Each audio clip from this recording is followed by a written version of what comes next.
Sodial is farming on the Cassidy. How does Sparky just kill 2 in the back? That is how you make a statement.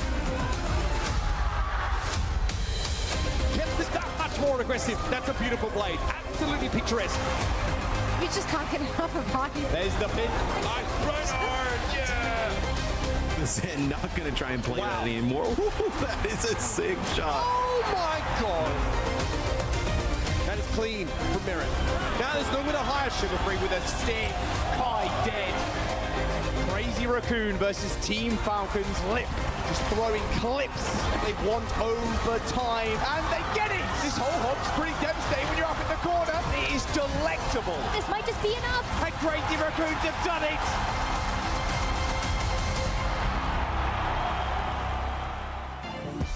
What's good, everyone? Welcome to the OWCS main event, stage 3 about to be concluded. But we have 4 days of action coming our way. Zoe here, joined by my analyst Jake and Johnny. It's been a hot minute. How you guys doing? Yeah, it's been like 2 months for me. I'm good. I miss you guys. Yeah, I mean, Jake and I, we got to rebond during the group stages, but Johnny, you were just... I had a summer break, Los Angeles. Summer break. Yeah, that's what I tell myself, but I was actually unemployed. But it was summer break, like you know, summer I was break. just vibing, you know, watching some Overwatch, playing some Overwatch, just Good stuff. hanging all out. around. Yeah, hanging but now out. we're so back. We are so back, and so are our viewership incentives. Take a look at this. If you're connecting your Battle.net account to your preferred streaming platform, be that Twitch or YouTube, you can earn yourself some fancy stuff. Sprays, icons, that Ramatra skin. It's kind of drippy. I like the color scheme. I need to see more, okay? This is like a good selfie from Ramatra. I need to see more. Connect your account. 10 hours. Yeah. It's the drop. I'm working here.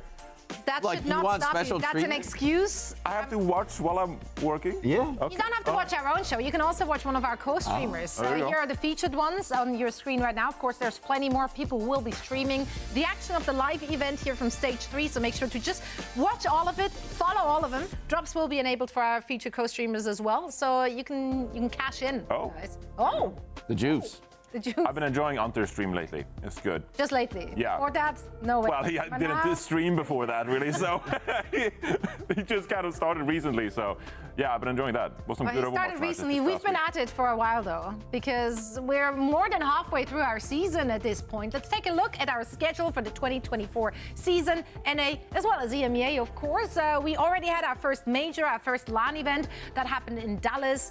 Crazy Raccoon were crowned the champion, and if you want to see them being crowned again for the grand finals, make sure to join us at DreamHack in Stockholm. Now, I mean, jokes aside, of course, it's still a way to go. We still have stage 4, but they're making a good argument for themselves. Some good Yeah, cases. perfect stage. You know, WCS Korea didn't drop a map. That's right. It's really Yeah, good. it looks pretty solid, pretty solid. A lot of our teams fought really, really hard, though, even though Crazy Raccoon are not breaking a sweat. Our teams here in the Stage 3 main event did break a sweat. 12 of them come from the Swiss stage, a grueling Swiss stage. They were joined by the top 4 teams from last stage, and all of them together make up our GSL-style bracket in our groups. The top 2 teams in each of those groups advanced to the main event, which is where we're at right now. Of course, there's a lot. You on are the here. line. We are here, in fact, physically, spiritually, all of it. We're here to witness one team take it all. They get those circuit points, they get the pricing, they get the honor, the glory of being our stage 3 champion. Why are you smiling at me like that? Well, I'm just You're not happy. invested enough. Happy. You're not Let invested him enough. live. I'm just smiling. A lot of teams have a lot to smile about, actually. You guys giving me so much food for transitions today. I'm loving it. I'm living for this. Here, of course, you already see who's has been collecting tons and tons of points over the last 3 stages, and many more to come. This stage, 100 points for the winner again on the line. Next stage is going to be 150, so we're ramping Whoa. it up. Whoa. That's right. Here is our stage 3 breakdown. Yeah, it's really interesting, especially in North America, because we have a lot of even teams. M80 no longer in the mix, but some of their players, like Tree, for example, joined up with Energy Shock, so they have some circuit points in their back. Ultraviolet as well. And so it's going to be interesting as we get closer how these circuit points are kind of distributed between the teams and who's ultimately going to qualify for Stockholm. I mean, the top teams are kind of running away in the circuit point regard, but there might be top finishers anyway in stage 4. Maybe it won't matter, but that round 3rd, 4th, 5th, right? It's very tight. So where, better results here, stage 3, stage 4, are going to make the difference of going to Stockholm or staying home and watching from your couch, which can't feel good. No, it can't feel good. Also, I'm the only person who's really invested in drama, so I'm just throwing it out there. There is a possibility, since the points are not rewarded to the teams, but to the players, that after stage 3, internal collapse, teams breaking apart. I don't think that's good drama. I think it's less likely now. It's less likely, but there is always a chance, and you can pick up players based on their points. That has happened already. Some little mercenary pickups come in, just bring your points to bear and make it easy. There's some rumors about a couple players being locked in their team because hey, we need your circuit points. Can you just ride the bench? See, so I'm not the one starting the drama. The drama's already out there, ripe for the picking, and yeah, all of that for the drama for a good reason, right? Want that drama? There's always a good reason for drama. There's always a good reason for the drama, and our good reason is DreamHack Stockholm. So let's take a look at this.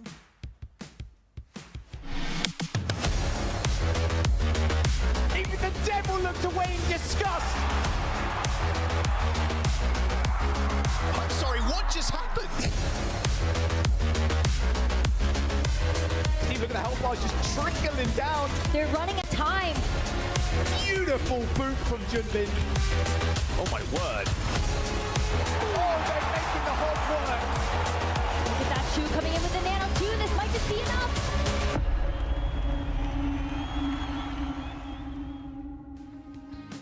So make sure to grab your tickets right now. They are up for purchase. And then you too can join us in Stockholm. Get a free tour of Sweden from Johnny.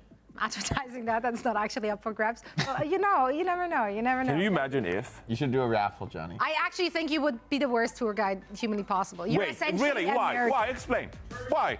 You don't even speak Swedish anymore. Yes, I do. You have abandoned your forefathers. Jag pratar svenska. Tror du att jag kan snacka mitt egna språk eller? Oh, that's compelling. That's good. I believe it. I don't know if it's real or not, but I don't know if it's real or not. I think it's a real language, actually. But, you have no idea if I even said anything. Really it sounded really good, though. But some things we do know, and that's that the teams that played in the group stages deserve to be here. That was an awful transition, but I had to get there somehow. Let's take a look at our groups here for the EMEA region. I mean, Group A and B, I think they played out pretty much how most people expected. Group D was kind of the group of death, so there were a lot of potentials there. Group C, GG. I'm not angry. I am disappointed. We are. So hard. Time to bring the mood down. We are disappointed. Yeah. GG. That was a brutal loss. Yeah, they got some tough L's. Happy for a one-man army, but that loss from GG was unfortunate. The way they lost on push in an unfortunate way. They were up 2-0 on Flashpoint, got reverse swept, and they didn't qualify. By the way, our graphic is a little off. I think there's actually the first place teams are pictured in second here with SSG and That's true. System Minds VP on top. That's right. We're just keeping you on your toes to make sure that we know that you did your homework. Good job, Jake. That's a point for you. Wow. And since I'm already rewarding points, we're about to play a little game. During the group stage, we don't actually get to know our players that well. We only have so many post-game interviews and whatnot. So we thought we're playing a fun little game, which is called Guess the Player. And our production folks have been pulling some tweets from social media, from X, as it's known as. Finally, I get to play a game that rewards me for spending too much time on social media. That's true. You actually get rewarded for wasting your time. It wasn't brain rot. Was it not? After all. So basically, we're going to show you a tweet, and my two analysts have to guess who potentially hit send on that one. So, gentlemen, please walk on over. They're bringing their notes. I'm bringing my notes. I'm prepared. Let's read. It's a multiple choice quiz. Yeah, so it's really very American. We had these notes prepared, by the way. Me and Jake did not individually do research. Like, we did not actually prepare. Well, But then I let's do also research. just give them a multiple choice. My iPhone says I do research like 5-6 hours a day. So. App timer. Yeah, exactly. Good solution. I need some discipline in my life. All right. All right. So I guess we're just going to show the first tweet here, the players to pick from. I assume I'm supposed to read this out. All right, this could be. I know that. Oh, this one's easy. This one's easy. This one's easy. Okay. This is. Banger fishing. I mean, we Masa. both know this is Masa. This it is has to be Masa. Masa. Yeah. You can see the umlaut over the A here. It's really gonna. It really gives it away that it's a Banger fishing stream. Yeah, What a great pick. Look at that. That should go straight onto Facebook. That right is there. nice. That is nice. All right. Outed himself. All right. EWC was a blast. Shame we didn't manage to go as far as we could have, but still had a great time with the boys. All right. Frosting the boys. That's a Congrats space to station Sierra. jersey. Buy a right there. space station jersey. I mean, we both know. It's easy. This is, of be course, Funny Astro. Funny Astro. Obviously. I actually remember when he was in the race. Production, come on. Okay. Step it up. They didn't Too easy. dug as deep as that. Jack's Are they face getting, is so are good. they getting harder? This is like a meme image for Jack. That's his default casting face, honestly. Oh, That's his reaction to almost everything in life. Oh Okay, boy. 100% win rate, Juno Champ 5. Who could that be? Can we take anything away from the profile pick here? We got the witch hat. Juno only. Oh, maybe a newer else? player because they only had the silver border in Overwatch 1. Oh, good call. Good call. It's gonna be interesting. I have a guess. You What's your go. guess? You go. Gala. Why is that your guess? Did you cheat? What do you mean cheat? No, I mean, This is the only- is it Top Dragon? Maybe it could be Top Dragon, but I just feel like, is it Quartz? Maybe, but I just feel like Gala is the more obvious pick here. Okay, yeah, no, you're right. That was Gala. Congrats. You did it. That's a banger profile pic. It's kind of impressive. Yeah, there's a lot of purple going on here. I like it. It's, Yeah, I it's like an it. I'm aesthetic. digging it. It's I'm very Got themed. champion, The champ. junior, witch. That kind of goes crazy. kind of goes crazy. All right, next one. A few more to get through. Oh, I'm I'm here. What? Wait, this looks What like, am I even looking at? I mean, this looks a bit Scandinavian to me. This looks Dutch almost. Dutch? Yeah. Yeah. This is it. So remaining, we have Top Dragon, Quartz, and Avo. Bravo. I see red bricks in the back, so that. Oh, I know. that's I have a gotta guess. be- Oh, what's your guess? You're good at this. I have It's faith. Top Dragon. See, the I'm here, this is such a Korean type tweet. So I would feel like this is Top Dragon. It is. is Top Wow. Congrats. Where Yeah. is he though? We heard, he's in Europe with the team. So I think this is actually Netherlands. It must be like the red It looks- brick. it looks like the Netherlands. The style of roofing right there. Yeah, probably Top What a Dragon. good history lesson. Got a bit Steep old- rooftops. It must snow there. It might- there we go. Whoa, that's crazy. It's on that We architecture. were celebrating so much. I missed interview. Bah ha ha ha ha ha ha. Okay, so Okay. who had reasons to celebrate? Surely it would be Avo, right? From the upset victory.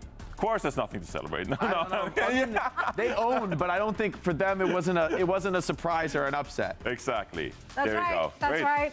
Ooh, hitting us hard Which with the anime means- profile picture.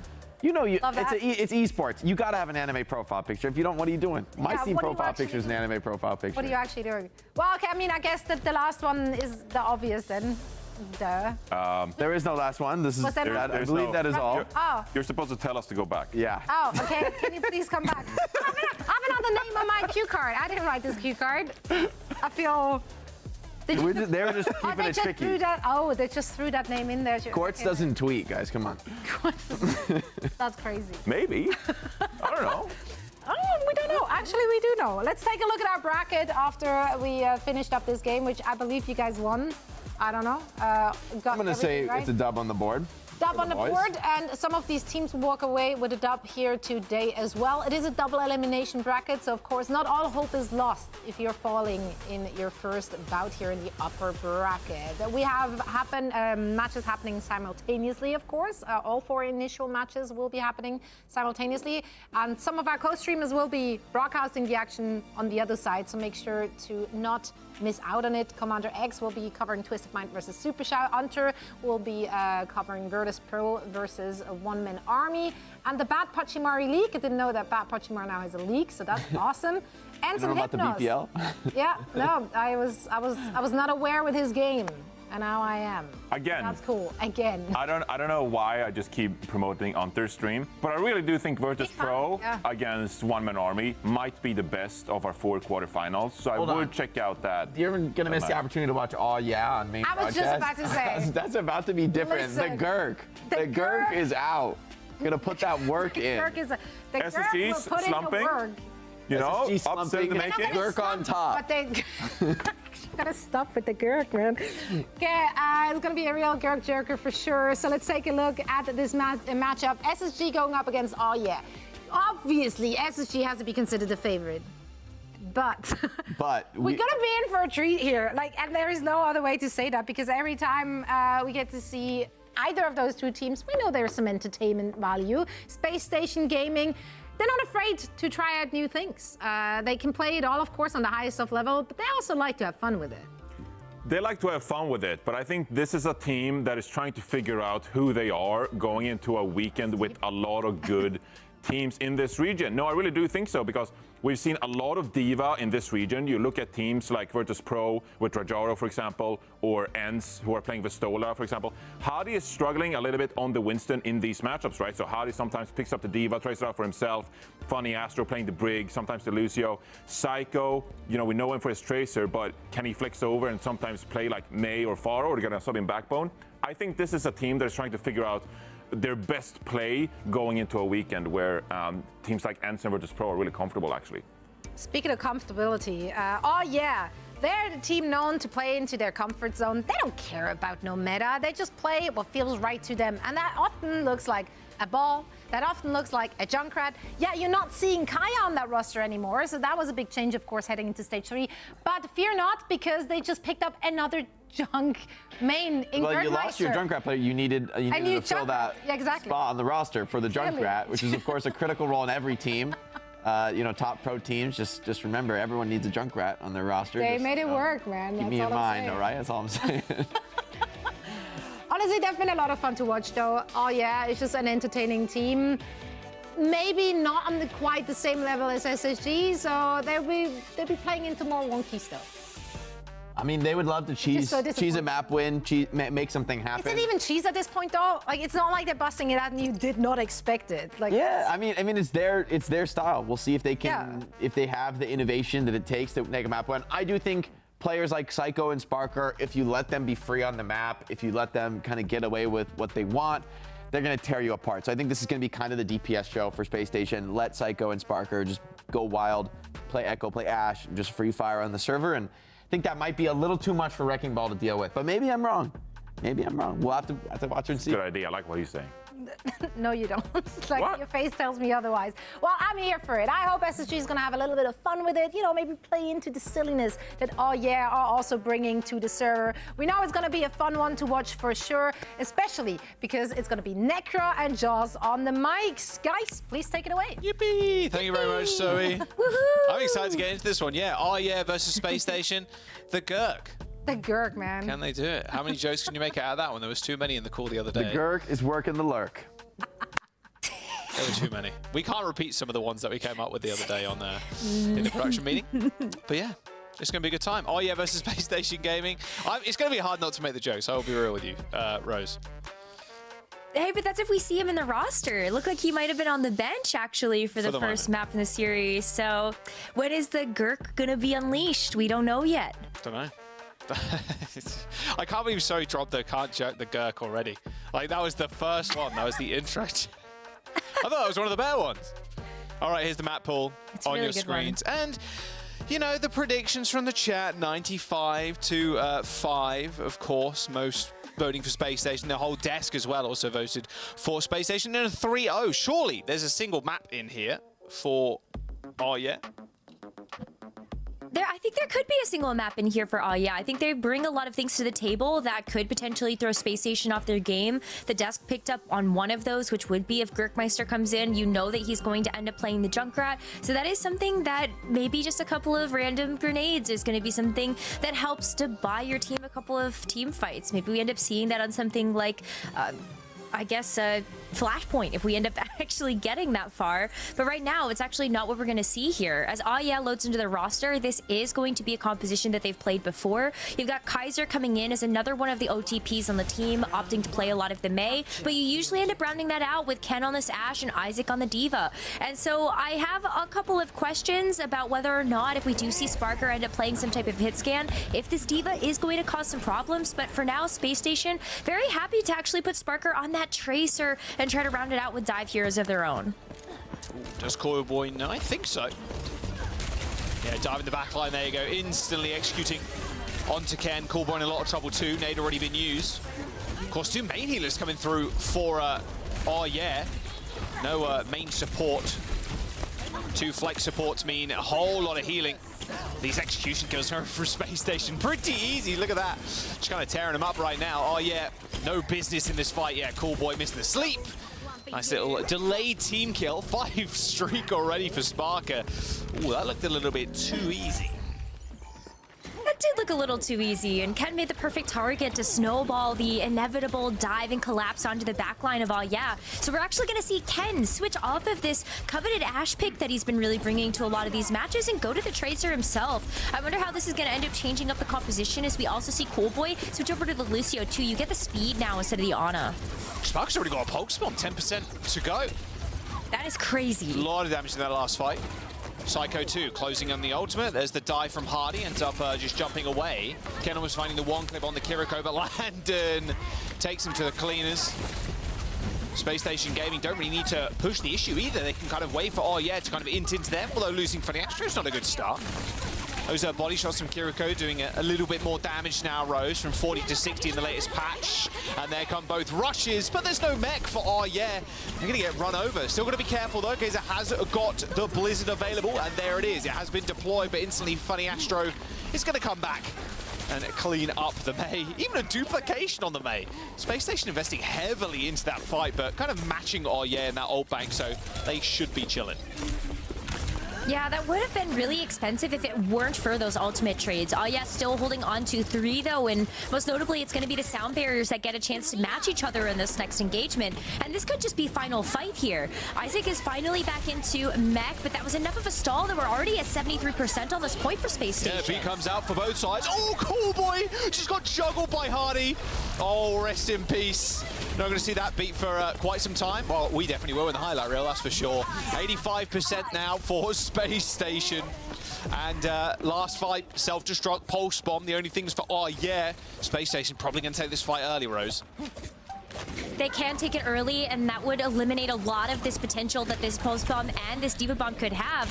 Especially if you are Ken is already forced to recall. No one touches, yeah. Ken forced to recall. Couldn't even use the pulse. Just threw it out at the very end. 100-0 for Space Station Gaming. That was very fast and very decisive. And that's something that we want to see out of Space Station, a roster that coming into this stage maybe had a couple of questions about what they would want to do with the new patch, with this new season, but the same old people on this roster that have made it as star-studded and as kind of elite as what we would consider Space Station nowadays. So to see them be able to perform on the Winston, I mean, this is something that we know that Hottie has always had in his back pocket, but seeing Psycho on the Echo and even Sparker on the Tracer, not a pick that we've seen him play as of the last couple of stages. It really has been that Cassidy and the Ashe, but still performing on a pick like this, I think that inspires a lot of confidence behind the Space Station roster heading into the rest of the main event. All right, a bit of a different look here from Maia as well. Go with this rush. The Junker Queen. Yeah, the JQ got the BAP. Nice stun grenade there by Ken. Stops Sparker. All of his movement abilities just being cancelled. Knife lands on the Winston. It's all right, should be able to get away, but Isaac still want to just pressure out the front line while his team end up capping, but a little bit too far forward there.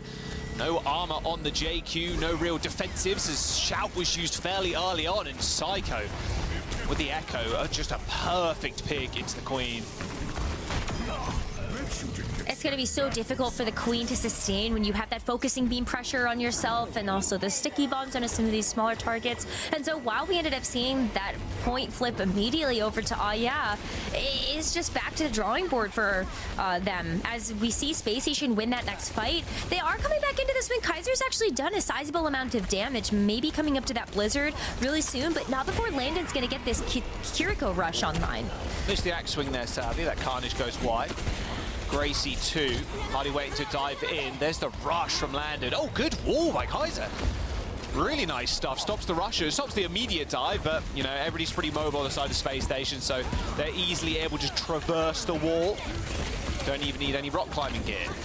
2 dead already for make that a third. There's a Space Station. You know, Rose, that loss to Ents, that 3-0 in the Face It League. Not, what, a week or so ago. Really kind of biting them. A really surprise kind of loss, but you're expecting them to do incredibly well in this main event, like you said. Just a mere speed bump at the moment. It's also good, though, to show that they can still thrive under maybe an unorthodox environment. Having to face up against a Junker Queen is maybe not a hero that we expected to see on a lot of bingo cards. A couple of teams trying to take that pocket pick, and it's working for now, but Ken on this Cassidy, like, that's the star. That's really the shine in this team right now. Good shots from Ken there.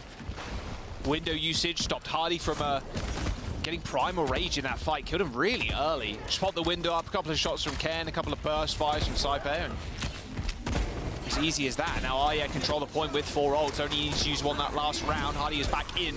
Carnage ends up landing. Blizzard thrown out to try and stop the Winston from doing much. Gracie pulls Hardy back in. Even in the Primal Rage, able to focus him down. That high damage Deadeye ended up working out super well for Ken, and now he's on the high ground. There is a rampage on the point coming through from Isaac, but where is the damage follow-up? Sound Barrier ate a lot of that initial damage. Pulse bomb from Sparker in the small corridor, but there's no point presence for Space Station, meaning, oh yeah, going to find that flip. Sound Barrier coming online for the team as well, as Hardy comes back in on the Mauga. 83% of building, though, for Space Station, so they should be in a good spot if they can actually cap the point. Callboy successfully getting the Sound Barrier off this time around, as Isaac is trying to make mincemeat of Space Station, but not before they can actually rip this rush. Ooh, the rush right on top. That's going to actually force a bunch of back, but they got the window. Why was he there? In the backline of Space Station Gaming, pops the window up, and the Space Station look around, just 5-man into the backline. All good. Well, there goes the May, and Space Station should be able to take over this fight now without any healing coming through from Saipe with somewhat of a hero play on the BAP. Ended up just getting cut down. Now 15% to go. Space Station looking to close out the map. And Psycho is actually going to be very close to this Venture ultimate as well. Maybe you can see the Tectonic Shock get weaved in here, especially because there is no way to block that outside of just the May wall. If you can just chunk past that with the damage, then you could just see the Tectonic Shock finish the job. They are back for another fight. Saipe's already dead. Coming in with the Blizzard. Blizzard's gone. Sound Barrier comes in for Space Station. I mean, that's all over before could even do anything. They couldn't even get the Blizzard off. Saipe was the first to die. I mean, Pulse Bomb doesn't even kill Psycho. And that's it, just like that. Space Station Gaming, and they're coming with the first win. That second map was a little bit closer, but yeah, I mean, Space Station looked like they had a very firm handle on things, especially after that first round was 100-0. There was absolutely no say in those fights from but then you look at that second round, and maybe the Junker Queen was something that could throw a spanner in the works. They're going to have to keep pulling those out, though, if they're going to trip up Space Station anyway, because Space Station right now, look, they've got their heads in the game, they're locked in and they're focused. Yeah, that upper bracket run, they're pretty used to doing that now at this point in EU. Like, just chill. We're going to take first round, we're going to take round 2, it's all good. We'll just see you guys in the finals. Although a lot of people saying right now, at the very least, like what we were talking about on Plat Chat the other day was, you know, ENCE maybe looking like they can take the crown this time around in EU. See if they end up meeting Space Station early. Of course, yeah, this second round rose a little bit closer, definitely. Like, obviously, 100-0 first, but man, Saipe going down first in that very last fight. May not even be able to use Blizzard. It's not looking good for Do they need to bring in the Gurk, the secret weapon?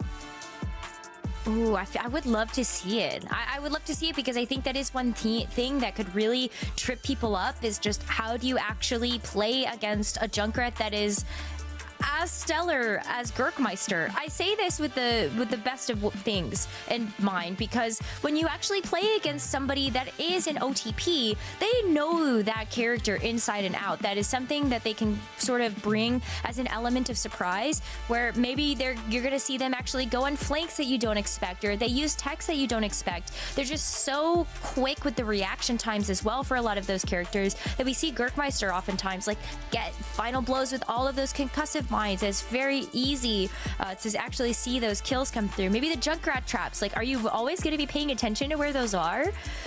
My God, look at those stats. 9 deaths to 29 on the side of Is them taking the win. It's pretty stark. Yeah, looking pretty good. Looking pretty good so far. All good. SSG just off to a flying start here in round number 1. as they're used to at this moment in time. And Rose, at least now they get to kind of choose their map, that being yeah. So we'll have to wait and see where we go next. I'm looking at the screen to my right. I don't see any substitutions just yet, but that could all change as we might see the Junkrat come in. I mean, if you're going to want to play like a Queen and whatnot, where would you want to go if you were yeah? Well, I guess it depends, right? Do you actually want to stick on the Junker Queen? Because I do think that there are very limited arenas where the Junker Queen can work. I think you're looking at maybe even New Junk City as one of the potential proving grounds for something like the Junker Queen. But if that's the case, do you want to actually let Space Station ride with the momentum of having to make quick work of you actually in a control environment that's very similar to Flashpoint? Well, here is the map pool. Of course, can't pick control anymore. Hybrid, Flashpoint, Push, Escort coming up. It's classically been either a hybrid or Escort. Normally, Flashpoint and Push are saved to the very last moment. Every now and then, we see a Flashpoint pick maybe third, but a lot of the time, it's just Escort and Hybrid. Definitely one of the more fun modes. I think people still much prefer those two game types. We'll have to wait and see as we just load everybody into the lobby and get into the game. Circuit Royale might be a good opportunity too for an Escort, but it looks like we're going to Hybrid. It's going to be King's Row. Okay, that also makes a lot of sense. I think that if you're yeah, you also maybe want to limit the potency that something like the Dive could have. So if you take the hybrids out of the pool, what else was in there? Paraiso, that's a dive map. We also had Blizzard World, which is also pretty classically a dive map. So King's Row makes a lot of sense. Maybe trying to put a little bit more onus on yeah to be able to bring something like the Rush. All right, let's load on in. Space Station Gaming upper map already. Looking pretty good, looking pretty normal for Space Station. Although this is one of the teams that could potentially upset some of the very best in EU. Even with the unconventional picks, can throw big teams off sometimes. King's Row is definitely the map to do it on as well. No substitutions either, so we're going to just continue to see the May. See what Space Station want to run on defense. Astro on the Brig, landed on Ana, makes sense here. Psycho back on the Tracer, looking good. And then Hardy on Winston. Okay, so the Winston dive coming out from Space Station. This is something that we've seen Space Station opt into in their more recent matches as well, where we've seen Landon on the Ana and Funny Astro on the Brig. Jaws, what do you make of this backline? Because traditionally when we've seen Landon and Funny Astro load into a server, it's been Landon on the Baptiste and Funny Astro on the Lucio. So it's been really interesting to see both of them pick up what we would consider maybe new support heroes for them, but in a fun way with the dive. You have to run the Ana Brig. Yeah, Ana Brig feels way better when you have someone like a Winston and even a Tracer too. It's not hard to heal targets from afar if you're like BAP or whatever, but it's a little bit easier on the Ana. And classically on King's Row anyway, you're just hiding up on this high ground, so if you do get dove, it's a bit easier. Oh, good sleep. Nice Suzu. And a grip too. Boy, running at the Life Weaver, by the way, something we should probably I'm talking about. We should probably call that out. Yeah, a little bit odd. I was just thinking about the backline of Space Station. And unfortunately, Hardy going down that early is not good, but Slipe once again getting picked off. Life Weaver from Callboy. He's going to be able to save Isaac if he goes in for some crazy dives with that with the grip. Ooh, the sleep though onto Isaac is going to disrupt his backline pressure, and that is just a fantastic reaction time from Landon and Funny Astro, both of them being able to play together, keeping themselves alive. I'm excited to see a little bit more of that as we pay attention to the rest of this map, but it's very messy right now.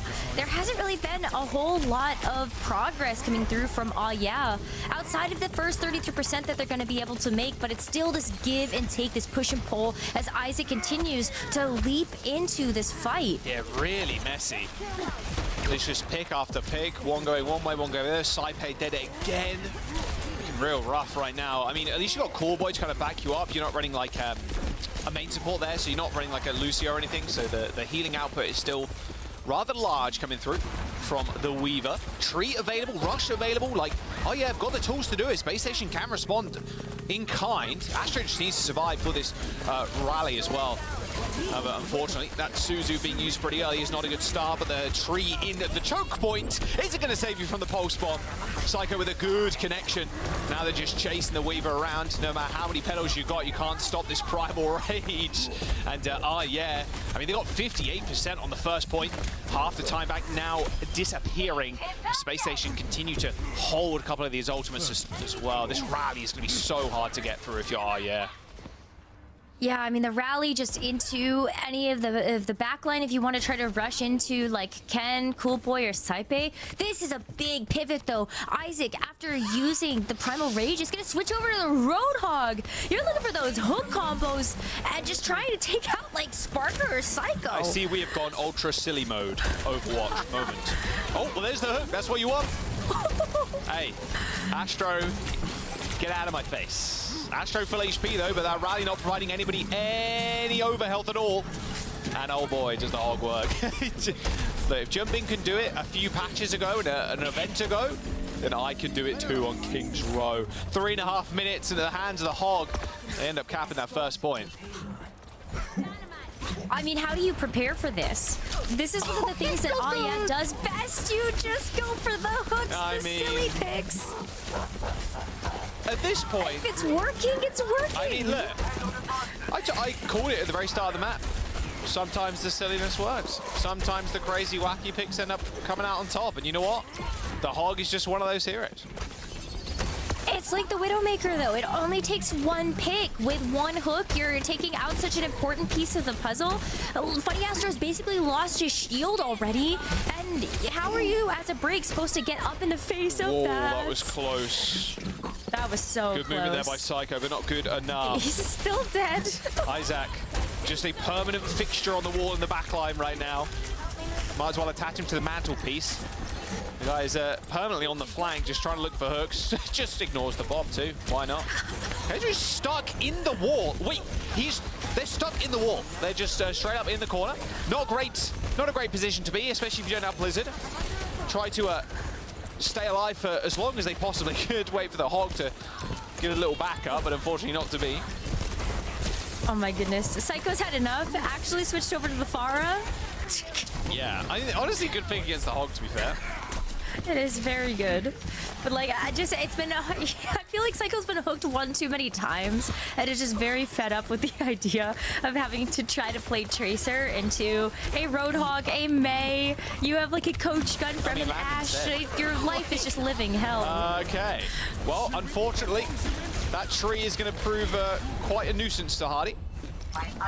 That Primal just going to get nothing done, but trading a Primal for a tree like that, pretty nice. The other side of Space Station, still got to be worried about the hog though. Goes for the hook, hits the breather, it's got a whole hog, and now that's not where you want to be. Whoa! What? Did Isaac want to get gripped from that direction? Not entirely sure, but unfortunately you're going to have to live with that situation now. High in the sky is Psycho right now. A nano boost on the Pharah, trying to rain death from above. A nice little hook, but Psycho still shooting. It's all good. The hero's coming just in time there as Psycho was almost blown to smithereens by his own rockets. Oh, the Hardy bubble too, just to ensure the safety of Psycho while you actually go for the fire barrage. That was so funny. You still have 60 seconds left. Oh yeah, are gonna stick to this. They still have the Life Weaver and Roadhog combo. They don't have any ultimates in the bank, but maybe they can get something.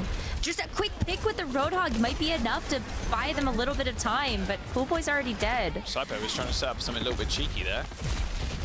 Got sussed out pretty quickly. All right, Isaac, where's the hook? Yep, just classic hog things. Just I'm going to shoot at the shield, hit the breather, and then everybody is going to move around me. Hog is such a funny hero. All right, they're kind of making it work, though, at least for now. 22 seconds remaining, though. What a hook. Anti-nature on top of the Ana. Oh, he needs to reload. Breather still available. They've got to kill the Ana at some point. There you go, eventually taken down, but Hardy has already claimed 2. Coolboy and Ken dead. 10 seconds. Car is moving for yeah, so overtime at this moment will end up triggering. Hardy just needs to survive in this small room. I think Isaac's hook went a little bit wide there. Oh no, there it is. Blizzard on the point. Psycho down. Astro back on to the Lucio, trying to get back to this point in time. The Bay is just going to burn alive almost, but here's the block just in the nick of time. However, they're still on the knife's edge here of losing this map or foregoing this round at the very least. And with this nano on Hardy, it's going to be almost impossible to clear off the point now, although this Bob is doing a good job. Ken deploying that. And now they're going to be able to push on. Can they actually get another retouch? Astro gets hooked. Ken with another kill with the dynamite. And the whole hog is going to blow Space Station Gaming off of second. What It's the working. heck is happening? It is working. Oh, it's just in perfect timing, too. The whole hog to push everybody back to secure that second point. That was almost a hook onto Psycho as well. Psycho is going to have a fire barrage for this next engagement. Astro is on and only have a minute. Mercy. But yeah, Astro is on Mercy. What? I repeat, Astro is on Mercy. Okay, I mean, the rest should be able to come through. Yeah, there's the hook, so free rares for Astro. All right, okay. We've entered silly mode, Overwatch. Goblin mode, if you will. Nice double hit there from Ken. Easily finished up by Psycho. But Spark is going to at least trade one back. Ken having to get off of that high ground, chased away by Hardy, and now Spark has got a free firing range ahead of him, but Isaac will quickly dispatch of the Ash. 30 seconds to go. Spawn advantage in Space Station's hands, especially with the Mercy too. You get a free resurrection, a free little life there if you can get it off. Yeah, you also just get this amplified damage.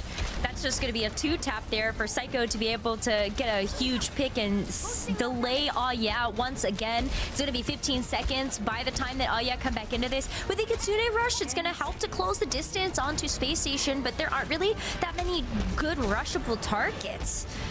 You got to touch the payload, too. Isaac is in there. However, Hardy's Primal Rage and a Nano and a damage boost. That's a lot of damage. I've never seen a hog blow up so quickly. There you go. 2 points on the board for Arya. And that is where the payload, its journey will end. We play some more Overwatch next round. What kind of Overwatch? We don't know. But it's fun Overwatch. That is for sure. It is fun Overwatch. All right, Space Station. How are you going to deal with a hog? Well, that's the thing. Oh, yeah, that was almost just one tick of progress on the first point. And the fact that they got themselves basically to the final objective is kind of crazy to think about. That Roadhog came out of nowhere. Isaac was able to do such quick work with that pick and help open up the second and the third point for Oh Yeah. So Space Station, I don't know if they really need to change too much. They just can't get thrown off by the fact that they might be running into a Roadhog on defense. And if they do, then Psycho's Pharah was able to really stabilize a lot of the defense there for Space Station at the end. All right, cool boy back on the Weaver. What's Isaac going to do? Surely it's just going to be the hog again. Surely. I would. They've had the most please give it success to with us. the hog so far. We'll see if Astro jumps over to the Mercy again to pocket Psycho. If Hog does it. If Hog comes out here, I think that's probably what we'd see. It's probably an insta-rotate. Well, Isaac's looking at the Hog. There it is. 5 seconds to go. They only just got back in time. They will be late to the point, although you can get gripped by the Weaver, so shouldn't be too bad. Oh dear. We'll see if Space Station make any quick changes as soon as they see the Hog. Astro on Lucio. Pretty funny now. Astro to the Lucio. I think that makes a lot of sense. Just go in versus the Hog. Oh my word, the pedal up onto the height, and then he goes to the hook on Psycho, misses, and now has to run away, and they forgive pretty much every bit of space that they had not 5 seconds ago. Risky play, but if that had paid off, could you imagine? It's just another setback there. Sparker's very low as we get the wraparound here from Psycho, funneling everybody into this hotel. Cyber picks up Hardy. Again, these fights are just going to be so messy. Astro! Okay, we're chilling. Sparker needs to get on high ground ASAP. Yeah, you just got to play on high ground here. The only thing you can do against the Hog and get free ults, basically. Oh, he's dead. Okay, Kaiser. They've got a block, no CDs. They are very aware of that. Wall comes in. Mega health pack claimed. Kaiser's still in trouble. Block in 1 second. Oh, not quite in time. You'll be spamming that shift key as fast as you possibly could to get that block off, but unfortunately you weren't able to do it. However, it's all good. Hog to the rescue. Landon is down. That's almost a fire barrage for Psycho, though. So this could be another very quick re-engage from Space Station, knowing that the ultimate is in the bank. You don't have the nano boost just yet from Landon, but that could be one way that you make that fire really survivable to get this damage down onto also something like an anti-nade. But yeah, already have 2 other ults of their own. They could set the pace here, go in with a Kitsune rush. Psycho's looking for an opening, though. You can see it. He wants this barrage so badly. And he gets it. He gets a double kill with it too. Saipe had no chance to even get the Suzu off. All right, that's first point. There we go. All good. All good. It took a little bit of time, but that is a clean, decisive team fight win on first point. They're going to have a pretty good amount of time heading into the second phase of the map, too, with 4 ultimates in the bank. So there's a lot that they get to play around here with. The Bob, that's a great way to be able to create some space, although Isaac completely ignored it the last couple of times. Okay, that was a little bit of a scam. I think Isaac definitely hit that hook. It looked like it at the very least. Psycho. It did look like it. Psycho just kind of walked out the way. I wonder if it got disrupted by something. No, it definitely didn't. I don't know if it was like a pixel off of connecting, but it looked like it hit. Unfortunate. Well, here's the Blizzard. Bob's going to come through as well. Oh, and Isaac is off of the Diva now. Or, sorry, yeah, Isaac is off of the Hog to the Diva. All right, okay. Deciding against the silliness. Cage is just getting rolled this Streets phase. Not close. Although with Isaac back, should be somewhat attainable. A defense at least. For, oh yeah, they might be able to hold this archway, although Landon's already stepping up. The Diva doesn't necessarily have the best matchup, in my opinion, versus something like the Winston, but the defense matrix feels really good to have against, like, the Ana. Yeah, Psycho's going to struggle in the skies as well against the Diva. Those micro missiles, and then you just pair it with the defense matrix. Good luck. There's the D-suit.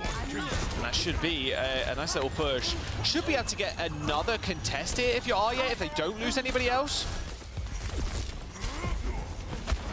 Oh, yeah, I mean, that's going to be an instant backup there from Kaiser. You've got Isaac back in the mech as well, which is going to feel really good for another recontest here.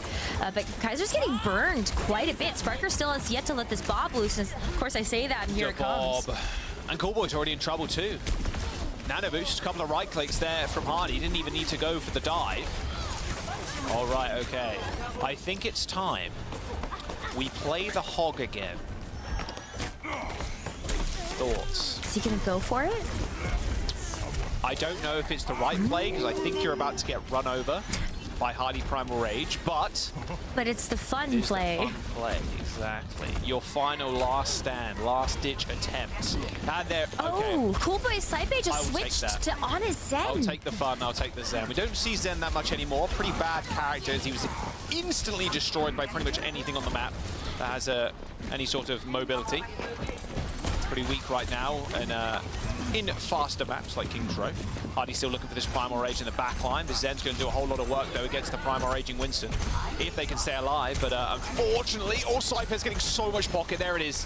If you just keep the Zen alive for a fraction of a second there, Discord Orb, a couple of orbs to the face of the Primal Raging Winston, it's a pretty easy kill. Yeah, it was a great setup there, though, by Coolboy to make sure that Saipe was still alive to put that pressure onto Hardy's Primal Rage. So that ultimate is gone. You now have the sound barrier, though, to try to contest with this Blizzard. What a sleep! Isaac got slept mid-air by Landon and just got dunked in the drink out of the self-destruct. That was incredible. Space Station Gaming, they end up taking the map. It was a fun one. Don't get me wrong, yeah, kind of falling a little bit flat there at the very end. Didn't have to get a replay on that sleeve. That was sick. That was sick. You don't see that every day. That would be great. Yeah. No. Oh, yeah. Well, look, the Hog did work out for not like rounds, but it worked out for, you know, a few minutes there. It did. Looked good. It looked real good. Yeah. Landon at the worst time possible on the Ana. Space Station Gaming, of course, taking these 2 maps. They're on match point right now. Oh, yeah, still have another chance, of course. It is double elimination. Thank goodness. So we will get to see them a little bit later on, even if they do end up falling here, and with Space Station potentially taking the series win. And it's Aya's map choice. It is Aya's map choice, so maybe we do get a chance to go to Circuit Royale this time around. Yeah. A bold choice, knowing that Hardy also can play the Sigma, but there is a possibility there. We've seen it done before, but I think there's so much to take away from this King's Row map, despite the fact that it did end up being a loss for yeah, we did get to see the Roadhog, but I really want to call out the backline here for Coolboy and Saipe. At the beginning of this map, we were talking about Landon and Funny Astro, reprising these roles of Ana and Brigitte on the team and just showing us a bit of a different look for what their backline can provide. But Coolboy and Saipe, I swear they bring a different backline duo and backline choices to every single map that they play. Whether it's the Lucio Kiriko, they play the Baptiste and the Ana, they play the Ana and the Zen, Baptiste and Yada, Ana, like Lucio Bap, like they have so much flexibility. We even saw the Life Weaver. We've seen a Lari from them. It's kind of incredible that they have that much flexibility that they don't mind switching to something to be a counter pick if they see the opportunity come up. And a little bit unorthodox Zen pick as well. It looked pretty good. Like I said, you keep that Zen alive even against the Primal. Like you saw the nade coming through to keep the Zen up. You hit him a couple of times and you are surviving that Primal damage unless you get juggled away from the Ana. A lot of the times as the Winston, you'll put yourself in between the other supports so they can't actually shoot you or heal you. But they weren't able to do so. Yeah, look good. A lot of flexibility in the backline there. And at the moment, I think it's a bit, you know, Space Station is going to be a bit of a team diff, whatever team that they do end up playing. Oh, there's the sleep. Whew, that looked nice. That was good stuff. But a lot closer. A lot closer. 26 deaths to 46, and then a 1.7 to 0.6. Of course, it was like a 29 to 9 or something before. So actually, 20 deaths separating both of them. So both rounds. So actually, it's actually the same. Actually, the same deaths, at least. Like that, in that context, they were the same as Busan, but in every other metric, it was a little closer there. It was a little bit closer for sure, and I think that also showed itself in the fact that we saw actually extend their life in King's Row so much longer than just the first point that they could have potentially captured. So yeah, where do we go from here? Because get a chance to pick another map. They get a chance to maybe play into something else that's a little bit more silly. I think the Isaac Roadhog was really fun, but not necessarily going to be the winning choice. Do they pull out something else like the Junker Queen? We also know that Isaac can play a good Ramatra. Do they want to try to take the Rush versus Rush? Yeah, I don't think Ram would actually be too bad of a play here. Maybe they go a little bit quicker. We'll have to wait and see. What kind of map type would you want to go to, though? If you want to play Rush, you want to play Flashpoint, probably. Or you can even play... You can play a little bit of Escort too, mind you. Here is the... or Push, sorry. Escort a little bit more like you want to play Slow or Dive or Poke with Circuit Royale. On Push, you can play a lot of Rush, Runasapi, New Queen Street, Colosseo. Flashpoint, of course, would be my guess. Suravasa or New Junk City. Which are the two do you think we'd go to? Although they are both pretty similar. I feel like it has to be Suravasa if you want to play the May.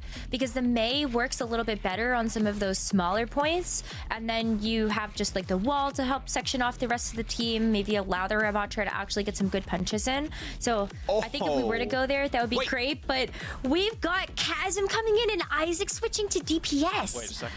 Okay. So we're going to see Wrecking Ball in this map. So it is ball.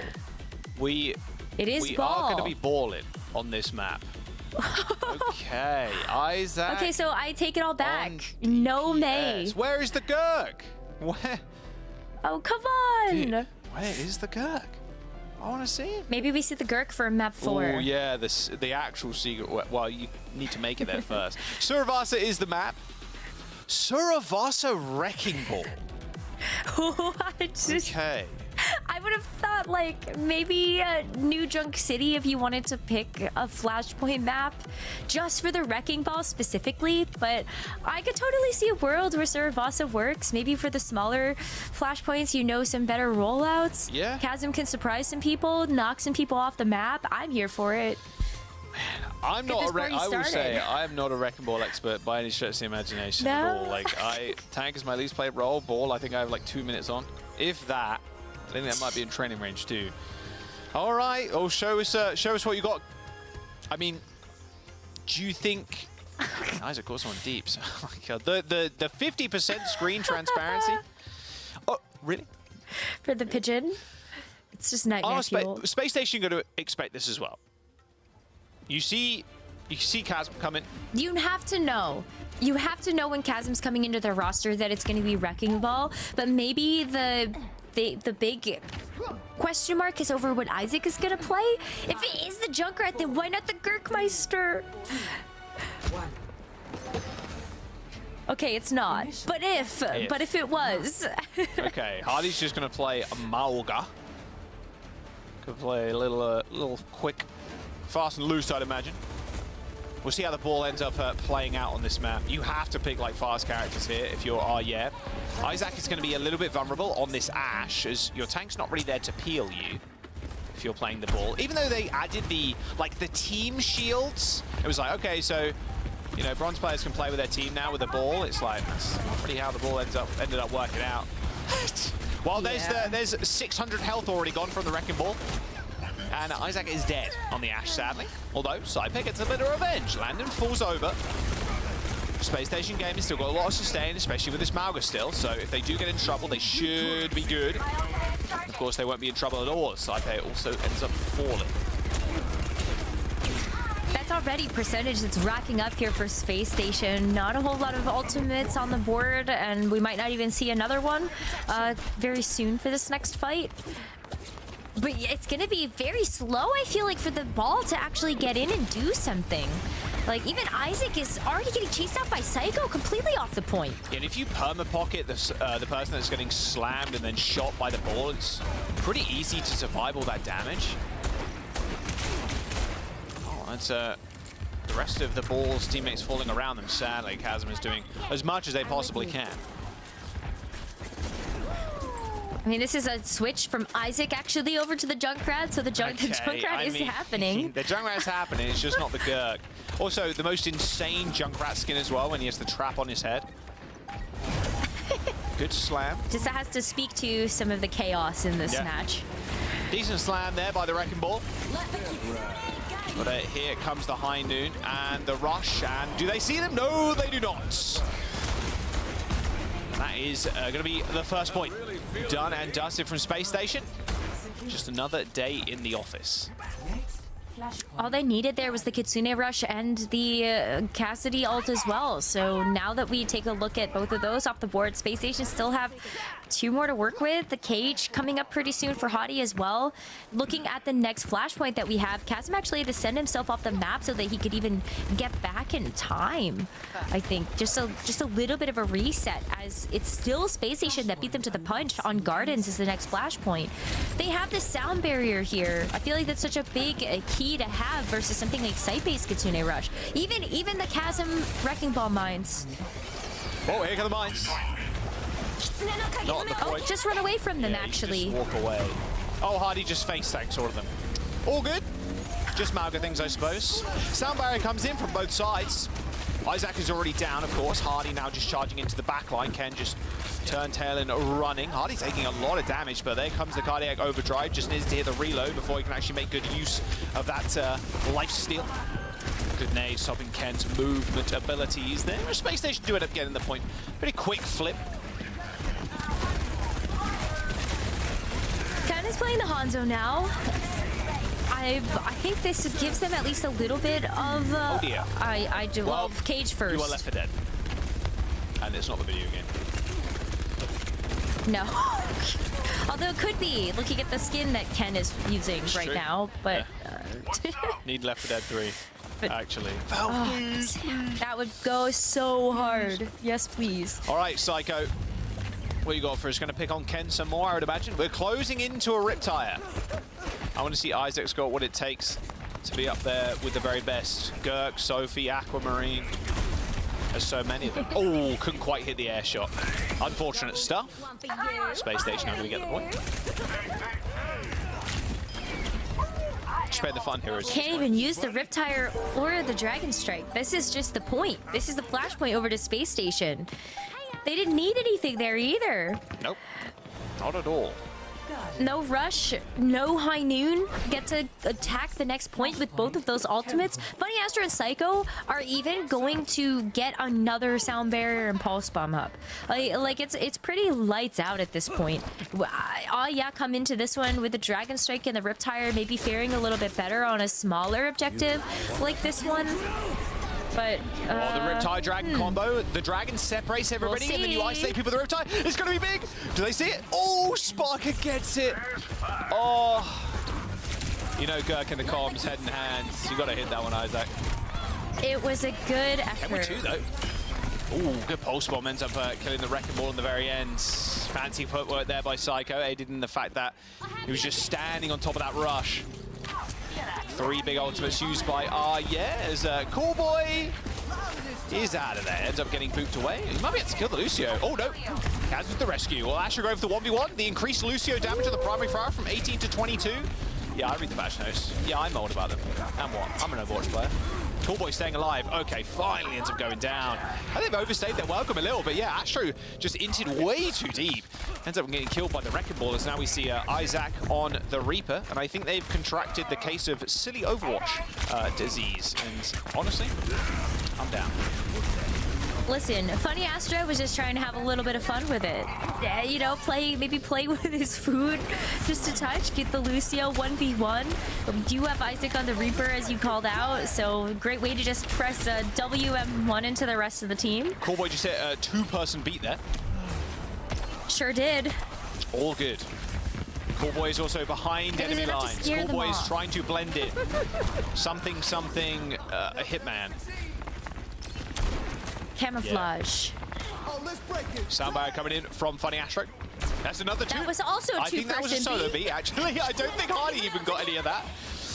Well, only Astro would hit the solo beat and make it work somehow. Isaac ends up falling over. Oh yeah, now to deal with this cage. There's the Dragons. Not quite a big wombo combo, as it was 1 on each side, those ultimates. And they do still control the point. Rose, worth keeping in mind, as overtime is quickly approaching. Oh, don't worry, though. It's back at Space Station's control, and they are just about 60% away from taking the Flashpoint and taking the series. But a good effort, though, from They still have this Death Blossom that they can work with from the Reaper. They also have the Mines on a small control point. Psycho was just... My man's was typing. Actually, in the lobby chat, I bet. 100%. All right, what you got for us? Here come the mines. He's not dead, and he still has pulse. Well, there's the mines. There's the slam. Oh, a little bit wide there. Sparker ends up rolling away. Death Blossom for Isaac. Oh, they were ready for that one. Does receive a Suzu, so stays alive for a brief moment. I think there was a stick on him as well. Funny Astro. Funny Astro face plants the ground after rolling into the mines. However, this rush should be good enough for Space Station to win this point if they can get past this Reaper guy. He has 2 big guns, shotguns, very, very powerful weapons. And there you go. Oh, yeah. They're going to get first point here. Space Station. I want to get reverse sweep, do you? Oh, don't say it, Jaws. Don't say it. Speak it into existence. We've casted a lot of reverse sweeps on like Flashpoints and just series. There's been a lot of map 5s in the EU. You're not wrong. Yeah, it's on the table, absolutely. Going into this next one with Saipei having the Kitsune rush as well. Just maybe if Chasm can get a little tricky with it. Waiting for Chasm to hit that roll up. There it is, straight into the front line. Sparker barely taking any damage there as the point unlocks. Sparker's going to be the one to cap, but Hardy going in a little bit too deep, especially against that Kitsune rush. Good response there from No cap even came through for Space Station. No, I mean, that was Isaac just in the front lines, just absolutely spamming left clicks there into Hottie. It's a big target to have to take down, and after you clean up all the squishies as well, are going to come up with first control of this Flashpoint. Another sound barrier here from Callboy, maybe more than a 2-person beat this time around, with a Death Blossom and a Dragon Strike in the pocket. So actually pretty well set up here, as long as they can kind of avoid the cage from Hottie that's being worked up to. I think that they're actually in a pretty good position. Not bad. Oh, Psycho. Even Psycho better. gets logged. All right, reset. Yeah, reset. We're all good. Oof. That's already kind of last fight, though. Depending on how long it takes for Psycho to get back here and how much Space Station just want to jockey here for a position, this is 60% now for And they'll have to walk into a Dragon Strike from this spot. Ken almost hit another headshot on Psycho. It was a body shot, forced the I recall. saw that. Rush on the point for Landon as Ken searching for another headshot on the backliner. Suzu comes out, good start, taking a lot of damage as Landon right now, getting logged a lot of the time from halfway across the map. Sound barriers come out, 4-man versus a 4-man.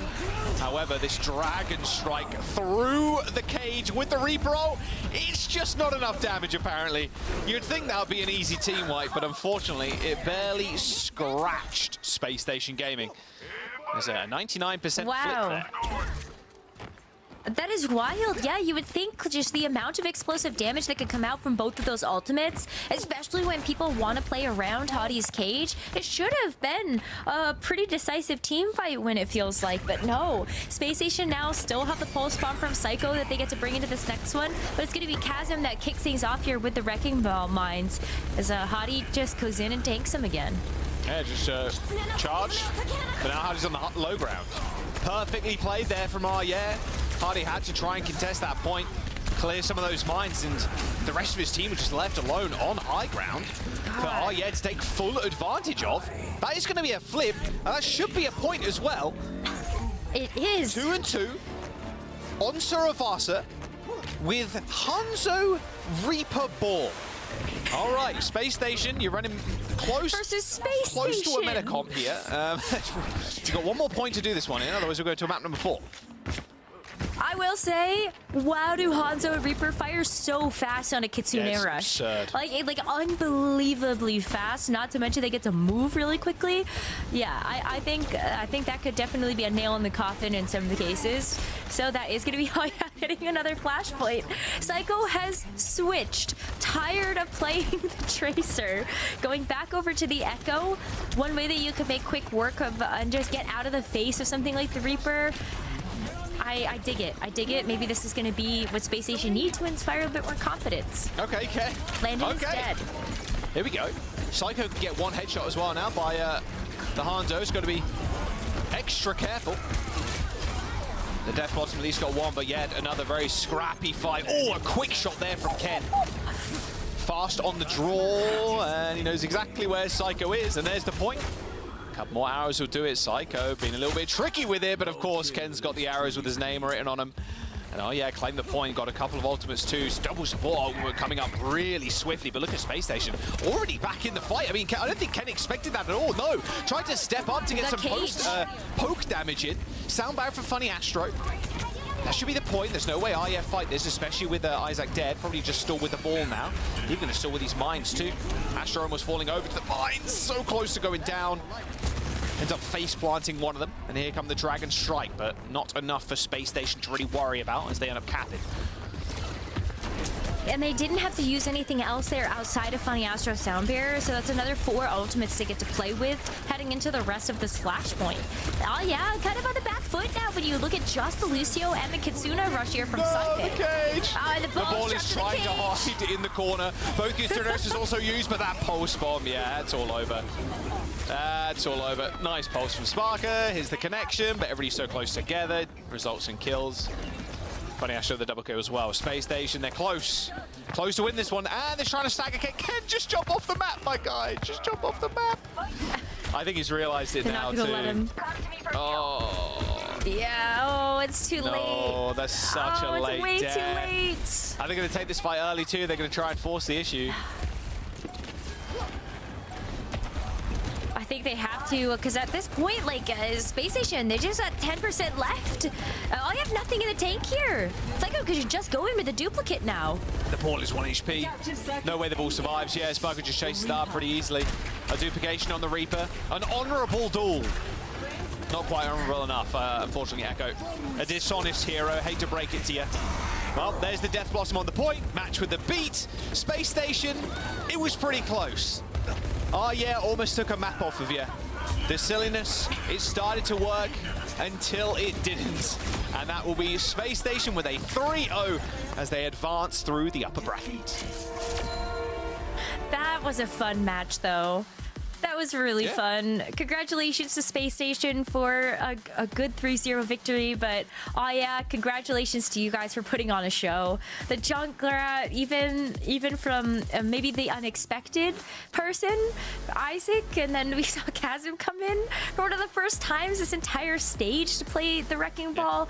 I'm here for it, honestly. Maybe it's just the team's aura. It's like, okay, we've got one Junkrat player. Just everybody start practicing Junkrat in solo queue. It'll work eventually. Surely. I mean, it was pretty close. Maybe that's just the requirement to get on the team is that you have to know how to play Junkrat, or you have to have a certain number of hours. You have to hit GM5 on Junkrat minimum. Okay. To join But there you go. Space Station Gaming with a nice little win to start off their run in the upper brackets. I mean, we can throw to the desk. They can break that down a little bit further. We're probably just going to talk about the last map, though, I'd imagine. Yeah? Yeah, no, actually, I'd love to also hone in on King's Row, because I, for a hot second, forgot what year we were actually in. I saw a Pharmacy on the server. Foniastro getting away with playing Mercy. That kind of tells you all you need to know about this series as a whole. But let's roll it back from the beginning. It went kind of as expected. The only thing I did not expect was the lack of Gurkmeister. True. True disappointment. Little disappointed. Honestly. Yeah. No Gurk. Maybe they're Working saving him for the lower bracket. Yes, secret weapon. Saving strats. Wouldn't hate that. I mean, you're playing Station, Space Station. I think it's time to be. The question has to be asked, Johnny. Is Reaper the hero of the patch? You know, with Reaper coming out there having a huge You've been performance kind of on that and another Swedish hero. You've been kind of on that, but Reaper, the hero of the Is patch? Reaper a Swedish hero? No, but You never know what Torbjorn. You brought up Torbjorn yesterday, and I was like, yeah. I don't think so. I did see Proper play Reaper over in OWCS Korea though for like 1 minute. Similar to Funny Astro Mercy. So maybe, but Weirdly, the Mercy was actually really good in this situation, right? No it was flankers. actually. Yeah. For playing the Mei instead of the Tracer. Look at this. No, and it's a Roadhog, right? So actually, no one threatening you at all on Mercy. Lando's not going anywhere. Kind of good. Yeah. You get Kind of good. Get the rest of Maybe Anna. Zen or Alari could be better, but you know, the res only here, a big res. Give a caveat here. That only worked because of the composition they faced off against. That's true, but it's. Which I think is it's not good. What you usually would see. It's good It's for teams smart. to recognize it, right? Like you don't Game want to just IQ. you don't want to just play normal stuff when the enemy's getting crazy and weird. You got to counter what they're doing, right? You got to get crazy and weird with them and follow them into the silly. Look, I feel that after this week, Funny Astro, a lot of pressure on him to expand his hero pool. Been criticized. Is he a Lucio Brig kind of like two-trick? What's going on? Maybe Mercy is Funny Astro's third hero. I think the Brig is probably going to be the focus of that hero pool expansion, but you know what? Hey, maybe a little Mercy. I remember Philadelphia Fusion 2020.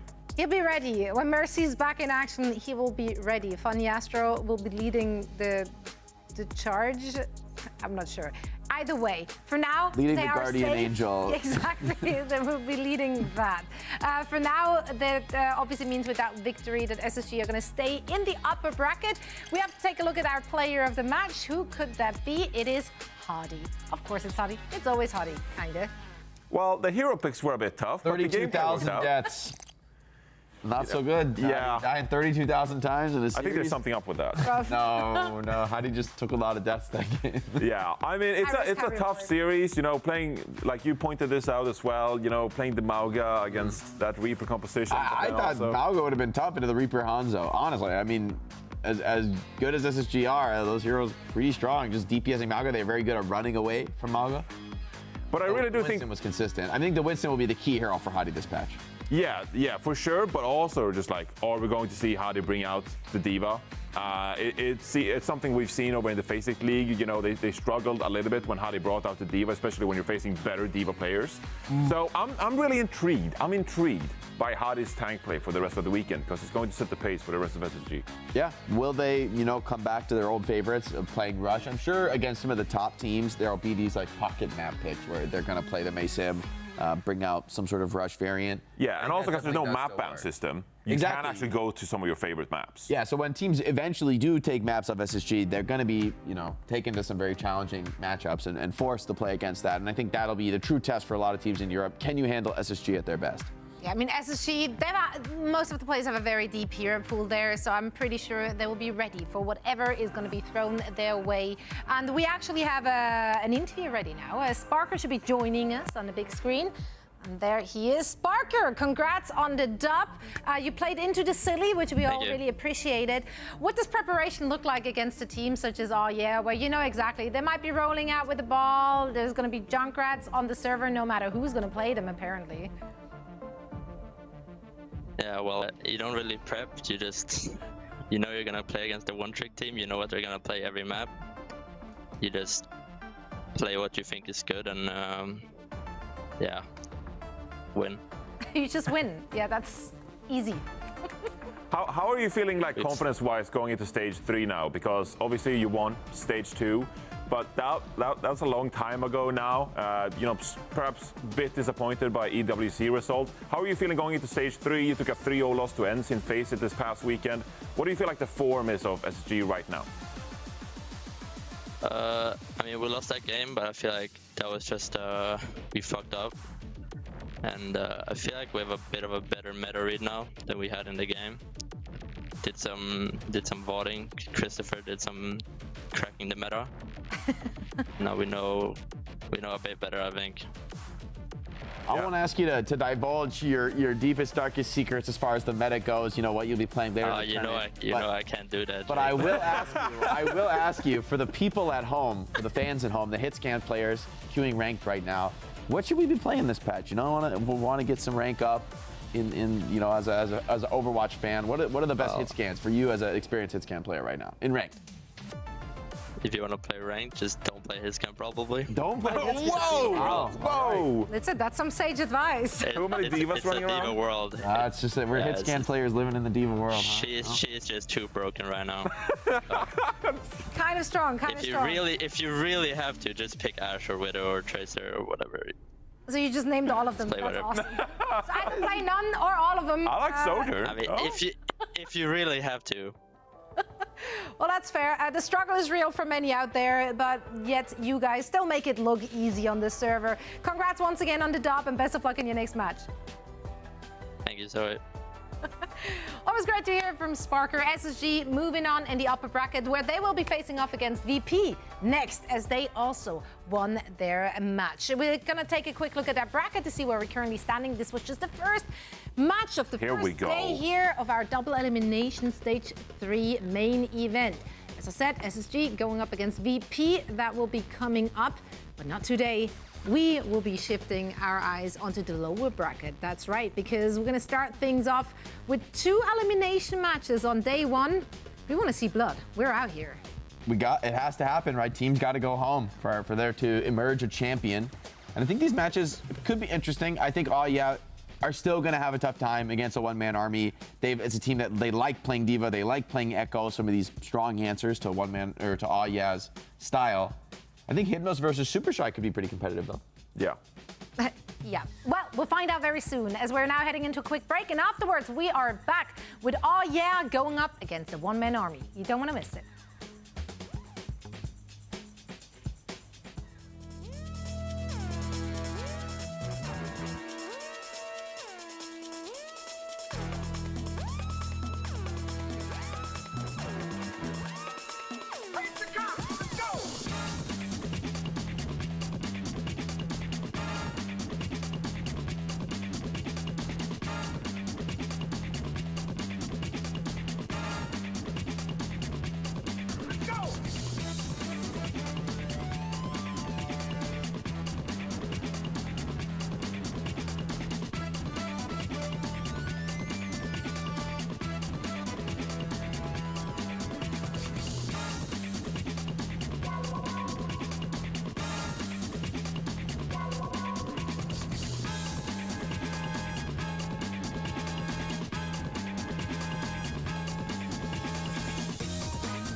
Juno.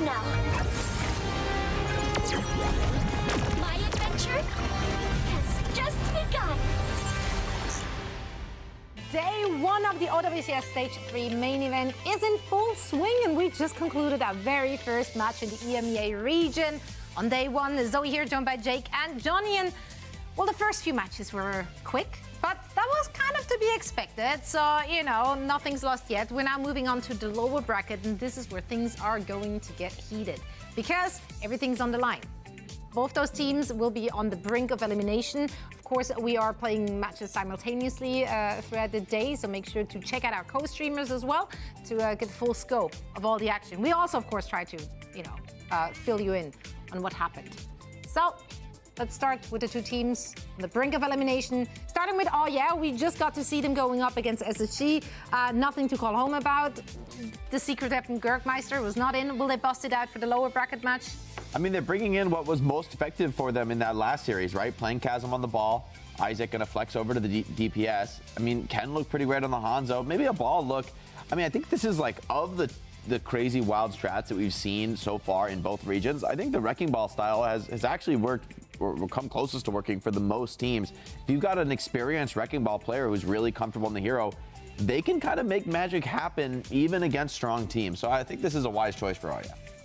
Well, and if we're looking at the other side, a one-man army during the group stages, I mean, the biggest standout had to be Top Dragon on that Echo as well as on the Tracer. The dive looked very competent for them, and they showed us a few different looks here, Johnny. They have to be considered the favorites. They have to be considered the favorites. I've been really impressed with this roster. I especially like their look when, Top Dragon can play either the Echo or the Tracer, and then Donghun flexes over to the Brigitte to play with Alpha on Diana. I think that's a really solid look for them. Theomatic, good Winston performances, get into the backline with Primal Rages, for example, but also sometimes happy to sit back, maybe let your Ashe and Avo stall out the point with a Bob, for example. Just buy yourself more time for your Ashe or Top Dragon to find value, for example. So I've been really impressed with this team. I think they have a good macro approach to the game. They understand the composition they're playing, and they're executing well. So I think they're going to be one of the more fun teams to follow this entire bracket. I think they should be favored here against Oya. Well, we'll find out in just a second. Both teams, of course, coming off of a brutal loss in their upper bracket match. Only one of the two will stay alive in our main event. Let's find out who. And for that, we're going to send it over to our casters, Jack and Rose. I can't wait to see Top Dragon. Yippee! Yeah, I'm excited. let's go. I think Top Dragon has been just such a phenomenal player. I think, well, one-man army knocking out Gaming Gladiators from a chance to be in the main event. And I think it's more than it really seems on paper, as right in front of you, right? Because Gaming Gladiators right now, they're on the cusp of like making it to that top 3 in terms of circuit points, and actually making it to Stockholm. So there's a very decent chance here for a lot of the teams below Gaming Gladiators right now to kind of sneak in and take one of their places. It's a very, very dicey situation. If you don't make it to the main event, your chances of making it all the way to the lands just dips considerably. But to the here and now, just saw play. They're very warmed up, I would imagine. One-man army are going to be picking Samoa as the first map. So maybe not too much of a surprise where we are going to actually see stick to the roster of players that we ended up seeing on the Flashpoint map that we just had, right? Because you have the Wrecking Ball that can work really well on places like downtown. I think it could also even work on all of the other maps that you have on Samoa. Maybe a little less so on Volcano, but there is a lot of lava. I suppose you could try to knock people off you into. Could attempt to get some boosts there. Be kind of cheeky. I'd like to see it. Yeah, why not?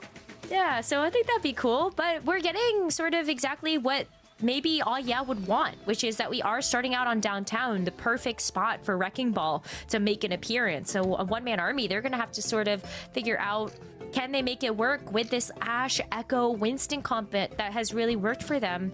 You'd think that they would be very confident if they're going to be picking Samoa, knowing that there is a Wrecking Ball map in the pool. Yeah, they're running out on Brig as well.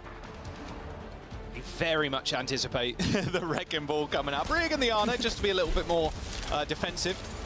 Bash, whip shot the ball as soon as they go in for a slam. Even the Echo, even though we kind of expected Top Dragon to play the Echo in this series. God, sorry, I sneezed there. Johnny brought his dog in. I'm not allergic to dogs or anything, but I was gonna ask. Yeah, but I'm good. I'm chilling. Avo is not though, however. Well, bless Slam. Boom. taken out. Isaac, however, suffering a similar fate. Got to keep Alpha alive here. I don't think Donglin had any packs left to give over to the Ana, sadly. Chasm just trying to extend this fight for as long as possible. One Man Army will end up capping the point first, despite that first pick to the ball. The first pick is nice, but I think that's where we're going to end up seeing the dive really struggle against each other. It's all about knowing that you might lose somebody in the backline, whether it's DPS or support, and you still have to make it work. And Top Dragon, especially when you're just so survivable as a player, like you're going to be able to get a bunch of damage down. And Alpha with 2 already? Nice stuff.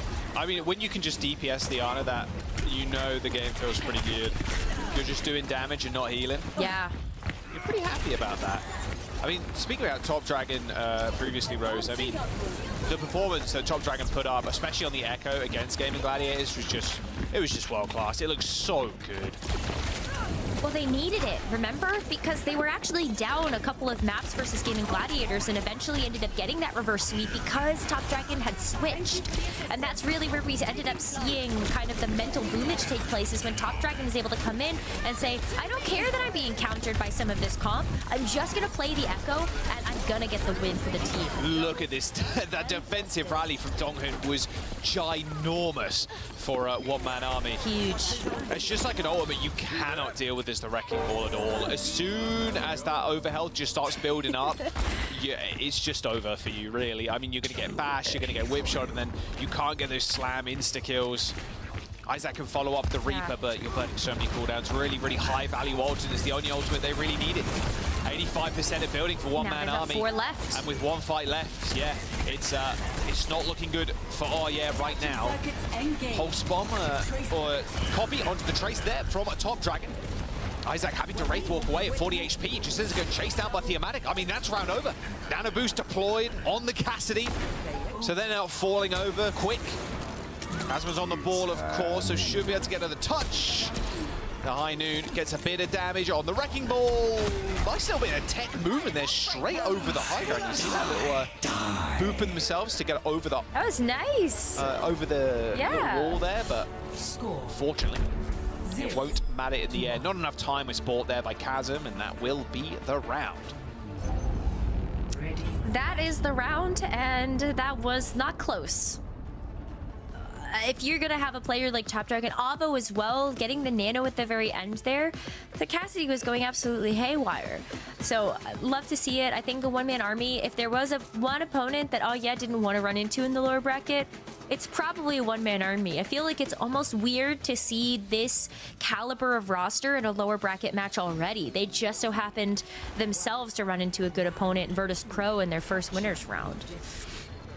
TP out, One Man Army. Oh, Jeffy goes to the Orisa this time. I'm surprised Dongin's on Lucio here. I mean, just you kind of help the Orisa in the comp with the Lucio, but your Brig was working out really well for you. Let's wait and see. Thematic going really low, really low. Where's the heals? Alpha and Dongin maybe a little bit preoccupied with the Wrecking Ball dive. Oh, good nade. Oh, Isaac's one. This is one... I think this is the one round two that a one-man army would struggle with on Samoa. Just knowing that you have Volcano, which would typically see a lot of teams play the Malgarb. We end up playing something like a Rush, Thematic, not necessarily, I think, known for either of those particular heroes. You do have the Orisa as maybe just a way to try to counter some of the incoming damage of the Cassidy. And also as a way to just sort of play your own more stable version of Rush. I guess that works with the rest of the team that you have. I think this is the one round we would see something a little weird. weird. Honestly, really aggressive Ana play there from Alpha, just ignoring the ball completely as soon as you hit the sleep. Cool boy too far forward. And again, that's kind of the problem, right, with the Wrecking Ball comps. Oh, good spear. It's a problem with the Wrecking Ball comps. You don't really have a lot of defensive countermeasures from your tank. You can't. The tank's not going to be there to peel for you. You're waiting for your other support, which normally is enough, but against a comp that's playing so aggressively like One Man Army, it's going to be rough. Good headies from Arvo too. Really nice stuff. Wow. Isaac, sit down, my son. Arvo is here. Are they just walking to spawn? And they're touching the spawn doors. Oh, cool boy. I mean, Cool Boy got pulsed. He had to deploy the lamp. All right, it's all good. The ball's back. You were already there. How's it It's okay. Well, already going to be almost an instant backup here, but Theomatic's actually waiting to potentially use this Arisa. I love Terra this Surge. aggro play. Arvo with a 2K at the spawn doors with the high need. I am in love. I really like it because This is you are confidence. not letting the ball set up. The ball has to set up. The ball has to get behind you, has to go for a slam, has to swing around the chandelier, you know, whatever. Like, if you're playing up the spawn taking doors, so much time. Exactly. Sleep on the ball, you're dead. One-man army, probably going to go to spawn doors again. Then, oh yeah, going to have to use OWCS to get out of spawn. It's Look at great. Yeah, absolutely super powerful. The Terra Surge after the lamp is gone. Yeah, this is beautiful stuff from One-Man Army. Space Station, take notes. Your game could have been cleaner if you just did this. Astro's shaking his fist at me right now. In DMs probably.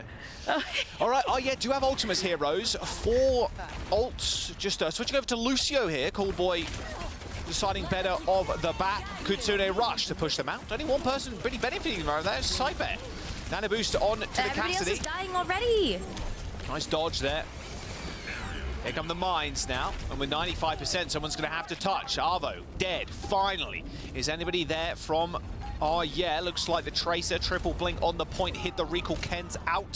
Same with Cool Boy, however, where's the retouch? There it is, Ken's in, hits the jump pad, manages to get out of the way of being insta-killed, but I think that's about it. One-man army with a very quick and clean first map on Samoa, a 2-0.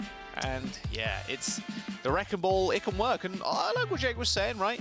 A high-level Wrecking Ball player like Casimir is an exceptional ball player. Yeah. It can work, but it looks like One Man Army kind of knew what was going to get thrown at them. And kind of like Sparker said in the interview, don't really need to prepare that much. We know what you're going to play. So we're fine in our own game, just picking the strongest heroes and just kind of running it. I will say that is maybe a composition that a one-man army ran on the Volcano round that maybe we were not super expecting, because we haven't seen the Orisa very much from Thematic, but obviously they practiced it. If they were expecting to see the Wrecking Ball, they kind of had their game plan going into Volcano of what they actually wanted to run. So credit to them. Yeah, I feel like Orisa is one of those heroes too where you don't really need a lot of practice with the character, because Orisa was also meta for like hard meta. Oh like my god, that's true. Ago, so yeah, she was super like, meta. well, Thematic's a pretty good Orisa anyway, good Malga too. It's just like, okay, we can just pull this out. Orisa did get a small buff, the spear does more damage now with the Rex, but didn't really impact this fight, not a crazy amount at the very least. Look at this play too. I really like playing super aggro as the Ana here. If you're knowing the enemy backline is stepping super far up, if you do manage to kind of, you know, track the ball, oh, he's over doing something else, or you manage to sleep him, you can just go in super aggro as the Ana, because you're not fearful, and you could just blow cooldowns being aggressive. That was nice as well. The Avo 2K, that was great. Here's the stats. And yeah, 6 deaths, that is low. Wow. 6 to 33. Oh, yeah. Kind of looking like their profile picture right now, that little sad face. Not looking the best currently, but again, they do get to choose their map. I mean, maybe Isaac needs to come out with a hog again, I'm not sure. But you're going to go to a Wrecking Ball type map. Kings Row again. You reckon Kings Row for ball, maybe? I was gonna say, like, if you are gonna actually bring out the hog, then maybe you just go back to what worked for you. The Kings Row map ended up actually being pretty good, but if you want to stick to the Wrecking Ball, then I think you maybe even consider a map like Blizzard World. Okay, I can see Blizzard World. Yeah, play the ball there. I like that. I like that. I have to wait and see what it's going to be. Of course, it will be our year and their map choice. Elimination Game 2. This is the lower bracket.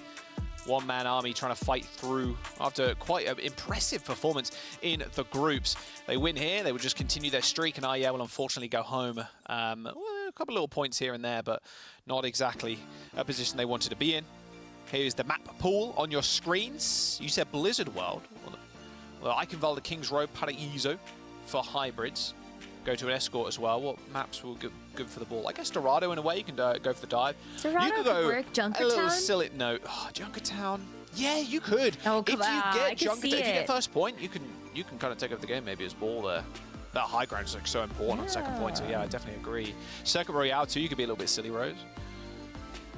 I think Circuit Royale could totally work. We've definitely seen We have seen teams do that. It works. Illegal with the May, the wrecking ball rollout. Just It was so funny. I talked to Albert about that. He was like rubbing his hands together, like, "Oh yeah, we threw the rule back up. Oh yeah, we got these guys." It's so funny.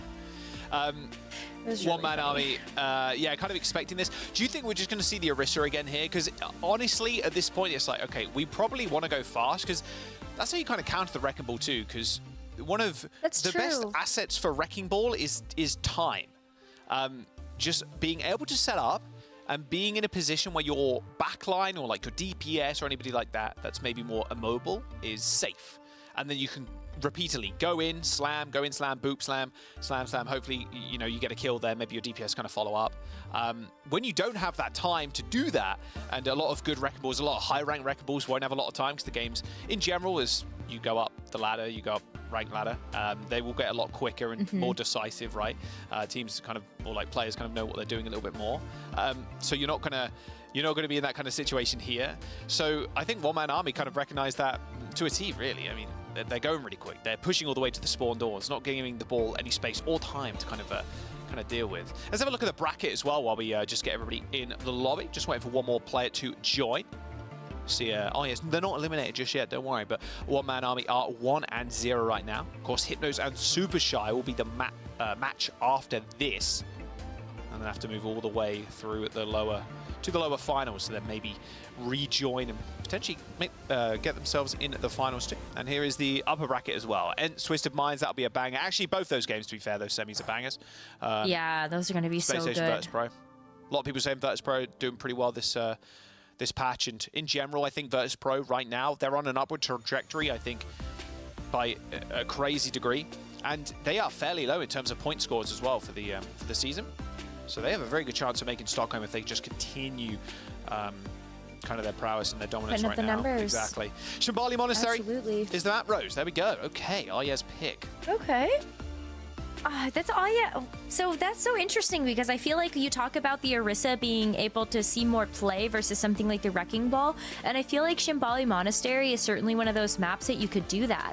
I know a lot of times if we try to see a lot of teams play some sort of rush variant, it's always with the Ramatra here, or even we end up seeing the Sigma, but the Orisa did look good, and I'm hesitant to call out maybe some of the Wrecking Ball rollouts that we could see here on Shambali. Yeah, I bet there's some just freakish ones.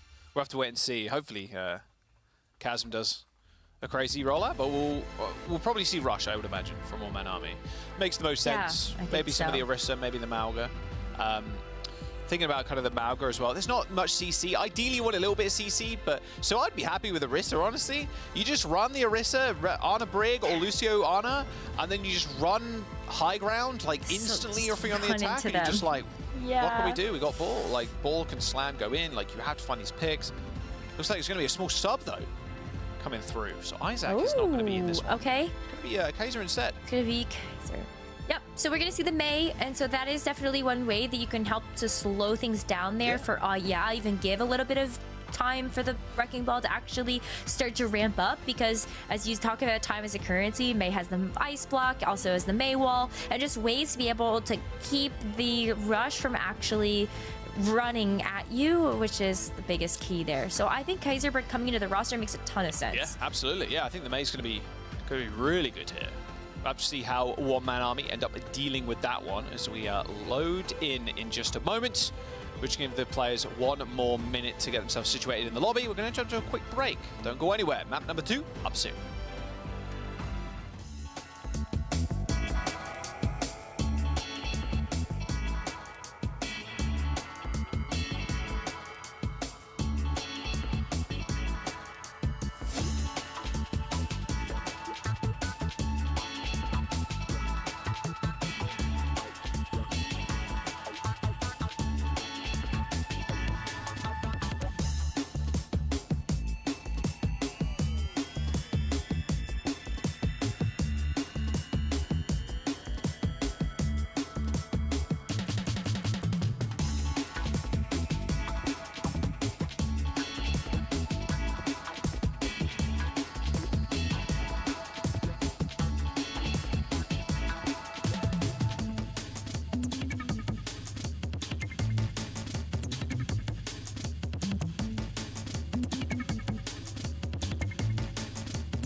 Welcome back. Short break, but we're about to get into the second map here. One-man army versus Shambali Monastery. It's it's pick. I do believe we got another substitution as well coming. Oh, here we go. Okay, Isaac is gonna switch. Isaac on tank. Okay, so what we saw at the very beginning of the day against Space Station, Rose. And this makes way more sense because when you think of Shambali Monastery, I do not necessarily think you think about it as a Wrecking Ball map. And so Isaac gets to come in, can play a D.Va, can play a Winston, also has the opportunity to bring out something like a Ramatra. And so I think that, making this pick does signal, okay, like we can definitely play not the Wrecking Ball 2. Maybe they just don't believe in it as much. So I like this way better, especially with Kaiser coming in to play the Mei. That they have a really good rush setup going for them.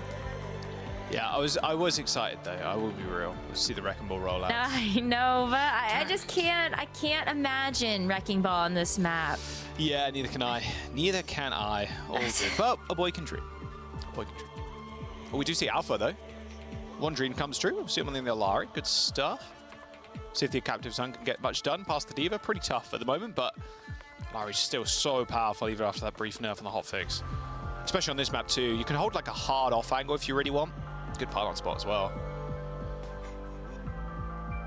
I like that. Yeah, I think Alpha coming out with the Alari is definitely a unique pick here. It leans itself really heavily into the poke style composition that we see here from Thematic, also trying to run the Sigma. Top Dragon on the Echo though. I love when teams bring out the Echo here because even though you might think that Ken is going to bring out something like the Hanzo or the Ashe, like Top Dragon is not the type of player that plays scared into either of those particular heroes, and you still have so many of these rooftops to play around that makes this Echo very deadly. Yo, little Diamond Knight. Oh, hit the shield. Unlucky. They've ended up clearing the pylon out. You can see the little split here, the 3-2 split as Alpha and Top Dragon are off onto this right-hand side with the Alari. Not really needing to heal Top Dragon either. They can just rely on the pylon to do a lot of that work for you. Looks like Isaac is trying to make them presence known on this high ground. However, Arvo, especially with Dong in there as well, is so hard to really grapple with on the high ground. However, Kaiser comes up with a kill onto Alpha. Not good for Top Dragon, who's going to be more isolated now. Speaking of which, that Mei is 4 seconds towards that block. Needs some desperate heals right now. And with a kill onto the Meg and forcing the Mei into the ice block, one-man army, you're in a good spot. Although Thematic does end up falling over, so now it's all kind of falling apart. Well, look at the dynamite damage that was done there. You're actually going to be able to take out Donghoon as well, which is the last bastion of support that you had there on the one-man army. That's an early Bob. So the Bob has to come through. That is a very early Bob. Arvo doing so much damage. Okay. Gives his time, team entire, like 20 extra seconds here to get back into the fight? Yeah, absolutely. Likewise to seeing the amount of dynamite damage we're seeing from Ken, Abu's absolutely been putting in the work as well. That's so much so that Isaac actually decides to gun him down. Thematic in trouble too, gets the lamp, but needs some more support. Window on the flank for Ken and Saiper. It's a very different we are seeing. Of course, without the Wrecking Ball. Oh, ring around the rosy. Got him. Skill issue? So true. Oh, I mean, that's a stagger too, though. So as the D.Va voice line comes through. There's so many ults too. I mean, you can try and touch this, but you got to go against Blizzard here as well. You duplicate the Mei, just use the ice block on point. Thematic's gonna get That's crazy. Blown up. Yeah, nice duplication, worth the attempt there. You do end up getting the Blizzard out of the team. As Isaac tries to find a double kill with the Bunny Blaster, the Pilot D.Va. Oh yeah, with impressive timing. 4 minutes as they move into caves. Plus they're kind of pushed up here as well. They get a chance to get this forward positioning, but I call back to the duplicate because it wasn't even just that they got out the Blizzard.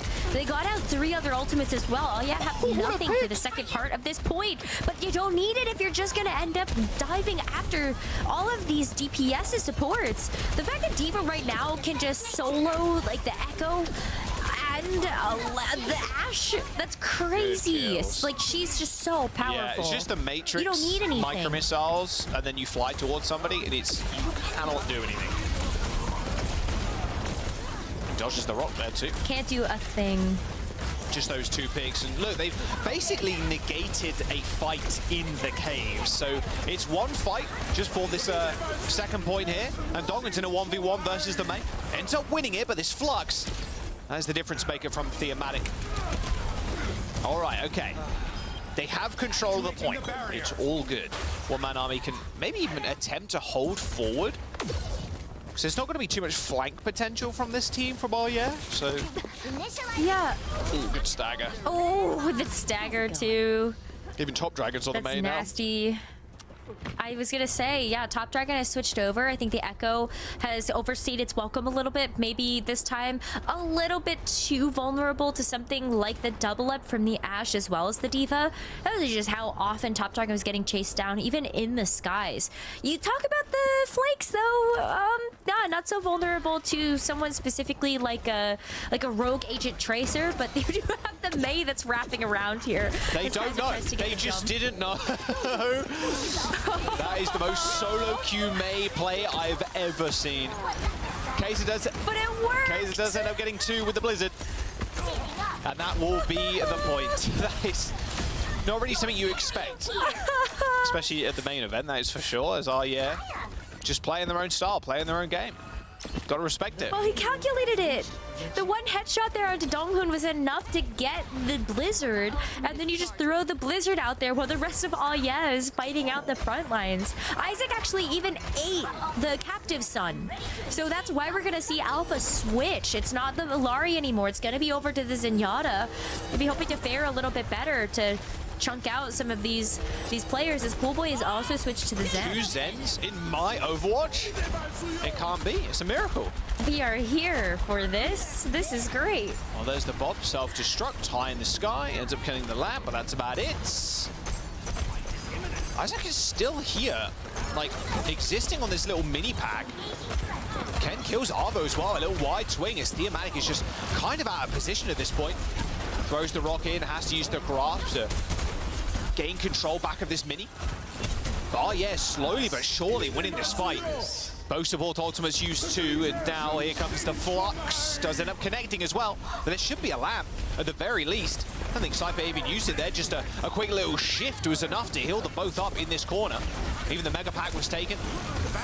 Thematic just can't get any damage in. But although they did end up finding a pick with Ken, they're unable to really push on forward, as now here comes the Blizzard from Top Dragon, freezing everybody in place. Isaac really low, gets desuited, and now they should be able to at least find the fight. There you go. Okay, they won it eventually. It took a little bit of time. The longer these fights go on, I feel like it favors a one-man army's composition. Just knowing if the Omatic is still alive, then you have the shield. You are also able to help control things with something like the accretion. And then we also just saw enough longevity to the point where we actually saw like big picks come through from a one-man army. The Blizzard from Top Dragon helping to lock down Isaac, get him out of mech, and it's a ton of stall off the clock as well for the composition like Top this. Dragon. Time for Kaiser, though, to hit the Blizzard. Blizzard, Transcendence coming in, though. That is a big nade in the back line, and they have to run for cover now as the self-destruct comes in. Again, only eliminates Donghun's immortality field as the Bob deployed. So messy. Look where Thematic is as well. Just, oh yeah, just separating the fight with that Bob, just forcing Thematic into that payload stall. Can they get the kill on the Zen? Doesn't look like it. Oh, he shooting his knees. Oh, good wall from Top Dragon.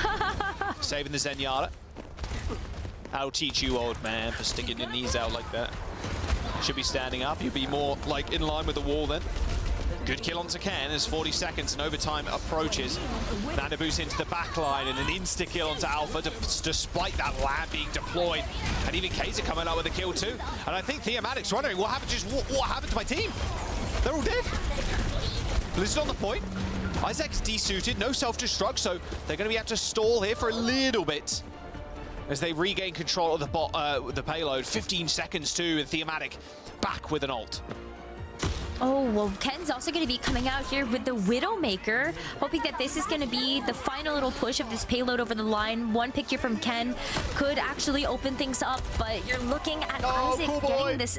Cool Boy!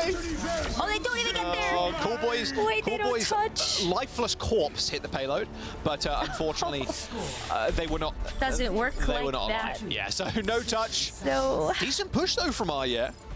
Impressive time bank and a very much catching one-man army out, especially that flank coming through from the Mei. Headshot on the back, put the Blizzard on point, getting 2 kills just with the Blizzard. Like, good stuff from IS so far. We'll see if one-man army, they change up their comp going into this next round, because the Sigma a lot of the time from Theomatic was getting caught out, either split up from the rest of the team, or the enemy, REA were just running past them. And then Theomatic was just on the point, just looking around like, John Travolta meme. Where's my team? Where's my team? where did they go? It's okay. It was Theomatic was kind of off by himself a lot of the time, but I feel like that's sort of the job of the Sigma, is to just keep the other team busy, like allow time for the rest of the team that's going to be poking away to actually get the picks.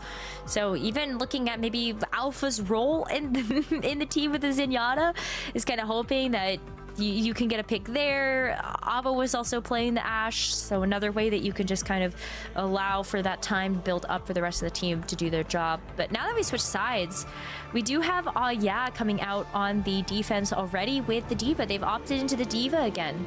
This is a definitely comfort here for Isaac, as a D.Va, one of his best heroes. Oh, please. I was waiting for it. Yeah, we saw this spot. I think it might have been me and Scott the other day. The little Hanzo spam. I did not know about that spot until a couple of weeks ago. It was pretty cheeky. Little damage boost, right click on the Zen. If it works, it works. I mean, I think it's pretty sick, yeah. If you got a headshot there, you're laughing to the bank. Okay, well, not to be this time around, unfortunately. But we do have the same compositions again on both sides. Top Dragon this time, though, is just going to insta-lock the Mei. Doesn't even want to try the Echo this time around. Makes a lot of sense. You know that Isaac's going to be playing the D.Va. Doesn't really... You don't want to open yourself up to that when you know that you have to basically finish the map here if you're a one-man army. It's quite a long way. Yeah, pretty much.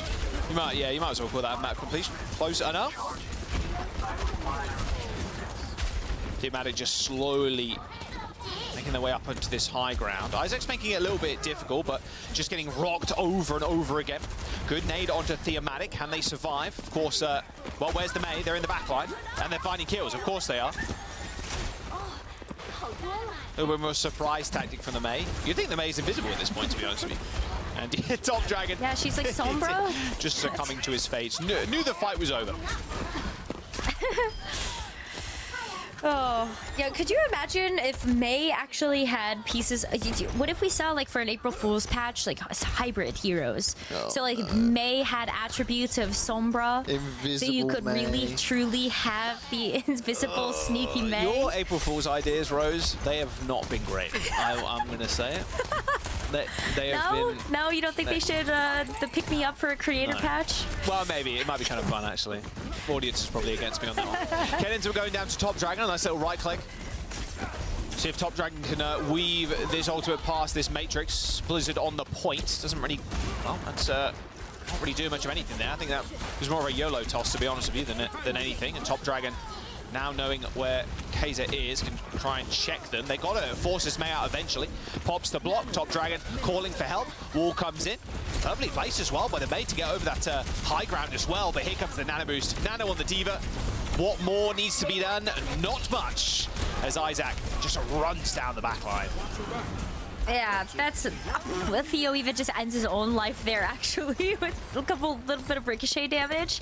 But Isaac walked away with 3 picks and one-man army. They're now staring at a time bank of 1 minute and 10 seconds. 5 ultimates in the bank, so it's really great that they got out the Blizzard, they got out the Nano and the Amplification Matrix in that last fight, but they're still looking at having to chew through this D.Va mech and then a second one. That's just a lot of health to have to get through when your backline is under pressure. Oh. Remake from Isaac. They got to get this one. Self-destruct kills Arvo, of all people. Bob comes in, 45 seconds to go. Try to kill the baby? Bob is going to die rather shortly, I'd imagine. No, actually stays up. Blizzard comes in, and that should be a couple of kills. There we go, one-man army. Just in amongst the chaos. Manages to find a couple of kills. Alpha picking up a couple on the Zen. This has been messy, but you know what? If it works, it works. One-man army eventually find the fight. They got 20 seconds, and yes, should have a touch. Well, maybe Kaiser gets down. It's gonna be a rushed one at the very least. It's not going to be a clean touch here from Aya, and even then, you are dealing with this Avo Bob that you might just have to throw at this point as an insurance policy to actually get yourselves this first point. Ooh, Top Dragon win the 1v1 against Kaiser there. Yeah, there it is. Looking like they wanted to teabag too. One-man army, they deploy the Bob. All right. Yeah, it was going to be a rush one like we said, so... don't really expend anything. You still have the May Blizzard. If they can hold the fight here, that being one-man army, they won't have to deal with this cave. They won't have to deal with this big Blizzard play from Kaiser. So we'll have to see if they hold this close consistently. You could even bait it out. I feel like if you know that Top Dragon on your team is close to a Blizzard again, then Kaiser certainly has one ready to go. So this is something that a one-man army can play around. If they can force out the Blizzard now, you just disengage immediately. And then you know that that's one thing out of the tank. Kaiser's not falling for it, though. What a shot! Wow. Wow, straight around the corner. It didn't even... saw Top Dragon for maybe 2 frames. Nice shot. Okay. That is May things. That is a May OTP thing. 100%. Is it in the bag? Dodges the Sim Eat. Oh, and Isaac as well. Body blocking the Sigma to make sure they actually get frozen. Really nice from Arya. Alpha, can you get this kill? You're not likely. No. Not when you get the follow-up from 2 other players there. That was a dishonorable 1v1. A little bit. You had backup. But that's such a far spot. I keep forgetting how far the spawns are here for Shambali attack on the second point. This is a lot of open territory they have to traverse in order to get back to the payload. They don't seem to be very confident in how they want to actually make this wraparound. D.Va's going to force them to have to take the high ground here. But they do have quite a few ultimates. Sub 1 minute, though, as a one-man army come back in with 4 ultimates. The Transcendence can be very valuable here against something like the Bob. But Top Dragon is all by himself versus this D.Va. Oh, Dongan so low. Yeah, Alpha using that Transcendence is going to tank a lot of that damage as well from the Bob. Bob does end up falling over. That Flux missing by the looks of it there. As the nano boost onto Isaac yet again has been deployed, but quick as that, they got de-suited. And a Blizzard 2 is gonna get LOS'd by Kaiser for a moment, but it will be Top Dragon and Avo just coming up with the kills required for one-man army. Avo does end up going down eventually to Coolboy. But it is Alpha who is on the high ground as the Zen at the moment. That is going to be able to sink this payload in. And there is a small stagger onto Coolboy as well. Ooh, Coolboy's going to get chased by this Winston. Yeah, man, you got to get this kill. Got to get it quickly. Got to rejoin the rest of the team. All right, Dongan's got the window. Still a very, very close map. Yeah, but Theo's gonna have to jump, so you can actually go after the back line. Gotta watch out though behind. Avo's gonna get frozen. You actually see there's a bit of a sneaky play from Nice Sante. slam. Someone is there touching it. Is Top Dragon right now. Do not see 9. 187. That was close. God. Isaac super low. Just got to keep Top Dragon alive in this fight. The Bob comes in and it lands on the point as well. So it's a perma contest here for one-man army. Good headshot from Arbo. And Top Dragon still pumping out the damage on the May. Survived against all odds. As they end up capping this point, 1 minute and 30 to go. A nail biter of a map so far. I've never gripped my chair so hard. Yeah, that. See that overtime start to expire? Twice, by the way. It was so close. Almost got lucky that Bob hit someone near the point too, because that Bob was contesting for the majority of that, it felt like. Oh my god. Yeah, definitely lucky there. But another minute here added to the clock for One Man Army to try to get to that golden box of victory. This has been an absolute dogfight between these two teams. But it has to be here and now. One Man Army, they do have Avo here on the Widowmaker. Try to contest with that sniper of Ken. Self-destruct, Blizzard as well. Isaac's going to get frozen. Blizzard's huge. Ken got frozen for like half a second there. Ends up walking away with that one. Nice little nade onto Isaac, but Thematic is dead. 30 seconds to go. As the Top Dragon's May just continuing to stay alive. Wall, Ice Block used. Insta pops out of the block of full HP. Can he get some kills? No. There's 20 seconds. A nice headshot from Ken onto the Widowmaker. It's going to force a regroup. I feel like you didn't want that. I actually feel like Top Dragon should have died faster so that you can get a clean recontestant. But they go back to spawn and they switch instantly. It's going to be a full dive here. Albo on the Tracer. Top Dragon on the Genji just to get back to point. Hoping that this Primal Rage can buy them enough time as Thematic does make it. Juggling Saipe as well. Someone needs a retouch hit. Who's going to get it? Get to point. Retouch. Arvo manages to get there just in time. Primal Rage disappearing, but Nano Boost has been deployed. Isaac is a one mean diva machine right now as he just runs over One Man Army. Top Dragon has got the Nano Boost though. I don't think there's going to be a blade in the future. Gets a D-suit. Not even Top Dragon can do it for One Man Army as managed to hold and tie the series up. Wow, awesome stuff. I mean, this is a map win for It looks really great from them as well, knowing that it was their map pick. So they must be feeling a little bit better, knowing that they did take that hard loss to Space Station in just our previous match. Going back to comfort a little bit on this one, Jack, the diva from from Isaac looked amazing. Yeah, just every single nano that was deployed was on Isaac, and Isaac just matrixed, micro missiles, dead. Insta-kill in the backline. And that's going to be the big problem, right? With the nano boost, how would you hold on because of how aggressive also Thematic needed to be in that last few moments? Had to spot the primal to get to point. I mean, yeah, it was the dog fight, but I'm all here for it. One Man Army and tying up the series. One Man Army is now their choice of map and game type. Can't be push here, and can't be escort, and it cannot be control. So it could go to a hybrid push or a flashpoint as we jump into some highlights from this game. Oh, this flank Blizzard was so funny. Ridiculous. You can see the Blizzard get instantly earned by getting the headshot there onto Donghoon and just an instant throw of it. Yeah, and you can see the kill feed too, that Isaac did eat the captive son coming through from the Alari. So that did force a bit of a switch there as Alpha went over to the Zenyatta instead. And it was really exciting to watch this sort of cat and mouse and these different picks that had to come through in order to adjust to one another. You even saw Top Dragon actually have to switch off of the Echo in order to play the Mei as well, because Kaiser's was so powerful. Yeah, I love Top Dragons. I'm sure everybody's been in this situation as well. Like, okay, they're playing the Mei. It's time for me to play the Mei. It's my turn now. Me Mei also. Yeah, exactly. I think, they did really well, especially on this this point here. This OT fight was so close. Avo's Bob did a lot of work, and Top Dragon just staying alive, hitting the blocks at the right timing and just playing around, making sure they don't get taken out, waiting for Donghoon, waiting for Alpha to get back so the heals could come through. Yeah, it was a close map. It was Ye's map pick as well. Of course, One Man Army did start off the series with a 2-0 on control.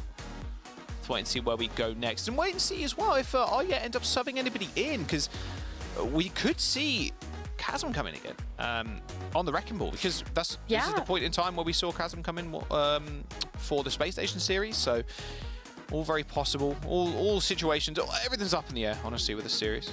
Here are the stats from the last game as well. Pretty close, I'd say, across the board. Damage out only much closer, by like 400. Not a 30 death deficit between the two teams. I think that's a pretty important improvement, I think, there.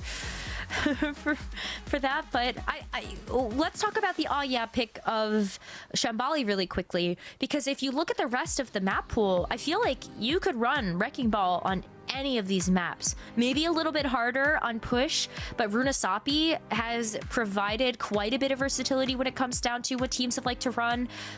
But I mean, I don't know. What are your thoughts, Jaws? I feel like could be a time for more Wrecking Ball. Well, it looks like we're going to a map we don't see almost ever. Paraiso. Okay. But this is a dive map. Yep. going to be Dive. One-man army. I'd imagine, again, Thematic on the Diva. Could play Poke as well. Not too uncommon to see Poke on this map. I think Winston for Thematic. But it makes the most sense for me in my brain right now, at least to see Thematic on the Winston. Do you know, here, probably not even summon the ball. Just going to play Isaac again on the Diva. I think you're right. Well, I think it works out well because even though Diva doesn't necessarily eat up the Tesla cannon with the defense matrix, that's not the target you want to see in front of you anyway. Right. You really want to be going after those more squishy heroes in the back. So when you look at someone like Avo on Ashe, perfect target, right? And with Top Dragon being on Echo, that was also a really juicy target for the Diva to take down. In fact, it forced Top Dragon to switch off of the Echo because of how often he was getting picked off. Switch on to the mid. All right. Yeah, maybe. Let's load in to Paraiso. And this is a perfect map too. We're not getting subs. Yeah, no substitutions. Perfect map though for Avo and Top Dragon. They can play the Ashe, play the Echo. That is the meta picks right now. More often than not. For these slightly slow maps. Or even Avo on the Tracer. Or Top Dragon on the Tracer. Like something quick if they want to go like really hard dive on the offense. But Echo would make a lot of sense. Ashe would make a lot of sense. And yeah, one-man army just running with this full dive. I wonder how the Mei is going to work. Thinking about how effective Mei can be, especially on first point. Not really too many small corridors you're walking through to get walled off, or like this wall is going to have to be used maybe even more selfishly for the Mei and not for like an offensive capability. Maybe even dive comes in, put a wall on the supports, elevate them or like trap them behind a wall so they don't get I could see that too. blown up. You're not going to be playing an offensive Mei, more a defensive one, I'd imagine, if you're a Kaiser here. That works out, and I think there's still a lot of value for the Mei just being one of Kaiser's best heroes. A random icicle could be the difference between winning or losing a fight. So we're gonna see a one-man army come out of the gates with kind of what we've expected to see from them. Their bread and butter of this stage of competition. Avo back on the Ashe and Top Dragon back over to that expert Echo. Maybe even faring a bit better here because you do have a lot more vertical ground you can cover. That is much better on Paraiso versus Shambali. Good counter dive there by Mei dead, it's all good. Still got Isaac on the field. As long as they can maintain control of this forward position, that being one-man army, they're in a good spot. Thematic's going to come back pretty quickly on the Winston, and Top Dragon is on the flank. Kind of knows Darn is hiding behind the stairs. In fact, both supports are split up completely, by the way. That was lucky timing there from Callboy. Almost got a face full of sticky bombs. As that Diva mech is set pretty low. Oh, that was... We saw that, unfortunately, Thematic. You jumped up and you hit your little head. A little bonk. Unlucky. It's a tactical, you know? Tactical Yeah, what if there was no one up there anyway? No big deal, It's right? so true. You just get the slam damage. Dynamite through the window always does a lot of damage. Yeah, no shot. You stay on this point unless you've got a dive like this. Monkey Diva dive straight into the back. Yeah, no healing for you, Ken. Full defense matrix. Even a self-destruct. Give me some of these kills. Good way to use some of those skins too if you're too cheap. You just clone the Diva, get the skin if you don't have it. There it is. All right, first point. I love that. Capped. Good dive there from One Man Army. Very good dive from a one-man army. Even at the tail end of that, the Thematic get pushed like side base so far back. Like the amount of just tenacity that has to come through from a one-man army to just bully everybody off of the point is a lot. So one-man army thwarted with that payload opening things up. Isaac is back. This is gonna be nice to just at least have the second life of the Diva suit. He might even need it soon, actually, with just how low he's been getting. Oh no, Thematic's got Primal Rage as well. I've been saying this fight for a long time. Gets Doesn't even need and it. out just like that. And this Mei is not long for the world. Isaac just needs to run here. Yeah, you don't want to get desuited as the Diva. Get out of there, get out of there. You're so low. He's going to get desuited. Force self-destruct. That is not good for yeah, even gets killed too after self-destruct. Are they going to be able to pick up Cypher? No, it doesn't look like it. They want to overextend too much, but that is a big kill onto the Diva. Only just now spawning and actually switching to Queen for this last fight on this second point. Yeah, big progress. The fact that it's already last fight, you have to see the bomb thrown out here from Ken just to prolong what feels like the inevitability. Bob is doing work. Actually, though, the contest there, they disengage from one-man army to come back in with the rally. What is happening? Dogger's in the back line. Here's the rally. There's the dupe on the Queen. Please, they can get a free ultimate here. Might not be able to, though. That Queen with an Nano Boost is a pretty scary target. Carnage, not getting, not landing. Nice little block. Rampage available, trying to get through the wall. Does manage to get it off. Saipe has been antied. And now Top Dragon's in the back. Oh, the fight. It is just slowly but surely just descending into chaos. Isaac is dead, and there we go. I mean, Echo, honestly, does extremely well in amongst the chaos. If Echo could just kind of rotate the cooldowns, keep shifting position, it's hard to lock that Echo down. You really need some coordination to do so a lot of the time. He's switching, and Top Dragon is back over to the main. But, like, you do just have way less avenues of attack with the Echo on this third point. So switching over to, actually, the Tracer, after thinking about it again, is going to go over to the Tracer. We've seen Top Dragon play the Tracer before. It was a little silly the last time he played Tracer, I think, into or at least there was something, I think, that Top Dragon was getting dipped. Oh, it was versus Gaming Gladiators. I think Top Dragon had a pretty bad time actually playing the Tracer versus them. Had a rough time, yeah. My memory says correctly, you're completely right. Thematic frozen, insta-killed. And the Primal Rage too. Might have been able to make use of that one. Top Dragon with 2 kills, however. He's got to get out with his life. Don't want to get headshot by the Mei. Oh, he's being too slippery. Just covered in oil, all greased up. As Kazers have to use that wall to get to the high ground. Oh yeah, are going to be able to regroup, but unfortunately Isaac's going to go down. You can see now only Coolboy and Saipe kind of appearing in this fight. And Thematic can go super aggressive, same with Top Dragon. Just not letting a single icicle land. Look at this, the movement. It's just so tricky with it. Even there's the pulse bomb that's spawning for good measure. Not going to be able to actually get anybody. But wow, they can't even use the window. Thematic is just body blocking, knowing that he has the primal. Bob the rescue again, but no, he's just going to get Primal Rage away. Even the rally deployed, Top Dragon on the point, has to recall, but there is the cap. 2 minutes and 35 seconds. That is a lot of time. Michael Phelps in the 100 meter. Quick. Switching sides. Hey, there's a new gold medalist there for swimming. Guys gotta check out the swimming. I did not watch the You didn't check out the Olympics? What do you mean? Where's your pride? I was playing Overwatch. Yeah, my bad. Right. I check the scores. I just Google the scores later and go, yes, my country did it finally. We got a gold, yippee! And then I go back to play. Who spilt the bread? What's going on? That's really disappointing. What, the bread or me not watching the Olympics? Bread. Both. Yeah, fair enough. But actually, the answer works for both of them. Like, yeah, we got another gold, and there's that's pretty cool though. The only if I do watch the Olympics, I normally watch like the judo or something. Okay. Yeah. I like the martial arts or something. That's pretty cool. That's yeah, fun. I mean, yeah, martial arts are really fun to watch actually. I think they're really cool. My deep lore. My uncle was a double black belt in judo. And, really? Yeah, when we were younger, it's like, you know, pick fights with your. Well, I don't know if everybody did this, but you pick fights, and you just me and my brother just getting thrown across like the garden and stuff. Like, yeah, no chance, absolutely no chance.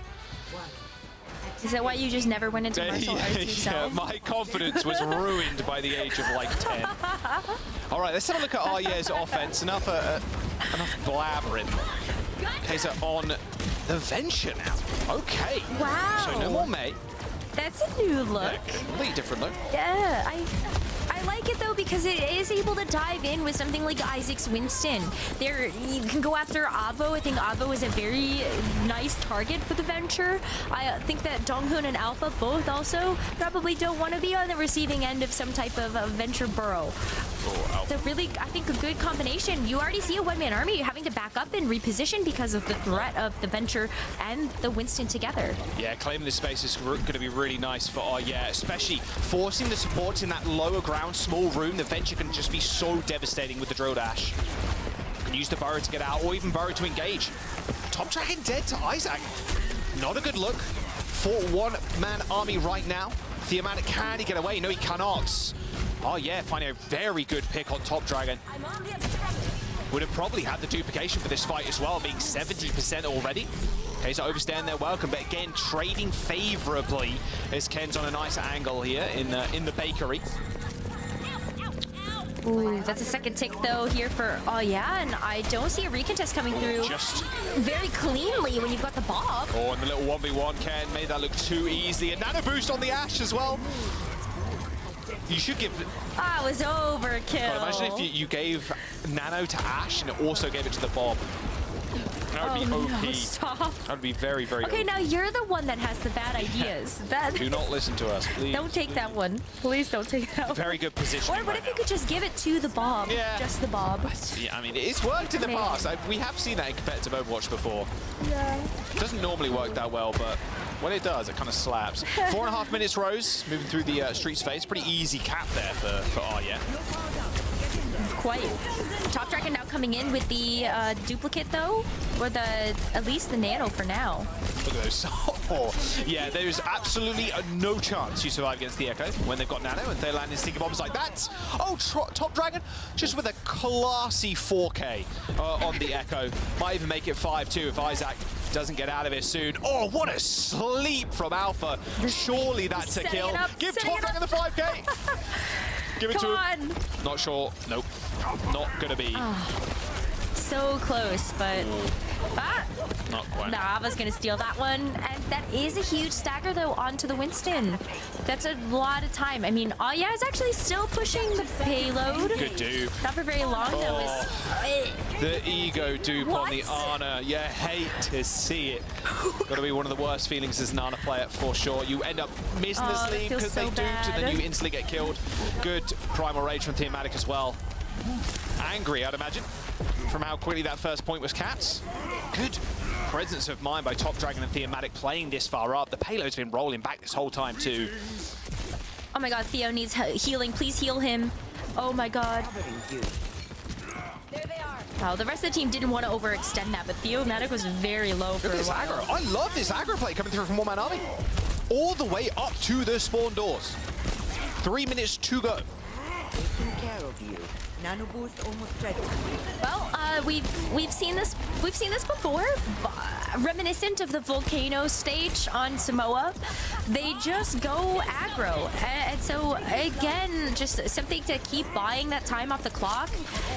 Are forced to actually use their ultimates to get out of spawn at all. Like the Bob onto the high ground pushes a one-man army to rotate, but then they go back in with the nano on Thematic. Nano boost. That wall didn't help Ken one bit. Thematic just walks past it. Rush deployed by Arya. Thematic overstaying their welcome a little bit, going for the slide with Tony Hawk action. Finds Cool Boy. Has got Primal Rage, has got Leap to get out of there though, but look, again, just continuing this aggression. Thematic's not getting punished for this either. Saipe is slipping out of there, slipping into the shadows all the way to the back line. As at Thematic, oh dear, hit the head, all good, survives. Poised the bubble, has even got the Primal Rage still. Every time that leap is on cooldown, or off cooldown, he ends up just clicking it. Good sleep.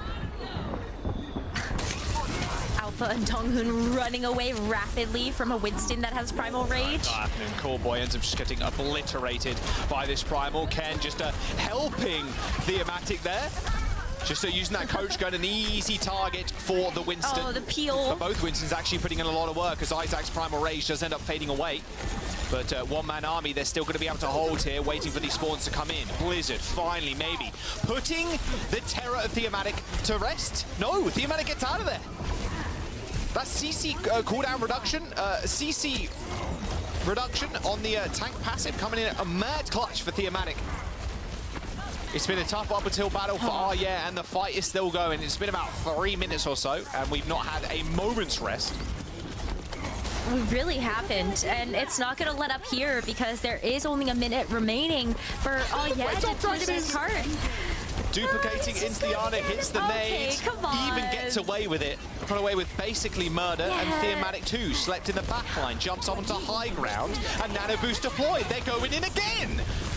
Seriously, 0 to 60 in 1.2 seconds. They're setting a lap record here at Silverstone. Top Dragon with 3 kills in the spawn doors. Oh, yes, offense right now. Like a cocktail umbrella in a typhoon. 20 seconds to go. Primal Rage, Bob available for one-man army. Oh yeah, have nothing in the bank. They've maybe got a Bob, but are they going to even be able to deploy it? They're going to have to use it just to get out of the spawns and touch the cart, but someone's going to have to get there. At least the Amatic goes down without being able to use Primal Rage, but you got to touch the cart. Touch the cart. 0.6 seconds to go, but Isaac gets the touch. Top Dragon still with the kill, but it's only one lone monkey here to try and defend against the enemy team. But luckily, Arya come out on top in that fight. They eventually slay one-man army's aggression. This, maybe Thematic can touch here, but it doesn't look like he's gonna. No, he's not Everybody gonna. a little bit too late on the spawns. And, finish. That's second point in OT. That is crazy. And now only about a minute and 20 to try and cap third. The amount of stall that a one-man army was able to do just after that first point got captured so quickly by Aya is so impressive. Aya do have a couple of ultimates though. The Ken goes down here, but you reset for the next one. You've got respawns that are really close here. You have the opportunity to go for Nano in the next one. Why are they using Blizzard though? That is... Top Dragon. That is absurd. Is bullying the back. Just solo took out the backline on his own. And this is what... Yeah, I feel like Hazer missed the memo. This is what we were talking about yesterday. Not yesterday, Rose. The other day, Rose. You were bringing it up a lot. It's like Top Dragon, a lot of these fights is just kind of solo carrying on this Echo as soon as he switched off the Tracer. And he is the one-man army. He is the one-man army. Duplication comes in, all good, stays alive, dashes away. Another still one. up, 28 HP. Not a care in the world. Eventually killed by Isaac, but at what cost? 20 seconds to go. There's 20 seconds left. That is not a lot of time. I've already used so many ultimates. The Nano is now gone. The Primal Rage is out of their pocket. They're gonna have the Brig Rally, but it's gonna be an overtime. Maybe where the rally can be the most effective, knowing that you actually have to play on the cart, but you're dealing with a rally from a one-man army as well as that Primal Rage from Thematic, and you could just get all bopped off of the cart. This is going to be a rough roller coaster ride here for I think that perfectly sums it up. A roller coaster ride. This has been nothing but a circus right now. And it's Thematic leading the show, leading the charge on the Winston. That Primal Rage eliminating Coolboy, Cyper dead, and that's it. Oh yeah, they're going to get round this final corner, Rose, or not quite, in fact. They don't get it that far. OT ticks down, and that'll be one-man army with the win on Paraiso. A map, honestly, we don't see all too often, and maybe that's why. That was an absolute, slugfest on second. I don't think we had a minute to regroup, 10 seconds of regroup. We did just not. a slight cool-off period. There was nothing there. It was just a constant fight. Well, because nobody could get out of spawn. The fight was being taken to them. So there was absolutely no rest for the Wicked. It was just an all-out brawl from both of these teams, even though they were playing the dive comps. And nobody could actually get out of spawn to go push the payload. Wow, I am impressed right now at how well One-Man Army are keeping them on their toes. Just a bit like, brain just cannot calm down, slow down for a minute. We're going to have to jump to the desk. Right. We're going to take a break. The player's going to take a break. That was too much action for us for the time. Well, maybe not enough. We'll have to wait and see what map number 4 has in store for us. But what do you think of Paraiso? A little bit wacky and wild with it? Yeah, I mean, here's the thing, right? After map 1, it looked like, okay, a one-man army is just going to run away with it. We're heading into Shambali. It turns out it was a dogfight, all right? It was the Battle of Maze. Kaiser obviously fully in his element. Top Dragon trying to keep up with all the May shenanigans. But this is where this format is coming in so clutch. We're heading on to Paraiso. Can't really play the May there that well. Yeah, I mean, this makes sense why they chose Paraiso. I mean, with Winston being so good, they wanted to play this fast tempo style where the May doesn't have opportunities to get anything done, and it's such a vertical map, so challenging to make the May work. And then Top Dragon, super confident on the Echo. I mean, we highlighted this. Maybe he is the one-man army, the titular one-man army. Yeah, I was wondering that. Who is it? But, I mean, it's got to be Top Dragon if it's anybody. But honestly, Kaiser, as good as he was on Shambali, and he was masterful, I feel like Top Dragon did kind of go band for band on the May. Yeah. It's just that he has more in his pocket. He's got the Echo maybe on an even higher level. And I mean, I think map 1, we also saw the ball strat that looked great in the last series against Space Station, looked competitive, just fell flat. One-man army was so well prepared for that, super confident them playing the Brig. I think Donghun is a huge part of shutting down that wrecking ball. I will say we label Oh Yeah as a meme team for like obvious reasons. You know, a lot of one trickery going on. But they actually have a pretty decent meta read and like what they're doing well. Obviously in this scenario, As the you find yourself... solo thinking comes on. You were saying. I'm just enjoying the Kaiser play.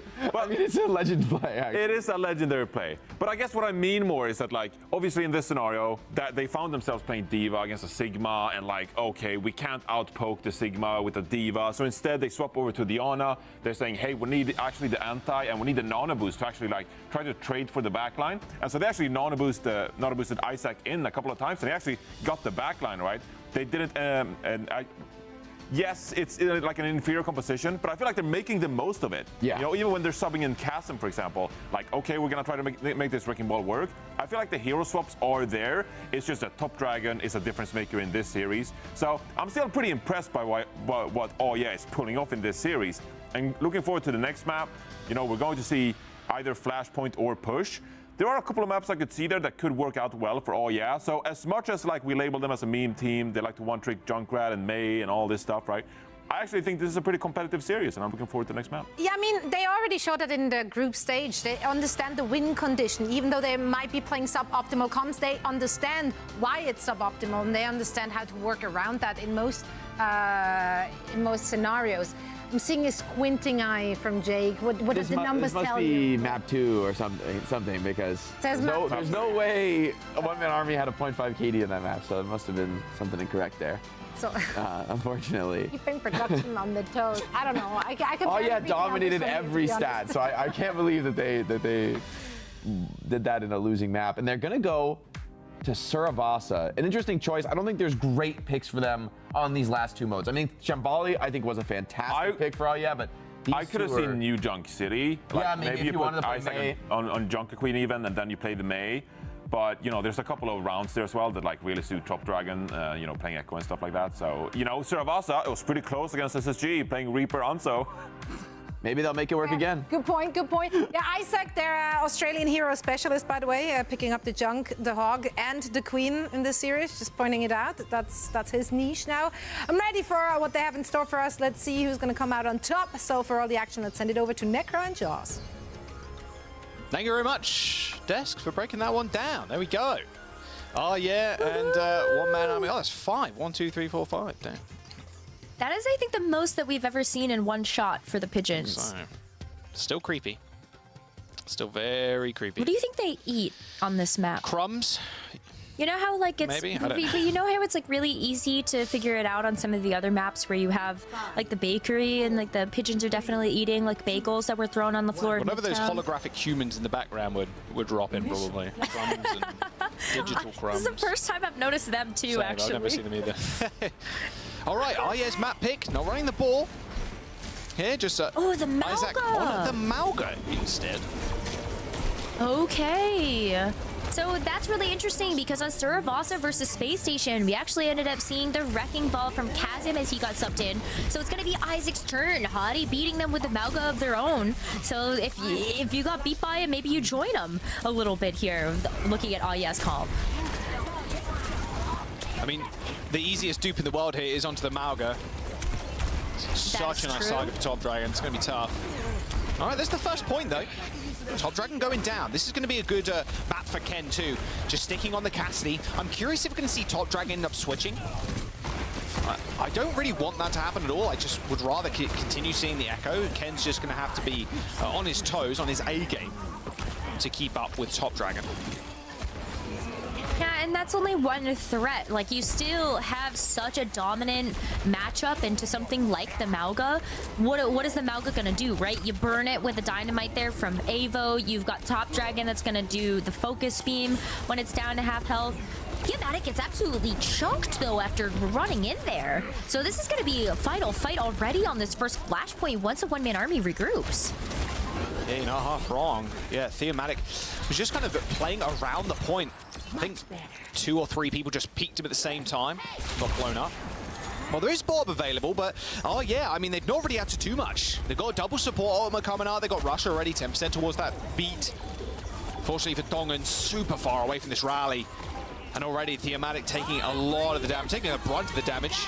Ball comes in, perfectly placed there from Kaiser. Stops that Bob touching the points.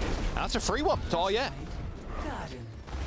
That was so fast. Like, the absolutely full control here coming through from yeah. There was no purchase that Winston could grab in this fight. And so with 0 ultimates really spared there outside of the Kitsune rush, yeah, like, get a chance to go over to Gardens. They're gonna have this Blizzard. You've got Cage if you want to save the Blizzard for that too. That would be great. And then you have the sound barrier. Like, one of the biggest differences between these two comps is the fact that a one-man army with this Winston have chosen to run the Brig and the Ana. You don't really have as strong of an ultimate here as the sound barrier. Oh, my damage. Kaiser throwing the Blizzard extremely aggressively again. That is nowhere. Top Dragon, duplication, sound barrier comes in. Ken hitting the Muck 1 on the high noon, but still doesn't manage to get anything. And now just in the 1v1 as the duplication does manage to land. It hits on the Mauga as well. Perfect cooldown usage there from Top Dragon, waiting for the Mauga to run away so you can chase after them. As one man army are going to claim the point first. Yeah, Kaiser. You mentioned it in the last map, Rose. Kaiser didn't really get the memo last time they used the Blizzard, and that time as well, threw it forward. Maybe wanted to split the fight, but Top Dragon had already done the damage on the Nano Deco. Yeah, that's the thing. It's like the Blizzard can be so powerful if used in the right ways, and this time around, a one-man army are going to be the team that actually sets the pace for these fights. Avo has been crushing it now on the Ashe, now that he's actually had a chance to set up with this point control in favor of a one-man army. And with all of those ultimates that Aya had heading into that last fight, you would have expected them to be able to get the fight win there, but not to be. Nice Cage. Yeah, Winston's worst nightmare there. Oh, it's just a Cage, I guess. Yeah, just throw the Mauga Cage down. Theomatic cannot go anywhere. It would be insane. You have 3 other ultimates and you win with just a single Cage. How balanced is that? Oh, Bob's going to come out. A little late, unfortunately. I think Bob is just going to eat damage here, unfortunately, but Theomatic is back, so maybe I'll bite my own tongue as Coolboy ends up going down to the Bob. Bob doing a whole lot of work. 20% of building for yeah, as Top Dragon just hunting, searching for his next victim. So you have to wait a little bit longer now as that rush comes out on the point. Top Dragon's actually in a bit of an awkward spot too. Yeah, behind the point, no way near his healers, couldn't receive any shots from Alpha. Going to extend this stagger for a little bit longer. 50% for yeah. Very comebackable four-man army though. They're going to have at least another clean fight. Yeah, with the duplicate from Top Dragon as well as that Primal Rage, I think there's a lot of firepower that can come through, and Kaiser's in the same position. You've got this Blizzard, but the Nano duplicate is online here for a one-man army. So can you actually, like, use the Blizzard with the rest of your team? Here's the chance for redemption. Nano, oh my damage. Blizzard comes in, a duplication on the May. A Top Dragon might be able to survive. What a play too, walling off the team. Unfortunately, it didn't save Dongan's life. But the duplication wasn't on the Mauga. On the May, got a free Blizzard pretty much, but won't mean all too much. But one-man army do end up capping the point. Snowball still hits the ground, however, and still deploys. And it looks like they're going to try and fight first as well. Primal Rage for Theomatic could split up the team. It's going to be a tough journey to get back into this one. Good sleep. Yeah, I mean, well, they do get there, though. Yeah, no way. Absolutely no way. Oh, Ken kind of regretting that Q press. High noon not available for next fight now. They thought they could find something. Oh, Isaac just got absolutely melted versus the Echo and the Ashe. Yeah, I would have liked to see something like the High Noon plus the Cage from yeah. I feel like they've struggled a little bit to actually find well, I guess we've only seen a couple of cages in this match so far, but I feel like the most powerful version of the Mauka cage is when you're able to pair that with a powerful DPS ultimate of some kind. So the fact that Kaiser and Ken have let loose these ultimates before this cage has been ready, maybe the cage itself is going to be good enough again, like we saw last time, but I would just like to see a surefire team fight win here from yeah. These fights are getting very, very messy. Cage available, though. This Primal Rage is doing a lot of work. Oh, maybe cage Cypher is just getting juggled through the skies, just gets crunched by Theomatic. Beat comes in a little bit late there from Coolboy, can't save the Kiriko, but they do end up putting themselves on the point. Cage just for the Bob. All right. Bob that much of a threat, huh? He can put in the work. Remember, he did get that buff a couple of patches ago. Does a little bit more damage now. Prime opportunity for Cage to use that Blizzard, however. Oh, Theomatic gets frozen mid-air. Actually just escorts himself off of the point, but unfortunately ends up going down regardless. That Blizzard was so well placed there from Kaiser. What man army? That was perfect. Nothing they could do about that one. Actually forces Theomatic to switch up here. So we're seeing the Orisa again. The Orisa works out as well. I think, like, if you're just losing the fact that Mauka is going to be rushing at you, kind of much like what we ended up seeing previously with the Orisa just not giving the Wrecking Ball enough time to set up. Similar, I think, for the Winston. The Winston needs the time to actually set up for the dives and wait for those cooldowns to come online. So the Orisa may be faring a bit better with the Mauka just running at you time and time again. Nano boost. Could imagine it's going to get applied to Top Dragon again. They've got the combo. Nano onto the duplicated mate. Gets slammed on the ground, though. Good spear. Stops that High Noon from coming in. Ken 0 for 2 on these ultimates right now as What Man Army find the flip. Ken with a cheeky off angle still has to deal with Theomatic, but there comes the duplicated Blizzard. You got a Blizzard or a Brig. You pick. Ken chose the Brig. Instantly dies. One Man Army. End up expending a lot in that fight. I mean, the Nano, the duplication, this is how they've been winning these engagements. We'll see if they want to fight anywhere close to this choke point, as they've only got one fight in them. Yeah, with 98% on this one. You got the Bob. That's going to be coming up soon, especially with the Dynamite coverage that just got laid down onto yeah. I was going to have that as soon as we do see yeah to make their way in. Oh, there's the Terror Surge. There's going to be a rush right on top. Theomatic needs desperate medical attention right now. That nade coming through from Alpha, saving Theomatic's life. Someone kill the Orisa. Oh, eventually, Theomatic goes down. One Man Army now just recoiling back to the point, knowing full well, relying on their DPS to come up big. But an even bigger nade from Alpha forces a response from Coolboy, lays down the sound barrier, but this rally now buying some more space and time for One Man Army. No one's dead just yet. It's actually Isaac getting focused in as Top Dragon and Dongun descend on him and eventually find the kill. Unfortunately, though, they're going to have to deal with this Blizzard. It's OT fight for One Man Army, and they're still in control as Theomatic joins the fight once more. Kaiser just detonated. Those sticky bombs guarantee the kills from Top Dragon. And my word, that was close. One Man Army come up clutch at the very end. That nade from Alpha couldn't have been better timed. It was so good. I mean, Alpha has just been such a fantastic addition to this roster. I feel like both Alpha and Donghoon have played together phenomenally when it comes down to how this backline has operated for this team. So fantastic nades. The sleeps have been good as well from Alpha. And this is just a one-man army one step closer to sending yeah home. They're on the brink of elimination at the moment, with one-man army not only being on this match point here, but also this flashpoint point. See ya. There's the Cage. Cage are on the points. Who the Cage ended up capping. It looks like both the supports actually from One Man Army are in trouble in this small little corner. Charge, slam. There goes Alpha, but they still managed to get Donghun out of there. Might be a cap coming through from One Man Army as well. As yeah, still trying to fight with this high ground control. There is a spear spin, a fortify as well. Theomatic still refusing to go down. My word, they survive a long time. And One Man Army still find the cap. A duplication onto the Lucio of all things to Top Dragon, but that could be a free sound barrier to continue this fight. 5% away. Might just be able to get it off as well. No, not quite. Oh, and Overhealth not quite applying to the rest of the team as yeah, they do find the flip, but not before they give 32% up to One Man Army. That is a lot of percentage, and we're back to this combination of the Terror Surge and the Bob that allowed One Man Army to win out one of the previous fights that they had that combination with. They are also going to have this sound barrier from Donghoon, so a great way to be able to match that. Cool Boy does not have that barrier advantage for Alya, and that's the only ultimate that they're sitting on at the moment. This should be a win here for a One Man Army, especially if they can actually wrap around Alya and land this Bob in a corner. And Avo's going to be in such a good spot as well. Such a long sight line. Bob deployed on the point. Kaiser body blocking the point right now with that block as the beat comes through from either side. I mean, you're going to want to push into this one. They got the Terror Surge. It's going to be a rough fight. Looks like they're going to escort themselves out. Theomatic waiting behind this corner. This rush is doing a lot for Arya right now as Kaiser takes the high ground, pops the Blizzard down, and Alpha instantly dying. You see Dongan just going crazy in the skies there on the Lucio, trying to stay up. Kaiser with 3 kills in the fight.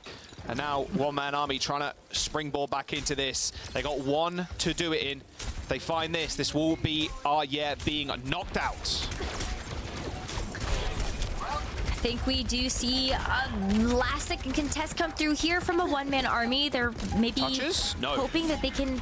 Ooh, no. They see that that's ticking up way too fast. They're going to actually just back off because they know that this final flashpoint is really critical. They just want to be able to win out here, not go to a map number 5. I think that's where we can start to see things get even a little bit more silly when it comes down to push as that final game mode type. But it's going to be this really small flashpoint, which you would kind of have been like, well, Kaiser has been able to hit some really good blizzards, but this is where it's going to be even more effective. Just lay it all over this point.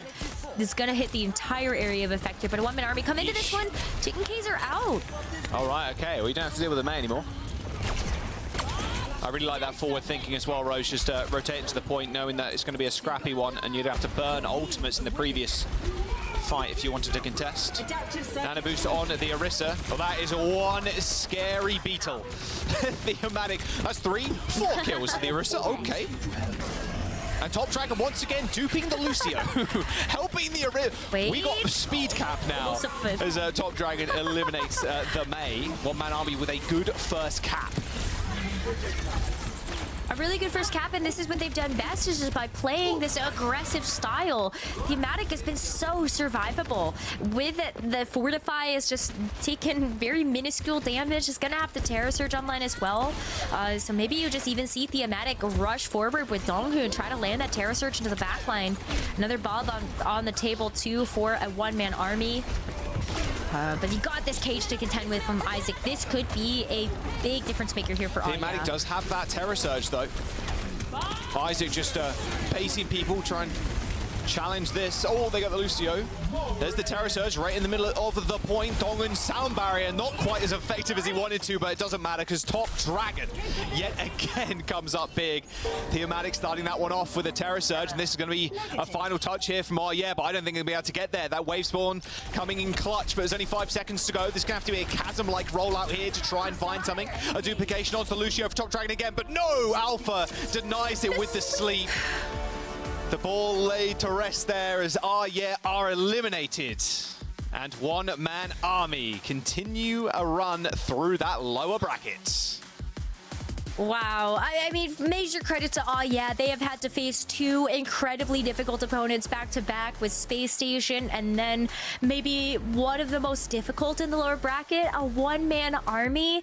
That is not easy dice to have to roll there for opponents, and they gave a fantastic performance in both of those matches. Ended up ending up seeing the all of those crazy picks come through with the Wrecking Ball, the Roadhog, the Junker Queen, the Reaper. Let's not forget that one. It was great. Great Overwatch. It was fun Overwatch, that's for sure. Paraiso especially, I think.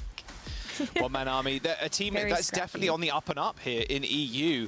If they can make it further, get some points on the board. And so he mentioned at the top of the show as well, worth keeping in mind, every single stage here from now on, the points are going to get more important, they're going to get bigger as well, so you have a real good chance here. One Man Army, if they continue this spree in the lower bracket, maybe they can get some points and maybe see themselves in Stockholm to round out our year. Really good stuff so far. I think Isaac as well came up big. Diva, Orisa looked really clean. Top Dragon, though, still on top. That Echo all looked good. And even duping the Lucios, yeah, looked pretty fire on the support picks as well. Let's jump over to the desk. They can break that one down. Jake's already appeared on camera a little bit there. My turn for a little bonus. cameo. A little camera appearance. Everyone's got to have one. I don't think I've ever had one. I don't think you ever had one. No, I would never. He would never. He's too professional. He actually never leaves the desk. That's facts. Now, for good reason, of course, because there's so much good action. You just don't want to miss a single second by stepping away and heading over to the green room. Let's dissect the action. A one-man army coming out on top. Quite what we expected, although I do have to say, here and there it looked a little closer than it should have been or could have been. Don't know which phrasing is more apt here, but a one-man army. Honestly, their roster changes heading into stage 3 are really, really working out for them. Top Dragon and Donghan, it's such great additions to this team. I'm telling you, this team is a lot of fun to watch, and again, a very well-played map here is Top Dragon, you know, doing his things on Echo, but Theomatic recognizing that Winston, in fact, is not very easy to play into a Mauga on some of these points. So swaps over to the Orisa. And, you know, you don't trade super well against a Mauga, but you can ability trade in that. You can negate kind of like the good timing for Mauga when it comes to the cardiac overdrive. You can utilize your spear spin, the fortify. And we actually saw on this point specifically, Theomatic kiting away from a Kitsune rush, buying time for the rest of his team, and then they re-engage. They have a really strong front line, of course, with, you know, Theomatic being able to hold that front line, and then Top Dragon can swing in, did a lot of damage, deal with the Mei when you've used your ice block and your ice wall, right? So really well played. Like, I think they're a smart team. I think they take these fights well, and they know what they're doing. So, like, I think this is a promising team that is really impressing me so far this stage. Absolutely, and of course, spearheading the action. Top Dragon once again. He's been lights out all stage. That's a crazy damage stat. I mean, I know it's a whole series, but usually, I mean, I would expect like in the 30s to 40s, but 4 maps and some quick ones, and he's dropping 53K. Even duplicated some Lucios. Big damage on the Echo. Big damage on the Echo. Yeah, farming. Actually farming. I think the flexibility of this team really impressed me this series, right? Going up against a team where you need to have some adaptation, you know, like maybe it's whether it's the Echo, you know, playing some of these rush mirrors, they brought it, right? And I think Donghun is another key piece of that. You talked about Theomatic. I think his flexibility was great. Donghun for me has been really exciting, been really great on the Brig. Maybe one of the stronger Brigs even in EU, a region that doesn't as often play the hero. And I think that it's really paying dividends for the squad as all. Top Dragon can do this much because he got the support of that squad behind him. Donghun, I think, is a key part of that. Absolutely, and as much as we talked about the new additions, Donghan, as well as Top Dragon, it's also the rest of that core which really, really, you know, provides that space for the team. Avo, of course, a big part of it, the second part of the damage duo. And Avo is joining us now for a quick chat. So first things first, of course, congratulations to you and the team. You're keeping yourselves alive in this tournament. What was your preparation like, knowing that you potentially have to play 2 matches back-to-back like that against 2 very different teams? I think we practiced a lot for the Virtus match, and but since we lost against it, so we decided to we practice less for Oya. You know, it's really particular. They play very weird comp, so we just decided to play what we are good at and see how it goes, and it worked. This must mean so much to you guys. You know, of course, beating out GG in the group stage and now advancing to the main event. You know, a tweet like missing out on the interview because celebrating too hard after winning against GG, right? Like, give us some insight. Like, what, you know, how was it beating GG and actually qualifying for the main event? And what is kind of like the team spirit now, finally here in the main event? You know, even advancing after beating Oya. Yeah, I mean, against GG, I was really happy to win, you know. It's my whole team, so it was good revenge against them. And about the main event, we are really happy. Everyone is working amazingly, we work hard, and it's paying off, so we have really good mood. Those feeling. And I'm curious about, you know, looking across the bracket, you guys played Virtus Pro, who I think are one of the strongest teams here. As you look deeper into the bracket, deeper into this lower bracket, who are you excited to play? Are there any names, any teams that you kind of want to face off against, get your chance in the main event to play? I mean, the top 4 teams, I really like play against them. It's good level. Even I love playing against Ants. They have good level. It's really good practice. Virtus 2, So yeah, even Space Station. I just want to play against them and see what we can do. That'll be a fun match to watch for sure. Generally, it's been so much fun to watch you and the squad. It's been very explosive. So we hope to see more of you and the team. Thank you so much for joining us. Yeah, thank you for the interview. Bye-bye. Bye-bye. That was Adol from a one-man army who've been really taken to the scene and put themselves on the radar. I think a lot of people probably did not have their name somewhere on the top list, but they're making some good cases for themselves. Let's take a look at the bracket to see where we're currently standing with this victory. A one-man army is keeping themselves alive for yet another round. And now, of course, they have to await their next opponent who will fall down from the upper bracket. Up next, if we're looking at the lower bracket, we have Hypnos going up against Super Shy. One of the two will advance and the other one will be out of the main event after just one day of play. Let's find out who on the other side of this break.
Welcome back to day one of our OWCS main event for stage 3. Zoe here, joined by Jake and Johnny, and we got another elimination match here to play out in our EMEA region. So we're about to wrap that region for the day, at least. Don't worry, we have 3 more days of play. Let's talk about the 2 teams which find themselves on the brink of elimination. We have Hypnos going up against Super Shy.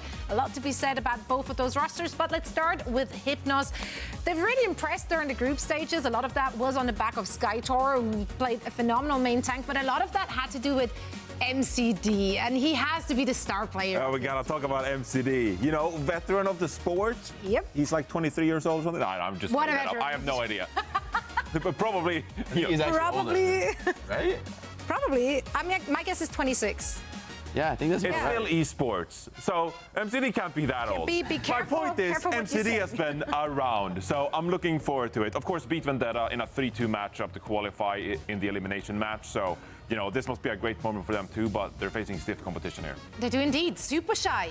They've looked phenomenal on their dive. Hitori, she really impressed, not just on her Winston, but also on her Maga, which kind of was talk of town during the group stage at least. Yeah, Maga, Ramatra, I mean, Hitori, she brings the flexibility to play a lot of different styles, and I think that's just a key element in this meta where there's a lot of flexibility, and the more teams, have a deeper strat book, the more comps they can pull out, the more threatening and difficult they are to play against, the harder it is to pick maps against them if you do drop a map. I think Zora and Pac also impressed me, looking strong on the DPS lineup. I think this is going to be maybe our closest match of the day with two teams that are both relatively standard, at least compared to and but both actually, having some impressive players. I went with Super Shy on this one, but I just think it's so competitive. I went with Super Shy too. I can't quite remember the score. Oh, wow, okay, okay. We're aligned. You guys copied my homework. Aligned. We may have just copied each other's homework. I mean, honestly though, if someone would have voted for Hypnos here, that's not a mad prediction to make though. I don't think. That's think this is about a coin flip. Maybe I lean Super Shy, so I pred them, but I think this is kind of who shows up any given day type of a match for teams that both want to advance further in the bracket. How much will the map play into this one? I mean, I don't think it's going to play into it too much. I think both teams would prefer to play dive. So, we'll see how the matchup goes. But if we end up just seeing like Winston, Brig, Ana mirrors, I wouldn't, That being said, though, Super Shy like to change things up if it doesn't go their way. So Hitori might just throw out the Mauga if she wants to. I think Mauga can be good. I think there are maps where that flexibility, the Mauga, the Ram, is actually going to pay dividends for them as well. I mean, her Mauga was scary, and the opposition clearly struggled to deal with it. Let's see if she has to bust it out or not. We'll find out in this elimination match, the last match from our EMEA region today. That will once more be covered by Necro and Joss. Are you guys excited for this one? I'm pumped. Although I want to see more Top Dragon, to be honest with you. I'm turning into a simp, but I think that's fine. We're chilling. Top Dragon simp number one over here. Yeah, Super Shy versus Hypnos Rose. Yeah, elimination match. At some point, you're gonna have to face one-man army. Of course, we'll get their next opponents, obviously, in the next couple of days. The top of the bracket looks so stacked right now. So any kind of team that's rolling down to lowers is going to be a rather tough opponent. But getting through this one might be a little bit close. Like the desk was saying, all of them voting 3-1. The audience seemed to be a little bit more on Super Shy's side of things, but we'll see if Hypnos can kind of bounce back from the viewer predictions, prove them wrong as we jump onto Lijiang Tower first. Some teams thrive under the lack of expectations. Maybe just knowing that they have a bit more to prove, or they can play it a little bit more cool, calm, and casual when it comes down to people don't expect us to win. So let's go have fun and enjoy ourselves. But there's still a lot on the line for these teams. You're still trying to grab those circuit points so you can actually qualify to the DreamHack Stockholm LAN. And so that'll be really fun. But I love what the desk was bringing up is that we will probably see Hypnos opt into this Winston on a Brig that we've seen. Keo usually playing the Ashe, and SXJ opting a lot of the times for an Echo in some of these cases, or even a Tracer. But for Super Shy, this is an opportunity to show their flexibility. Maybe why a lot of people have them predicted to actually win this matchup is because you've got Hitori on this Mauga. Just run it down mid, honestly. Yeah, pretty decent on this map as well. You can play around this large column. Mauga normally suffers in anything that kind of poke the Mauga down. Not too much armor on him. Pac taking a lot of damage initially though, but there is the push. Keo with some nice shots onto Pac. Pac's Genji, not sure how I feel about that from Super Shy. It's going to be tough against the Winston. I'm curious if Pac is just going to insta-switch here or just keep on the pick. Looks like they want to go for this more brawly stuff. But Super Shy in an odd spot. Hypnos kind of shooting them from 6 different angles at once right now. I feel like when we've seen the Mauga, sometimes we do see this all-in style that includes the Genji, but it usually includes the Venture as a double. Oh, that was close. Oh, don't worry. He always wins that. No worry, he's gonna get the health back. Sobek does not, though. Yeah, unfortunately. Sobek dead. Captain Prash ends up picking up that kill. Yeah, I mean, against the Genji, 50% towards that blade right now. The Hypnos do end up continuing their control. Nano boost for MCD. This fight's going to be rather tough. Even with this rush, could be an easy disengage, re-engage angle. Or if they, Kitsune rush though. Just go in. Yep. Skytor taking infinite damage from the Mauga's crits. There we go. Nice lead on Hattori. She ends up taking that for a brief moment, but the dynamite damage plus the primal rage instantly killing Sobek on the Lucio. Hypnos is still... There's still a tank down here, and Skytor will only be back in a couple of seconds, but they have got the rally if they want to extend this fight some more. Zoro taking too much damage to hold into that high noon for much longer as the Bob comes out. Not in just a moment, though, as Hattori ends up dashing to the backline again. Bob used to separate Super Shy. It's been rough, and Kia, honestly, Rose, this whole time has been unaffected by Super Shy's comp. Just free like a bird. I don't know if Kyo's ever died, actually. Has Kyo died at all this map? I feel like Kyo's not. So absolutely thriving under these conditions, despite the fact that that might be one of the first targets that Super Shy's composition would look at. Here's the sound barrier, though. This has aggressive to be it. beat with the blade. Now you have to carve through this armor and this overhealth. Pretty easy when you get a couple of slashes. I'm surprised Pack lasted that long, but still, Hypnos coming up with the kills that are required. Sobek's there. Sure, there's a cage. I mean, the entire team can jump on in it. Not quite quick enough, though, as Hattori ends up taking down Skytor and in fact finds two. Hattori with a clutch double kill. I'm surprised Hattori didn't immediately die, as Hypnos could have all bundled on top of her, but a good pulse bomb from SXJ will just continue this point for Hypnos, and eventually Super Shy come up with the cap, but it was a struggle. That was such a struggle, and they needed so many ultimates there, like Cage, you threw out the blade, the sound barrier even, because you had to engage with that ultimate. So you only have the rush left, and Super Shy have their work cut out for them. They need to go from 0 to 100 if they want any hopes of being able to actually win out this round. And you've got Hypnos coming in here with a nano from MCD. You know MCD is going to be able to pick a nice, valuable target for that. The Winston makes a good choice for that. Well, there's the engage. Oh, or the Brig. Yeah, Brig instantly down. Oh my word. Hattori is firing like, what, 1,000 bullets a second there on the rush. Fortunately, Skytor still putting in a large amount of work. Same with SXJ. Their dives have been immaculate. Even with the primal rage, no chance of pulling over to escape. Swift step to Hattori, but even she's under too much duress. As Hypnos are going to be able to find this flip. As soon as they kill Pack, he's not going to be able to extend this for not a second longer. And there it is. Here comes the delayed push from Super Shy, but with the Bob on the points. It's looking like an inevitable round victory for Hypnos, and there it is. Hattori didn't even get back on the Doomfist. Doomfist, though, a pocket pick of hers, and maybe we get a chance to see a bit more in the series. I think if we do see a variation in the take, this is where Hattori can really shine. Has brought out the Doomfist in a couple of matches. Even if this was more of a, like, let's get back to the point really fast, but can play the Ramatra. We've seen the Diva. We've seen the Orisa. We've seen basically every hero in that tank role outside of something like the Wrecking Ball, which feels like does require a bit of a specialist. But as we head over to Control Center, we are going to see the instant hover for both Skytor and Hattori of the Ramatra as we look at a rush. Little rush mirror. Yeah, with the maze. Yeah. Wouldn't mind that. Yeah, complete mirror for both sides. It's kind of crazy thinking about how the meta has evolved over the last couple of stages. Going from a couple of like actual hard metas where you couldn't play anything else to a lot of variance nowadays, and it's a bit more of a rarity. I love this. To see a complete mirror. It feels healthy. Yeah, it's literally, yeah, the sign of a healthy game is in pro play seeing non-mirror comps. So yeah, a little bit of a rarity. I don't mind a little bit of a mirror, bit of a skill matchup. Speaking of skill matchup, SXJ taking out Pack.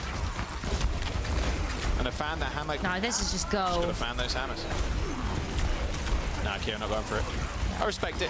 Just going for the single shots, but that close, you might as well fan the hammer against the Ren. Hypnos in a good spot. Good stagger upon an over too, although killing MCD, not exactly what they wanted. Yeah, take one down with you, I suppose. But here, Baptiste, like, you work best from at range with your team, so it's not like MCD's going to be out of the fight, or you're not going to feel that lack of presence for very long.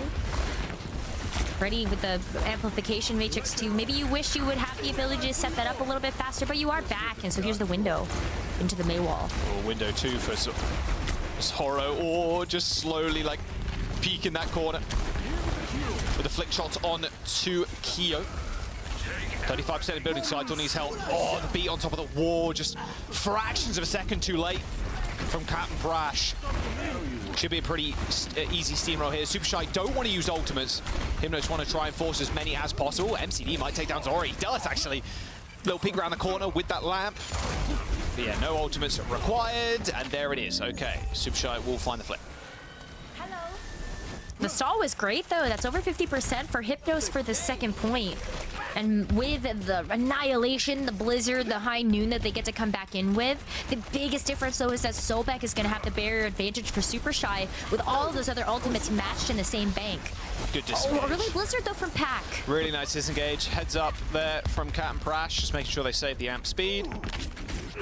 They go for a different rotation through server.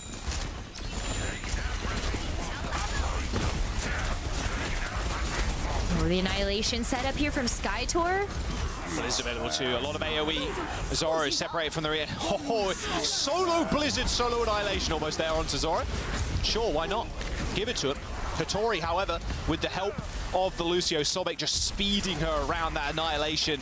With using your own, there's Skytor and SXJ. They use Blizzard, they use Annihilation of their own. They end up just only isolating Zorro. Sure, it's one big kill, but Hattori, well, just, you haven't got a backline. I don't have to worry about Blizzard. I don't have to worry about getting caught out. We can just speed on it.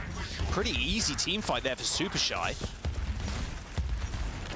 Maybe another one coming up as well with this amplification matrix at a close hold. You have to walk into this one if you're Hypnos. That's not going to feel very good. MCD dead to Potinova's window, and MCD used his too. So again, they're coming up with these small trades, but it's not good. It's not looking good for Hypnos right now. And they can hold super close. They've got May. They've got Blizzard in 10%. This round's pretty much sorted unless Hypnos can navigate around this Blizzard. Ooh, Skycore's actually going to go over to the Doomfist, see if you could potentially punch past it all. As we see SXJ on the flank, just be able to trigger the overtime. Oh, but Kyo's dead, yeah. They know big. that. They know there's no May, there's no walls. They don't have to worry about just running over the Cassidy. Force SXJ's block, Blizzard on top, insult to injury, as the nade killed them. No touch there for Hypnos. What a rather decisive round there. As soon as Super Shy got that flip, 100 to 53%. Super Shy looks so much more comfortable when they're able to run these rushes.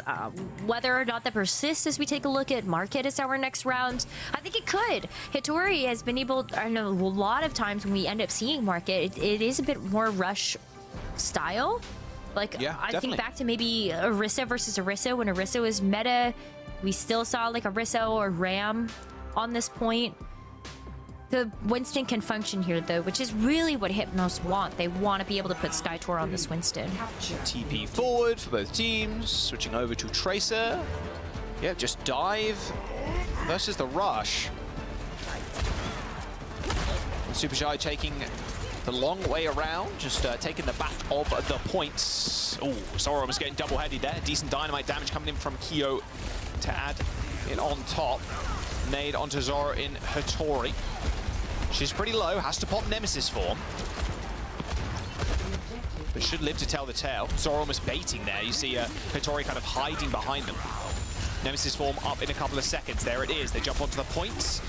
Now she can kind of just stall for as long as possible. Hope the rest of their team end up coming up with kills. MCD dead, Sobek traded. Both the support lost on either side, but it's going to hurt Hypnos more than it will Super Shy. It's going to be up to SXJ to try and just clean up this fight now. And a very aggressive dive there, both from SXJ and Cap Brash. And that'll be Hypnos finding this first cap. You know, it's wild is like you do have the rush style from Super Shy, but you have a lot of pieces that would consider to be a bit more poke poke heavy with like the Ashe as well as the Baptiste. We're actually going to see almost a full compositional switch up as Hattori switches over to the Sigma, and you slow things down here with the Ana and the Brigitte as well. Maybe a little bit more longevity in a lot of these fights when you still have more utility here from the Sigma too. The Accretion, one way to be able to stop this monkey from just dunk walking into your backline, cleaving. Summit's already dead. I mean, Bob's going to get deployed. Hattori should die here. 50 HP. They survived a lot longer than they thought, but she eventually goes down, and there you go. There's the reset from Superside, just jumping off the map. Big reset, and another big fight that they're gonna have to take. You have a nano and a pulse bomb. Just a ton of damage that you're gonna be on the receiving end of when you're looking at Hypnos' ultimate bank.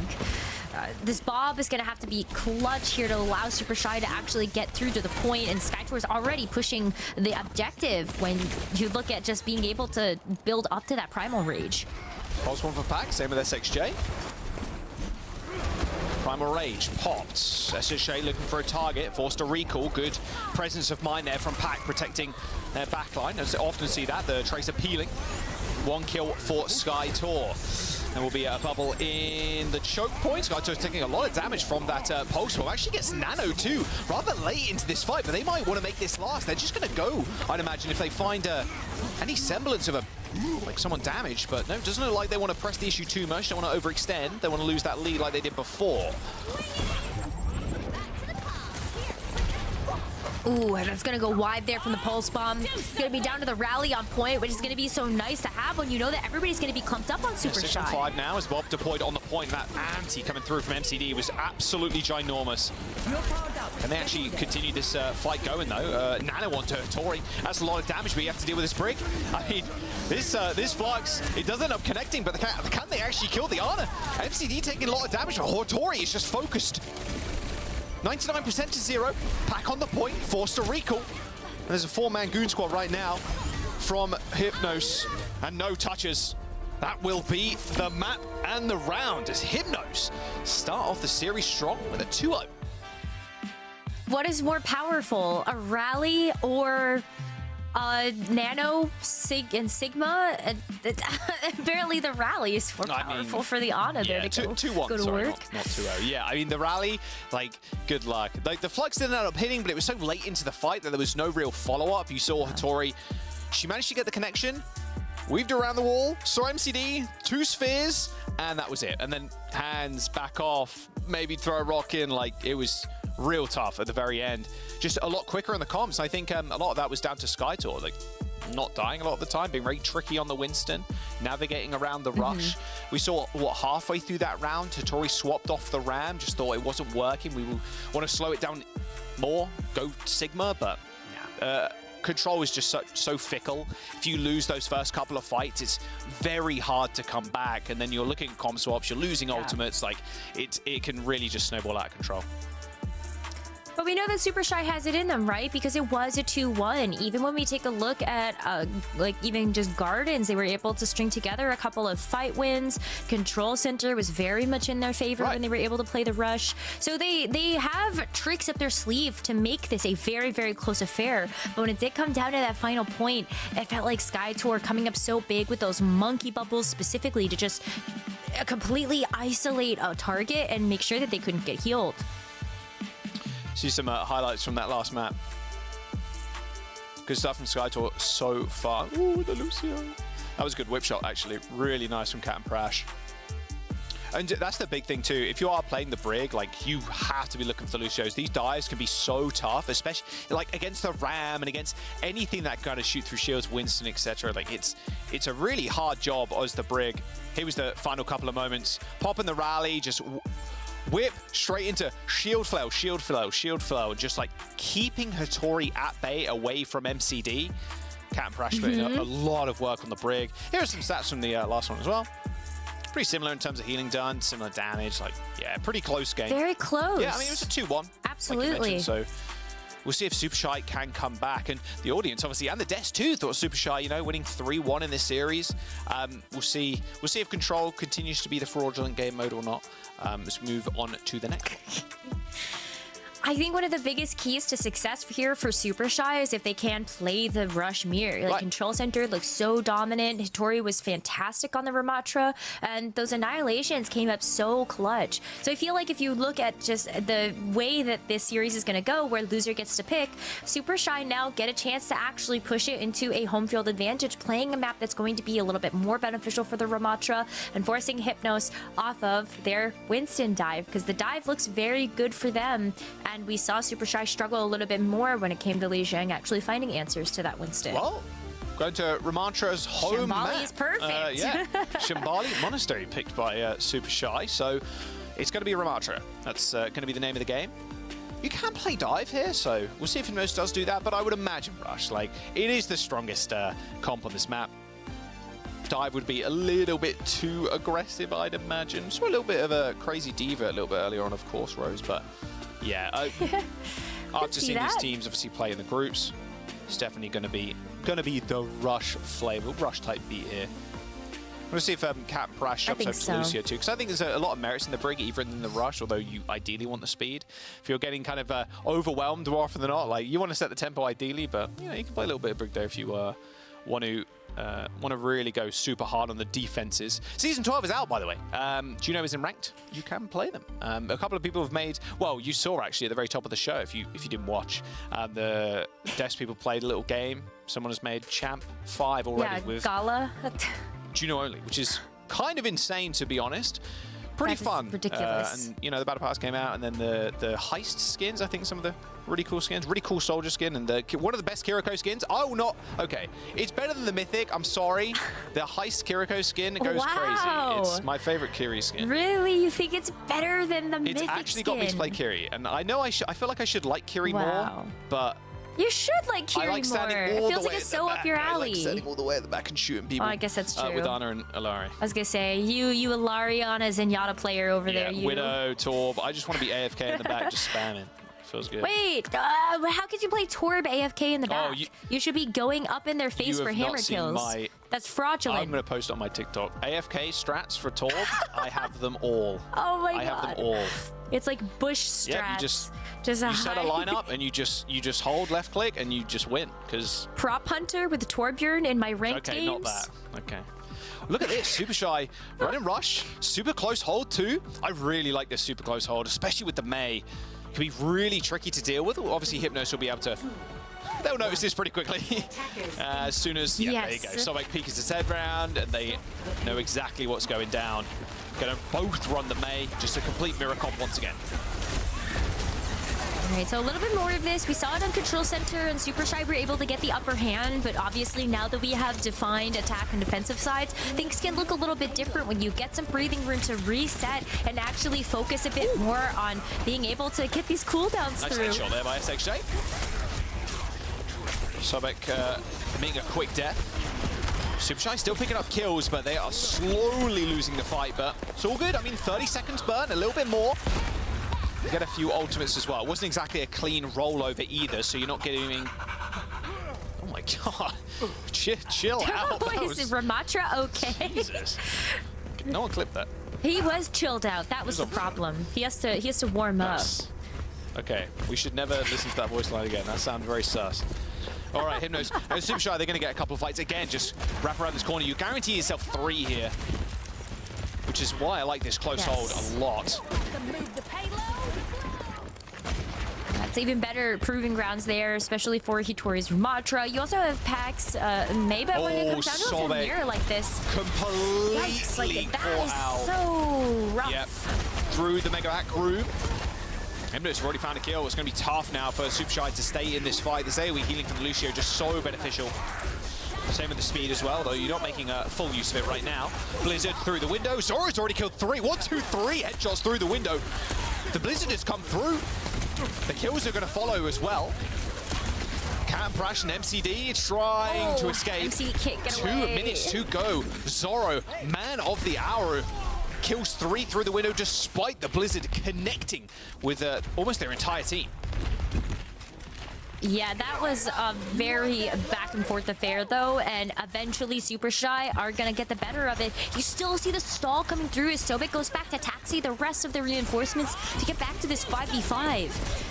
Oh, Bob comes out, gonna stall for enough time for Pac and Hittori to both get their ultimates in this fight. Hittori doesn't it find Kia, but Hittori should go down, although the healing is just too good. Coming through from Super Shy's backline. Annihilation available if they really want to rip it. Blizzard comes out. This is going to be Super Shy holding on this corner. The sheer tenacity right now from the team. They know the maze behind. The block just came out. You're going to hear that CD. SHG just needs to die. I think even using the block of the wall there was a little bit of a mistake. You want to die ASAP. You need the reset. They're really trying to force this. Like you have the rest of the team trying to force the issue. You got the ball coming through. It's gonna at least force Hittori to use this annihilation. But where's the rest of the fight? Where's the team? SXJ's dead late, so Hypnos aren't fighting as 5. Super Shy now forcing this down to a single minute for Hypnos as they ran this first corner to this first point even. No annihilations. But they used everything. They have no ults. And they're out. They have to back away from this window from Paranova. It's going to delay even more time off the clock. Oh, Hypnos at least have the Blizzard in 20. That'll help. That'll definitely help. There's not really a whole lot of room to hide from the Blizzard when you look at this disengage. Kyo's how? Well, here comes the Lamb to try and save Pac. Are they going to be able to make it out alive? Doesn't look like it. Skytor with a quick melee kill with the Annihilation is going to be able to secure it. SXJ with the Blizzard on the point. And on the point it was, like not even near the payload. It was on that first. And Hittori's in the back line. Just pushed away. Good isolation there from SXJ. Just separating the entire team away from Hittori. She ends up falling. And that'll be Hypnos pushing at this point in. I can't imagine there's going to be a retouch, knowing Hittori is going to spawn very late. Although Zoro's still coming up with kills. Yeah, sure. They're still coming up with man, Zoro's still just a little triple kill at the very back of that. That very much could have gone the opposite way. I mean, look, if they ended up touching there and Zoro still finds 3 kills, like that would have been the round over. 2 minutes though in the time bank from Hypnos. What if Pac had just dropped down on point with the ice block? Maybe it just wasn't available, but that really would have been the end of the round. Now though, Zoro for all of those picks is able to get the pop. You have the Blizzard and the Amp Matrix there from Padanova as well. And at the very least, like you said, 2 minutes, that's still not a whole lot of time for this next point. Well, here comes the Blizzard from Pac. They find an instant freeze onto Skytor. You see that wall as well, stopping any of the heals coming through from MCD. And now Pac can just play on the point. Yup, jumps into the block. SXJ's 1 HP. Yeah, again, don't want to delay too much time. Just want to reset. You haven't got a lot. Only a minute and 30. You can see exactly why Super Shy wanted to come to this map, Rose. This rush is so clean. Easily the best comp as a team. It's so stellar. Absolutely, and that's probably why the public has been so high on them heading into this match, is because they remember moments like this where Super Shy can have the dominance on the Ramatra. And also just, these are pretty cool players, but... Oh, what a shot from Kyo. Bob on the high ground, just as they descended, they find the shot on the back. Both bombs coming in. The sound barrier from Sobek, high value. It's annihilation from Hittori too, just splitting Hypnos once again. They're just so good at playing their game, playing this rush. MCD down, Hittori's gonna fall, but still, time burn. 40 seconds to go, Hypnos have a Blizzard. They've got the annihilation, but Zoro, at the very end, once again, comes up with the kills required to keep them in this fight. They don't want to overextend here. Skytor has got the annihilation. It could be flipped. This fight could be flipped pretty easily, because you can see them backing off now. They have to get this one final regroup with only 20 seconds remaining. Hypnos want to try to push this cart forward with off the back of this Blizzard and this annihilation. Means they gotta get a little bit close here. Padanova has one way to keep them at bay with this window. Good Pump that down, and then how do you approach? Annihilation hits. There's got to be a touch at some point. There's 2 seconds to go. There's going to be Lucio touching. Oh, no touch. Captain Prash, 1 HP. A good wall and a good Blizzard from Pac should seal the deal. And of course, who's in the kill feed? Oh, it's Zoro. And there it is. OT is finished. Hypnos, they get it around this first corner in second. What a fantastic showcase of a rush comp on Shambali Monastery from Super Shy. amazing. Yeah, that was amazing. Like Super Shy really picked the perfect place to actually bring Hypnos to. We are gonna switch sides, but I feel like, you know, we don't want to call the maps with a little bit too early, but this feels like just Super Shy dominance at this point. I would be really surprised if Super Shy couldn't win this map. Yeah, we'll see if Hypnos want to do the same thing in the close hold. It makes the most sense. You definitely want to go for it, knowing that Super Shy did as well. But yeah, I mean, this series in general, I think it is gonna come down to who gets map pick and where you want to go, right? You don't want to go to another rush map. Yeah. And hybrid, a lot of the hybrid maps, thinking about it, you can play a lot of rush there. I can tell that you can play a lot of dive, but if you go to like a King's Row, it's perfect for Super Shy. But it'll be up to him. I think you go... I was gonna say Hypnos probably want to pick Paraiso. Paraiso pick, okay. If they lose this one. I can see that. I know we're getting ahead of ourselves, but I agree with you that you do have to sort of pick... I think like having map pick is so important for both of these teams, for the reason why Super Shy get a chance to play the rush and they can ensure that that is something that has to come through. They know they can win that mirror. Likewise for Hypnos, they'd rather play the dive. That is their best look for a comp, as we do see the mirror again from both of these teams. Like Super Shy have just such a good handle of how to play this mirror. They're so good at forcing out cooldowns from Hypnos early. I think that's been the big difference maker for them here. You know, how early does SXJ have to use the ice block or like kill the coach gun? Yeah, especially in the ramp duel too. The Nemesis forms are just so valuable. If you let that go early, it can be tough to come back in. And Super Shy on a very nice angle. It's basically giving free reign to the Ashe at this point. They've managed to isolate SXJ. Where is the save? Well, here it comes in the lamp, but they are just walking into bullets. Like, Zoro is on the Omega angle. Like, it's so tough to fight that high ground when the enemy team is pushed that far forward. You can see where Zoro was that whole time. You have to descend onto the payload, and then Zoro has like such a good angle. You're fighting upwards, but you're not fighting up that hill like you see on the first point, the very first stretch even. Two and a bit minutes to go. Hypnos not as successful on the defense thus far as Super Shy was. Already rounding the corner though, essentially. Look at how low Skytor is. Wall deploy, oh they smell blood in the water. The lamp comes in, but the lamp is dead, and there comes the window too. Zoro's gonna have a beautiful angle here to clip some heads. Looks like Hypnos, they're all gonna be able to make it out alive as the Blizzard is thrown the point by SXJ, but how long can they actually survive? They're 1 HP, they need heals, but Bonanova just a quick 3-tap to the head with a burst rifle. And Super Shy now pressing the issue. They use that sound barrier, pretty early one, and Hypnos is going to respond in kind with their own, and a Bob too. The later B always winning.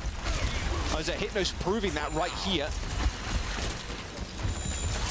Ooh, but the annihilation from Hitori might be exactly what they need. They know that they still have a full team of 5 here. Bob comes in. Get the Bob out there too. Kira's going to be in a little bit of trouble too. Has to use that coach gun to reposition out of LOS.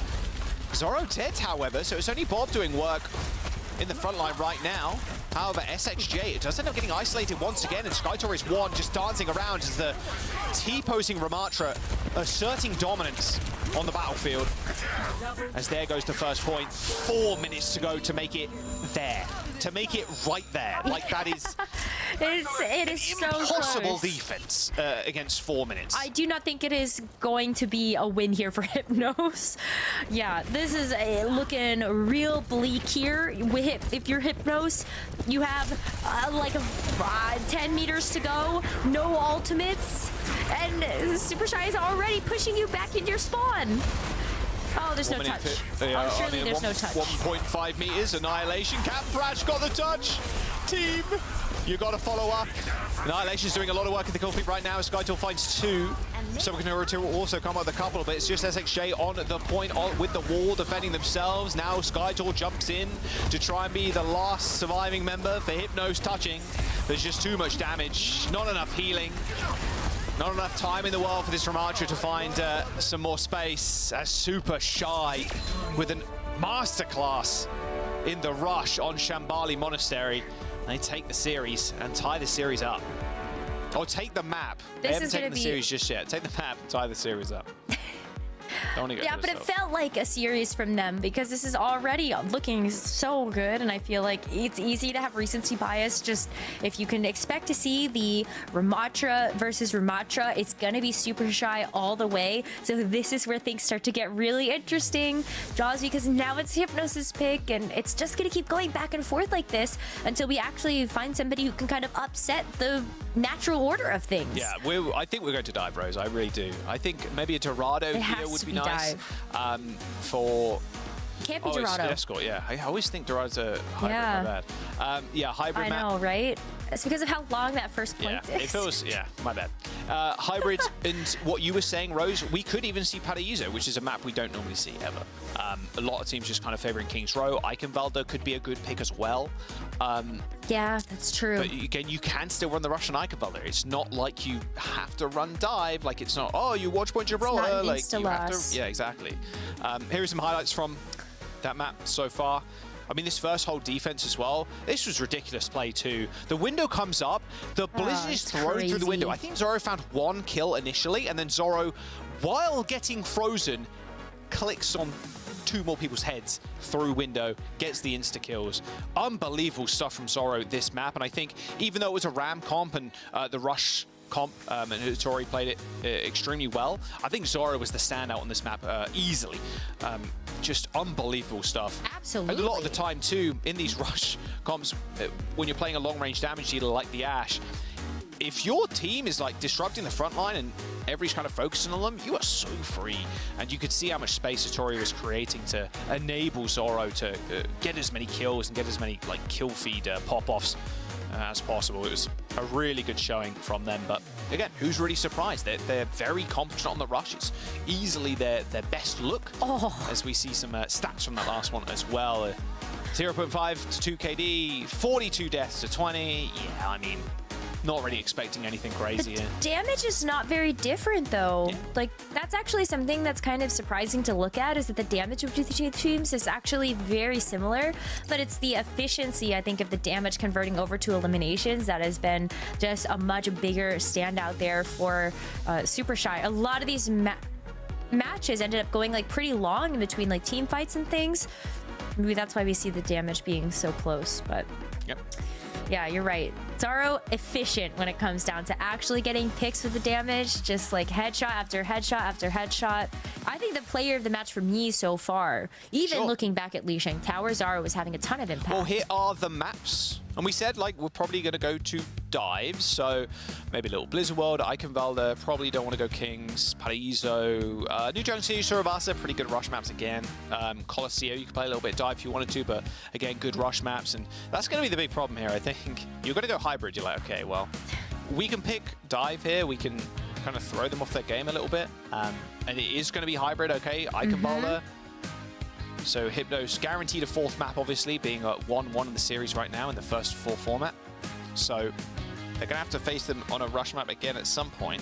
But Eichenwalde will be the pick. So I can imagine Skytor back on the Winston. Skytor back on Winston definitely feels like that is up for grabs. You could also see Keo just continue to play the Ashe. SXJ, it'll be interesting to see whether or not SXJ actually wants to go with something like the Tracer or maybe even the Echo. We've seen SXJ actually play quite a bit of Echo during this 3rd stage of groups. So it could be more of like a Winston Echo angle with that. Yeah, Echo's really good on first point as well. So yeah. I wouldn't be too surprised unless they really want to try and match May. But then it also depends what Super Shy are also going to bring out. Will Hattori jump over to the Winston or Sigma, or are they just going to stick with the Rush? Because, like I said, there are merits to Rush on Eichenwalde. I don't think it's a comp that can just be blown off. Like, okay, well, they're running Rush. It's going to be easy for us. Like, it's very easy to traverse the castle. Just speed under low ground, get up to the high ground. Like, then you're fighting on level playing fields almost, right? With the dive, you're wanting to ascend high ground, descend, and then just kind of play around that mobility aspect rather than Rush, who just wants to kind of death ball towards you. All to be seen, of course, as we jump into our 3rd map here between Super Shy and Hypnos. Eichenwalde, we've had some rather silly moments through the group stage on Eichenwalde, especially that bridge. We'll see if we have had a couple of silly moments.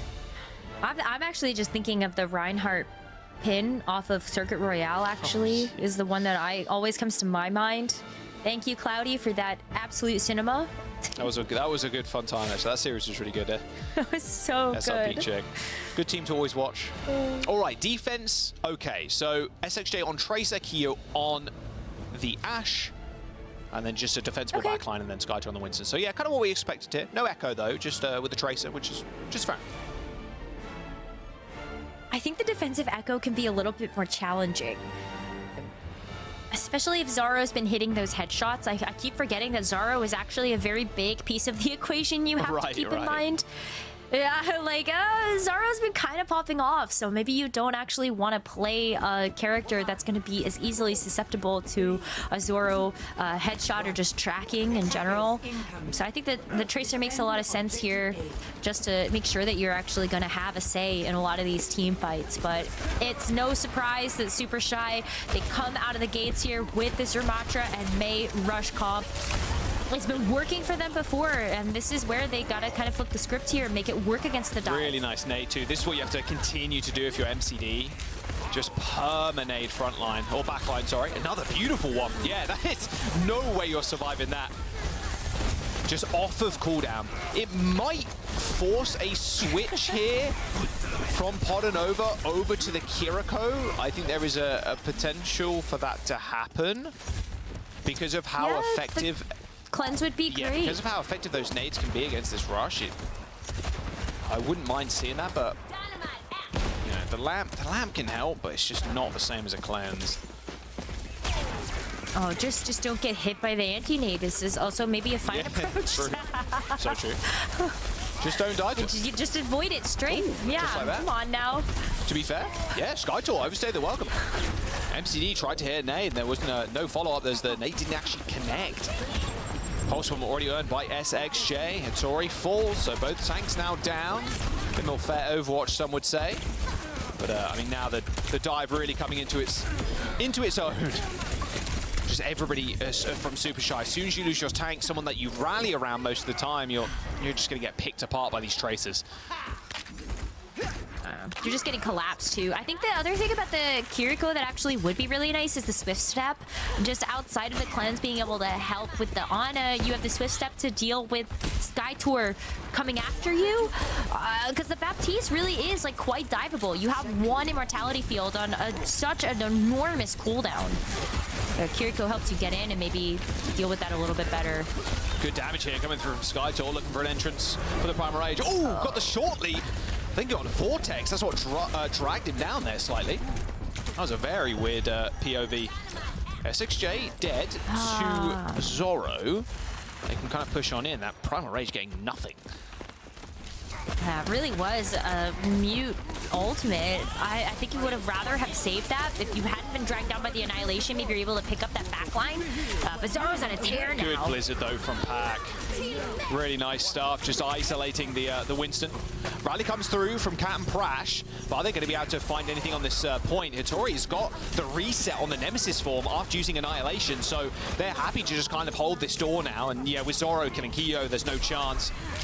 I mean, maybe Skytor, good luck in this fight. Absolutely no way. Although Hypnos have taken this high ground. Miracle Day coming through from MCD. Okay, I kind of take it back. The Lamb comes in, but it looks like Sobek was nowhere near it. The Bob deployed from Zoro. Okay, finally. The book has been closed on this point. As that was looking very dicey. A good wraparound from MCD and Cam Prash going up to the bar and then kind of descending. But it will be the point. It was a really good navigation there for that first point. It took them a little while, but as soon as they saw the opening, they were able to pounce on it. And Zoro, once again, just showing up in such a big way here for Super Shy. You've got this Amp Matrix too, and while you don't necessarily have the high ground access for this first part of the second point, this Amp Matrix is certainly one way that you can kind of help to get this payload a little bit further so you can actually walk up to that high ground and contest with the Winston. Okay, they're just waiting for the Nano, just building up. Very close to it too, 20%. Oh, that wall would have been a death sentence for Skytor there. That was a very heads-up play by Pack. Just still trying to build up towards this nano boost as SXJ tries to create an opening two on the Tracer. Force the recall, and now here comes the rush up onto this high ground. They've got the window to use if they really want it, but look at how far Podonova's already in. That Primal Rage is going to boop straight out of the lamp. However, it's still doing a lot of work, to be fair. Nano boost applied to Skydoor, who's hitting the Primal. Zoro used the coach gun to get away, but how long is the real question as the sound barrier extends this fight some more for Super Shy. Podonova does end up going down, however, Super Shy have control of this high ground. The bomb from Kian doing a lot of work too, mind you, as Satori and the rest of the team are split. That late bomb coming through from Kyo was apparently all that they really needed, as the Lucio gets out of there fairly quickly. Really nice sound barrier from Sobek as that nade from MCD was almost a quick team wipe.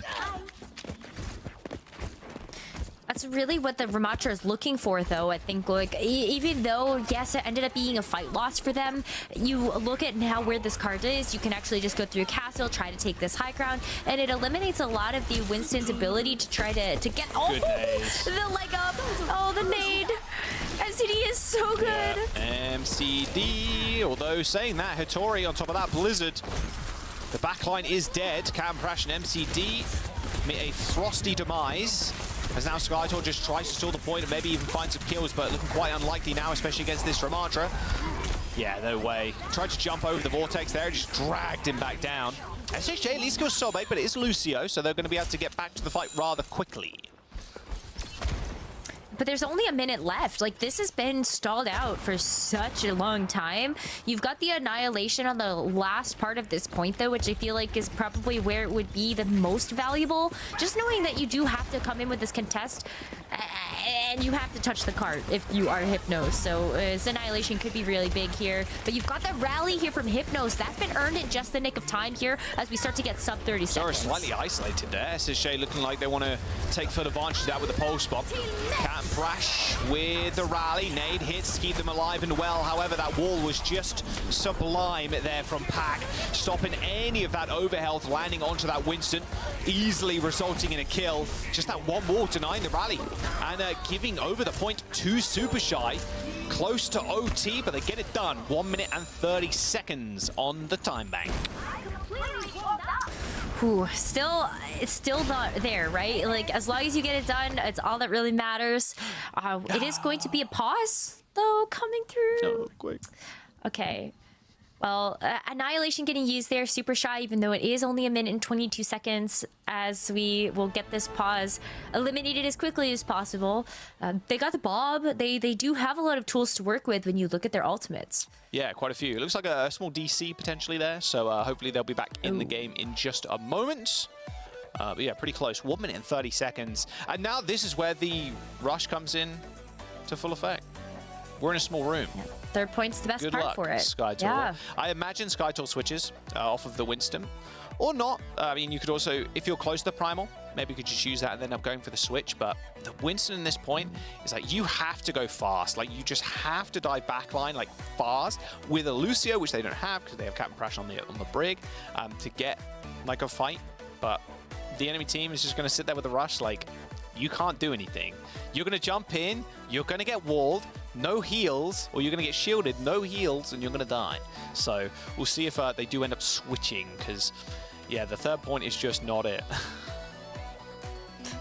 It's going to be really tough. I think, like, you still had a couple of ultimates, if I'm not mistaken, on their side, so maybe you do just use those and try to, like, work around what you know that you have. Like, Skytor still has the Primal, and you do have the Nano, so I think that there's still a little bit of potency that this can have. And then maybe you think about switching after that if, like, really you throw that at the wall and it doesn't stick. Good nade. Looks like Sobek DC'd there, so they are back on the Lucio now. All good. Nemesis 4 to the front line. Here comes the counter dive. Skytor pops the Primal Rage. Visits the little sword in that little room there, and that's the exact where they want to be. I mean, Podonova and Zoro end up going down first. That should be about it. No use kind of stalling now on the Lucio. Yeah, there we go. Nice little kill onto Kyo, but it won't matter. One more fight. You're a lifesaver. One more fight. No annihilation just yet, but you have even more critical ultimates. Looking at something like the Blizzard and the Bob here from Super Shy, it still could be enough to actually get this payload over the finish line for this 3rd point. You look at something like this nano booster from MCD as being a potentially critical piece of this puzzle. You can put that on Captain Crash at this point, and then you've got your raid boss Brig. There's the Tracer. There they are. Zora's already down. Ooh, Zara was dead. That's huge. Bob. Is that a Nano Bob? All right. Nano Bob on the point. Instantly frozen, sadly. Pulse bomb on the floor. Still kills Satori. Where are the touches? Don't think they exist. Maybe the Kiriko, but I think that's about it. Kiriko down. The Nano Bob does it again, even though it didn't really do all much, but it's all good. Super Shy halted on that final push, and hey, the dive ended up working out on that last one, especially with that Primal Rage. Because there was so little time remaining, I mean, yeah, maybe you just don't end up switching off. Super Shy on the defense. Yeah, I think you just now, let's see what they can do.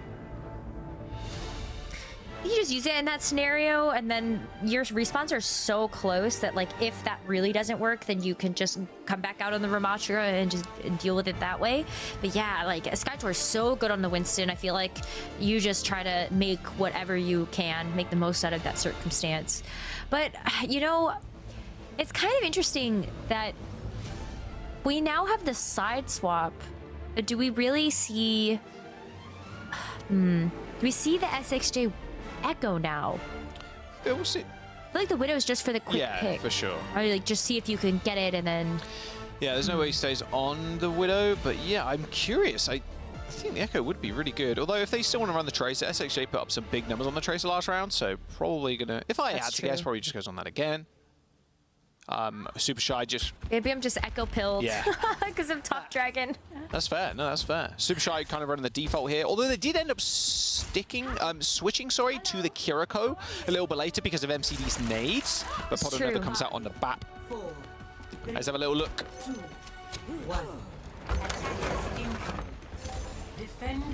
Don't get baited by the Life Weaver. You're gonna get pulled back in. There we go. All right, no picks, nothing to be seen.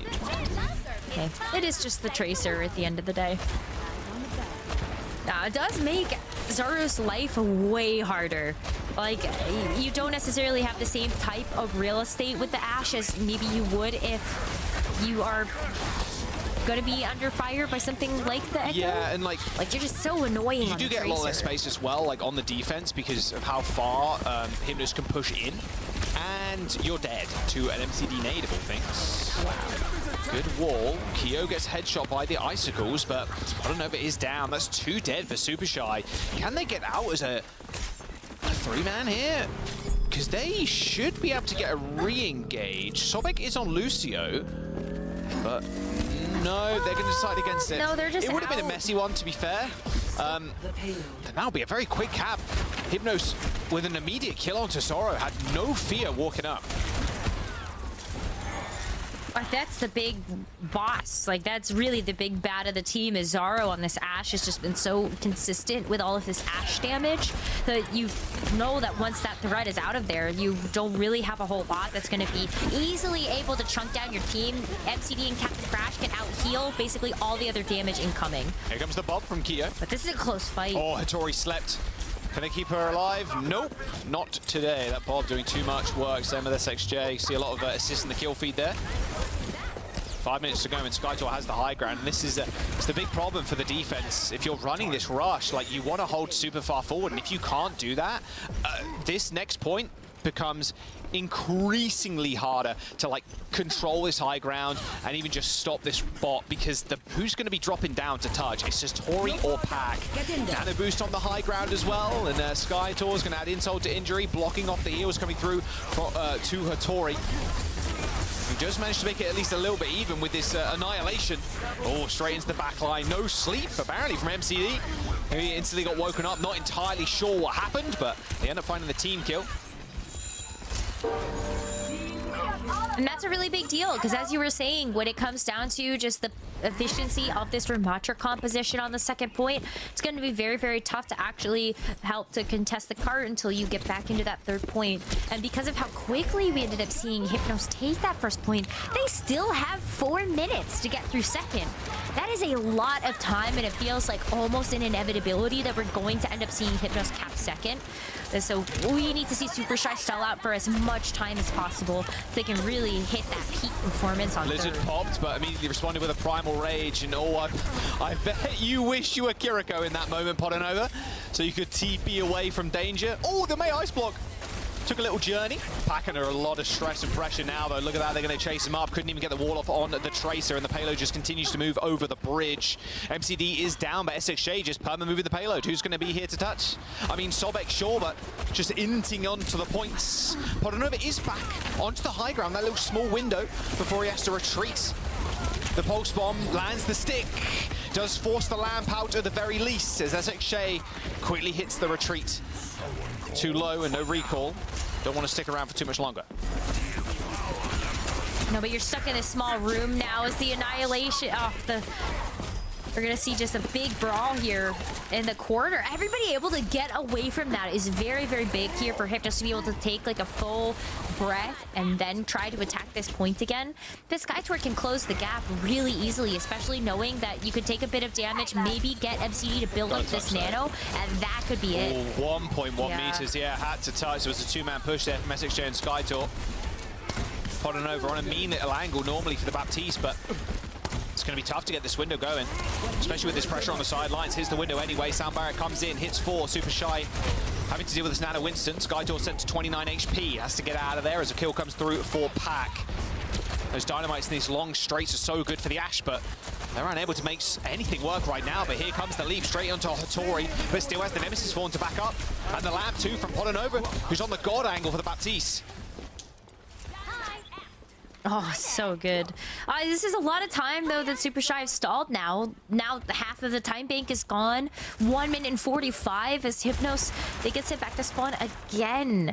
No more Nano. Primal Rage, though, from Skytour and this Brig Rally could be a bigger difference here, but with a Tori coming up to another Annihilation. Skytour has no choice except to jump in. Yeah, jump in with the Primal Rage. I'm pretty sure he's happy with that. Bob comes in as well. Hattori, don't get booped off challenge. Okay, managed to surf away onto the Mega Health Pack. 4 meters to go now as the Primal Rage proving quite a hindrance to Hattori. Rips the Annihilation and Skytour just runs away. Same with SXJ. Hits the recall. Annihilation is going to rip and roar for a little bit longer, but the rest of the team just falling by the wayside. As Super Shy end up getting team wiped. And with 2.5 minutes to go, Hypnos just moving through this final point. They don't even have to get it to last, just this final corner. I mean, quite a bit more time. I mean, I just look at over a minute being a bigger difference. You have enough time to actually get ultimates up here. MCD's going to have another Nano for sure. As long as you're able to get all the other ultimates here out from Super Shy, then maybe you're in good stead. But easy reset, you still have 2 minutes. Big time back. You're chilling, vibing right now. Bob to deal with the Nano Boost on the Winston. Pretty easy response for Zora. Depends how far the Winston dives in, to be fair, as well. We've seen Zaro actually die a few times, so holding on to this ultimate, so I think you just use it. There you go, good response. Bubble down, Skytour out, taking too much damage. Just delaying the inevitable right now is Zoro, just trying not to get dove. It's been really tough for Zoro this last couple of points. Oh, sleep. Oh, Pack's sled shouldn't mean too much. No, Lamp ends up coming through, which is actually bad news. This backline's so much more diveable now, but Sound Barrier comes in for Super Shy. Quick disengage from Hypnos. Get out of there. Don't want to die right now, otherwise you'll cost your team even more time. I want Kyo to stay alive here. You don't want to fall, but Hattori just on no man's land right now, but it doesn't matter because the rest of the team are more than happy just to fight in these close quarters with the May, with the Bap, with the Lucio. It's hard to really take anybody down instantly. And now, with 40 seconds to go, look at Super Shy's ult bank. But look at Hypnos's. That's a lot of ultimates. Everything's gonna get popped in this fight because this is now or never here for the rest of this map. Oh man, both of these teams fighting so hard to make sure that they can actually get to match point. So expect everything to get thrown here. Hopefully not all at once, but going with the first. Whiffs. Good pace, good presence of mind there from Sobek, keeping on amp speed, knowing the Tracer might go for the pulse bomb. Give teammates a little bit more maneuverability. Annihilation popped by Hattori. She's trying to get something done in the back line, but it's going to be really hard now. Captain Brash has just popped that rally and everybody surviving that damage. The Annihilation doing absolutely nothing now as overtime approaches and that final push has commenced. There's a couple of meters to go. The Doomfist comes in, but is anybody out to touch? No, they are not. Hattori not getting anywhere near close. As the map goes to Hypnos. A 2-1 affair right now in the lower bracket. An elimination game at that as Super Shy, they end up going down. And on a map pick as well, that was also suited to the dive. Yes, it is going to continue to be this way. I think it gets a little bit more tricky as we take a look at what is left in the map pool. We have Push and we have Flashpoint. So we'll talk about maybe some of the strategic mindedness behind either of those picks later. But yeah, I mean, it's kind of as we expected. Dive for Hypnos gonna be better than a rush-oriented map. Yep, 2 big game types coming up for Super Shy. I imagine we're going to go to something that's more push related here for the next one. Maybe a little bit of Suravasa. I've been liking seeing that one, honestly. The wackiness, I don't think is going to be something we're going to see. Probably a lot more rush, but it's all good with me. We'll jump over to the desk because Johnny is staring me out. Why? What's wrong? Yeah, what's wrong, Johnny? Staring me out. I was just looking at him. He was mean mugging me from across the stage, bro. What are you talking about? He was mean mugging me. What's He's got a bit of RBF going on every once in a while, so it's not you, it's him. Don't worry about it, Zach. Don't worry about it. Thanks, so. Quite frankly, though, this is pretty much exactly the series we expected to see from both of those teams. We do see one team, namely Super Shy, of course, heavily relying on that rush, whereas Hypnos very much favoring that dive. Both capable of playing either, but it's very clear where their comfort lies. I mean, I think that's what the series is going to come down to. Who can force their will, their vision of the strategy on the match. I think winning Li Zhang was actually really huge for Hypnos. In general, I would call this a rush-favored map. You know, of course, Control Center went that way, but the 2 maps that Hypnos were able to win with the Winston break, I feel like that set the tone of the series, that they're going to be the better on a Winston team, and that Super Shy are going to have to find a way to make this work. And honestly, I think Hypnos picking Icon was a big risk with Paraiso in the pool. I think that's a way better choice if you're going to force Winston. And honestly, Super Shy did make it very competitive. But being up 2-1 in the series now, you only have to win one of the next 2. The question is, for Super Shy, where do you take us on map picks? I think there's an argument that you could say, all right, we pick New Junk City to avoid Suravasa, where, okay, New Junk City is an insanely good rush map. But then there's the worry of, okay, that you might win it, but then you'll be giving up a push pick. Yeah, that's... Maybe you take the push pick that's most stable for you? Runa Sapi? It's interesting because now I think about it, I think honestly all 3 pushes are going to be pretty good for dive. I don't know if... Yeah, but I feel like if you're going to win this series, you kind of have to deal with it. So you might as well pick push now and just get it over with. So I think that's the route to go. Different approaches, I can see. I will say, well, because you're going to have to win both game modes. So like, we're going to pick Suravasa now. Like, no, you'll play you pick New Junk City if you're Super Yeah, Shy. so exactly. Because you don't want to play. Suravasa is a much better dive map than New Junk City. So there's a meaningful difference where Super Shy can stabilize the flashpoint, but then it does get harder. I will say this. I think this is a fraudulent 2-1 right now. I think Super Shy is the better team. They should have won Li Zhang, but they underperformed. They should have won Eichenwalde, but they goofed their ultimates. That was pretty bad ultimate usage on the defense right there. Is that fraudulent though? Like, that's literally how games work. Sometimes that is how games work. I'm just saying, out of 10 scenarios, how many would Hypnos have won those maps? And I'm saying that Hypnos, they find themselves up 2-1, but usually I would have predicted Super Shy to actually win those maps. So I'm calling for the comeback. I think Super Shy is the better team. EMEA Brawl, stay undefeated. I'm worried though. I mean, I think I agree with you that Li Zhang was their map to win for Super Shy. I think that was their advantage. They should have been favored there, but they don't pick it up. And now they're in a spot where you're going to have to win I mean, I think Flashpoint is very doable, right? I believe Flashpoint's very doable. I'm worried, though, on push. I mean, I think, honestly, Runasapi, Colosseo, New Queen Street, maybe Colosseo is the best rush map, but it's close. I think Dive is probably better on every push variant. It's just too strong on those wide open maps. The mobility, the objective, it's hard to play rush. Is there a world where you feel like Super Shy will feel forced to head into a dive mirror? Well, or do you think they got that? No. Not yet. With new don't do City it. on the cards. There we go. Play Brawl. At this point, it is a bad Bring it sign home. if Bring it home. you play Brawl the whole series and then on map 5 you're like, let's mirror the dive. I mean, honestly, it's not going to feel good. It's if not you're gonna playing a be Brawl like confident. they did on Shambali, like that was a masterclass in how to play the rush. So I want to see more of that. Comeback time. It's got to start here. Hypnos is up 2-1 in the series. Can they finish up the series on map 4? We'll find out in just a little bit. So guys, please take it away. Thank you very much, Zoe. Yeah, here we go. New Junk City, the pick from Super Shy. A little bit of rush here, definitely. I don't think Hypnos are going to go anywhere near that Winston.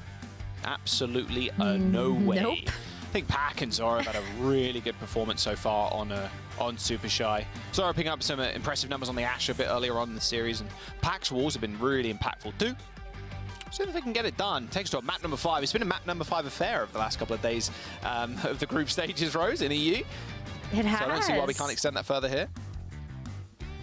No, let's keep it going. I like this blessing much more than I like the C9 curse, so I would gladly take this over what has been happening over the last couple of months. All right, let's have a look. MCD on the Kiriko. Cassidy this time, though. Yeah, I was going to call out those two differences here. I think the Cassidy fares a little bit better when you know you're going to be playing at a bit more close range. Oh, it was an instant backup, though, with the Suzu into the wall. Yeah, really good wall there from Pack. Pretty easy to kind of collapse on. Again, the comp they're just so experienced with, right? I mean, if you're Hypnos, do you try to do anything different? Or do you just rely on getting the better map pick later in the series? Like, that's the thing. And this is, I really like this new format of, like, losers picks maps and mode. I think it's... I do too. I think it's perfect, and it really helps get the series popping, especially with... how you can, we play this kind of style, okay, we're going to go to our maps, like, oh, you play this style. I think this is a perfect example of like how and why this format is so good, this series, that big. I agree, but I think that we do have a couple of issues when it comes down to like push, but we'll get there if we get there, right? I think it's really important for Hypnos to actually win out now, so they don't actually have to just go to push. That lamp coming through from Bonanova for a bit more of a selfish one, but it should be fine. That Blizzard from Super Shy just too powerful, even though Hattori does end up falling. The Jazzy Lucio, the beats will haunt my dreams, and I think it will haunt MCDs as well.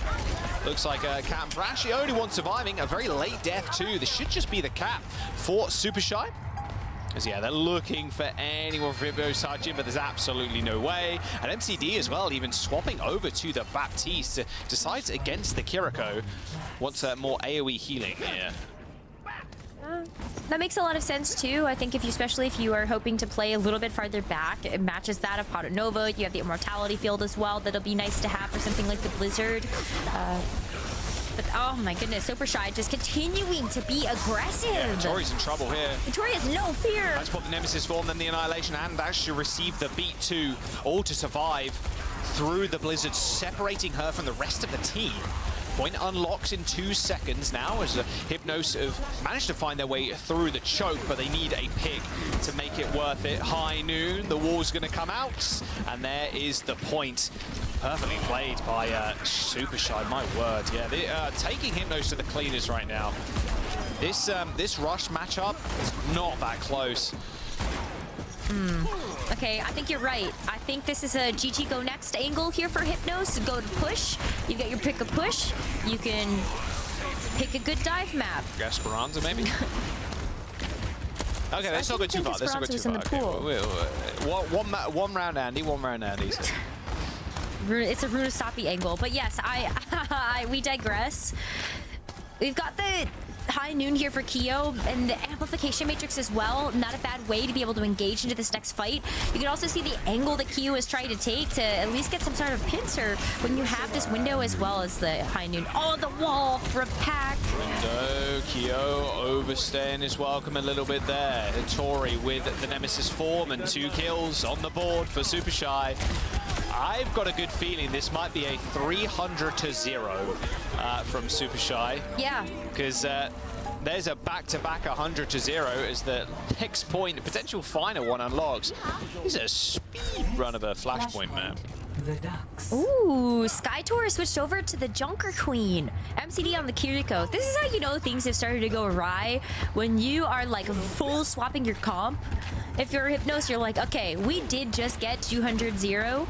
We are going to go Ashe, Junker Queen, Kiriko and see if this is going to be what gets us to the finish line here. Otherwise, yeah, this is doomed, and we're going to push. There's the knife. Nice. We'll see if Hattori can come up with some big trades here, because Skytor is just running the back line down. Gracie narrowly missing there. Super Shy start the capture progress. But unfortunately, without support, they're not long for this world.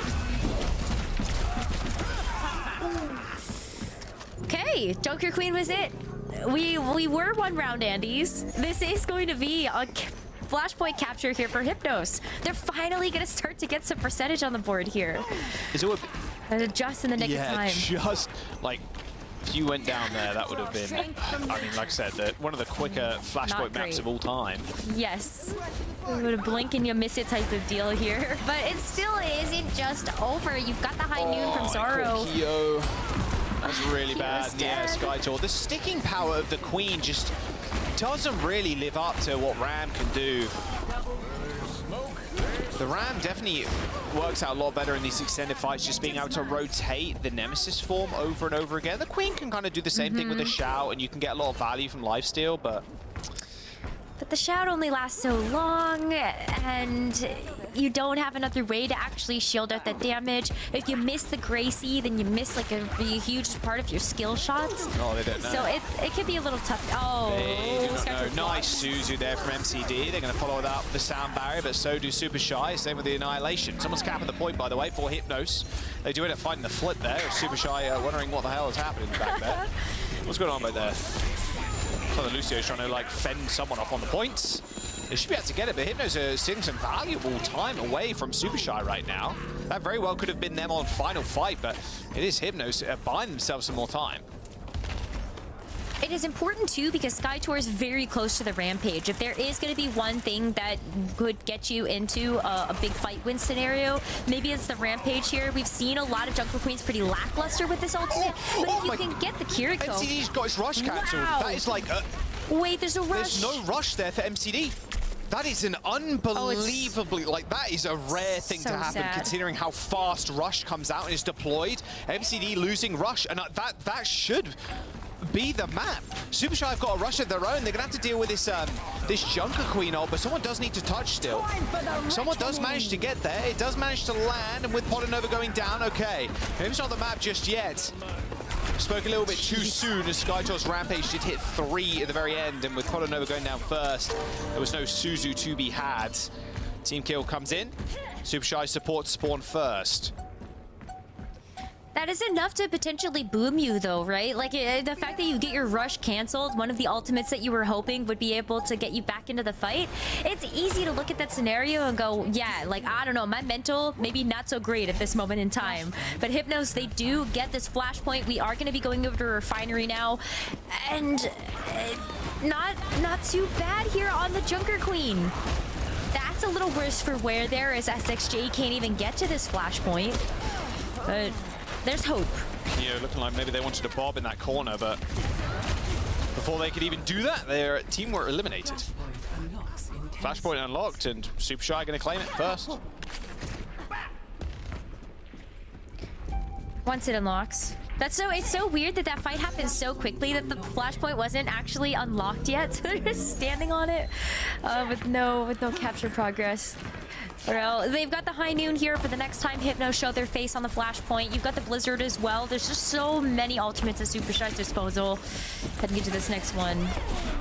should be a fight win here for them, bar anything crazy with like a Bob or Pulse Bomb kill from Hypnos. Rush is coming through for Podinova. The Bob in the Blizzards. That's a very expensive fight there from Super Shy, but they've still got the sound barrier. They are chilling. They're big chilling. Yeah, these late staggers aren't great. They're actually I mean, this is going to be one fight, like 50-60% now.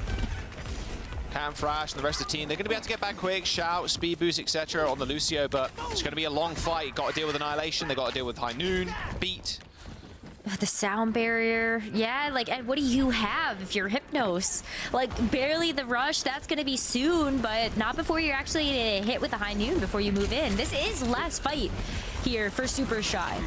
But we will go to a map 5. Noon almost gets eliminated. Skytor in trouble there. The skulls are building. OT triggered there by the Tracer. Sobek dead. Good start. No sound barrier now for Super Shy. The one pick you really didn't want to come through. Good Magnate. Oh, can't quite get the kill on the Tracer. Eventually Podinova does end up finishing them off, but distracted there by the Tracer play. Podinova's not able to heal the front line. Oh, disaster strikes. Sobek was the one person you couldn't have go down if you're Super Shy there. They do end up saving both their Annihilation and Beat, however. But still not the best, as now Hypnos have managed to build up ults of their own. But they're still under duress. It's not, like, this is not an easy fight to have to win. The fact that you still have the sound barrier if you're Super Shy, you can go in with that aggressive, you have the Annihilation as well. Hattori's going to be virtually unkillable in that type of state with all of that overhealth. And it's just, it's rough, right? It's still very rough here. Hypnos are not out of the woods just yet. I'm looking at this Rampage, though. Hopefully from Skytor, it can be big, and they can extend this map further. So they're just going to get off the point first. The Rampage comes in, only hits one. Beats on either side now. Hattori even with the Annihilation, they're just throwing everything into this fight to make it work. Even a Bob too. Cat and Thrash first to fall. 4v5 as Podinova is closing in on this rush. Just waiting for this bot to leave the vicinity as the Pulse Bomb goes wide. I mean, it's quick TP from Podinova as they heal up Hattori in the front line, and she should be able to cap too. This is Super Shy on final fight territory here as the Blizzard also connects. Packer does end up falling down, but I think there's just a player advantage for Super Shy. It's just going to be overwhelming as Hypnos, they're just going to get chased away. This rush, Nemesis form, there's only a couple people left to touch as Super Shy looks like they're going to bring us to a map number 5. Just have to deal with the Lucio now. And even the Tracer who's managed to make it back, but Super Shy hold on. A 3-1 affair there on New Junk City as we see ourselves in map 5. It's a map 5. We said that this could be one of the closest matches that we have today, and it has certainly delivered. We are going to settle everything for the series on Push coming up. And, you know, when push comes to shove, it's going to have to be the dive at the end of the day here for Hypnos if they want to win. And somehow Super Shy getting the brawl to work into that. Clash of styles here coming through from Super Shy and Hypnos. I got to imagine we're going to Esperanza if we're going to a push map. Could be Runasapi, but that, at least for me... It's not... I'm sorry, Jaws. I don't think Esperanza's in the pool. Yeah, man. I think you're right. No, it's New Queen Street Coliseum. I think it's New Queen Street Coliseum. I have been baiting everybody with map picks today. Yeah, you're not wrong. Yeah, Coliseum. It's just Hopium. Everybody misses Esperanza. There are only 4 maps. Just put them all in the pool. And yeah, Esperanza is the only one that's not in. Yeah, Coliseum, New Queen Street, and Runasapi. You are right, Rose. My bad. My bad. Bait in the chat again. Yeah. Okay. You're hoping for everybody. Maybe Runasapi then, in that case. Or Coliseum. Not sure. Of course, that's all to be seen. As Super Shy bring us all the way to a map number 5. Dive versus Rush has been the story this whole time. You can see how well coordinated and drilled Super Shy are. Even in that first fight, like, Hypnos are on the back foot 99% of the time. And the Queen did end up coming up big for them. That was an insane kill as well. The MCD cancelling the rush, like I said, very, very small amount of frames in which that's even possible. Like, you have to click Q and then dive within like 10 frames or something stupid.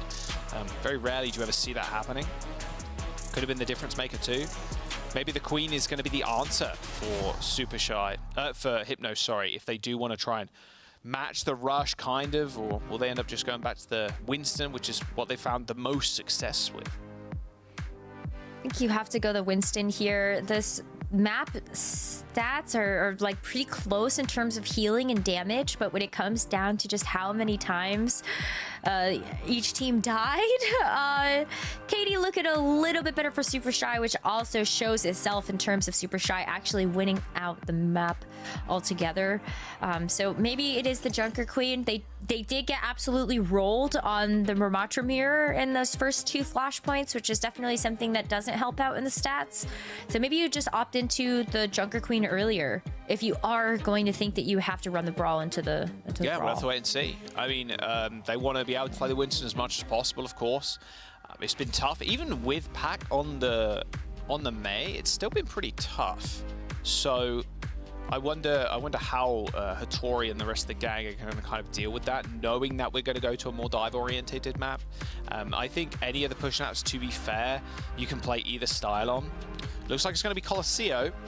Map hit by Hypnos. So, all right. I haven't seen a lot of Colosseo recently. It feels like we've mainly seen Runosapi. People preferring the new map. That's true. How open and wide it is. It's pretty neat. But I think that is maybe something that you just don't want to test the Brawl on, because like I do think that if you're going to go to Colosseo, that's probably the one map that you look at and you go, maybe not Brawl here. Like we see a lot of Sigma, we see a lot of Poke.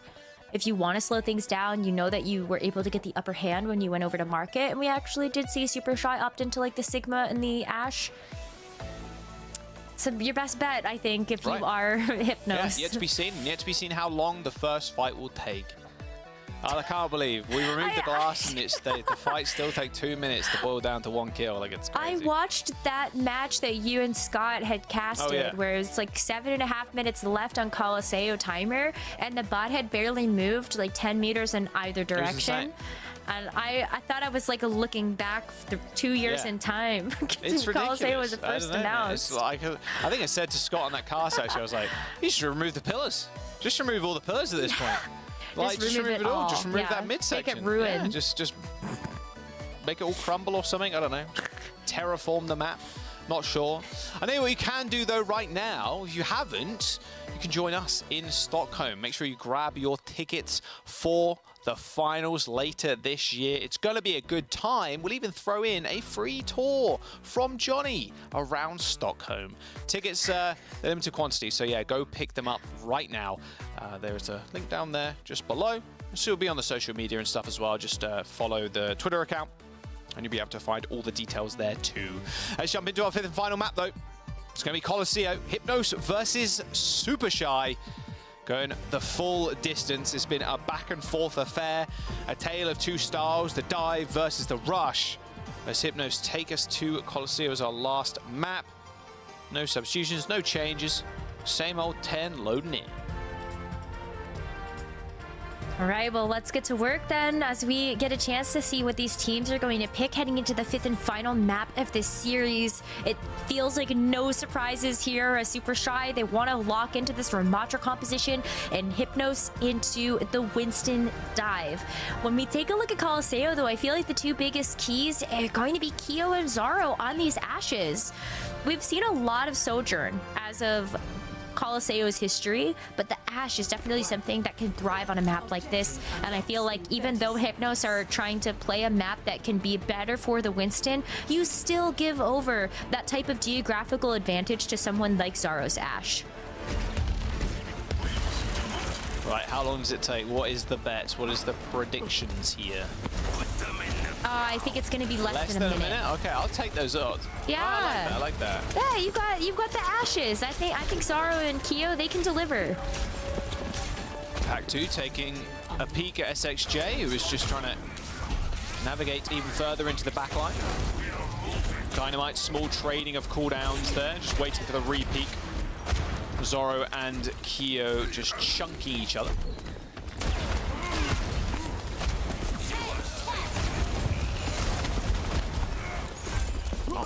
It's less than a minute. That's in 5 seconds, Rose. No kills yet. Even Pack can't even land a nice... you know what? Ooh, 1 minute. There we go. It's over a minute. Your prediction was wrong. All right. I was wrong. That is... maybe you were right. You were close, though. Oh, Oh, it's so close. Sobek ends up finding the first blood there. SXJ in record time for Colosseo.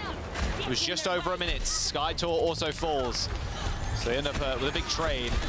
And this is where it's going to really hurt for this dive comp. As soon as the rush comp takes this high ground, good luck. It's a very, very hard battle to fight, especially against the Ramatra. The Winston just does not have a good time. Nice nade from MCD. And the change that they made too, right? You can't actually stall that cart above the payload on that bridge, so you actually do have to drop down in order to stop this push bot from making any more progress. That's going to be so tough for the Winston to have to drop onto the Ramatra. It's going to be down to MCD trying to keep getting these anti-nades. Pittori and Pat were very big purple. Oh, SXJ, that whole spawn could be devastating, but they have the lamp ready and waiting.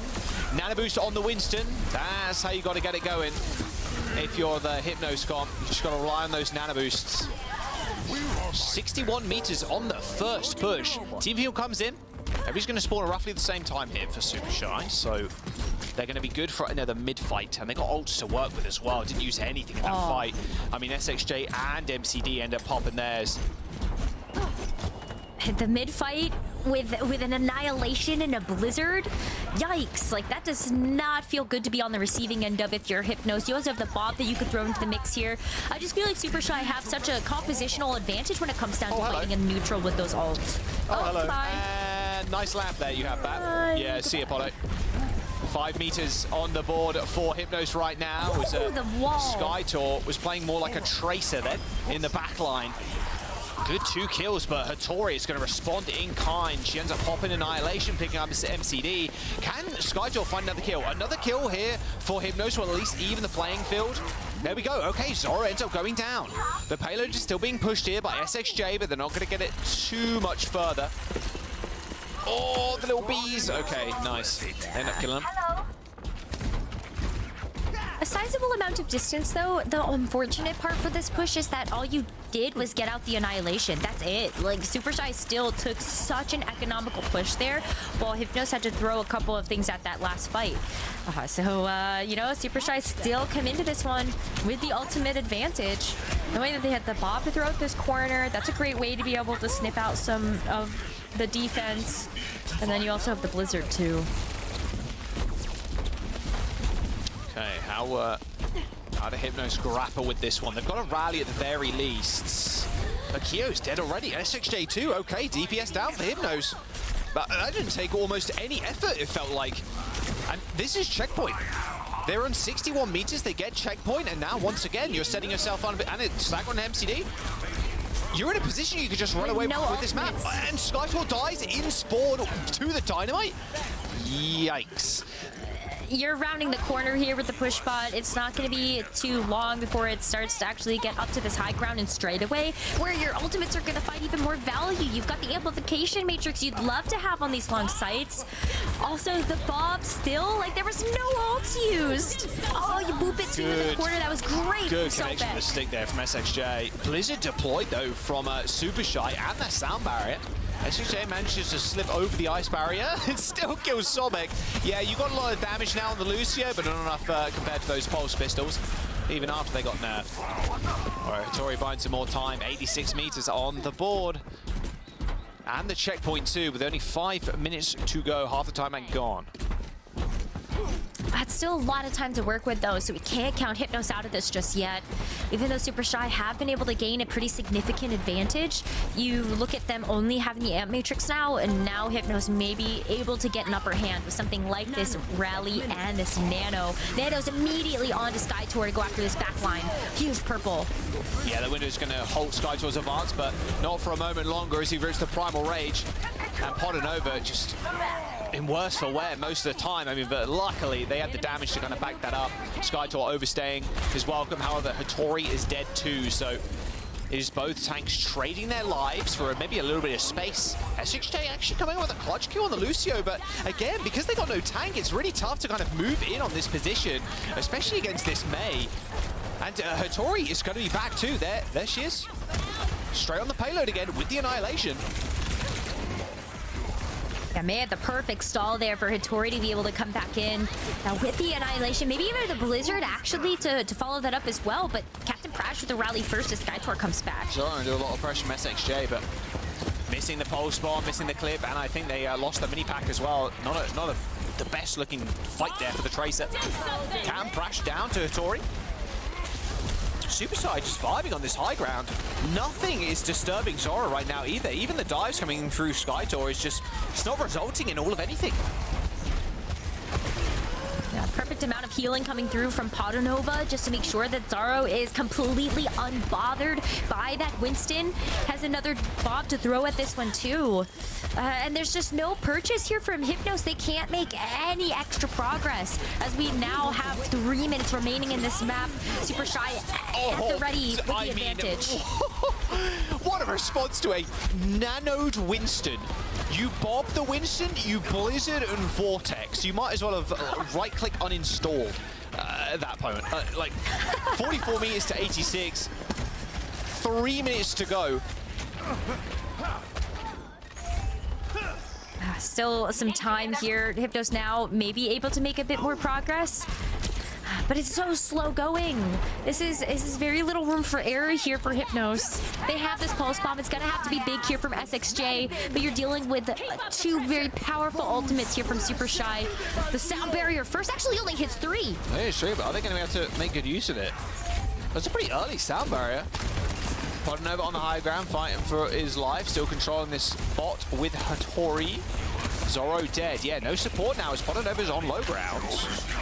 Hattori now chasing Hypnos into that other strange forward spawn. Okay, they're slowly losing grip of this fight. Yeah, as soon as Potanova dropped to low ground, Zoro just had nowhere to run. Checkpoint. Yeah, this is going to be checkpoint. The lead in their sights too, actually. Not too much left to go. 20 meters here for Hypnos with a couple of ultimates. The Primal Rage, the Nano actually from MCD also coming up soon. SXJ not able to find anything with this Pulse Bomb, so it's going to be the Bob next from Kyo. Do they know? Primal Rage in a small room. Not the place you want to be. Primal kills 1, Bob kills 2. Lead encroaching here. Hypnos. They are so close to just taking this one away. 1 minute and 20 seconds to go as Super Shy get the spawns in. But there goes the lead. Super Shy. Got an upward tilt battle now. They got a couple of ults coming online, or maybe just one, in fact, that Blizzard. But look how fast right now Hypnos are playing on this dive. They spotted the Kiriko. Potanova uses that cleanse to save themselves a brief moment, but Zoro once again caught out unawares on the Ash. Sobek goes down as well. Hypnos with over 100 meters. They're pushing onto this final points rows, but with only 50 seconds to go, they don't even have to complete. Super Shy are on the back foot. They've only got the Blizzard, and the Pack's in trouble. Oh, Hypnos are going to have this sound barrier up too, so this Blizzard might not even be enough, even though it gets thrown on top of the point. You can just back up away from this. Come back in when you've got the sound barrier as well as this pulse bomb from SXJ. This is it. Super Shy, they've got to wait here. Pack popped the block. Only person in the front line now is Hattori, switching over to the Winston, but she's not going to live long. Has to jump away. Pack puts up a wall, stopping the LOS coming through onto Skytor, but Skytor is more than happy to just jump back to the rest of the squad as pack ends up falling down, and there's the sound barrier. Good luck dealing with this now. Hattori dead, Bob slept. 8 seconds to go now as Hypnos. They're still in this fight. Even the Bob can't pick up any kills. Double Bob action there on the points. OT has been triggered, but who's there to touch for Super Shy? Hypnos with an unbelievable comeback. 131 meters to 86 as Hattori, the only player left standing now for Super Shy on this point, and with 5% towards that Primal Rage, I'm not sure they're even going to be able to get back to even use it.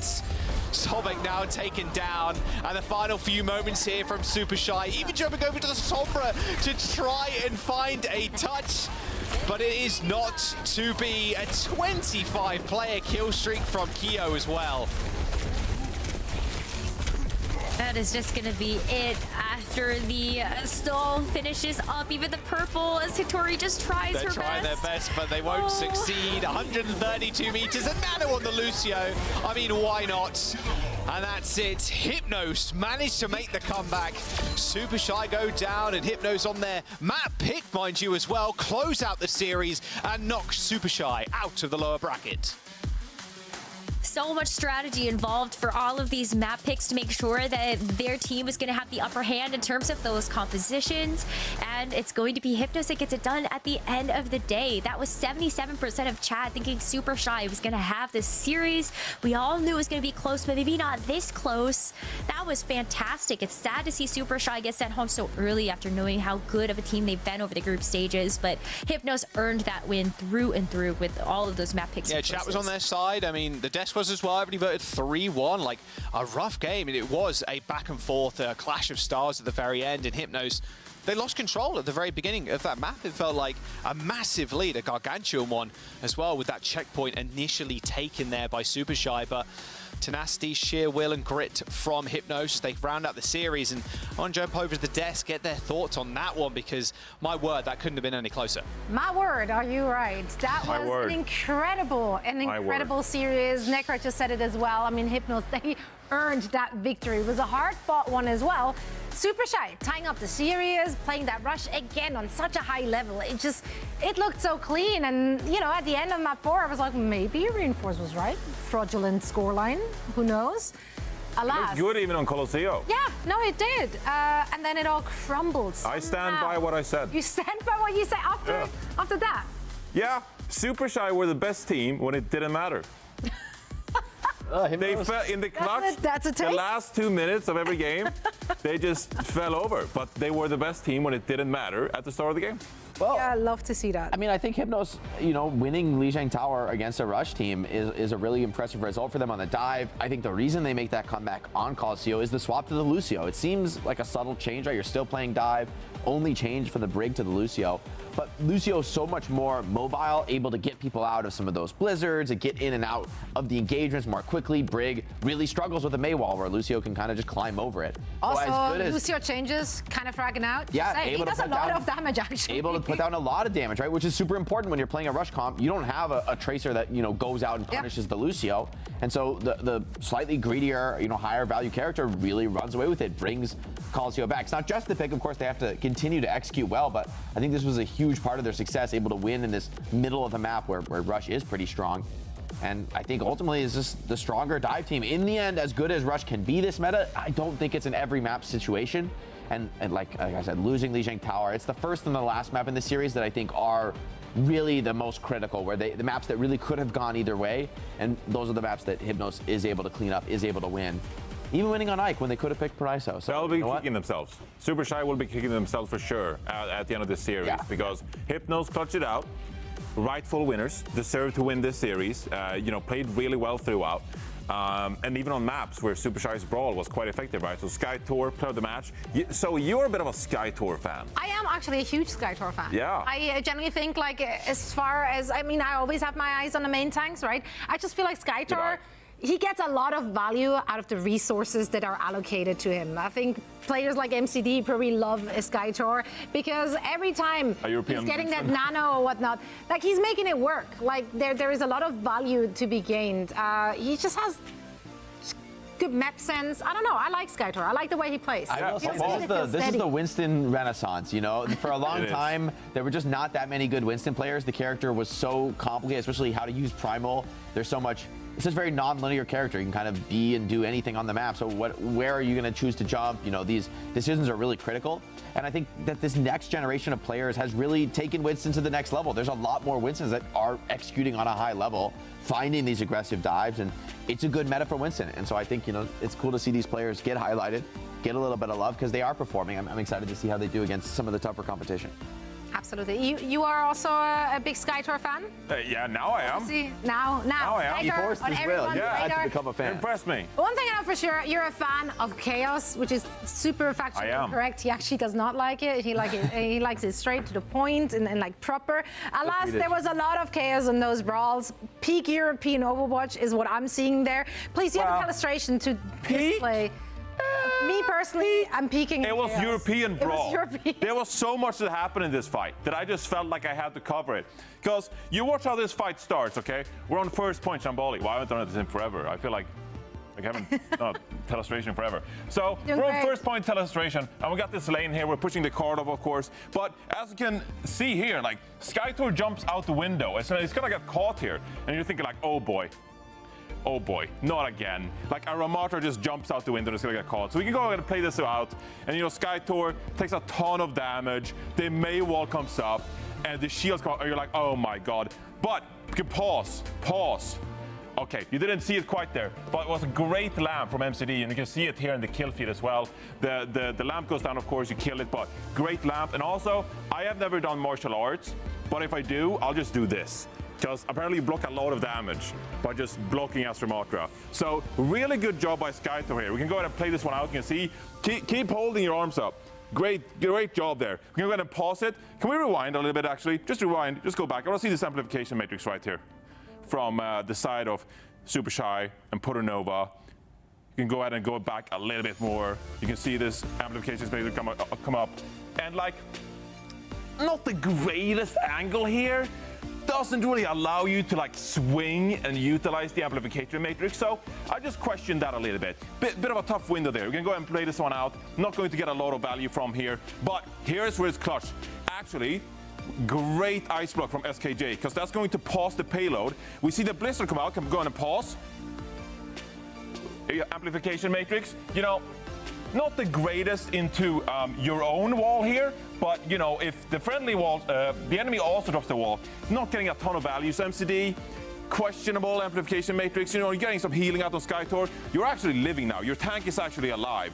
And you also managed to get this blizzard out. Pack is gonna go ahead and get caught here on top of the May wall, because this was actually used when Pack was in the ice block. So it comes out, gets frozen, can't get away. Go ahead and play this out. Now, a lot of ultimates being used here. We got the amplification matrix, we got the blizzard, sound barrier comes out here. We're gonna counter that with another sound barrier. Pause. We got a Bob who's playing like Counter-Strike or something down here, just like playing the angles on the payload, not getting a lot of value there from the Bob either. So if we're going to see Super Shy, they're like, okay, we're just gonna peel back. We're just gonna disengage. We don't want any of this Bob business. We don't, you have better beat, all good. We're gonna go ahead and disengage. So we can go ahead and play this one out. Super Shy gonna wait out, amplification matrix, sound barrier, blizzard, Bob. It's tough. It's tough now if you're the defenders here.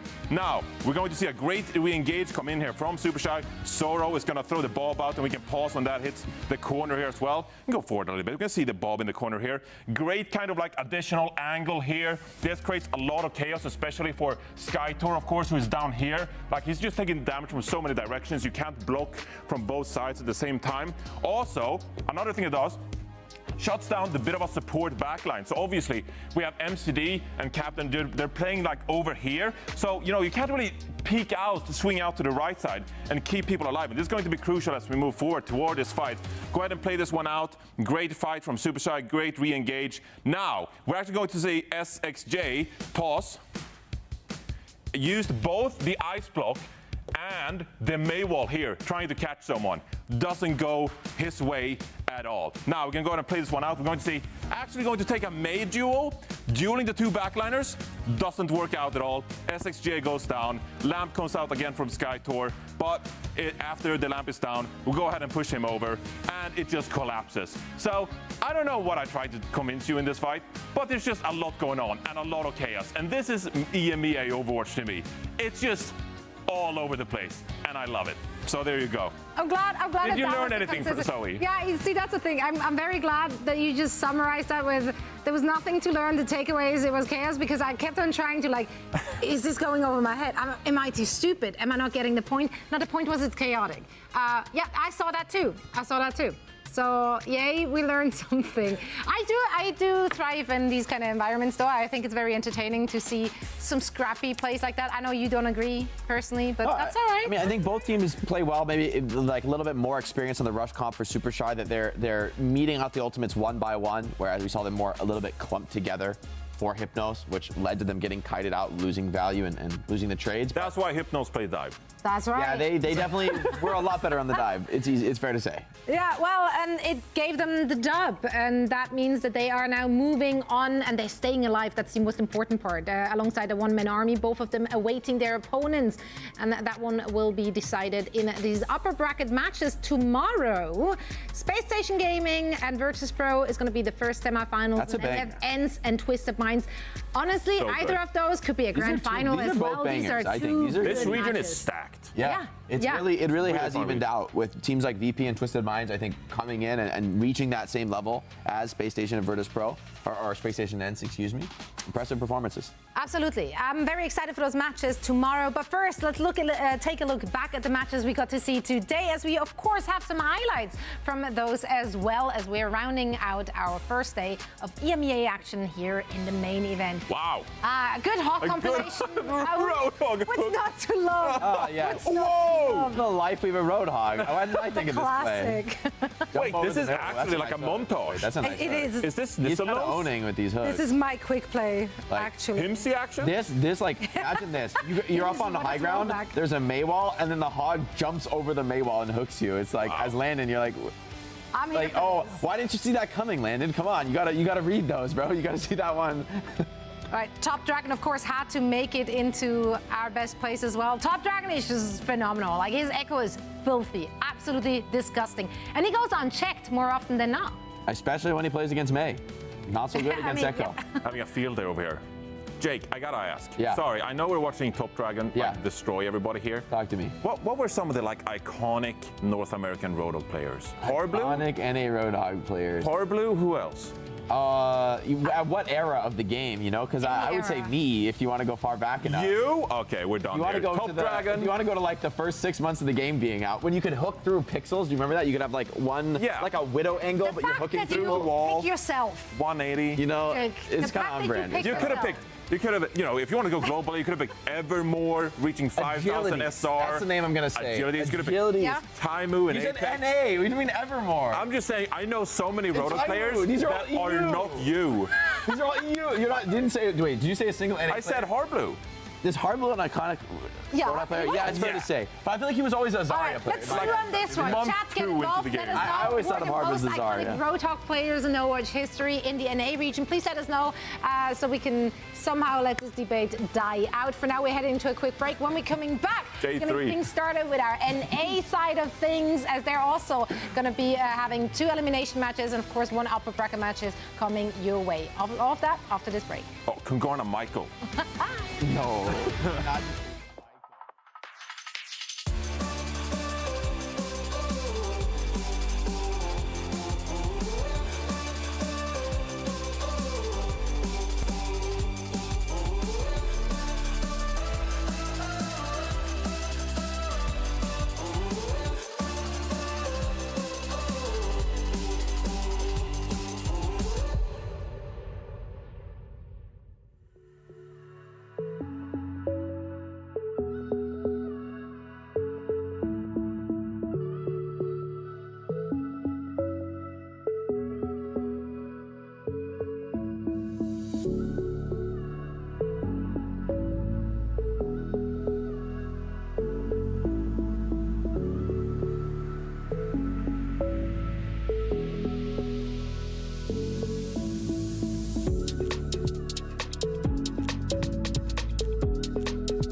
You know, with all the Juno talk lately, I've been thinking. Yeah? You think there's something out there? Yeah. Yeah, I mean, if we find like a planet with water, you know, maybe there's like habitable life or something. Like, I could see it. It'd have to be very far away, but like, I could see it. It just seems like far-fetched to me, you know? Like, what if there's just nothing out there? Maybe it's just us. Maybe they're already here. It's just, I don't know. I don't believe it. I don't know. Do you want to grab like a water or coffee or something? Yeah, sure, let's go. Oh. I'm good. I'm good. You guys go without me. Okay. See you at the show. Okay.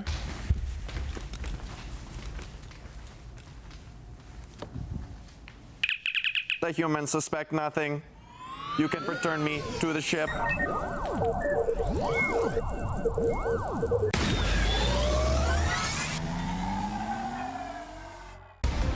Exodial is farming on the Cassidy. How did Sparky just kill 2 in the back? That is how you make a statement. Kept it that much more aggressive. That's a beautiful blade. Absolutely picturesque. You just can't get enough of Bobby. There's the pin. Nice Reinhardt, yeah! Zen not going to try and play that anymore. That is a sick shot. Oh my god! That is clean from Mirren. Now there's no way to hire Sugar-Free with a stick. Kai dead. Crazy Raccoon versus Team Falcons. Lip just throwing clips.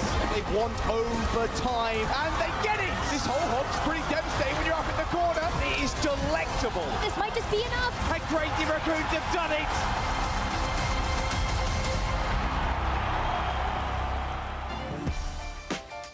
Welcome back, one and all, to the OWCS Stage 3 main event. Half the day is over, but we have so much more action to come. Zoe here, joined by Jake and Johnny, and we're getting into the NA portion of things in just a little bit. We have 1 upper bracket match and 2 elimination matches coming our way there as well, so it's going to be exciting.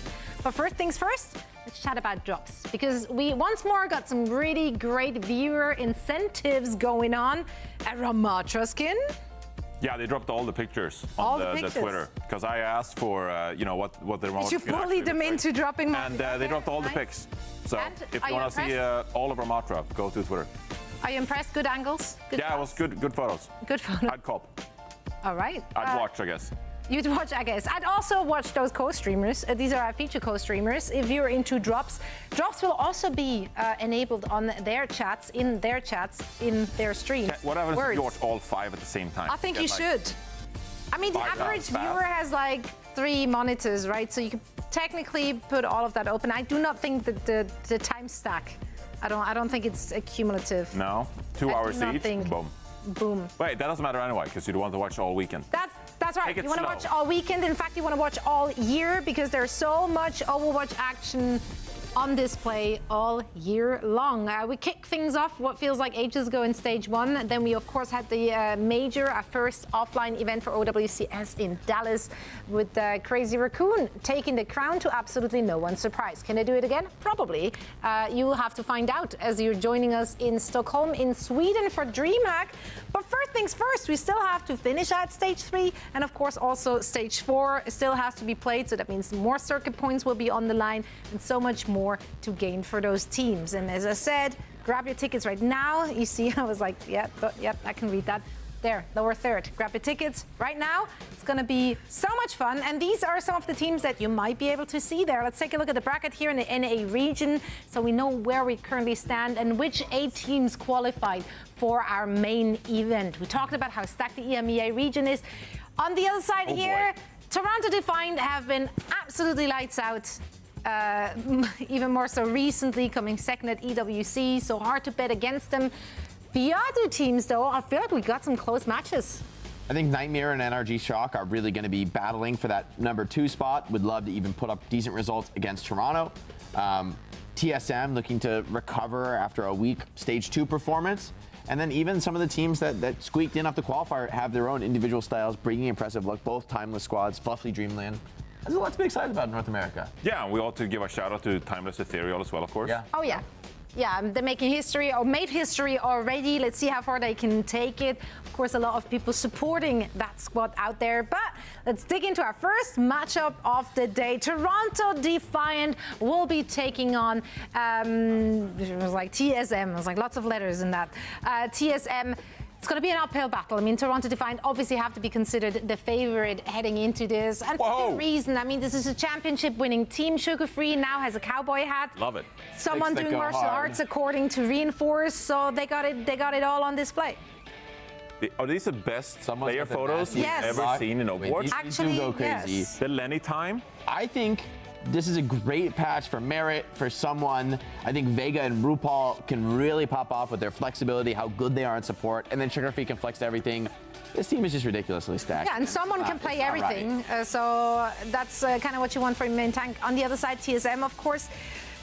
You know, it's going to be an uphill battle. We know those players, though. Like, we know that they can be very explosive. A lot of their victories for TSM have been on those individual pop-up performances. Yeah, and I mean, even on the bench, right? You have Rhino and King, who both have seen playtime for this squad as well. So it's not only the 5 you're seeing on screen. Obviously, Icy has played in the group stage as well as Rhino. And so we might see the tanks being swapped out mid-series, but also King has a really good skill set as well when it comes to a few heroes that are really viable in this meta, right? So this TSM squad could be lethal. A lot of good individual players on it.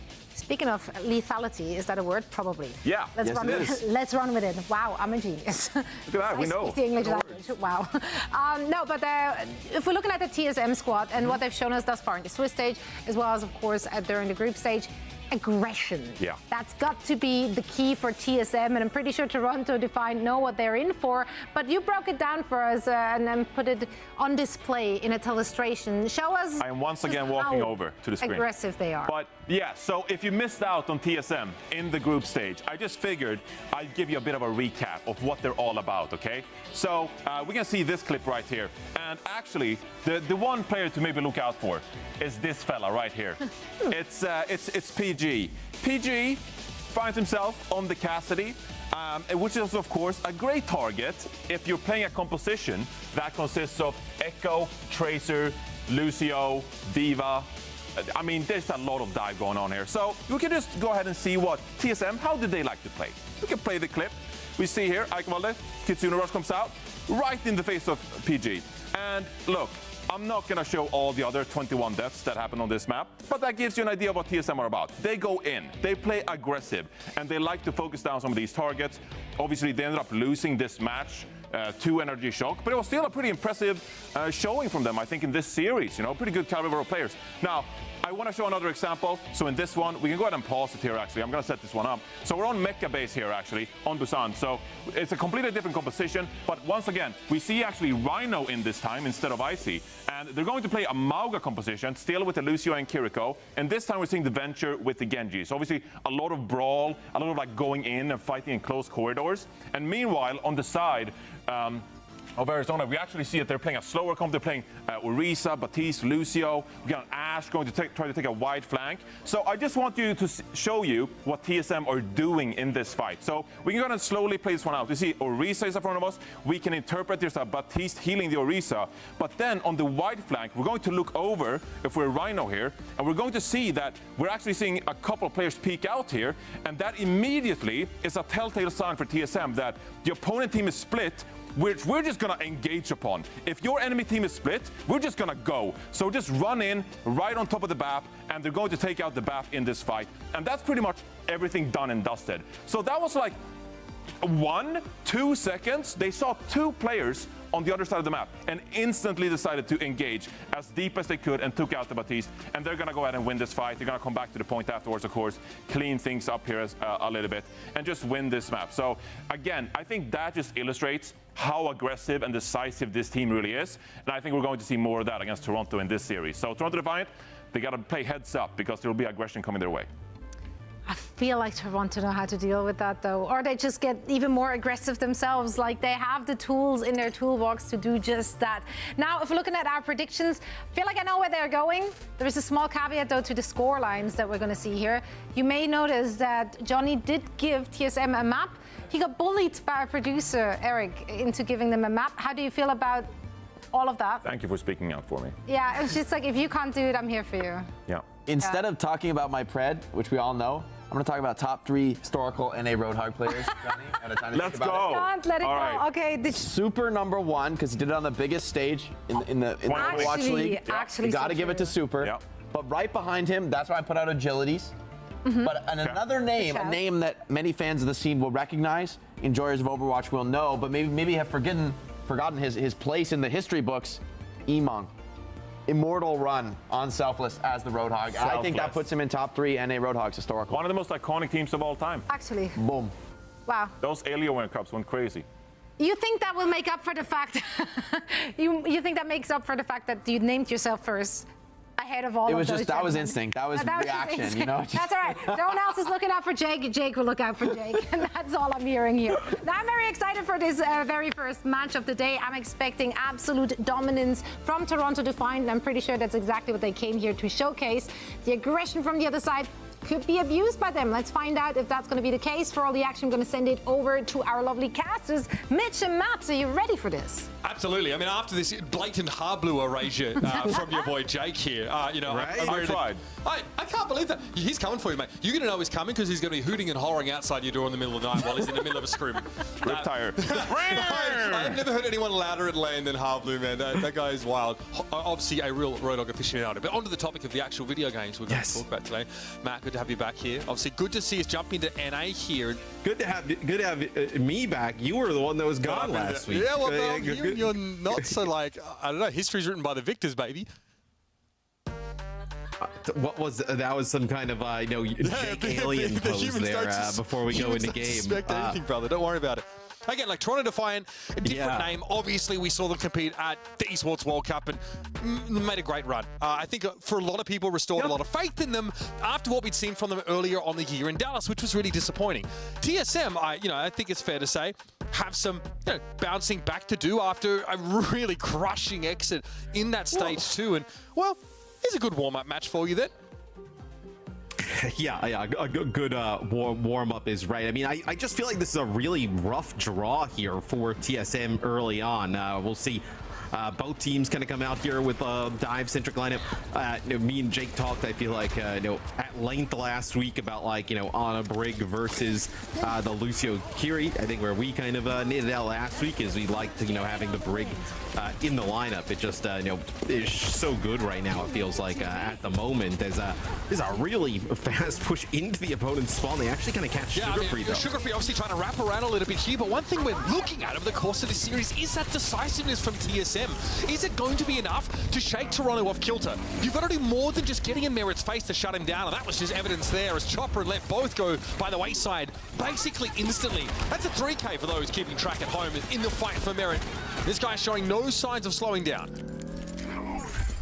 Yeah, I mean, look, Toronto, they played really well at EWC. They've obviously kind of run through groups. I mean, this is what you kind of expect for them in North America, as Chopper almost ends up dying there at the hands of Merit's Dynamite. And now it's just kind of like establishing, keeping the status quo here in North America for Toronto, and then going to Stockholm and putting up together like an EWC-like performance. For TSM, they're like right on the bubble, right? We talk about teams, potentially going towards Stockholm. Like a win here, right? Getting some more circuit points would be massive for them. I think they're just focused though on going as deep as they can as someone into the spawn. Primal Rage, that's 2. That'll be fight done before it even really kicks off. Matt, TSM are the sock puppets to someone's little stage show right now. Big Primal Rage out in front of the spawn with a chase down on Renko. Clean them up pretty comfortably. And Toronto are the kind of team that know how to deal with that sort of in-your-face, reckless aggression. They will just simply counter-dive you. Find someone a little bit more vulnerable, like Chopper, for example, and lay waste to that key DPS element of the composition. Pulse here up for Sugar Free, but bear in mind it's TSM on the verge of some of those key ultimates here. A Primal for Icy to see if he can reciprocate on what someone just committed against TSM in the previous fight. It's a bit harder, though, to dive the Ana Break. There it is. You see right there, that's going to be a 2-player bio grenade. Chopper in Lep hit with that pulse bomb there from Rocket goes for nothing, where it's a little bit easier for this backline to stay alive. TSM's comp, everybody has a mobility piece, right? They are able to move around the map very quickly. Chopper, a little bit more exploitable. You try and force the power slide out, and then you dive on him. There's a Primal Rage in that fight. A pulse bomb also expended by TSM for no real result, because Toronto are consistently following and targeting the most vulnerable piece of the puzzle, and now they're going to go for it. 90% and counting here with the sound barrier, and at least he can soon rush to leverage in this fight. Vega, though, will have to rally to work with, and he talked about the Briggs' effectiveness in this comp. It's Renko already going down. Sound barrier here for that looks a little bit sad, only for 4 players to work with, and a rally from up on high, but Vega, he drops down, gets a nice little stun on left. He's forced to back away. It's Chopper going down again. Too early in the fight. A TSM losing their Sojourn, and Toronto make quick work of it here in this first round. As a recall expires, the smoke clears. They will have themselves the lead. Yeah, the rally's really good there from the high ground, right? Sound barrier comes in from Lep and TSM just to kind of get onto the point. Toronto, they don't really need to fight on the point. They can kind of kite it at that point, drop down with the rally. The rally kind of goes for a long period of time.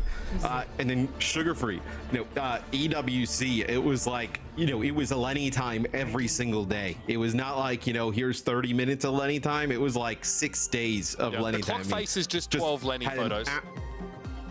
I mean, he had just an unreal performance. Like every match, he was just like on fire. And I think, for Toronto, like what can be the difference, for them, later in the year.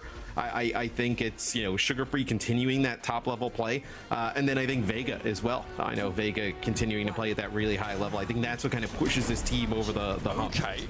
So TSM, their comp very much suits their style. All in your face. It's going to be someone coming out here on the Zarya in a Cassidy Genji setup. Yeah, we saw TSM run this last week. I believe this is the same comp that they kind of showed in Johnny's telestration there. So they ran this last week. It was like an Orisa comp on the other side. It was pretty easy to kind of get into that back line. So we'll see if TSM can kind of make Toronto sweat a little bit as Toronto kind of like takes control of high ground. And I mean, there goes Renko Icy down as well. It's just, don't think you're going to get anything out of this. I want you to track the ult charge of Sugar Free right now for those at home, because he's getting so much free neutral poke because of the bubbles that someone is throwing on him. Not only charge for the Zarya, but it means Sugar Free can actually guarantee more shuriken connections. He's at 60% to his first blade already. The Chopper's 20. Yeah, and TSM makes changes right away, right? You're going to move away from that, Mauga-based composition now, try and play dive, where you think this probably has the Winston has a little bit of advantage over the Zarya. The Zarya seems like it's a little bit of a direct counter comp to what TSM was running. So Sugar Free gets close to the door there, gets a bubble, gets some damage down, and like you mentioned, I mean, so close to a blade already. Chopper here trying to do much the same, but bubble on the Zarya and Vega a little bit low, but he didn't expose himself to the Genji for very long. Again, it's Sugar Free contesting on the point for free. Eventually, Toronto give it up now, but that's Chopper getting burned down. It can't deflect the damage coming in from someone. It's an easy kill for the Zarya. And now with a player advantage, you expect Toronto to convert this momentarily. Vega also getting very close to that first sound barrier. And Sugar Free has that blade online. He is twice as fast as his opposing Genji, and Chopper's just switch out of it.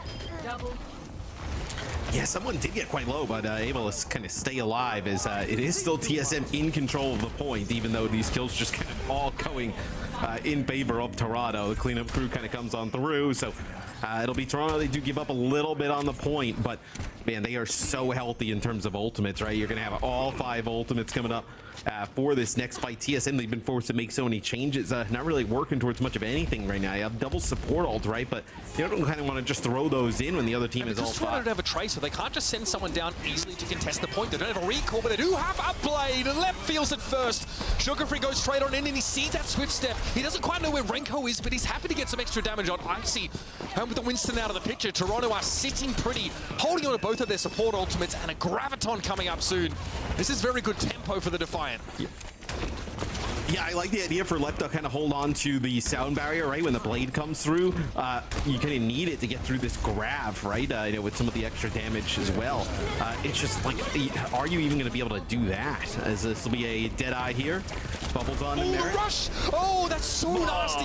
Merrick goes straight into it. He doesn't respect TSM's Kiriko plane. He's able to find Renko with the dead eye.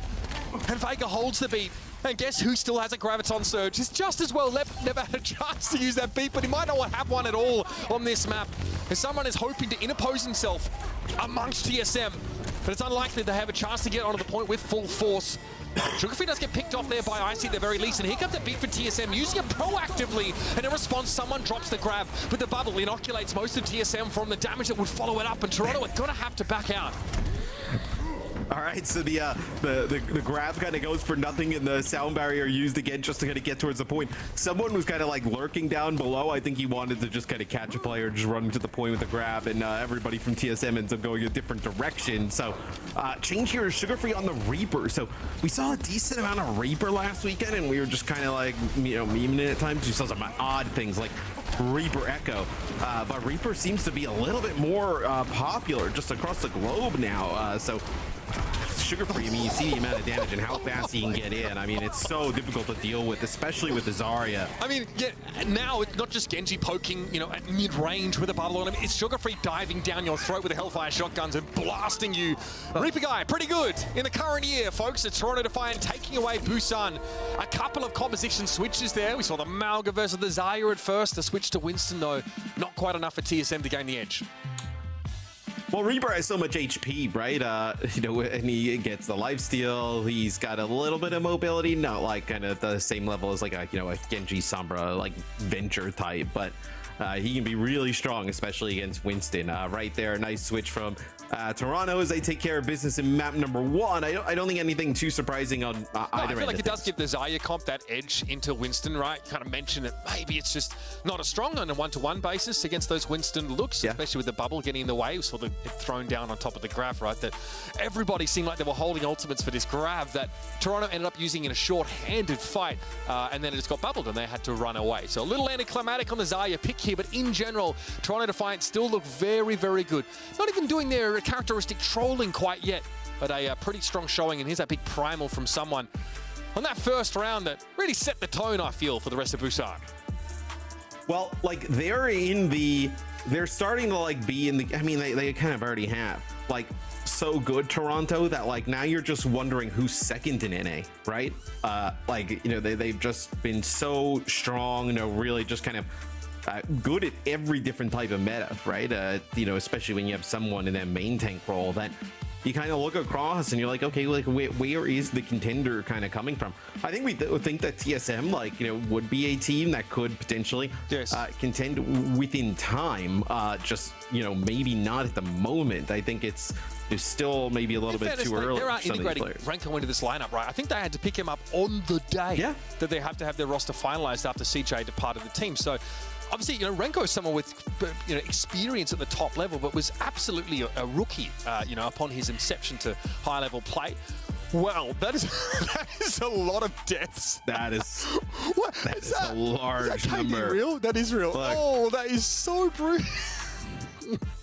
Look, it's not good, right? This is Black Ops 6 on the way. It's like a Call of Duty, the Christmas noob level KD right there, a little .2 action. Oh my goodness, yeah.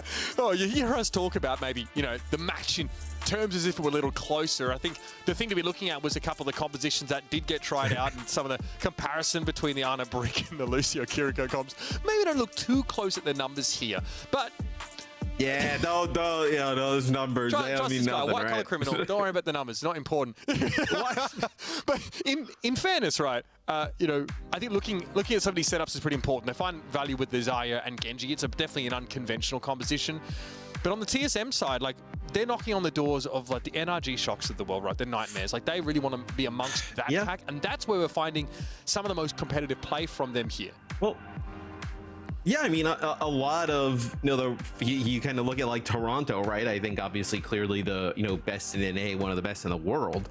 The spot for, second in NA, like kind of like, where's the tier break? I think Toronto is like obviously above everybody else, but like, you look at like Nightmare, you look at, NRG Shock, I think this TSM team, right? Like, I think a lot of those teams kind of, swimming in the same pool, so to speak, where TSM on the right day could, this could like be a like, would this surprise me if like TSM like was able to, kind of like run it through losers and like make it back? Not at all, right? I think they have that type of potential against everybody else.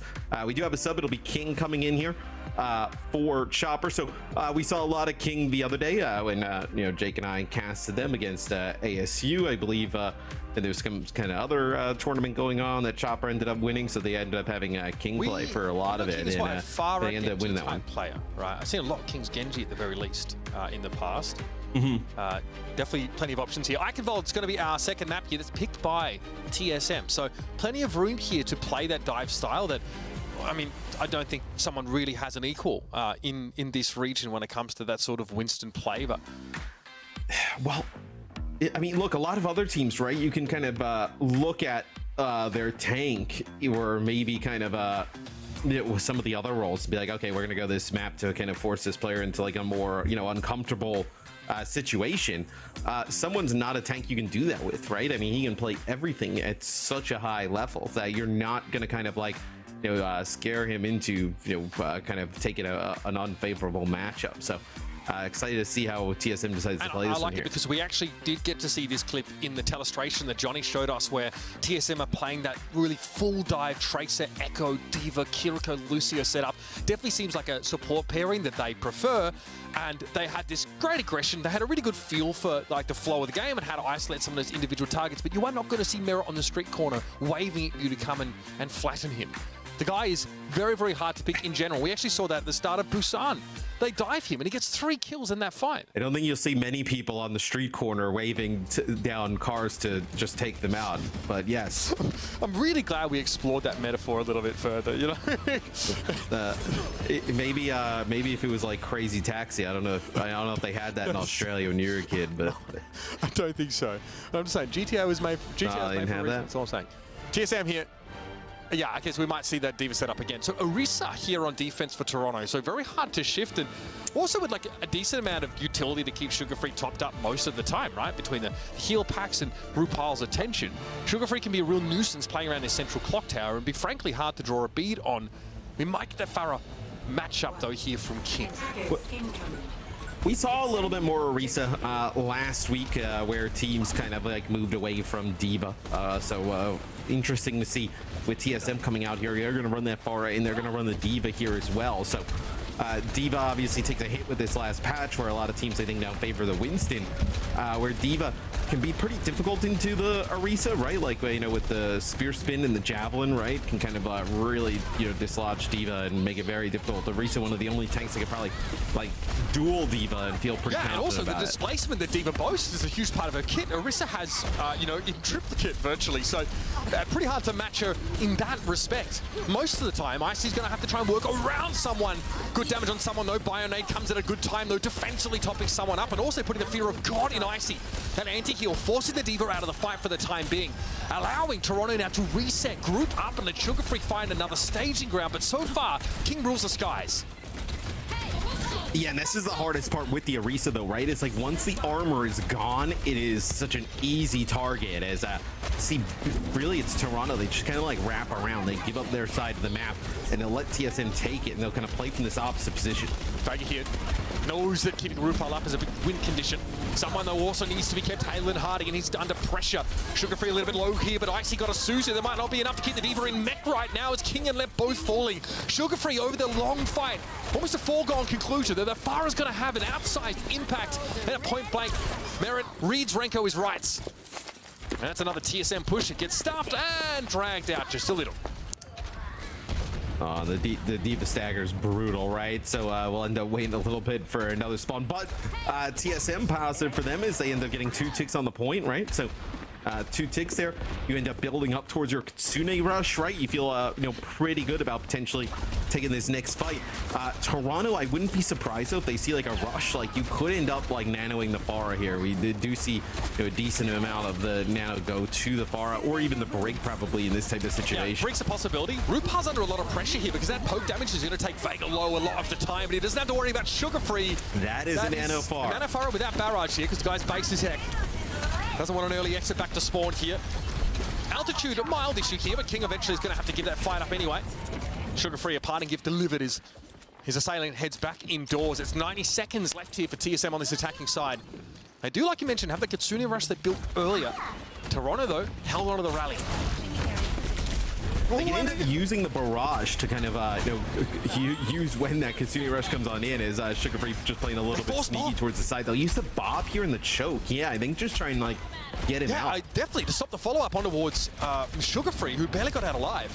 Not easy to tag the Pharaoh with this TSM composition, actually. Not a lot of ways to hit her in general. That might be why Sugar Free's a problem later in these fights. We'll see how it plays out, though. Someone gets behind. Icy wants to knock the D.Va forward into the Toronto fight setup. It's going to be King falling first, and Renko desperately has to deploy a Suzu to stay standing. Big bio as well. Icy in deep trouble. Renko's low, and even with that Kitsune rush up, it's tough for TSM to hang in this fight. Sugar Free eventually falls. They were menace in the last few engagements, but someone is so healthy here, and Lep did not want that smoke. Now back to the point. It's 2 supports and the Orisa. For now, Toronto will look at okay. Oh! Yeah, as someone just trying to hunt down Rocket as he gets out with just a sliver of HP. So TSM, you got one more chance, and they saw the sound barrier. It seems like they always end up having the sound barrier here at the end of some of these rounds. They got to make this one worth it. Very low went King early in that fight. It's going to be a barrage here for Sugar Free. That's Renko down. That's the main tool to heal King primarily. So it's going to have to be the overshield that keeps the Pharaoh going. But a barrage here seems very unadvisable. Sugar Free going to go down, though. King caught him as he came back over that wall while he was looking for a flank. But the point is, you see, look, experts disagree with the importance of objectives in Overwatch, right? It's somewhat overrated, I think. Inquiry minds might have, reasonable justification for just not worrying about it at all. So we'll just carry on. Initiating. Yeah, looking at some of the stats, the objective is, just kind superfluous. of Yeah, it's more like a garnish, I feel like, in this great smorgasbord of Overwatch action. I'm here for the fight. Don't worry about TSM. No, I mean, it's probably, players. Well, look, you lose your Kariko, right, which is like the largest source of the healing in terms of, the team. So you're probably trying to play off packs there. So, probably a situation where you're trying to play off a health pack. King is on the opposite side, right? Rocket was already pretty low, Icy as well. So probably trying to play off some of the health packs. And 2 players going for a health pack, not really sure who's the one that's got to stay on it, and you end up not having anybody there. Well, as it stands, TSM 67%. That's only 2 ticks, of course, on that .8. And again, we see it from King's perspective at the end of the round, so we can definitely surmise that they were probably pushed off the point. A lot of displacement, like we mentioned, from this Toronto setup. Yeah, and we'll see TSM actually play the Orisa on defense here. So they won't play with the Brig. They'll actually play Lucio Ana here. So a hero this is like Lucio on defense here is not exactly ubiquitous. It's not. We don't always see this pulled out here. Yeah, and I think Lucio, it's like that's not supposed to happen. I mean, chalk it. No, Lucio does a ton of damage, but I mean that's relevant right now as Lep just gets, that's the shot from the spawn that we always see like celebratory. Yeah, it's a pleasantry. Taken out there. That's it. In fairness, Lep gets back pretty darn quickly to this fight.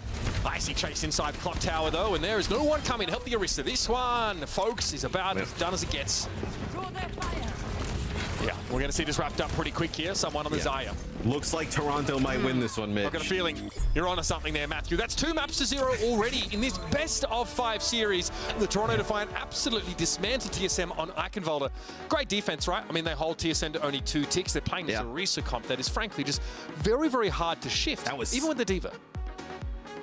That was so fast, that map. It feels like we were just back on camera. It feels like we were just like here the entire time. But yeah, I mean, the shot onto Lep, like, I mean, it's tough to come back like that, right? I mean, especially because you didn't really get, you didn't even unlock checkpoint A, right? Maybe you kind of have another whole tick to work with and kind of battle back onto the point. But in that situation, it's quite brutal. I mean, nothing. Yeah, it's one of those situations where it's something that should never really happen. I just want to make that clear because every team will grapple up there on the Widow, but a lot of players just miss those shots, right? It's not an easy shot to hit at all. Maybe Lep is scouting for a Pharaoh or something similar there, but I don't really see that there's any chance for TSM to make a switch on defense, even if they see something weird. Like, they probably just have to bite the bullet in that first fight either way. So, a little unsure about what Lep's doing up there. Will Tarzan work and has his wings clipped pretty darn quickly. Again, Lucio Kiriko, though, still being played into this Ana Brick setup, right? And the data gets skewed a little bit, I think, by Toronto just performing so much better, but you can see a few of these fights, like Renko is getting picked off first, and Lucio doesn't have a great way to kick the Pharaoh. ticking, right? Much easier for a Break. Throw a repair pack or throw some Ana heals, and Sugar Free can be that much more aggressive. Yeah, I mean, I don't even know if you could, from the TSM like side of things, like really kind of that's the point there that they don't end up getting on. It looks like maybe just trying to get a health pack. And then we take a look here is why is he up there? I think he's trying to scout. Maybe if there's a Pharah on the other side, right? You get like a Lucio Cheerio, and then like an Ana shot, you can get an early pick on a Pharah, but the risk to reward ratio consistency isn't really though with the KD though. Consistency. Over the course of this series, TSM with a solid 0.2 KD. It looks bad, but I also like. I would take this TSM team like over a bunch of other teams. Like I think they're like pretty good. Like I don't think this is like a performance that is indicative of like their level of play across all of NA. I think they're just running into a team that is just a lot better than probably the rest of the region. For Toronto, this is like so baked into them at this point, playing at this level, and so they're so comfortable with these compositions that you need years. Some of these teams, frankly, need years to sort of keep up to them and catch up to them, and that's something we only tend to witness at the international level. So if you're tuning in for the first time to the OWCS or wondering what's going on here, you'll get used to it. Toronto Defiant are the undisputed most dominant team in this North American region, and have taken that strength to pretty strong showings internationally here. And I'm quite sure they're waiting, though, for other teams from this region to rise up and put some pressure on them. And in the future, TSM we expect to be that kind of candidate. In the future of this series, maybe not. Maybe not. It's definitely, look, it's tough to bounce back from your Lucio getting killed instantly at the start of the round, but we do have at least another map remaining in the series, another map pick for TSM from our pool that is rapidly shrinking. We've got Flashpoint, Push, and Escort to choose from. Yeah, typically you're kind of like, okay, like where does a team go? Like there's obviously no weakness for Toronto, so I think for TSM it's like, well, what do you want to play in terms of composition? Maybe they try play like a New Drunk City to kind of play some Maga, like a little bit more rush style of play. And just have really have I think Toronto just yeah, but I think Toronto just so well-rounded. You're just going to kind of have to beat them, at their best. I think that's kind of obviously why they're so good in this region, right? There's no real weakness. Well, when we talk about Overwatch, especially like gameplay at the top level here, we are dealing on two axes, I think, when it comes to teams and how they match up against each other. One is the strategic side, like how good their macro gameplay is, their overall understanding of their win condition and their strategy. Before we get there, though, we have to discuss like the fundamentals, and that's not just an individual player's ability to play the game, but it's how well, of course, they are coordinated as a unit. Season 12, by the way, officially live. Get in there. New Battle Pass is out, by the way. Obviously, a great chance to get some more of those prisms to make your choice of mythic skins in the shop.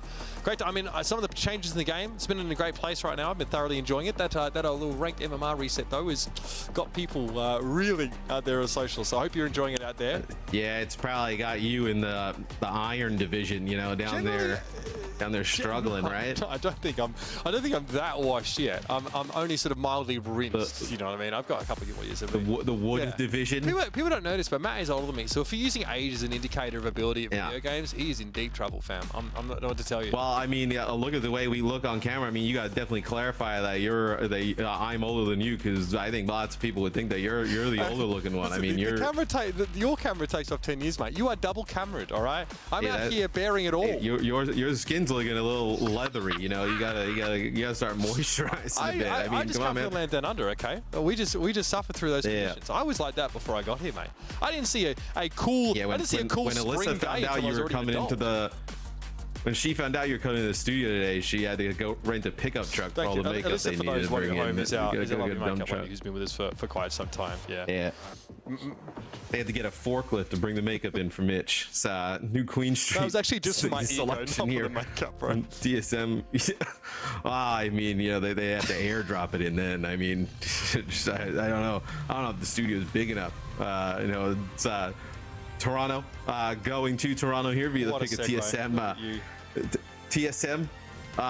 They do make a sub. Okay, so Chopper will be coming in for King here. So subbing in that DPS again. So I guess King just in there to play Pharah potentially for Eigenvald. Yeah, we sort of swap previously, right? Like this is when we know TSM are trending towards trying to make sure they get a mainstay hit scan in the lineup. Obviously able to to function on the Ashes are quite often required, or even a Sojourn. And Chopper, obviously, you can think back to Busan, was on that Sojourn, very much exploited, very much the primary target for Toronto when it came to their dives, because they knew after that power slide comes out, she is easy pickings for a team with as much mobility as Toronto brought in that map. Here we might see more of like a rush style from Toronto if they're expecting something similar from TSM. You, of course, can play some rush on this map. It's just less conventional. It'll be a Junker Queen style for TSM into the Zarya. Yes, we've seen Queen played on like New Junk City and maps like that, but we really haven't seen like a lot of new Queen streets. So an interesting look here for TSM. The Zarya should be pretty good though here for the Toronto Defiant against this, right? Zarya very difficult to dislodge, can also allow Sugar Free to play a little bit more aggressively. There's some nice damage down on the Sugar Free at the start though. There it is. But you end up losing, dude, Lucio with the new Season 12 we were just talking about, if you're a damage dealer that doesn't want to wait for a Q, just play Lucio. I mean, he does like an infinite amount of damage, it feels like at the moment. Vega there at range. We were seeing some kills last week, Lucio like cross-mapping people. I mean, Lucio obviously extremely strong in terms of like the utility provides, but now the amount of damage he can output is like super scary. I mean, a legitimate threat there, and again, a full place into the story of Toronto just taking the hit-scan player out basically instantly. So Chopper here fancies a switch. Now, I don't know if necessarily the mobility is much better for the Ash, but of course, some heal pressure as well in the form of the Dynamite, and Coach Gun being able to at least knock back the assailant as opposed to just sliding away might be preferred for him. Again, Sugar Free poking at neutral ranges here with that bubble. He actually dives in and forcing the Suzu out. A sound barrier. Toronto are committing to this fight. Pressure now being put onto Icy. Renko a little bit low here and gets the rush up in time, but this is not the fight to use it. Someone somehow able to withstand the pulse bomb and topped up enough here to keep fighting. That is a checkpoint for Toronto, and they are absolutely ranching TSM. Honestly, I think it's because like Vega knows probably he's pretty far ahead in terms of sound barrier than Lep at the moment, where Lep ends up building up a decent amount of it because TSM did a nice job like kind of kiting a little bit during that fight, but that they can just like invest that sound barrier and just push on through and get checkpoint. It's so important to get early on. This is going to be Kitsune Rush here from Renko. There'll be a blade in response here from Sugar Free, so not really going to be able to push up through and get anything there. Yeah, I don't think RuPaul had the Suzu either. That was beautiful there. We actually saw Renko throw a Suzu down. He heard the blade come in. I don't know if you know exactly where Sugar Free was, but he drops it down just as the Genji gets into the fight. And Icy has the answer. It is a rampage as TSM are already a little battered from the previous engagement. Yet they are now, Toronto rather, playing on this sort of, Lucio Kiriko. We're not with the Ana Freak, so that healing throughput isn't always there, and it really struggles against those anti-heals. Good pressure again, though. Instantly, Icy explodes. Toronto are happy to start another fight up here with a Kitsune Rush, but it's Renko with an erstwhile kunai that claims merit. Oh, it's a grab kind of thrown on there. Looked like he was trying to catch two there. Was someone, but only connects to one. Yeah, Renko's just on the flank there. Looks like a rocket. Just trying to make a play there. They don't want to lose this like bot position, right? The bot just going further back, especially with the checkpoint into their territory. I mean, TSM, you're in a position where you got to win like 3-4 fights in a row. Good force on the bubble there by Rocket. That was Sugar Free going quite low to the presence of the Tracer, who was policing the tube in the middle of the map for the last minute or so. Now another flank opportunity. Vega will be the first target that gets revealed, but in the meantime, it was Icy to fall. Too much front-loaded damage here for Toronto. And again, she comes up with a kill credit. 2/3 of the way to yet another Dragon Blade is Sugar Free, really being enabled by this Zarya bubble. Again, he gets it just to push up. My ultimate is charging. It's Toronto in a position here, with another sound barrier to kind of use pretty aggressively. Sorry, you can't let that happen. I mean, that's, yeah, you can't let that happen. But RuPaul's already going to have the Kitsune Rush here. So, like, this is I think Toronto, you're in a spot where you're going to get a full map cap out of this. Like, I think you're in such a great position in terms of ultimates. I mean, Rockets. No support ultimate on the other side of things, right? For Sugar Free's Blade. This is going to be brutal. Flank for Rocket. Not looking for a pulse bomb setup. It's not time for that, but spent a bit of time out of the fight. He did. Bob thrown in the back line, so Toronto just push ahead of it. Merit isn't quick enough, though, and eventually the Bob will bring him down. This is going to allow TSM at least to start to steal that bot away. Do they know? Renko and Rocket is like they're just on the run always with the bot. It's like a police searchlight constantly chasing him through the streets of Manhattan. Well, Toronto's at work. They do steal the bot a little bit, but this still puts them in a bit of an awkward spot. They probably know that. Looking to back away here while Sugar Free is constantly probing for openings. Well, it probably saves the round from ending. I mean, they don't move the bot there. You probably the round is over. I think Toronto probably full complete Ability here. from Sugar Free. Great movements over the top of the bus shelter here. Very hard to catch, and even though this Kitsune rush down for TSM, Toronto have one of their own, and the Blade would have found purchase had RuPaul not stolen that. It doesn't matter.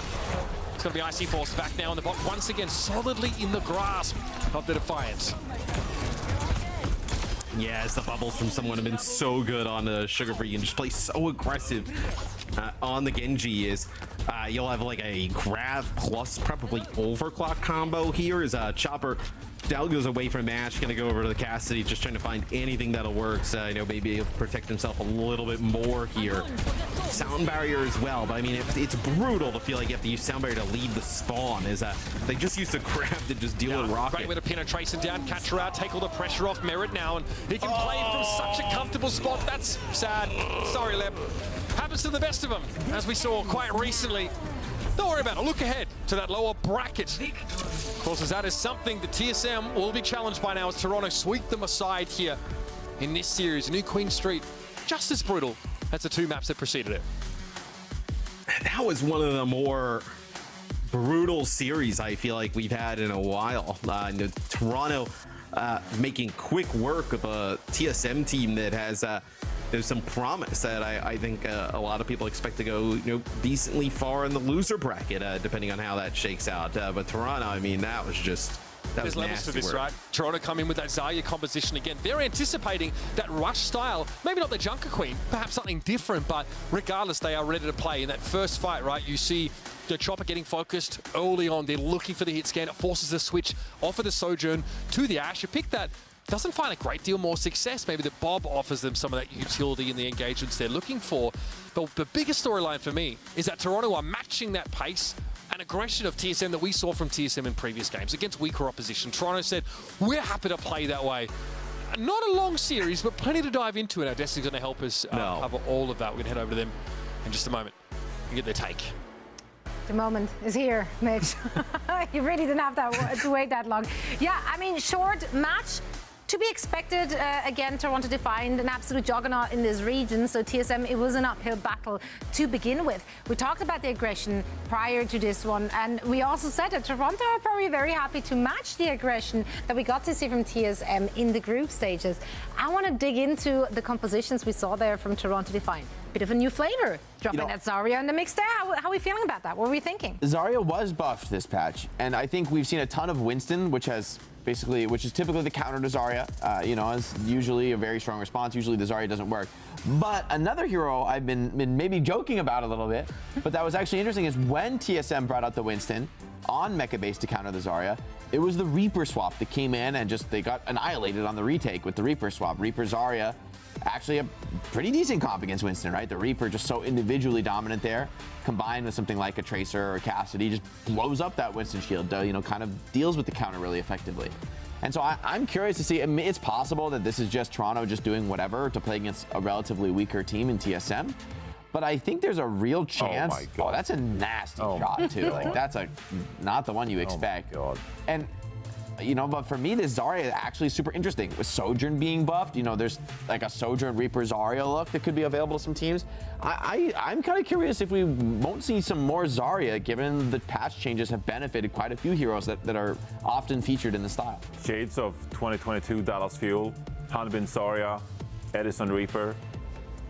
That was a really good comp back then. The Reaper Sojourn Zarya is a good comp. It is actually legit. If all the heroes fit together well, it can be very hard to play against. It brings this level of pace. I will say, as smart as you are, Jake, and you are the smarter two of us, we all know that, I don't believe you. I don't buy it. I don't think we'll see a single minute of Zarya in the grand final. Maybe you're right. But I don't think Toronto usually trolls against weak teams. Like, they annihilated them. That's exactly that was not them taking it easy. That was them going full tilt 100%.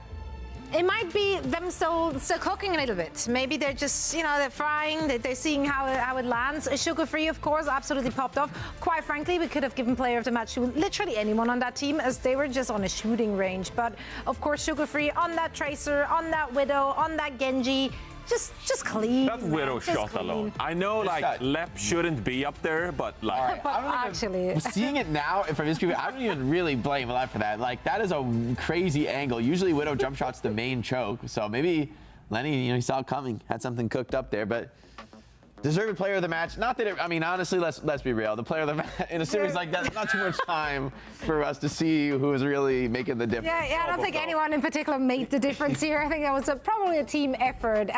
They were just outclassed there on every single row. Let's take a look at the upper bracket to see Toronto's way through to the grand finals. They're one step closer now, sitting comfortable in the semifinals where they will be going up against Nightmare. Citra's Nightmare, as you can see, then of course lost against Nightmare. Lots of nightmares on the bracket. Now that means that they're dropping down to the lower bracket where I believe they will be facing off against TSM. That is correct. Okay, TSM Citrus Nightmare will be our first lower bracket match. Both these teams fighting for survival. I'm going to be very interested to see how this one is going to shake up. Of course, first we're going to head into a quick break, but when we're coming back, we'll be setting this one up and talk so much more Overwatch 2 action that is coming our way today, as this was just match 1 of overall 3 we have on day number 1 for you. So stick around, we see you on the other side.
looked away in disgust. I'm sorry, what just happened? See, look at the health bars just trickling down. They're running out of time. Beautiful boot from Junlin. Oh my word. Oh, they're making the hard work. Look at that shoe coming in with the nano 2. This might just be enough.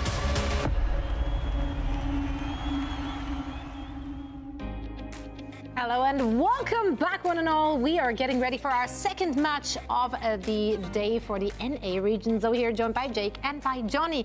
And we are in for hopefully a closer match than what Toronto Defiant just put out there. Let's take a look at the table, or rather at the bracket, to see where we are at. Toronto Defiant make quick work of their first opponent, TSM, and they're now sitting in the semifinals alongside Nightmare. On the other side of the bracket, of course, we now see TSM fighting for their lives, together with Citrus Nightmare. That's going to be our next series of the day that we get to witness. So let's dig into that one and actually talk about the two teams. Of course, TSM is the team we just got to see here on the mainstream. Yeah, we talked about their aggression heading into this and how great that looked in the groups. Not so great against the Toronto Defiant, who easily just takes that aggression to them as well. Do you think they have better chances with this kind of playstyle going up against Citrus Nightmare? Better chances, absolutely. I mean, this is a match where I think TSM has the opportunity to treat that as a palate cleanser and kind of show a very different performance. I mean, Toronto has done that evisceration against so many teams. I don't know that we can really judge TSM by their performance that we just saw. So this is the opportunity, I think, for them to show us what they've really got, their real potential, and how they come together as a squad with, you know, a lot of impressive individual players who have great team play. We saw the aggression can work. It's just, that's Toronto Defiant. They're in a league of their own. They're in a league of their own in North America. We all know it. Yeah, it's hard to read too much into the series we just got to see from TSM. Hard to really gauge their strength there, really. I think it's going to be a more even matchup when they face off against Citrus Nightmare, who had their first match just a few minutes ago as well against Nightmare. Now, we didn't get to see that on the mainstream. We don't know exactly what happened. We know it was a beatdown also. They did not get themselves much there. But we know what we saw from this team during the group stage, and that was entertaining. It really was. So Strider on that ball, making a lot of work, like just across the board. That has been a very fun team to watch. Let's talk about how they got it done. I understand that you have a telestration for us again, Johnny. Yeah, so let the man walk. He's got long legs for it. That was a banger of a match. Was it? It was. It was a reverse sweep. What did you break?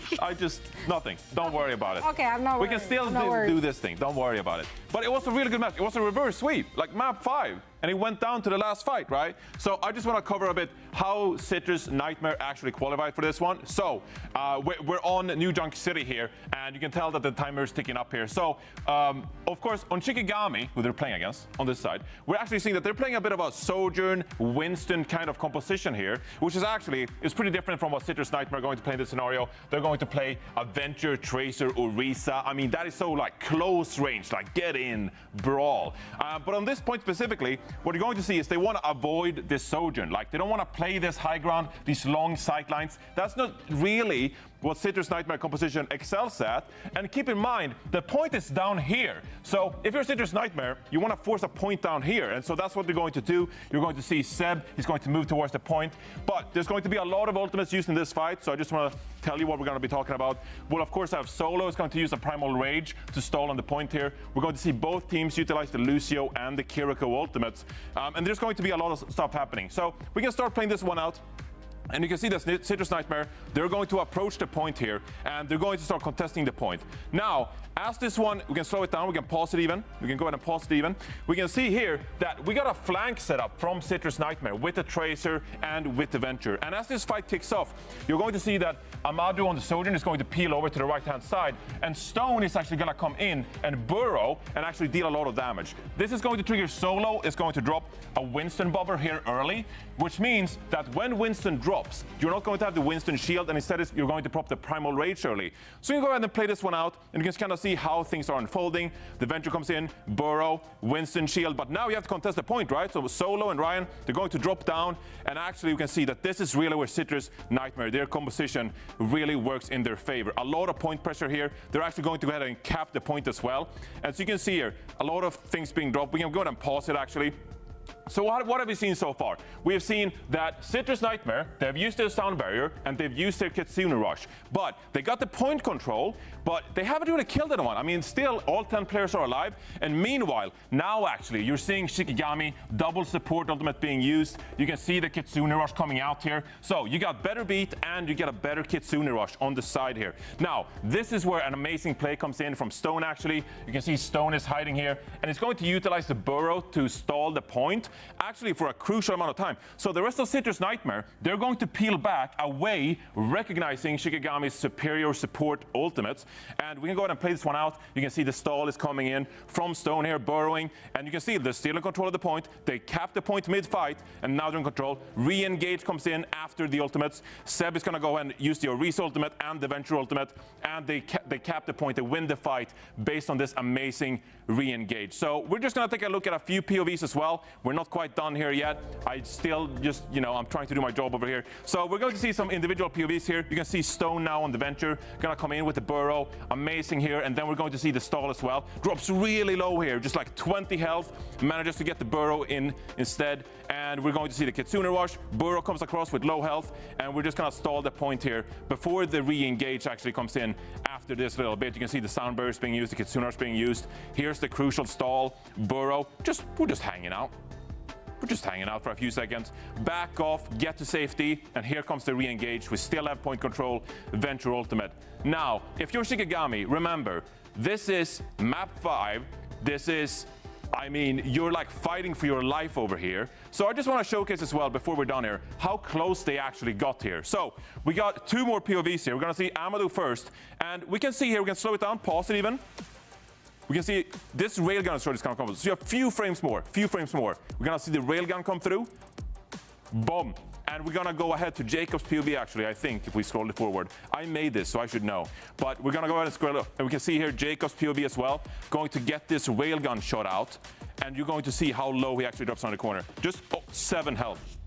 Jacob has 7 health. Survives the railgun shot, and we can go ahead and play it. The sound barrier comes out anyway. And if you're just mauling at this point.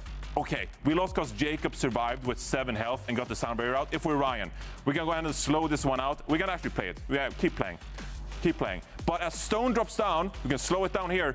Look how low Stone is. Look how low Stone is going to be here before the burrow kicks in here.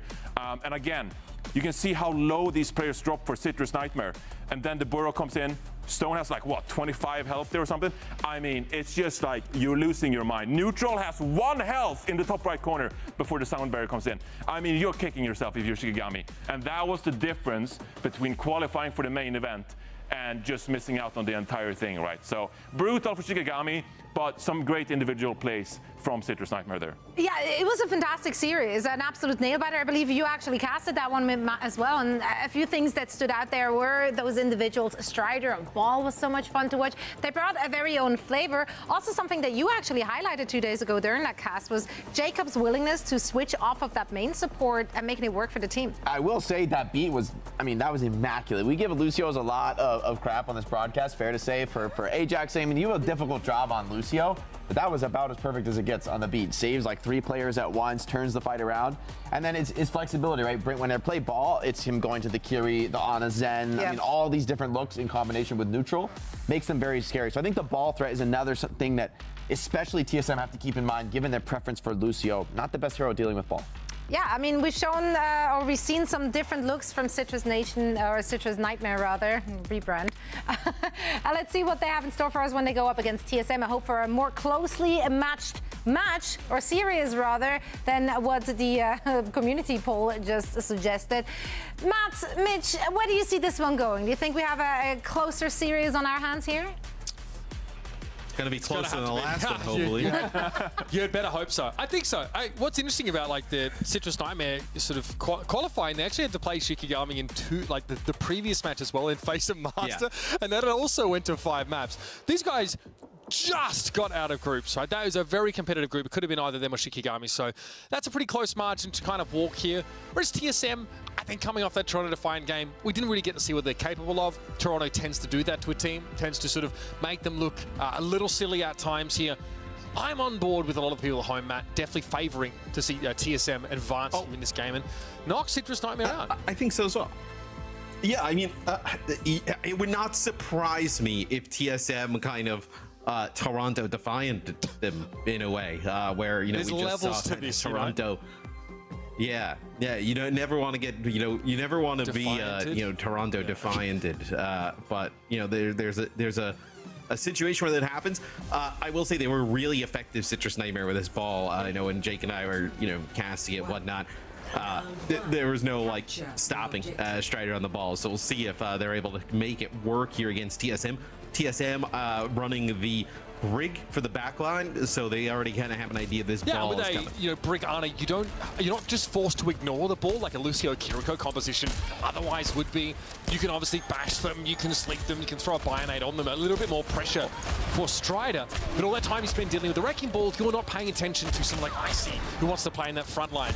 So Chopper also aware that the ball is at large. Yeah, you see how they're playing with the ball, right before this, right? But they were playing a little bit more defensively. That's how we saw them play it a lot last week, like in a little bit more of like a counter dive scenario. So like a dive would come through and they'd kind of like, slam on in, have the ball kind of chase up some of those kills. As right now, team's just kind of jockeying for position here by the point. That's asleep. And this is where the ball, you have to kind of run here. But Citrus Nightmare actually get control of the point also first. picked the timing just after Renko threw a defensive biotic grenade at Icy to keep the D.Va in the fight. That's when he realizes he can probably go in and do a little bit more. It's about waiting for those cooldowns to be drawn out of the enemy backline. Even with that, there was still a sleep dart that came in and plenty of that brick pressure. So it is going to be a tough job for Strider in general. But they're just shaking off another bio there. Maybe an opportunity to go forward in a moment. But both tanks are pretty low. Tap has to double back here and actually allow TSM to take the point. Icy able to play a bit more aggressively now, as mostly they were just sat behind the drum. Now it's time to go.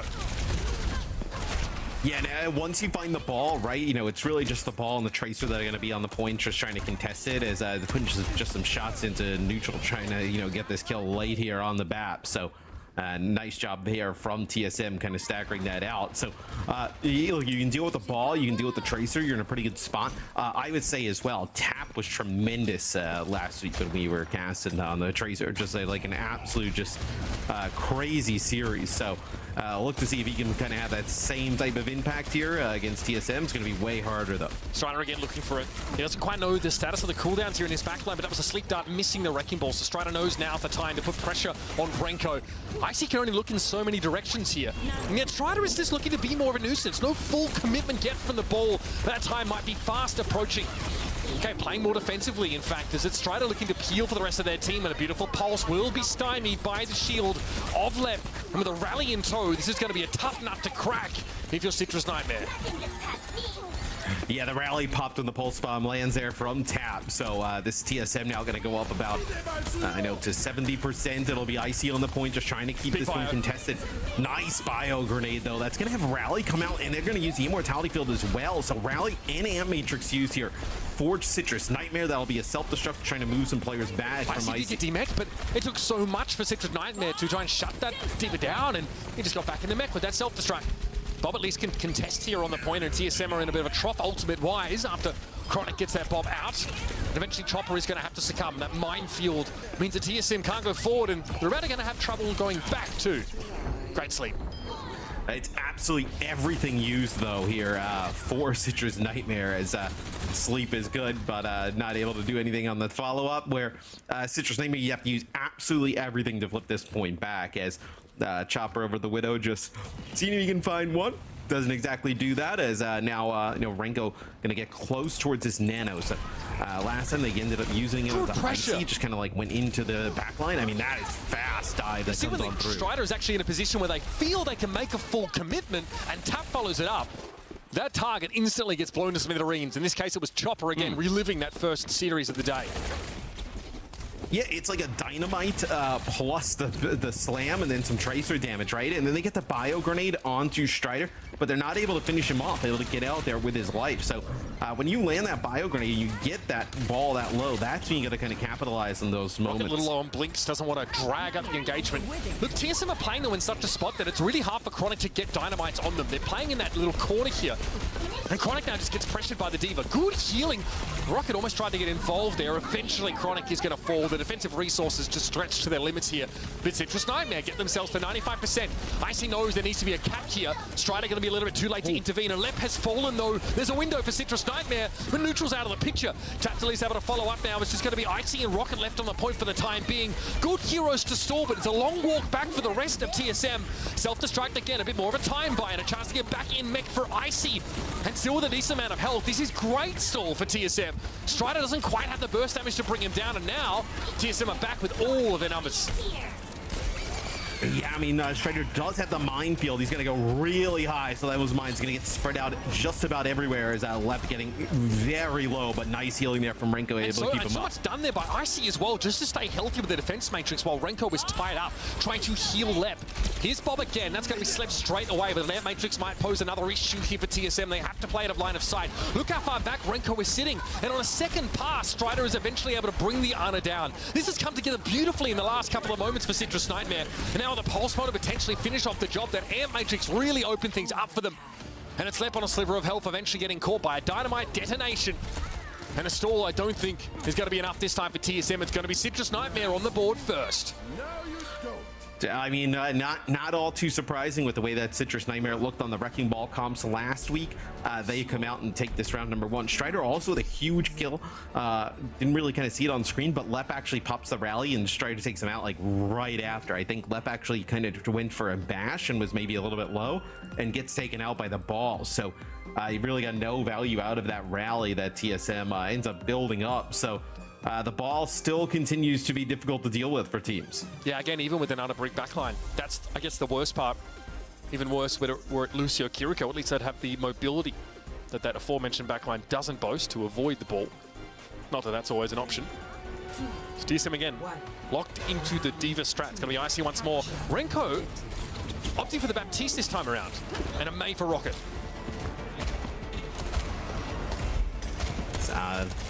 So, I mean, this is interesting, right?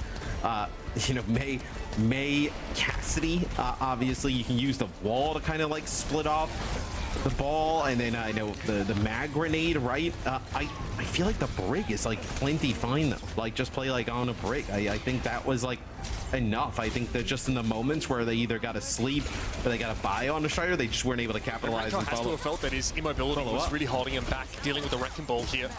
So at least having an immortality field to keep him alive under that kind of pressure, even though that's a terrible situation to use that on yourself because the ball is diving. High ground control premium here for both these compositions, especially getting the Cassidy in a good spot to take these shots here.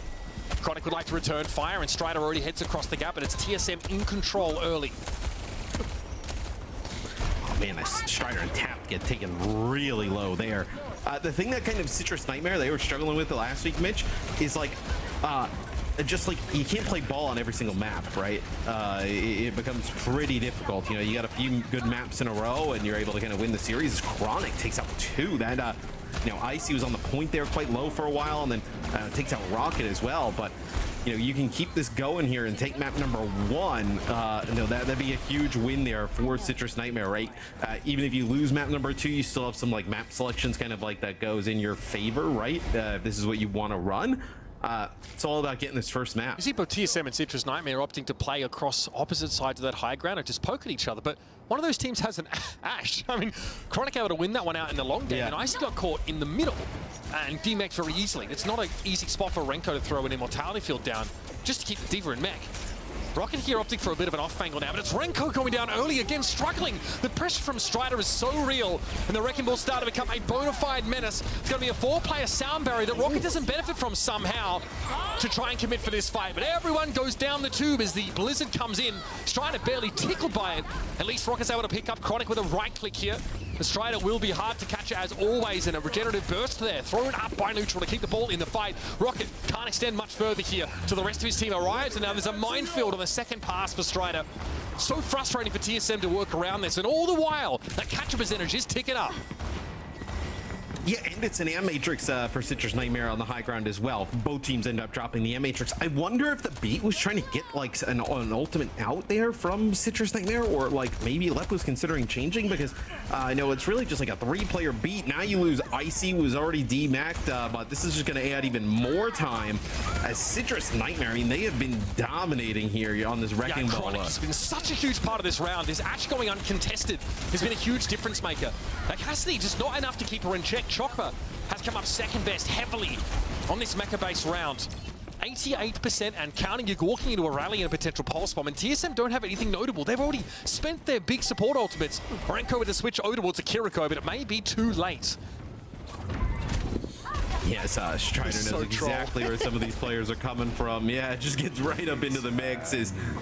Yeah, how do you do this? It'll be a Deadeye here from Chopper. This is up towards that high ground. Everybody gonna kind of run away. Just tickles the ball there for a second. That'll flip the point. Yes, indeed. Chopper here, realizing now under pressure again from Strider, who never lingers away from the fight for too long. Always a nuisance, harrying at TSM. Self-destruct there, attempt for Icy to get back in the mech, but Jacob takes him down with a whip shot. This is looking ugly for TSM. Chopper under pressure, but doesn't want to drop down the 2 because he lacks the mobility to return to the fight. He has to stay here, but Jacob is slapping them silly all the while. Shield Batch going to be thrown in now. Jacob doubles back to throw a bit more healing to Strider, who is absolutely chilling. Almost 1,200 points of health. Can't be brought down by TSM. Elsewhere, though, it's Chronic, so now in a longer fight, TSM are definitely favored. Looking to maybe lean in with some more of this hit scan pressure now that the Cassidy is uncontested. Pulse Bomb then, bit of a footnote in all. It's going to be Renko to clean up neutral as the fight finally breaks TSM's way. Yeah, as, you're going to need another fight or two here for TSM to kind of put this one away, right? So you will have double support ult, which is massive here for TSM. Do you have the Minefield, right? Minefield Amp Matrix. Should you Amp Matrix like high ground, give Chronic a good line of sight, and then potentially, oh yeah, you see they actually kind of send the ball out as like a little bit of a decoy and see if, not everybody else will follow. They're actually going to get aggressive with the Minefield is huge here. It actually breaks up TSM in half. They're trying to push through it now. The Amp Matrix is detected by Icy and he charges into it. Ill-advised, perhaps, as even without the damage Amp. Citrus Nightmare were able to de-mech the Diva, carve her out of that metal shell. And now it's going to be Strider, still quite healthy, all things considered. And Chronic is set up in this very frustrating angle. 99%. TSM control the point presently, but with the Wrecking Ball now, there should be a flip in the next few moments. And Bob is going to make this a bloody nightmare for TSM.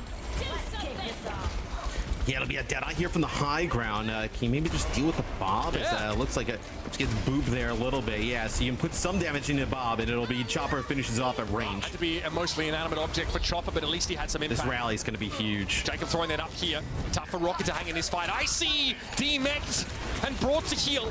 Now it's Chopper on the Cassidy, the one to bear the torch here for TSM, but Citrus Nightmare so comfortable in this composition. The dichotomy, the Wrecking Ball and the Ash playing 2 different axes here.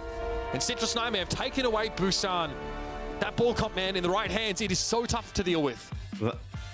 Yeah, they were awesome playing the ball last week. That's when they started to like make their comeback in their series against Shikigami. And they also have Zeb on the roster, right? I know he can play like a lot of the Sigma in the off tank. So this might be, look, this feels like it could be a little bit of a trap game, right, for TSM. Like, you lose that first series here against Toronto. You kind of like, I think it's easy for players to just kind of like write that one off, like, oh yeah, we lost against Toronto, whatever. But then you come in and drop map number 1, and you're like, wait, what's going on? Like, we've lost 4 maps straight now today. Like, that is a brutal type of scenario to be looking down. The one thing is, though, they should be able, with the map pick to kind of switch this in their favor rather quickly, right? If you want to move away from the ball. Yeah, there are definitely some maps where it's just really hostile for, someone like Striker to have that same level of impact. We see the highlights here. Again, that first round, it's a little bit harder for Chronic to have such a big impact on the game because they're playing out of the sight line of the Ash. That's where TSM was set up in that back corner the whole time. So much of it was actually up to, the dive of Strider combined with Tap's Tracer. Here, though, it's a different story. The Wrecking Ball creates so much space, and every time we're on board with Chronic, basically they're uncontested. Icy isn't really enough to pressure the Diva on their own. There are no other dive elements, right? There's no Tracer to deal with. It's a fairly static mid-range poke down between the, the Mei, which is not the answer to the Wrecking Ball, as it turns out. We saw an attempt or 2 by Rocket to throw up a wall in Strider's way. He did not give a damn. It did not stop him at all. And again, between dealing with the Wrecking Ball and the Ash being unpressured, flourishing, moisturize, unbothered. On the other side of the map here, it's very, very hard, especially if you're trying to play Cassidy into this comp, but you don't have anything that gives you an edge over the range advantage that Ash inherently has against you. Yeah, I think you could have played what you played in round number 1. I actually think the on a Brig and then potentially with an Ash, I think, in the Tracers just got to like follow it up when you get the ball quite low, right? I think that's kind of the scenario that you need to play for. I think just kind of going with, May Cassidy, just kind of, there's no chance. We saw a Blizzard on the high ground, and everyone just dropped down the tube. Yeah. Right? and out of the Blizzard and had the mobility to get back up after. It's like, what are we doing here? Okay, cool. Yeah, whatever. Yeah, very, very underwhelming. Where for the May. Yeah, the May Cassidy, like, if you're gonna like speed on the targets and get them down, but that's not how you're gonna kind of counter a ball type composition, right? Yeah, not ideal here, and not a great start for that TSM roster, as it's going to be Citrus Nightmare after a great start. 1-0 here in the series. We're going to go to a break. When we come back, more of this elimination match here in our Stage 3 main event. So don't go too far.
Thanks for joining us here, folks, in our first of our elimination games here at our Stage 3 main event, the OWCS.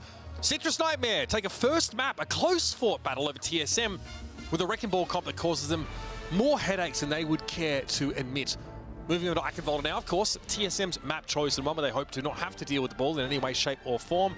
And that's reasonable. Less common to see the one picked up here on a map like this. Yeah, I wouldn't say this is an awesome Wrecking Ball map, right? No, you can play it. We do see Strider stay in the game, so potentially that's what they're going to kind of continue to do, but definitely not as good as, let's say, Busan is, right? I know Busan a very good Wrecking Ball type map. See, we may be more likely to, as we saw earlier in the day, we actually saw recent compositions from our teams on the defending side of the map, and there's no way, Strider. There is a way. I am so. I kind of like it. So, like last week, all the maps with the ball, they ended up looking really good on. I think they won 2 out of the 3, and then they actually bring back in Zeb to win the game 5 to play something a little bit different on New Junk City, but.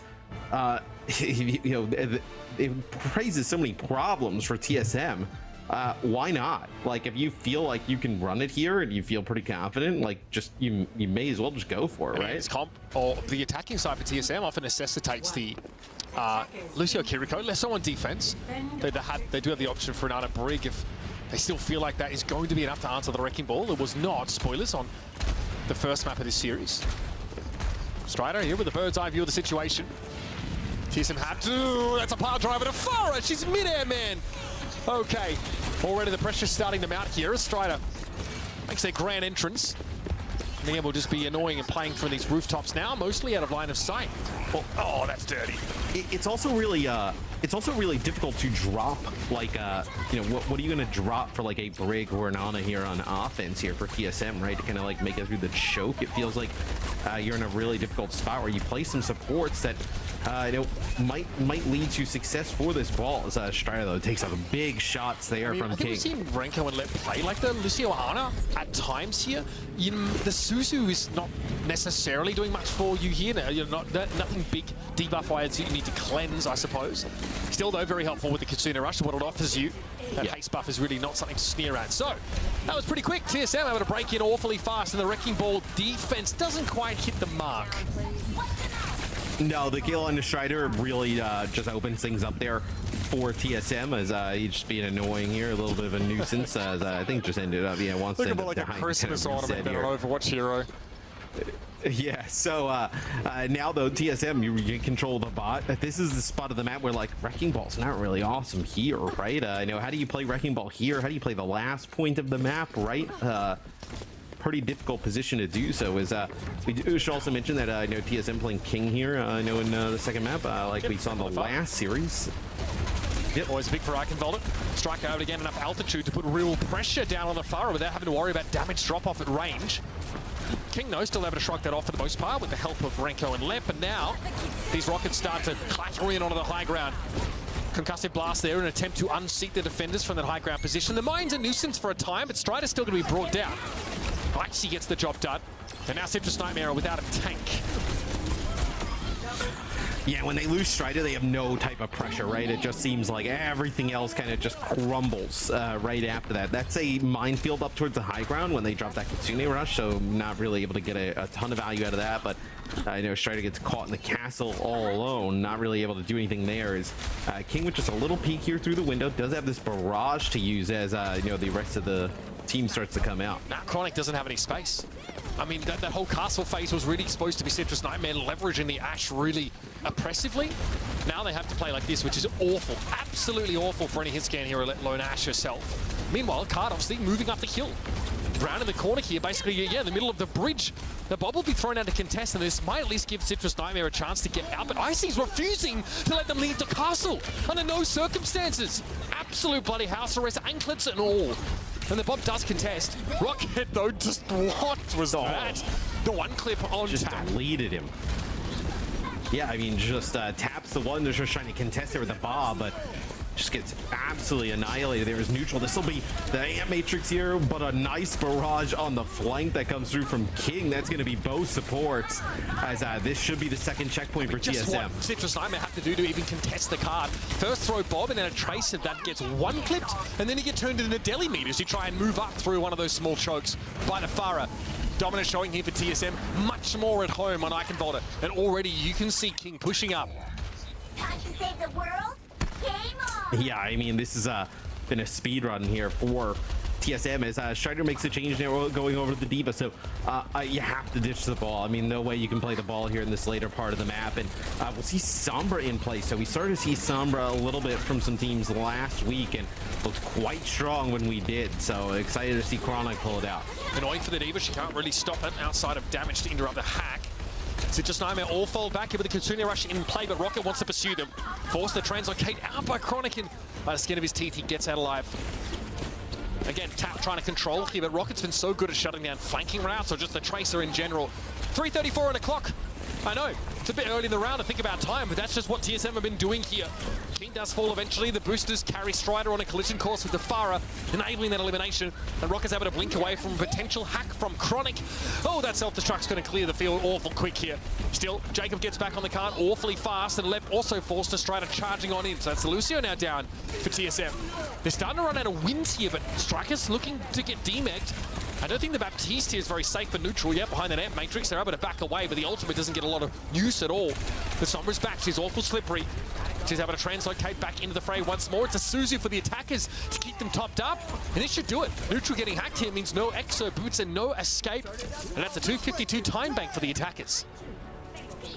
Yeah, really good time bank there for TSM. Citrus Nightmare, they go with the Wrecking Ball here on defense, and they were not really able to put much of anything together. A little bit of a gamble going for the Wrecking Ball here on D, right? It's not an awesome hero, I know, for Eichenwalde on the defensive side of things. So, but playing to your strength, right? I think that's kind of what Citrus Nightmare trying to do here at the moment. So,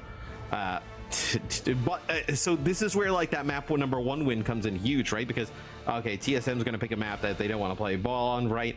You get a map pick after this, right? You can force the Wrecking Ball or give a Wrecking Ball favorable position to your team, and like then you end up getting a game 5 pick, right? Where you kind of decide your fate, so to speak, there in terms of what you're going to have to see play. So I think that map number 1 win is huge there for Citrus Nightmare. Gives them a little bit of an upper hand in terms of, now loser pick moving forward. That's true. If we are going to play maps that Ball is so oppressive on, it's basically guarantees at least a map 5. At which point you can change your tank if you want to, if you need to. But that wasn't really necessary on map Busan. Not every map though really lending itself to the ball. Like if they lose here, a map that I could totally see them go to is like Junkertown, right? Peak. Junkertown, you can play. They looked really good on Junkertown last week. They played like Chronic on the Widow, and then they played the Ball. That was really difficult to deal with. So looks like they'll actually play Tracer Echo here with the Wrecking Ball. So Echo pretty good against Farah, like in that duel up in the sky, right? Doesn't put down as much like consistent damage. Also pretty decent against the Diva. You can just run at the Farah, right? Just blow your cooldowns on her and quite often win that fight. King's forced back already though. Strider here will be a nuisance. Also chase the Farah for a moment. Actually committing here with a pile driver. King having to use Concussive Blast to try and get away, but the healing is there. Renko ready and able to keep the Farah in the fight, but Left being here is a little scary, and Tap gets the job done. Citrus Nightmare splitting TSM up and take out the Lucio. Yeah, I mean, both supports get like pushed back to kind of like deal and help with the Farah, and you just get, Left separated there for a bit, a little bit. This will be Icy getting demeched as he's trying to kind of keep the point contested. And then Tap comes in with some follow-up, so you're able to kind of take the point off of that. So really good start here for Citrus Nightmare. Already swift step back, I think, to try and help the Farah. Then as soon as that Strider just goes to the point and Icy follows him, the Deep just gets blown up because there's no support. There's no Lucio there. They were eliminated earlier. And then Kiriko is looking on or trying to walk to where the fight actually is. This is how your mobility can really start to punish your opponent if they lack that sort of low cooldown, fast translation ability.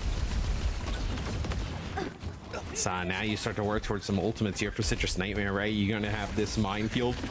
Maybe use it up in the castle. I know deny some space is how they find King yet again. So having some success here, kind of soloing out that Farah with the Ball and the Tracer, the Ball, and the Echo. Strider here, able to find a break in the ramparts just to avoid some of that scrutiny on the high ground. King making the switch here to the Echo, saying, okay, well, if I'm going to be here for a good time and not a long time, I best pick something more suited for it. Wide coverage on these mines here. Chronic dancing amongst them. And nowhere up there, it's TSM able to set up shop, but Jacob is able to get picked off. Renko does the job, and maybe a pressure relief valve finally activated here for the defenders. But look at those health bars, man, the pressure is unreal. Tap does get demeched. Obviously in that dupe, so don't worry about it. To bring Renko down, of course, in that Diva form. Quite the nuisance there to have a Diva and a Wrecking Ball simultaneously. And again, really adding to the mobility the Citrus Nightmare boast. Yeah, and this card's going to continue to move, right? King now moves away from Farah, playing the Echo of his own. As the card continues to move, you'll have a Kitsune rush here, potentially for Citrus Nightmare. If you need, it looks like it'll be Icy coming out the window to get a touch. Healing on this Diva mech. There is at least an ult up for Icy, so if he's able to save it, that's even better for stall later on. Renko falling to Strider here, not the end of the world, because Tap is out of the picture, so that burst damage is off the table for Citrus Nightmare. That's Rocket out of a recall, but happy to occupy neutral for a time. And yeah, he's going to be Citrus Nightmare having a regroup. Beat was used by Lep here as well. So like for Citrus Nightmare, if you back up here, you're kind of okay, right? Double support ult used there for TSM on top of each other. You come back, Beat plus Minefield of your own, right? You feel like that should be enough to win a fight. Attackers need a real good engagement off that though. TSM able to play out in the open. They're not forced inside the castle. I'm not sure if Strider was looking to land there necessarily. Hoping for a pile driver connection, surely. So back to the castle and back for another run at it. Okay, Rocket sneaking up there on Tap. On the looks of things, Strider able to spot the Tracer out early.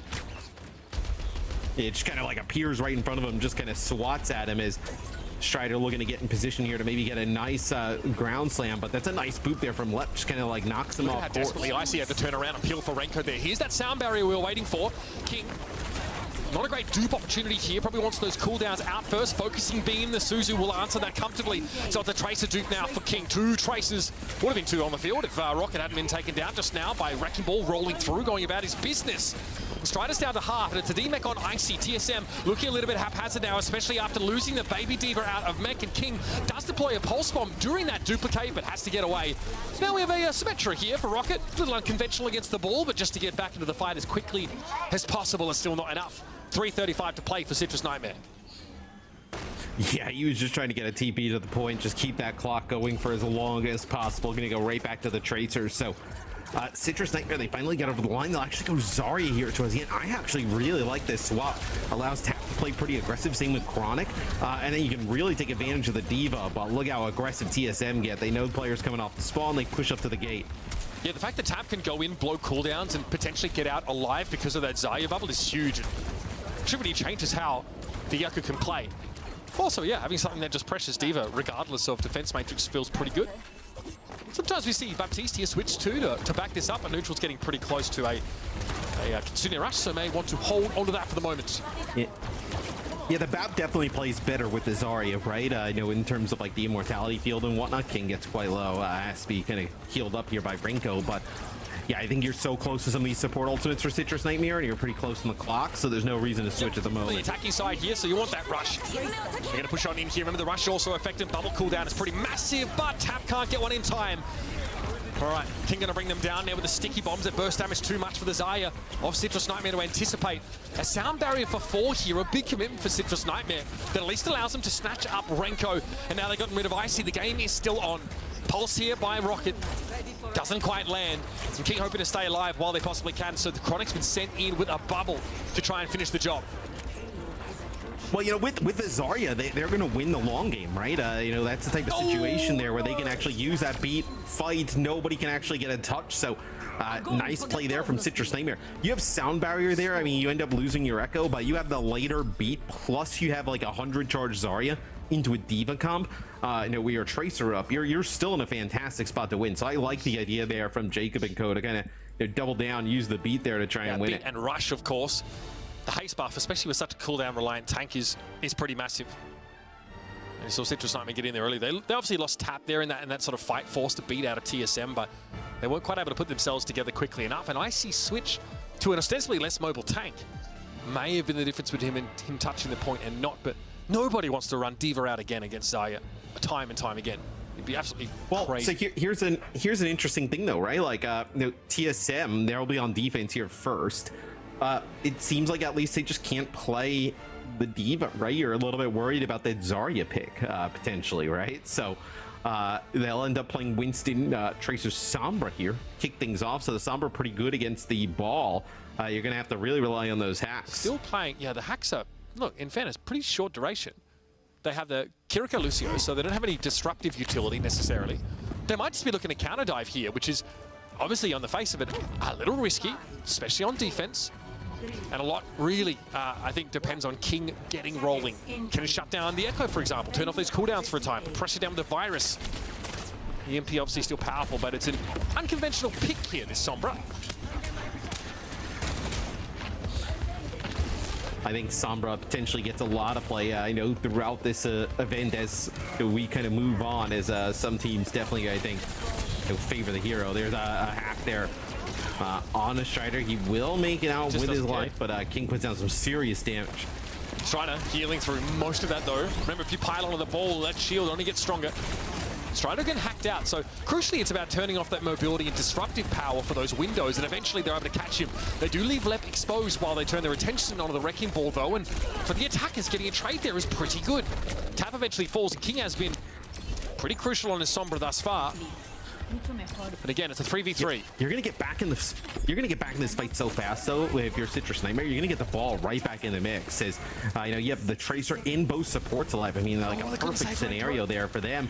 And they find Renko right before Icy gets back. This is huge. King also hacks a health pack in attacker territory and then translocates manually away there. So pathing here not as smooth as maybe you would have liked it to be. Had to use that more defensively. Oh my, the double poop. That's just rough stuff there for Rocket. Eventually, Citrus Nightmare, although it takes him 90 seconds, will have this first checkpoint. Yeah, I mean, massive, right? You're able to kind of now, get the payload moving here through the second part of the map. And I feel like it's a huge momentum swing here now for Citrus Nightmare, right? You win another fight, like you're in position to steal this map as well, which would put TSM on the back foot, right? They have to kind of reverse sweep to win it. I mean, massive circumstances here. King getting closer towards an EMP. That would be like a big, game-changing ultimate here. But Citrus Nightmare going to have all 5 ults, Mitch. Icy diving in here. Primal going to be available, but you're right, sheer weight of ultimates definitely looking to favor Citrus Nightmare here. How much can be drawn out by TSM, though? Here's Kitsune Rush being deployed now. Chronic went for a pulse earlier. Okay, had to be another translocate out by King. Here's the beat from both sides. TSM don't want to give up this ground anymore. The minefield's going to be thrown down around the carpet. No one's really looking to contest that. It's Strider again. He's struggling to deal with this disablement from Sombra. And there's an EMP now that wasn't really necessary. It's just Tap left standing, but throw it out while you can. Duplicate ended. So is Tap's life, and that's the run for Citrus Nightmare. Yeah, the constant hacks onto Strider making a huge impact here from King. So that definitely is something to look at for the rest of the series, potentially even if we go to, more Wrecking Ball based or centered maps, that you just bring the Sombra out and you feel good about countering it. But now I'm curious what Citrus Nightmare does on D. Do you decide to play this ball here at the start? Do you play like a Zarya look? Do you play D.Va? It's kind of what we've seen from Strider this far. Or do you feel like, hey, let's just run it back with the ball? Maybe we just kind of got like knocked out of position. We feel like we have an opportunity to potentially win it that way. Very curious. So they do decide to play the ball on defense. Interesting. We sort of get run over pretty quickly trying to do this. Strider has played almost entirely ball on this map, outside of a brief stint on Zarya at the end of that attacking half. Never had a chance to really get to where Zarya was effective again the second time around, much to the glee of TSM, as they were able to hold off. Remember, just outside that choke past point A. Clock Tower here, of course, is the site of a great disaster as Lep got shot in the face by Sugar Free in that great disaster. Yep. It was rough. Were you describing that moment or the match? I mean, honestly, yes. Attackers incoming. Yes. It was tough for TSM, but they bounced back. Lep still, by the way, like, when he came around to defense, he still played the same way, so I'm glad to see not too bothered about it. Yeah. All right, Strider. Fiddler on the roof here, looking to drop. It's going to be an instant recall, a translocate out there, excuse me, from King. Hack on the ball, though. Watch that health ball just disintegrate. They've dealt with the Wrecking Ball again. And now Citrus Nightmare are essentially headless going into this defense. It's the hack plus the virus plus some of the damage from the Sombra and the Tracer. I mean, the ball is just gone instantly. So really good adjustments here from TSM, finally finding something that works. So it'll be Strider over the top here, you know, working with Chronic, just trying to find a kill here. Okay, yeah, didn't have a translocator set up. I think they jumped into the fight there pretty aggressively. And that's actually looking good for the defenders. Citrus Nightmare actually able to hold off against this. Once Strider returned to the fight, yeah, they gave up 2 checkpoints, right? Two of those sections, but he might be switching here. Okay. Yeah, this. Okay, I thought he was gonna switch. I thought maybe like potentially like a D.Va swap or something along those lines, like D.Va, maybe even Zarya. But they'll actually continue with the ball. I think he's just got to play a little bit safer, play more kind of central around the pillar where he's got some teammate help. But they lose neutral. It can't be losing players early here for Citrus Nightmare. It looks like potentially gonna back out. Outside of body blocking, it's hard for Wrecking Ball to intervene in those situations where his backliners are getting dove. And that's what TSM look to play this counter dive style. They find left. Okay, Chronic goes down. Rocket is starting to run rough shot over them here. That's 3 for the Tracer in this fight, and Strider's in deep trouble. This will be TSM getting on the road, a minute 13 to try and exceed the distance of Citrus Nightmare, which, if you remember, is just outside of this gate. Yeah, you can get a fight at the door here for Citrus Nightmare. There's no EMP on the other side, right? You're looking at, you know, trying to have to deal with potentially like a duplicate. Like, do you duplicate the Sombra? Like, who do you duplicate? Duplicate the Winston? Do you duplicate the Sombra? Like, I think it's probably the Winston. Strider also getting close to a minefield, right? So if you can get a fight win here and hold on to that minefield to drop at the gate, could be quite huge. Full hack there again. Here comes a rush. Okay, it's a Tracer duplicate here for Tap. 2 of them on the field right now. Great for stalling here and contesting this card. Strider not giving him anything. Gonna hang up in the rafters for a time, then drop down with the minefield. Here it comes. That's Lep getting caught out. Icy's a little bit low. Gets a Suzu now. Looks to jump over the top and maybe pressure the Lucio down. But Chronic, he's wise to it. Looking for the Winston. Gets the stick, but Primal Rage and special delivery. Chronic gets force-fed a taste of his own medicine. And now no Tracer to work with. Tap out of duplicates, and that is 0 Tracers on the field for Citrus Nightmare. And the beat is sad. It's late and it's insufficient.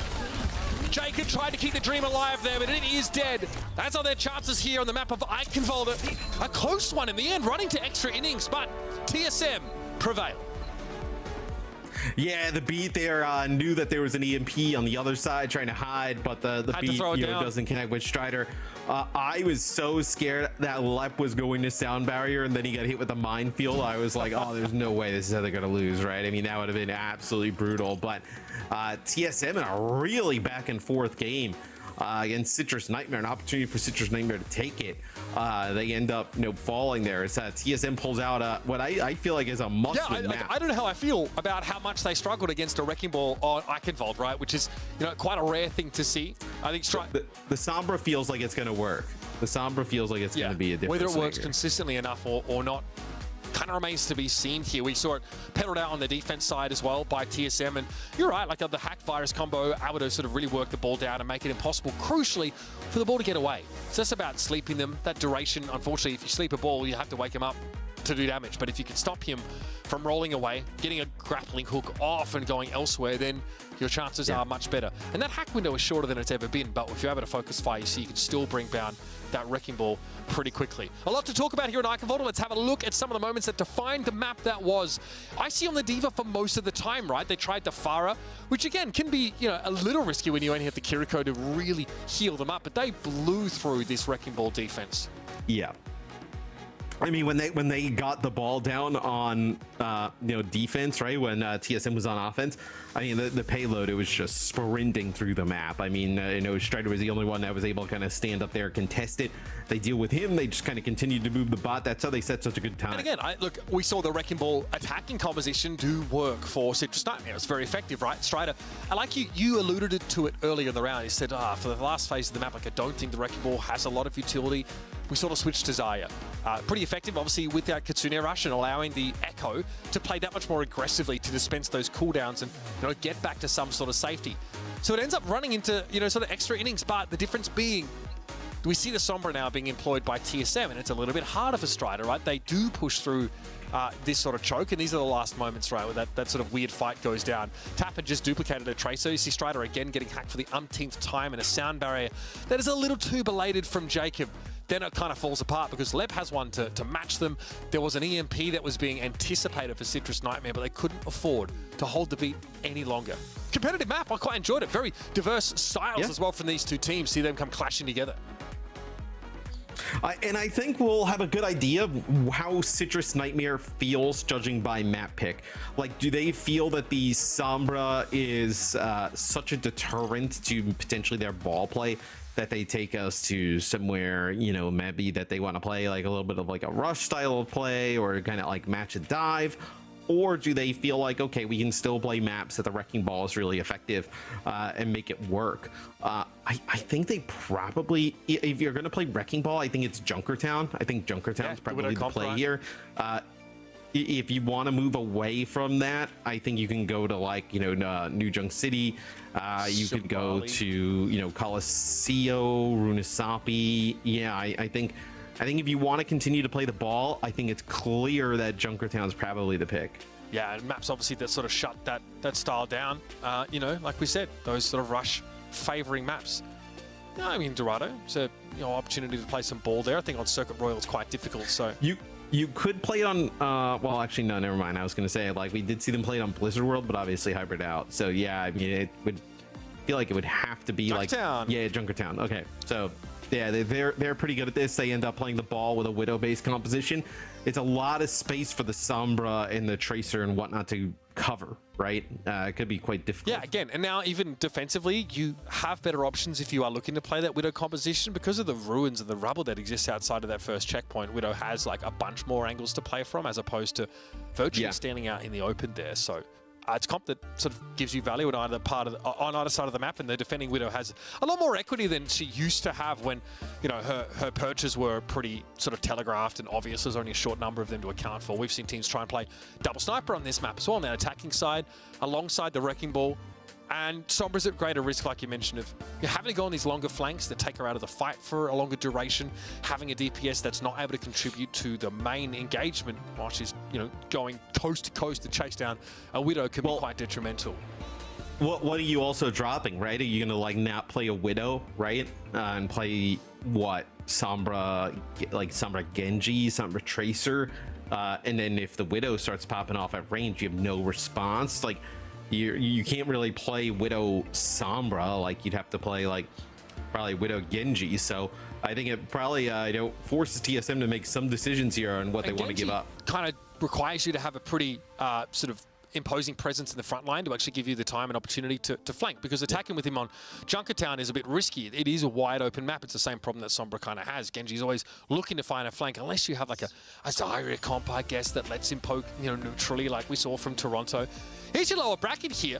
Obviously, this is the main event here for Stage 3, the OWCS, and huge amount is on the line. Obviously, everybody are racing towards the opportunity to represent in Stockholm with kind of the coup de grace, I suppose, of the entire year. So far, we saw Toronto Defiant with a comfortable showing of the TSM, who now, with a fire in their bellies, are fighting for survival here in the main event. Nightmare taking down Citrus Nightmare, obviously two teams under the same organizational bubble. We've seen Citrus Nightmare demonstrate their signature style over the course of this series so far, but it's early days. This is map number 3, folks. Junkertown selected by Citrus Nightmare. They say, this is where we're headed. We still want to play the Wrecking Ball, most likely. And it's up to TSM now, the answer. Is the Sombra enough? Is this the kind of map where she can still shine? We know she's so good at shutting down the ball, but against other potential assailants, perhaps not.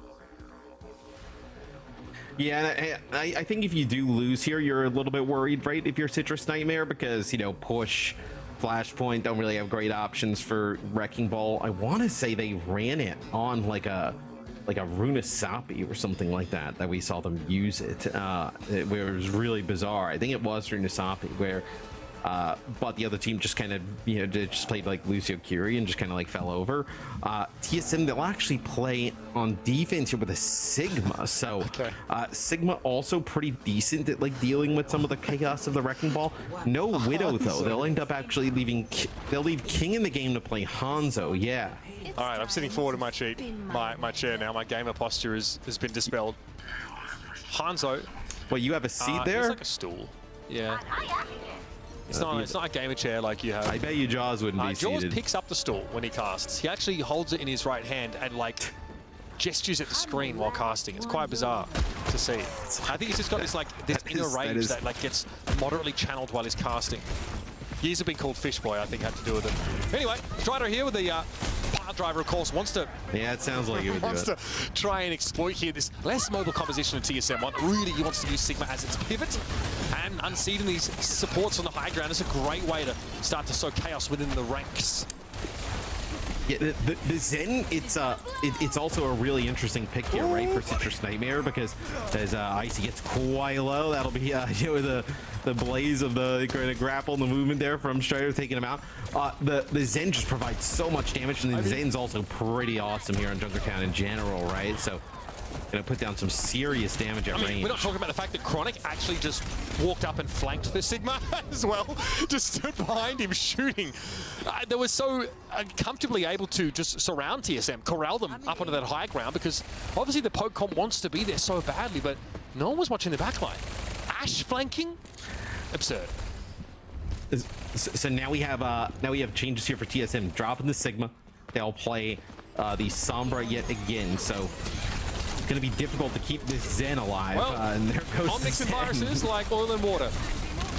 Not a great mix. Yep. He did tank the hack, though. He did tank the hack for Strider. Love to see that.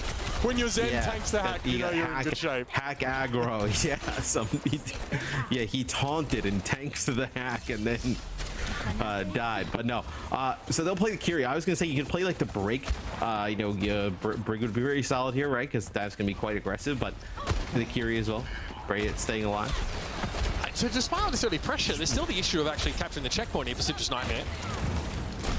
Well, so they have the minefield over it, so it's difficult for TSM to contest. Ever pushing here. Here comes that virus on a Chronic.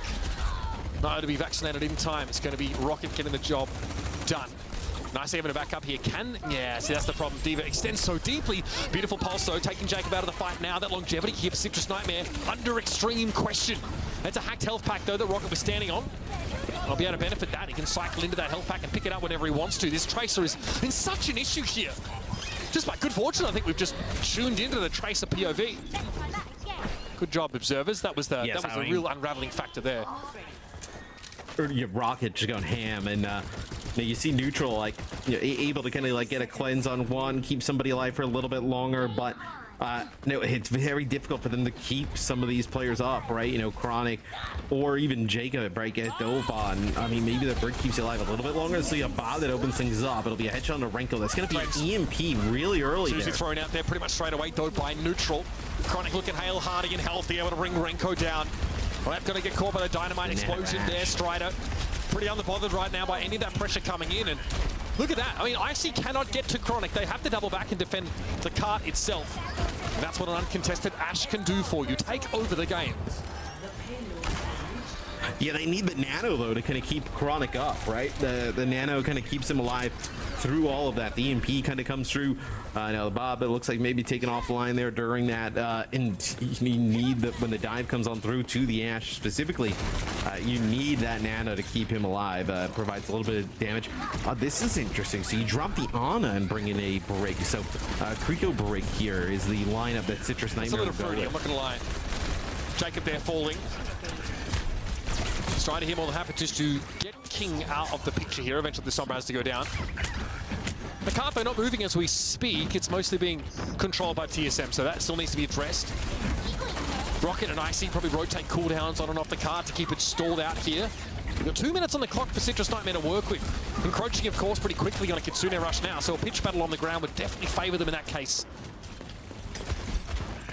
Yeah, they get Icy quite low, and he's forced to back out as that'll be a hack.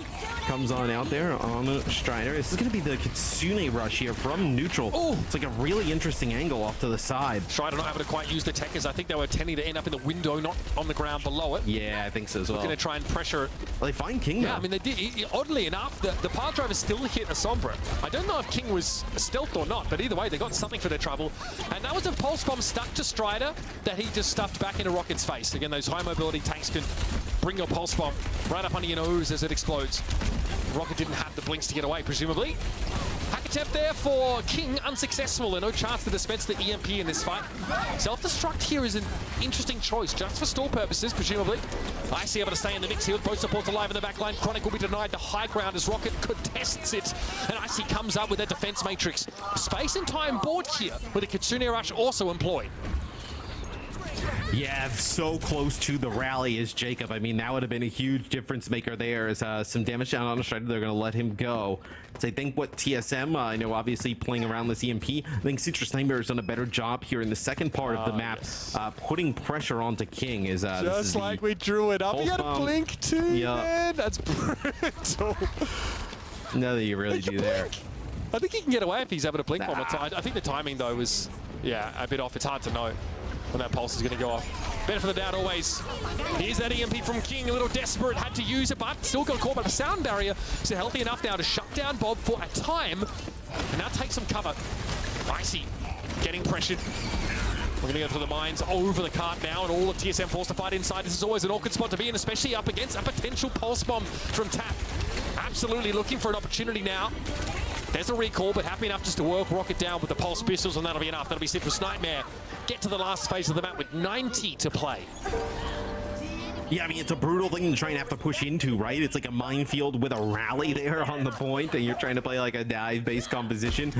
Not exactly the situation you want to be walking into. Is Citrus Nightmare, they'll also switch over and play a Baptiste. So playing the BAP, I mean, this gives you so much survival in the backline, right? If you want to commit onto Chronic, Jacob, and Neutral, like, you're going to have to find out how to get these kills rather quickly, because, I mean, nice shots there from Chronic. Takes out left. Between the Immortality Field and the Brig healing and survivability, I don't know how you realistically dive them. It's going to be difficult. And look at this, 3 kills in the feed. Go in favor of Citrus Nightmare. They're going to get so much car progress out of this. I like the BAP here as well, just attacking-wise, because if you get jump, you drop down, then you jump back up. And you basically juke them vertically. Citrus Nightmare eventually don't have the mobility to, or rather TSM, the mobility to pressure the Baptiste like that. So that perch is actually pretty safe for them. Strider checks in there, takes note of King's position. It's going to be a virus connection on towards a Wrecking Ball, but no hack, he walks away. Meanwhile, Left taken down, Chronic eventually, well, you thought they'd have to give up the Ghost there, but they're kept alive with the Immortality Field of Neutral, and still more pressure being thrown at the Ash. Finally, TSM identify the menace in this round. Chronic now out of the picture. But Citrus Nightmare still might have a minefield to work with, and they are trying to leverage his amp matrix, which has simply forced TSM away for now. Dangerous to Strider. Yep, hacked. Couldn't quite walk away from that one. Also with the Virus King getting kill credit. And how are we going to dodge away from this one? See Tap really trying to stay scarce, so the Sombra hack but got caught by it. Have the rally now, though. There's a bridge stun there, I think, on Icy as Jacob tried to shield bash and interrupt the Winston. Here's the juking with those exo boots by Neutral, and he does well to stay alive. But it's going to be TSM as the smoke clears. Hold on to that last objective. Yeah, you do get pretty close, though, to completing the map, though, for Citrus Nightmare. With how things looked, potentially even getting full held. They kind of battle back into that round. They end up taking, obviously, the first point. They worked through that second one. And then some kills at the beginning, with only a minute and 30, right, to kind of complete it. The 3 kills at the beginning allows them to kind of get that bot, the payload all the way around this corner here, closer to the end of the map. So not a terrible push on Junkertown here for Citrus Nightmare. I mean, think about how easy it is to kind of like stall out of the spawn there at the end. So could set up Citrus Nightmare to potentially steal this map. So just to jog everyone's memory, TSM started that round with a Sigma comp that featured Hanzo. They were hoping for a slow game. Yeah. Like Citrus Nightmare are ever going to give them that. They got surrounded, and again, it was Ash on the flank, which to me was the big red flag that that comp might not have the mobility to deal with the out-rotations of Citrus Nightmare. And Wrecking Ball defense here. Okay. Citrus Nightmare already showed us that it is, conditionally effective on Eichenwalder earlier, but no on first. Really got washed away on multiple occasions. TSM probably walk out with the same comp here. Maybe Junk. What do you think about the Queen? Okay, so again, it's pretty annoying to play into it as Wrecking Ball because the knife jerking you back is actually a pain. It also exposes you to the hack a little bit more, so it's harder just to get out of line of sight. Yeah, maybe having something that can actually put pressure down on the Chronic. Like, you don't want to walk up on a Widow as Queen. Yeah. No, you can't. I mean, that first choke, right? You're just playing the Queen. It would have been difficult to kind of work through there. So I am excited. I think you maybe could play the Queen, a different map into this, but I think like a New Junk City, you can play the Queen into the ball, but right here, no That way. was all As, Sombra Strider damage. gets hacked and then has to back I guess up. like what's makes Sombra so effective against the ball is that he's hacked before he can throw up the adaptive shielding, so he's just taking real damage from the virus after the fact for that sort of 3-second window of the hack, which means that he needs to run off and get topped up as opposed to just shield and go about his business. There it is again.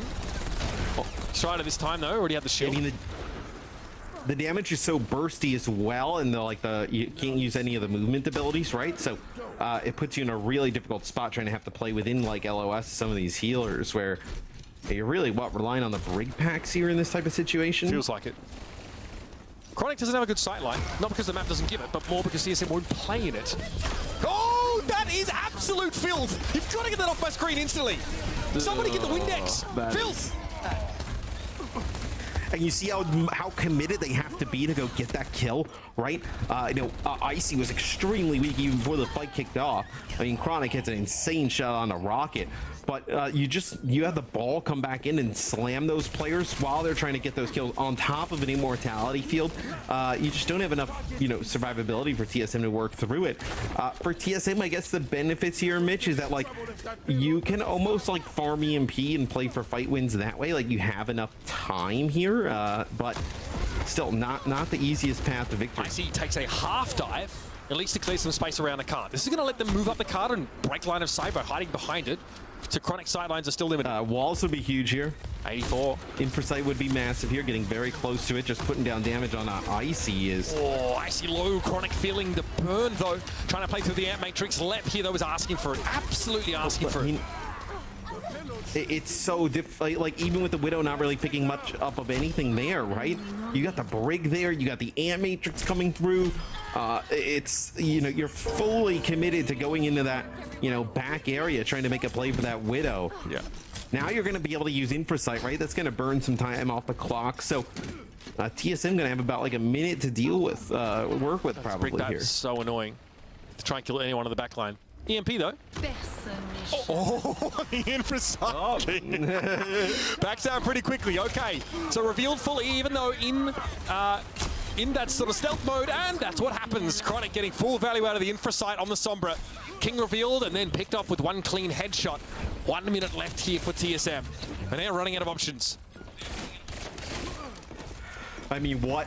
I mean, you're going to have everything to use here, right? It would be difficult to lose a fight in that way. I mean, the way you would lose it is like one of the supports probably, gets shot in the head, hit with a Widow shot, right, and like dies during using one of the ultimates. Oh my god, Left doesn't have beat yet, man. Oh, brutal. Wouldn't save Rocket, I guess. Chronic here just being pressured down, but notice that health bar isn't really dropping. Chronic unbothered by that Winston foray. So here's the rush, second wave of attack, and Renko just 80 strafes too tightly. Yep. It's all too easy for Chronic now. Another huge Widow kill. Eventually, surely this menace had to be brought down. Here's the hack, EMP. Immortality field going to be deployed as Jacob falling down to the pulse bomb. Now to sound barrier starting to expire on TSM. And finally, they bring Citrus Nightmare down. It took everything they had. Oh, well, there's 2 kills, though. It's going to be, Strider still alive here, and the minefield still on the cart. Can he come back and contest here? Right? You're going to have one player moving it. It'll be the ball. It gets on contest. Jacob now going to go over to Lucio. No. Here we go again. All right, Rocket goes down here. Icy's going to get to the fight a little bit late now in a 4v5 situation, and an Immortality field's going to make it impossible to break through them. It was beautiful from neutral. Playing at high ground under no pressure whatsoever. Chronic heads up there here to try and deal with King, harassing them from the backside. It's going to get traded at the very best, and that's all that they can ask for. Citrus Nightmare. Dude, that is so dirty, man. It's so spicy, man. The Wrecking Ball, Chronic with some 6 shots on the Widow. I thought that TSM had opened it up when Rocket lands the pulse bomb onto Jacob when he's got the rally going and kills him. I thought that was when TSM was going to take that first checkpoint. But a kill from Strider, a kill from Tap. And guess what? You never deal with the Wrecking Ball. So you think you're going to move the payload on in, and he's like rolling over one side, rolling back, and then all of a sudden, here's the rest of the team. And I mean, that's a brutal loss there for TSM. I mean, they get full held here on Junkertown. You can't lose like a series like this if you're TSM. You just not just can't. a series. I mean, you can't get eliminated from the main event, from stage 3 like this. You just can't. Not again. We talk about with this team all the time, like, you know, they have to make progress. You know, losing to Citrus Nightmare would not be that. That would be pretty brutal. Speaking of progress, we're going to move it right along. Des is going to break down what we've seen so far in this game. It's 2-1. Citrus Nightmare take a stunning victory on Junkertown. What do you think, fam? Oh, I am delighted. I'm happy. I'm thriving. I'm in my lane, feeling pretty moisturized as well. Ball in action. Strider is rolling out with it. And quite frankly, TSM is struggling to find answers to that. Yes, they're making those compositional switches. They're going onto that Sombra, trying to deal with it as best as they can. But Strider and the team are setting themselves up for so much success. They have the answer, Jake. They just gotta execute, I feel like. I don't think they have the answer. They're trying to play Lucio Curie. I think Lucio Curie is actually pretty bad against Ball. It plays into Ball, and pretty Brig, poorly, yeah, because Ball has an easy time. Their comp is terrible. Like, they're playing Sombra Tracer into a Brig Bap. I mean, like, yes, Sombra's good against Ball, but not against the rest of the team comp. I guess it's decent against Widow, so I don't hate it completely. But I think you should be able to cap Junkertown first. Maybe, but Ball is legitimately good there. And all right, we have map pick, right, for TSM. So TSM can take us to a Suravasa or something where their Lucio Curie is going to look really good. They could do super well. I think they're maybe a little worried about the Zabarissa possibility to come out on something like a New Junk City. So maybe you take it head on. Maybe you take it Rushmere. Stone Venture, like I tell us. That was crazy. Zabarissa, it's all coming back. They literally copy Shikigami's homework right at this point. But honestly, I do want to dive a little deeper about the individual performances we've seen there on both sides. Chronic, obviously, super standout on Junkertown there, on the Widowmaker, hitting those shots. And the opposition teams, they had to devote so many resources to take him down. Like, that can't be it. I feel that TSM is majorly overthinking this in that they're going to these like ultra crazy high pace comps to try to like int on the Widow, I guess, which I can understand that theory, but Widow is still producing because in the end it's Junkertown, and these like run it down on the Widow comps just aren't that good on Junkertown first. Such a long range, it's just so difficult to cross, and you know Widow's gonna get chances.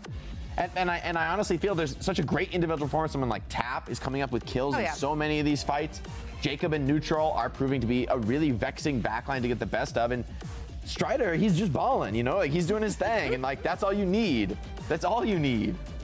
Oh, my. Dude, this is a big series for Citrus Nightmare to win. But maybe even more than that, it's a big series for TSM to lose, potentially as they face Map Point. What did Renko Kitsune rush? Like, I just don't. I want to go back and watch the VOD. I'm like, what? It is the comp they're playing. You might need to just like pop the rush just to like cross the space, like for the speed amp, for the damage amp. You know, it's not crazy to me, but I think it just shows that it's not really a good comp in that spot. It's like that's the best you can do. That's just the wrong comp for the situation. So going further into the series, as we're now setting up for the next map, TSM gets the map pick. Are we just trying to go for unballable maps? Yes, that's a word. Well, here's the problem. Number one, there's still one more map pick for Citrus Nightmare here. Maybe if you're TSM, you say we can win on Flashpoint no matter what. Maybe we take us to a push, like maybe that's least good for Ball. But I have a feeling Citrus Nightmare can make anything work on push. Like, I think they're probably just gonna play Ball on Colosseo.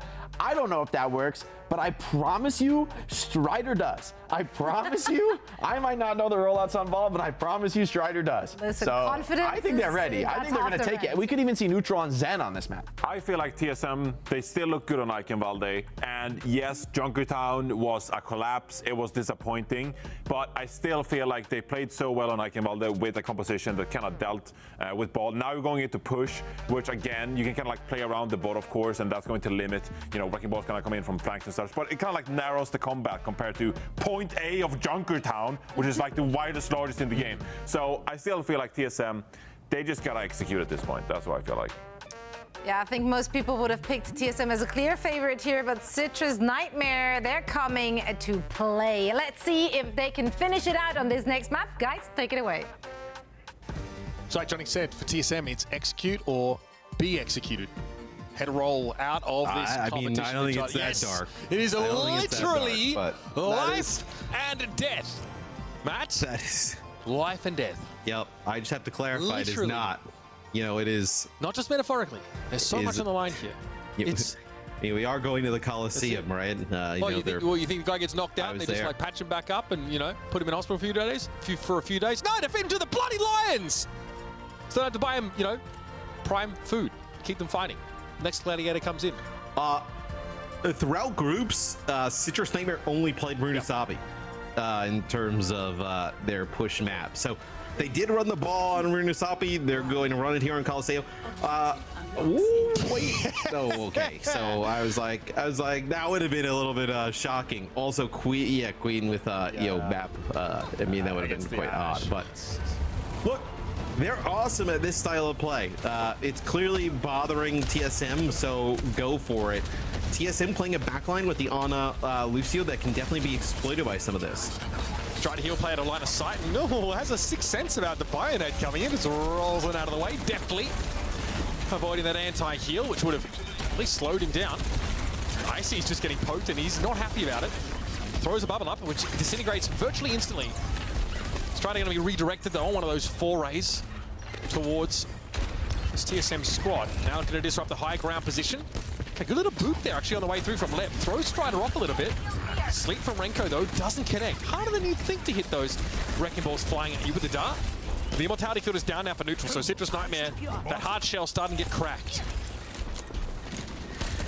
Yeah, you still got that brig back there, though, right? I know neutral building up towards that Am Matrix. That's a huge kill, though. Dealing with Chronic, getting that Ashe out of the way. That's all that, you know, pressure that could go on to King. It's now not even in that fight, but you lose your Ana. Like, so there's fights just kind of going on everywhere where you're split up here for TSM. Not exactly where you want to be now, especially when Chronic returns to the fight. Notice the King is really just playing around those pillars. It's allowing the bot to move up again. So very early days here, but Citrus Nightmare have that slim lead. Strider, one way or another, will deterministically find his way to Renko and potentially eliminate that Ana. Once again here. Amp Matrix here available as well, right? So you can Amp Matrix, like if Icy goes on in, potentially there's like a nano used here for TSM, but He's using everything. Trying to go to the high ground. Look at the pressure. He's bloody everything.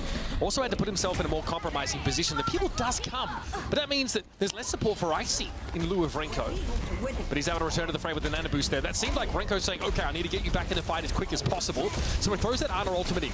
The Immortality field mostly ignored and going to be translated directly into the Primal here for Icy, cycling nano into Primal. And Neutral knows how this one ends, I think we all do. Actually able to avoid getting knocked off the map. Decent pathing, but will be a grisly mural on the wall. They've lost two players on the opposite side. They've lost King and Lep, though, so you're going to take the lead. It's just, I don't know how much of this you're going to actually get. There goes Renko as well, right? So they're going to double back to that payload. You're probably going to see now Citrus Nightmare take the lead. I see he's a little low here, so can't get involved. You're right. I mean, Citrus Nightmare at least can start to set up to pressure that high ground position. Yeah, it's going to be a full regroup here for TSM. Icy only just got topped up to full as Renko got eliminated late there. Here's the minefield, pressure on the back line. Not a sleep dart that goes awry here. So both supports forced out of sight lines here. If you can turn this into good pressure on Icy, you're laughing. I mean, I think you're just turning it into, progress of the bot, right? No. And wait, that what? was thrown back towards spawn, Matt, like... Yeah, that was all the way back. Wait, what? Like it was in the Ice Age. Like the polar caps finally receded because we're all gonna, melt them at some point. And he got hit by it because of barrage from King, though. Sound barrier gave him the durability to withstand it, but Icy is AWOL presently. Here's a rally from Jacob. They're gonna throw it in 3v4. Fancying their chances without a Winston to deal with. They got good push here. You still have the ball alive and you still have the Tracer. You're definitely in it. You do end up losing Jacob here, though. The bot will just be contested for a little bit here. Strider will end up falling. I was so scared that Lep was just gonna get booped into the line of sight of Chronic or somebody while he was going with that beat. But they'll have a change in the back line. So on a break, I think this is a way better setup here dealing with this. They'll keep the Pharah in the game, though. So maybe you could say you're gonna go over and play an Echo or something. That could be a little bit more troublesome, follow up on the wall. But the Pharah is still the pick here for King. Icy worries there that ball boot would proceed and a full engagement, so throws the bubble down. Fire Nade came out, but I think Icy wasn't in position to jump on in at all. That would have been big. It was on both Jacob and Neutral. Great connection from Renko that just never really sees the light of day, sadly. The bear pooping in the woods. Gonna have a bomb up here, at least for Chronic. Strider also close to another minefield. And you can also wait, like, this will be a nano here. I was going to say, you could wait for, like, a sleep to come out and then end up using the Bob as the Bob ends up taking out King. Yeah, that's a nice pulse there where Rocket continues to connect onto Jacob. And that should result in a little bit more Bob progress here for TSM. Does make up the deficit. They've slowly conceded ground here over the course of the map. Neither team obviously finding their first checkpoint, but Citrus Nightmare are very much under the bridge on their side of the map already. As he can chill here, this is a great staging point for the Winston to play from, and he can work this into a Primal Rage. Here we go, Primal instantly, doesn't even wait for his health to get worked down here, worried about stuns perhaps. Chronic, King actually going down first here, but Ice has caused enough problems, I think, to keep TSM on the up and up. Yeah, can you get progress out of this though, right? I know Strider just doing a nice job contesting here with Tap, right? So it's you're getting movement, obviously not as fast as Citrus Nightmare. I think you're going to see a minefield here used by Citrus Nightmare trying to prevent them from getting it over the line. Yeah, it'll be Tap that gets on, gets a touch. Okay, box stop just short of parity. 3 meters or so in it. Minefield is thrown to the low ground now by Strider. A little bit dangerous. The rally going to be deployed. A big bio though on the Wrecking Ball. The stun to follow it up. That was well held by Lep. He had that available the whole rally duration and saves it until he can guarantee the hit on the ball. This is going to be a checkpoint now coming up for TSM, who've come alive the last few moments. Yeah, you can see when they get the Anya and the Brig in there, it's way harder to deal with, right? You know, Bio's coming on in, right there, the rally doing a nice job keeping everybody topped up. And Chronic now will move and play Sombra. So this is probably, just, hey, let's just commit to, full on going after that backline. It's going to be the Nano onto the far right away. It's going to be a barrage here available. They got knocked out of the emo, man. I think it was Icy's pressure. Either way, if they stand still, they probably go down to the barrage anyway. Yeah. Still, Nanofar is scary prospect indeed. And now TSM have just blasted Citrus Nightmare. Now starting to push towards 100 meters in total. This one push for them has been extremely gainful. Yeah, I mean, it was a good start for Citrus Nightmare, but, since then, with some changes, TSM has heated up. On a Brig. Icy will go in here, putting some damage down on the Jacob. Oh, you're going to get neutral here as they're doing a great job getting these supports. Renko falling though, Chronic adding an extra layer of backline pressure with the switch over to Sombra. Still not enough though when Icy comes to call. And I think Jacob's regretting trying to put some pressure down on Rocket there as he turns the heat back on his opponent. And elsewhere, Lep is chilling. He's keeping Tap at arm's length. The Unabrig composition here looking vastly better at dealing with the Wrecking Ball. Yeah, but now, I mean, you're going to have the Wrecking Ball and Co. coming back in the opposite direction. A lot of... gets whip shot off the side. I mean, dude, the Brig is so good at dealing with this. I mean, something potentially they should have went to a little bit earlier. They didn't really give the Brig, like, a fair chance, it felt like, earlier in the series. They brought it out, but... not for an extended period of time, looking much better now. Fever used free whip shot, Inspire procs, because you get an auto Inspire proc on a whip shot, right? So that's already a little burst of healing for you. Then, of course, you can generally pressure the ball down with stuns, especially if you're in rally. Chronic gonna fall here, and IC seems absolutely unstoppable now. 125 meters and counting, and TSM are mad. And they want Citrus Nightmare to know it. They're now putting him at risk of a full map clear here on Colosseo. And everybody for Citrus Nightmare having to back away. The rally is only going to compound the issue. As the hits keep coming, TSM won't stop. A little bit of a cheeky contest there for a moment by the Wrecking Ball, but Strider is very, very low. It's King pushed up in front of Spawn. A minute 28 left on the clock, and they are inches from completion. It was competitive to start the map, make no mistake. But eventually TSM come up with the antidote to chaos, an answer to the Wrecking Ball, and a full clear on the map. Yeah, it was close at the start, and then an absolute blowout. Just TSM making some comp changes, and they looked phenomenal. They are dealing with that Wrecking Ball on the other side, and then we go to fifth final map decider. Flashpoint. It'll be Citrus Nightmare pick. I think really do you do a ball type of setup? So in the series that we casted last week, they win the 3 maps. They win 2 maps with the ball, and then for the game 5, or it was I think it was game 5. They ended up going New Junk City. They brought in Zeb and they brought in Stone to play they played Tracer Venture with like a it was like Ramatra and Maga different looks. So is that what they decide to go to here in a game 5? Do you think you can play ball on like Suravasa? Like that would be kind of like meh. I mean, so the one thing that's like interesting about Flashpoint, as we take a look at some of the highlights here on the push, really just a dominant performance from TSM. This is like almost impossible to ditch the Lucio on the Flashpoint, right? Almost certainly. Like what are you gonna? Yeah, like what are you gonna play? Kind of both teams, right? Like it's not like that. You don't really want to play Lucio with the ball, so to speak, right? I mean, you could play this, like you could play Sombra Tracer like Lucio with the Kariko and the ball, but that doesn't seem to be their strength. It seems to be their strength. In fairness, it does make the Unabreak composition pretty awful on that map. So you might if there's any world where they try and pedal the Wrecking Ball out and not make a switch a tank on that map, there might be like a less option here to sort of control the Wrecking Ball's movements via the sort of prescribed support combo that you need. In the Lucio Kiriko is most often. You could play BAP Lucio. Yeah, we do see that a little bit as well. But again, like you need some. Yeah, you just need some degree of mobility on that map. And Suravasa is. Look, there are some stages I think that can lend themselves to the Wrecking Ball, but in general, like it's still going to be a tough run to make the comp work. And look, I'm trying to see. Yeah, I wouldn't be surprised if they just pick New Junk City and they make the same subs and they, hey, we got a coin flips kind of chance here to win a game 5, right? Yeah, I mean, they can mix it up. We've seen them be able to bring. I mean, God, Citrus Nightmare have had to work very hard in their last few games. They've played 15 maps in their last 3 best of 5 series, so really going all the way here. And looking like there were definitely some maps where you can sort of, scare TSM out of their skin and play the Wrecking Ball and just be really hard to deal with. But such is the nature of loser pick when it comes to these map types, is that you can't always guarantee yourself a favorable map. In days gone by, where there were more like prescribed map pools, you almost knew what you were walking into. You could craft a strategy here. You can play to your strengths, but those gimmicks or those compositions that really are so heavily aided by a map architecture can fall apart and actually sometimes necessitate like you having extra tank players, for example, having subs available.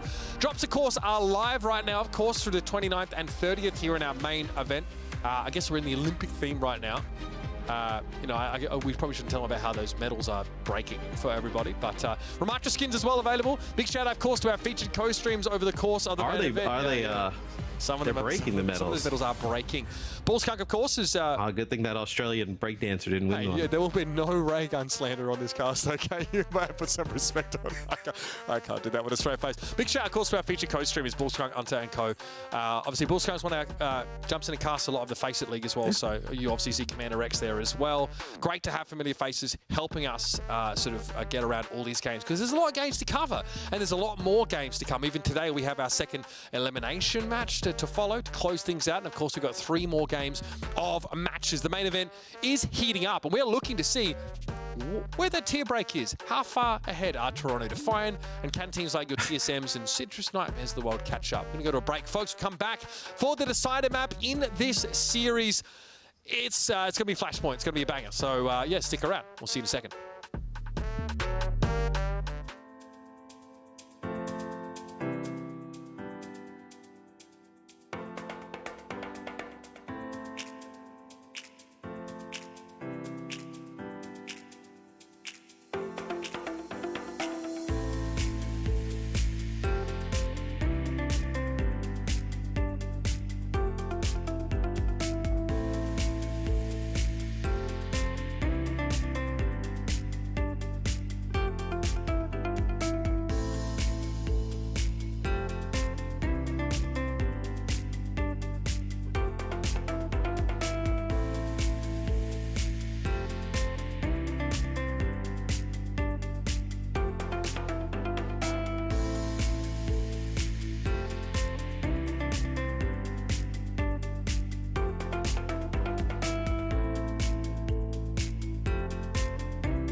you now.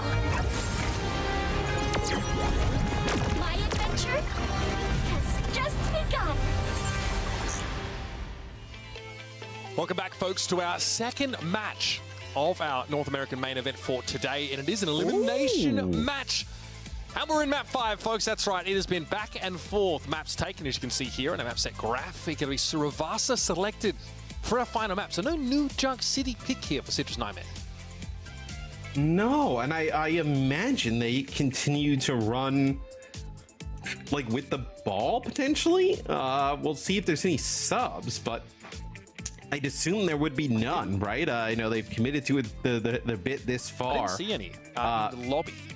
Sort of coming into this game. The teams, though, did take a little while to sort of pick the map. So, I mean, let's assume, for the sake of argument, that this is a Wrecking Ball map here for Citrus Nightmare.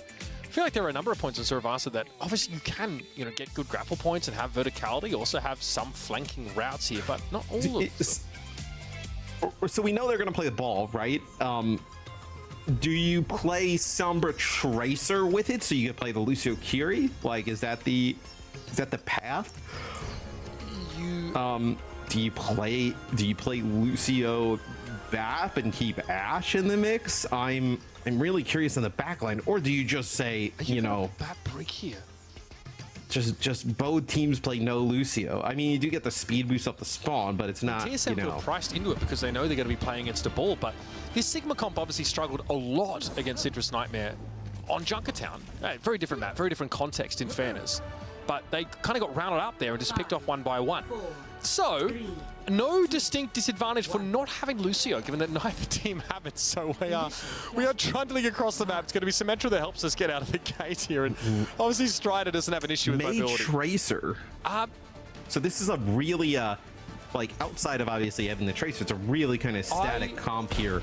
I like the main here better than it was on Busan map because there are way more chokes to play with. On almost every point, in fact, there are some critical ones that you can really, abuse. Great sleep on Strider. Obviously, eventually he has to be woken up at the slow. He's going to keep the ball under the thumb.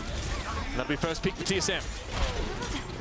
I mean, they have the sleep, they have the accretion, they have the May slow, the wall. I mean, they have so many things to kind of deal now with this ball. So Citrus Nightmare, they'll end up giving up the point here. TSM at the start.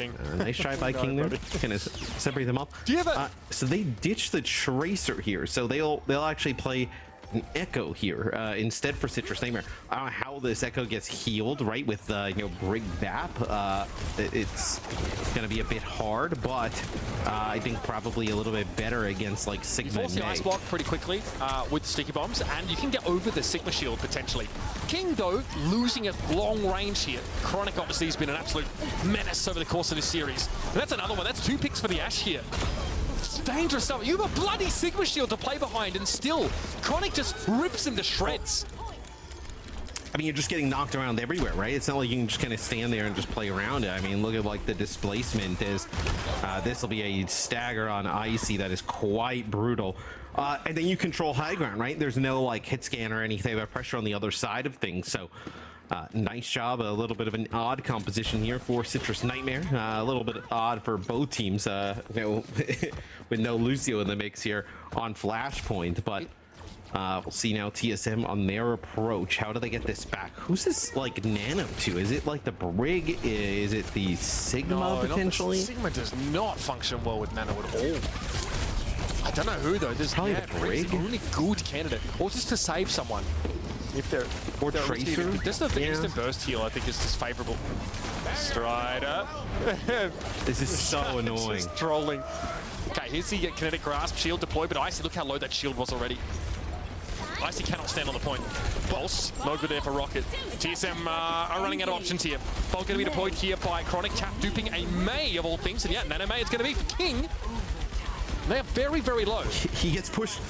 Well, he actually, when King gets the Nano there, he actually gets whip shot away and gets knocked back there by Jacob. A really nice whip shot there. So that's going to allow Citrus Nightmare to take that first point. And they hold on to both support ults here. One thing I also want to know, Mitch, you probably realize that there on the first point, how, like, without the Lucio, there's really only 2 fights per point. right? Like there was the first one where they ended up taking TSM controlled the point.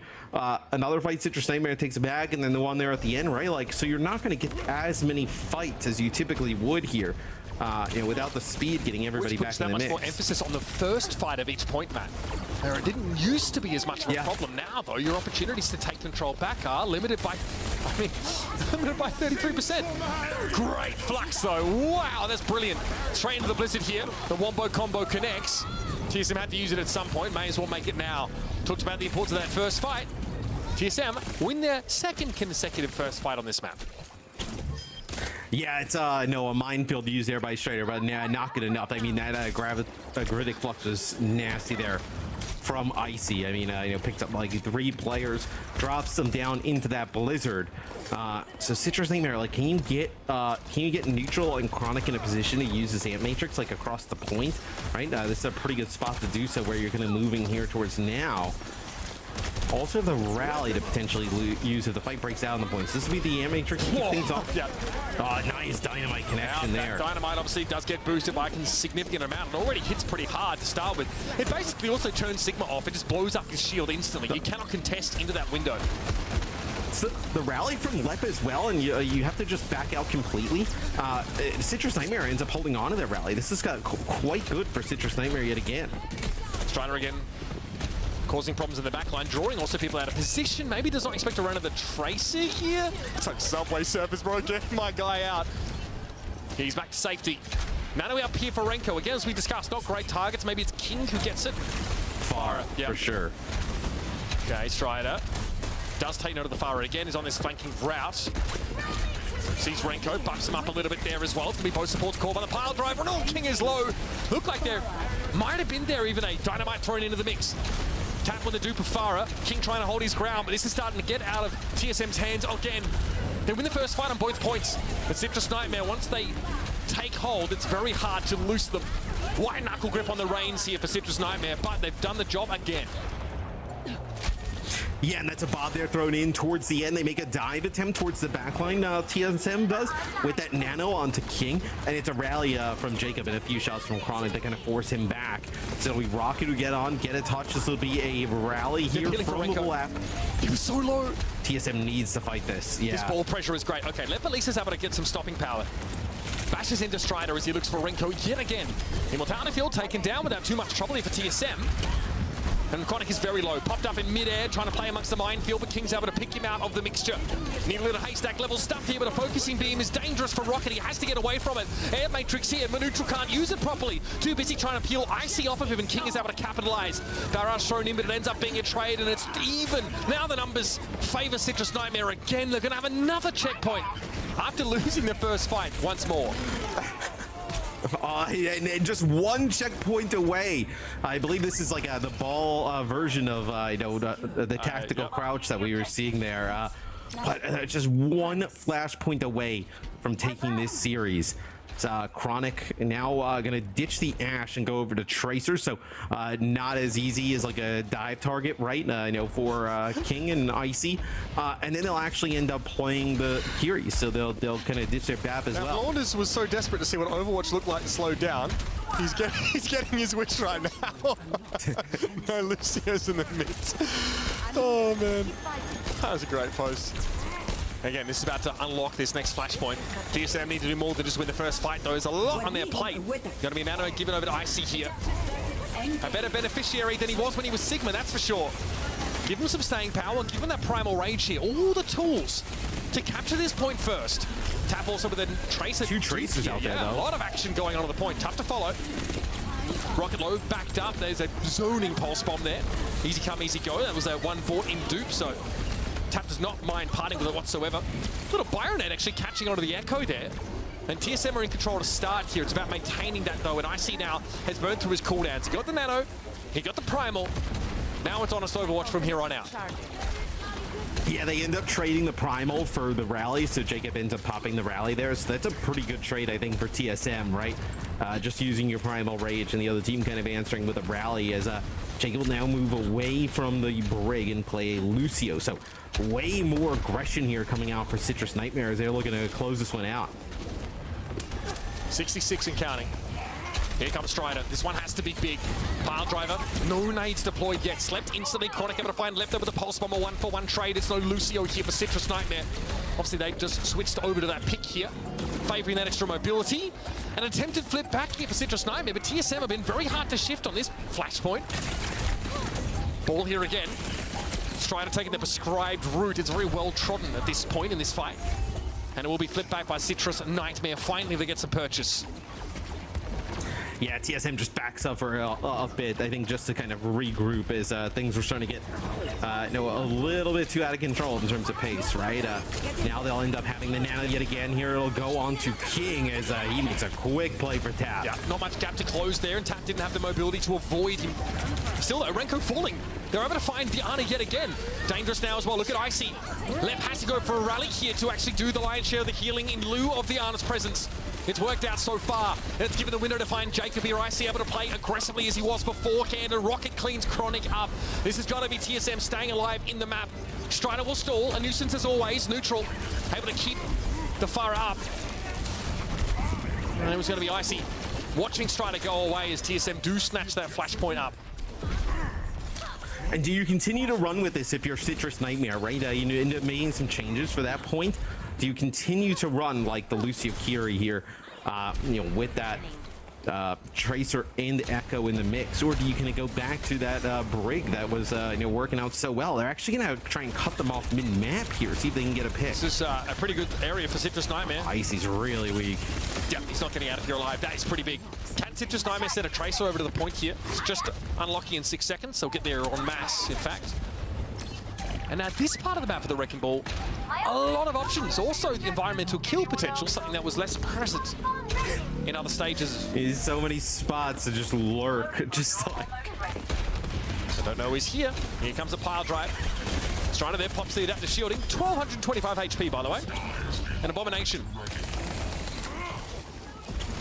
And you end up getting Rocket and King, right? So no damage dealers here. With how slow these fights are, this is Icy's Primal Rage being used here as this well. This might put TSM in 1-5 territory if they don't win.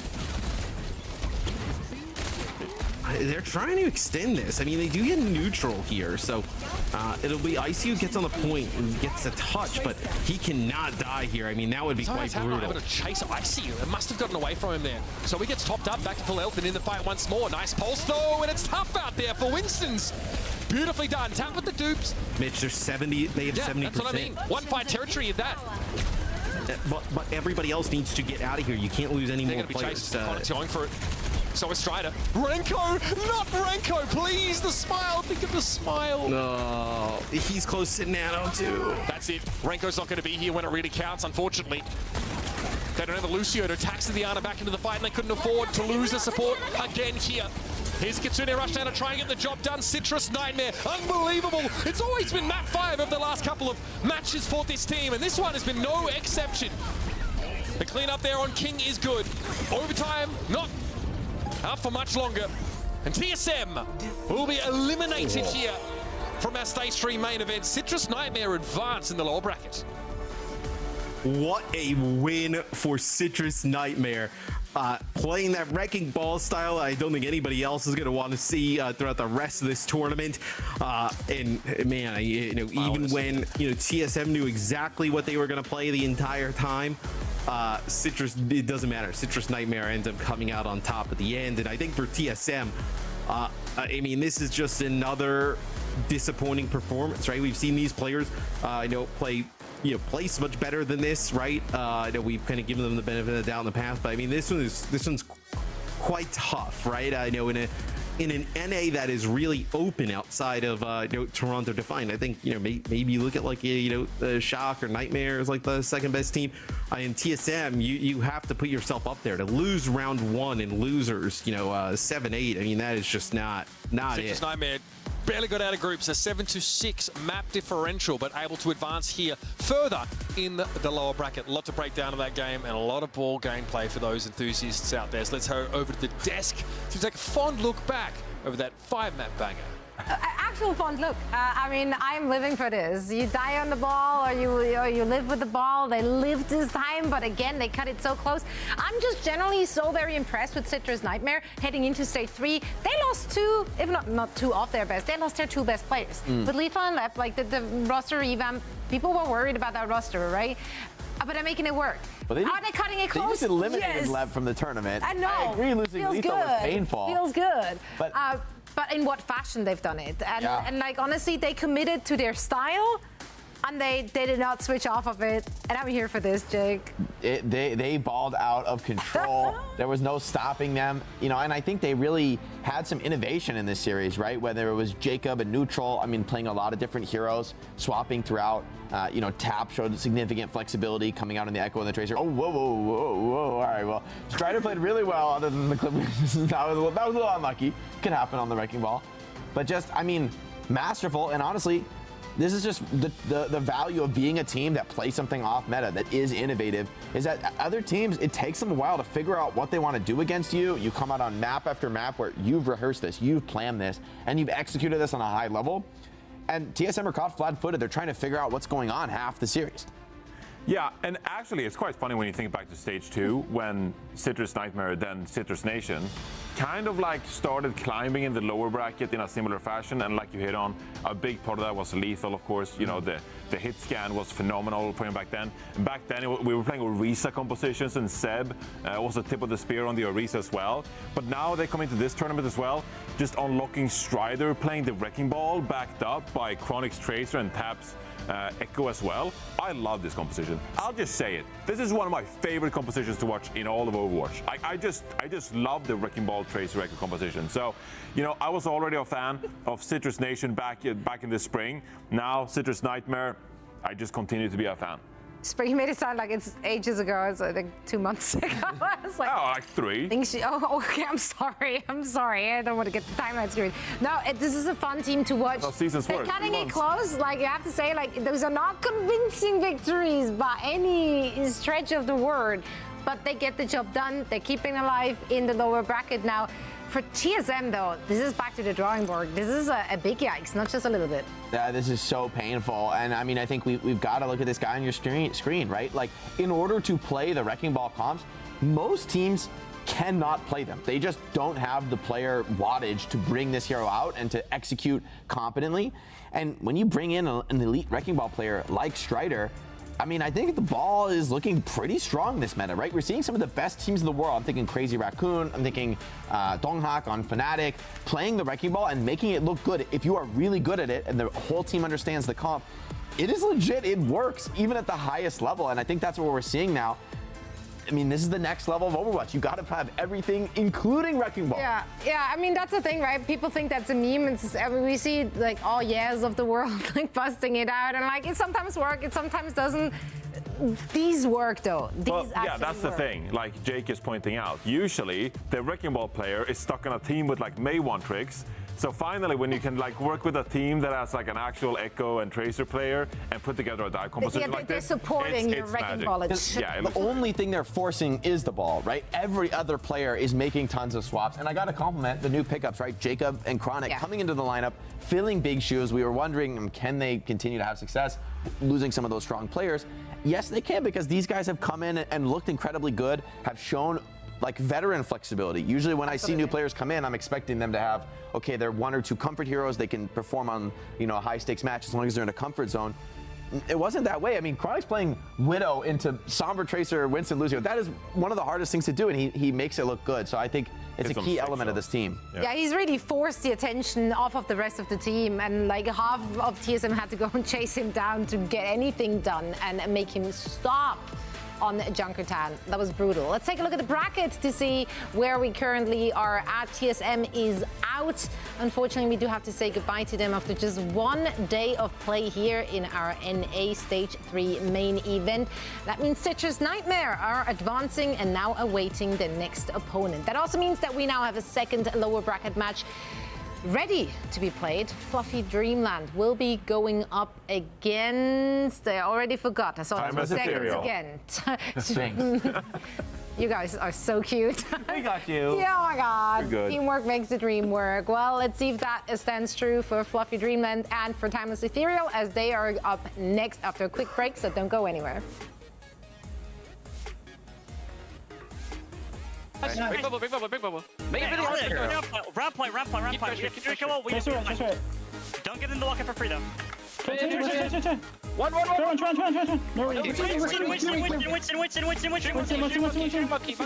Give rush. TJ's chronic. Nice, bro. Nice.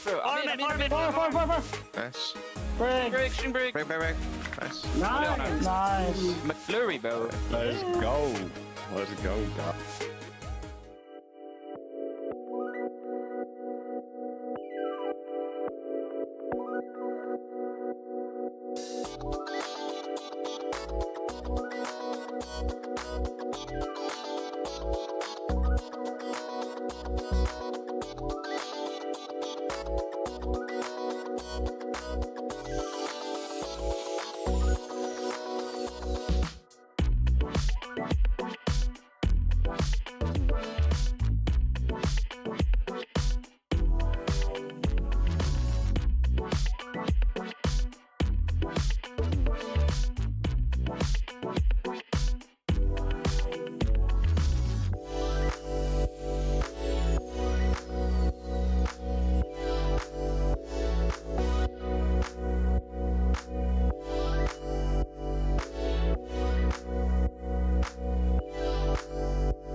Hello and welcome back one more time for the OWCS Stage 3 main event, day number 1 of 4 full days of action. We're currently on that last match of the day in the NA region, the second elimination match of the day. I am pumped for this one. How are you guys feeling? I'm too pumped. You do not sound pumped. You sound so many things but pumped. Are you pumped? I'm excited, actually. I think this will be a fun one. Actually. I think this could be a competitive match. Both teams look respectable in the group, right? But both trying to break into that next echelon of play. I think maybe Fluffy Dreamland having the more compelling group stage performance, but in an easier group, so hard to compare. Yeah, I mean, Fluffy Dreamland, let's talk about those two rosters. Fluffy Dreamland, I got there eventually. Great rebrand coming from Fluffy Aimers. They revamped the logo too. Now it's That's happy. beautiful. It's Do you happy sell blue. merch? I mean, need if not, merch. then you're missing out on like I don't know why. money grabbing opportunity. You know, I don't know. I know why. They know their audience. That would go they great know on exactly like what they're a doing. like a dad baseball cap. Dad baseball cup with that one? Cool. I go. I would rock it. I need a crop top. Make it happen. Wow, there you He go. too needs a crop top. Yeah, make it happen. Make a men's crop top. Would I wear it? Honest? I don't know. You Maybe. should. It's worth sending Danny one. can rock a crop top like no other man ever. Okay, well, I got some more throwing it out belly there. than Danny. What? Yeah. Well, okay. Well, you're telling me I have to wear it.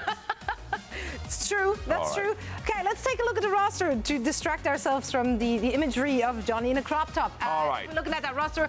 Who do we know? Who do we love? I'm personally a huge fan of Chime. He's a NA Contenders warlord. Great, yeah. So big fan, big fan. I'm not a big fan of the fact that Chime is using Mercy, because in reality, Hey. Chime will be playing Tracer all the time. Haven, you're not playing Road Dogg. What are you doing? Astro, of course, coming from Team Canada 2023. There you go. Might recognize that name as well. And Grapes, Fisher College. Grapes, if you've been following Collegiate, you'll recognize I love Grapes. that you're trying to sell me another place on Grapes. Are you on Grapes? Well, you're asking me just like who will recognize, and there you go. I think Astro could be a standout this match. Can play all different roles, play Winston, Ram, and Sigma in their last matchup. Well, Timeless Ethereal certainly not lacking the depth in their hero pools either. I mean, especially the DPS lineup stood out for me. Bun and X10 are they're fragging out. Bun, she's my favorite.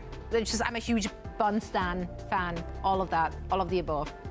Yeah, I mean, I agree with you. Bun and X10 are definitely the players I have my eyes on the most in this team.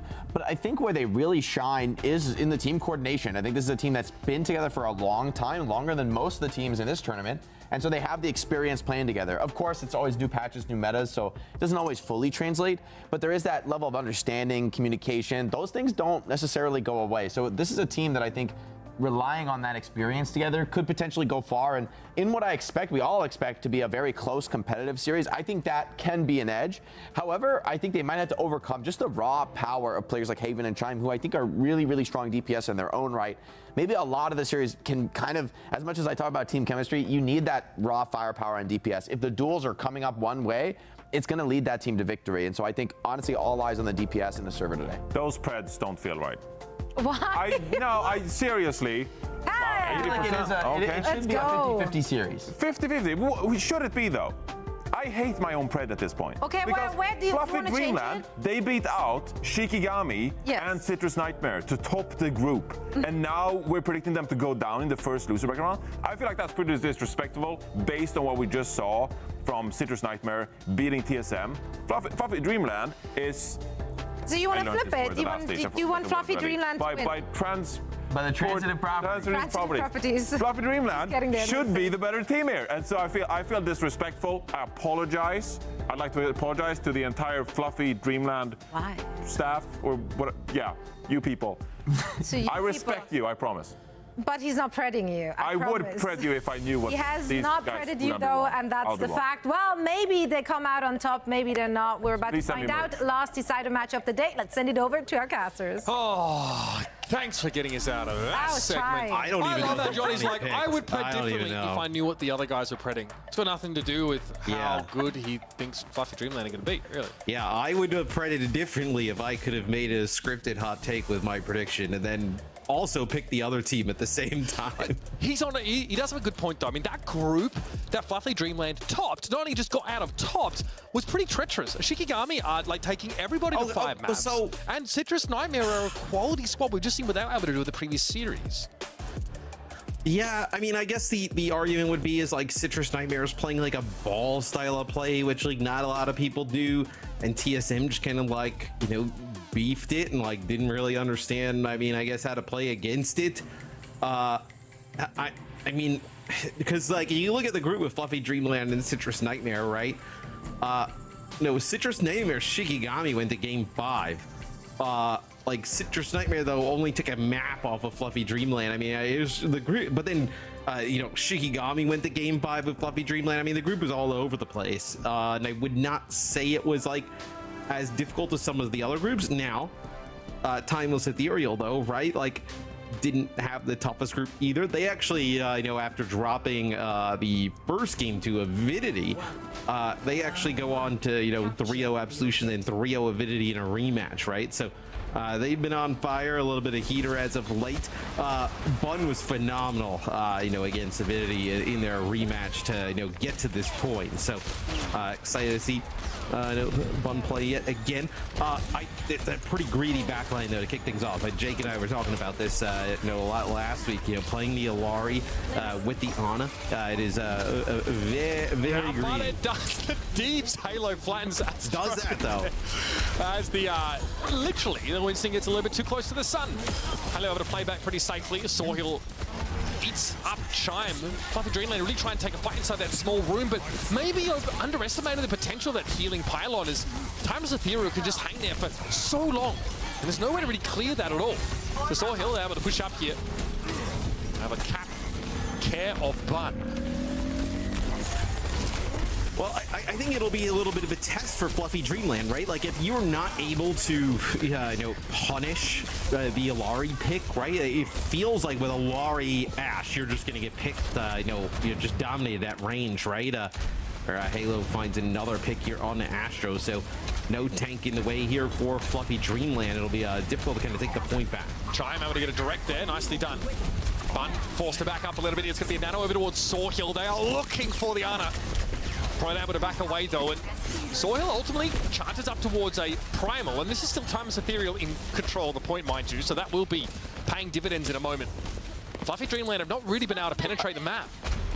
So you can play aggressive here if you're Timeless Ethereal. You can play behind Halo's Captive Sun and then kind of use all that Winston damage to kind of cleave up. They do lose X10 here, which is quite tough. There it is, Soil. Oh, and Soil too. Timeless Ethereal try and sort of break into that small room and take a close fight, but it doesn't pay off. You saw how effective that Ana healing was defensively. Proto able to keep all of Fluffy Dreamland very healthy despite their level of pressure. So, bit of a reset here for Timeless Ethereal. They gonna have to try and find a way to get a decent Illari pylon value and also get this Primal right where it needs to be. Justice. Yeah, Bun is really deep here, as that'll be a barrage there that just gets dealt with rather quickly. As Astro now with the Primal in the spawn will deal with X10, but Sawhill is using the Primal on the other side of things. Bun, she's got a rocket barrage of her own, and that's quickly traded out. Able to punish her there. It was unclear to see what Sawhill was looking for with the Primal. There's so much of Ethereal really split up there. Astro feeling the burn here from this Illari pressure, but eventually Halo finds that she's in no man's land, essentially. Caught out there.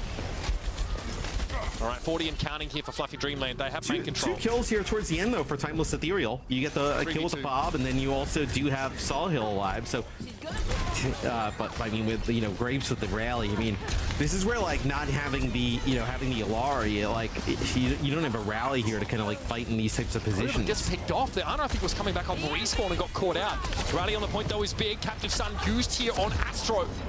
They're trying to get away before that detonates, and so they do. They slink out off the point. Here comes Bob here. Great position for that to be deployed in. Nowhere to really go if you get caught out by him there. Sawhill, they're not able to sort of tread a very fine line there between contesting the point and also fighting Fluffy Dreamland now at 76 and counting. They have not lost control since they've gained it. Timeless Ethereal don't have many options here to throw an ultimate into the mix and break the tempo up.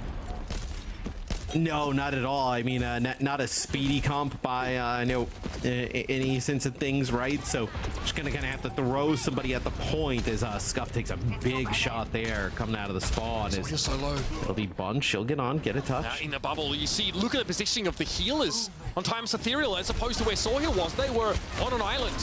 Scuff trying to back away here, but the pressure's going to be too much. Grapes and Haven run them down. And it was really Bunch. She had no choice but to try and contest. It'll be Fluffy Dreamland with his first round take on Lijiang Tower. Yes, once they were able to get control of it, the point, they don't relent, right? They just play great from there on out. I think at the beginning, it was very difficult to kind of take advantage of the Illari on the other side of things. But once they got in a rhythm, Fluffy Dreamland were able to do that with ease. So see what happens here. Some changes potentially across the board, really, for both teams. Chad Reinhardt, question mark? Against the Orisa. That is a tough ask for Ryan, as they often spend their time out in the open, getting that shield whittled down by the Fusion driver. That does seem to be the plan here. So Ashe with that Reinhardt, obviously the Baptiste great for those static front lines. You'll see Fluffy Dreamland boasting a setup of their own there. Ha! Torbjorn! I don't like the DPS matchup much for the Torbjorn here.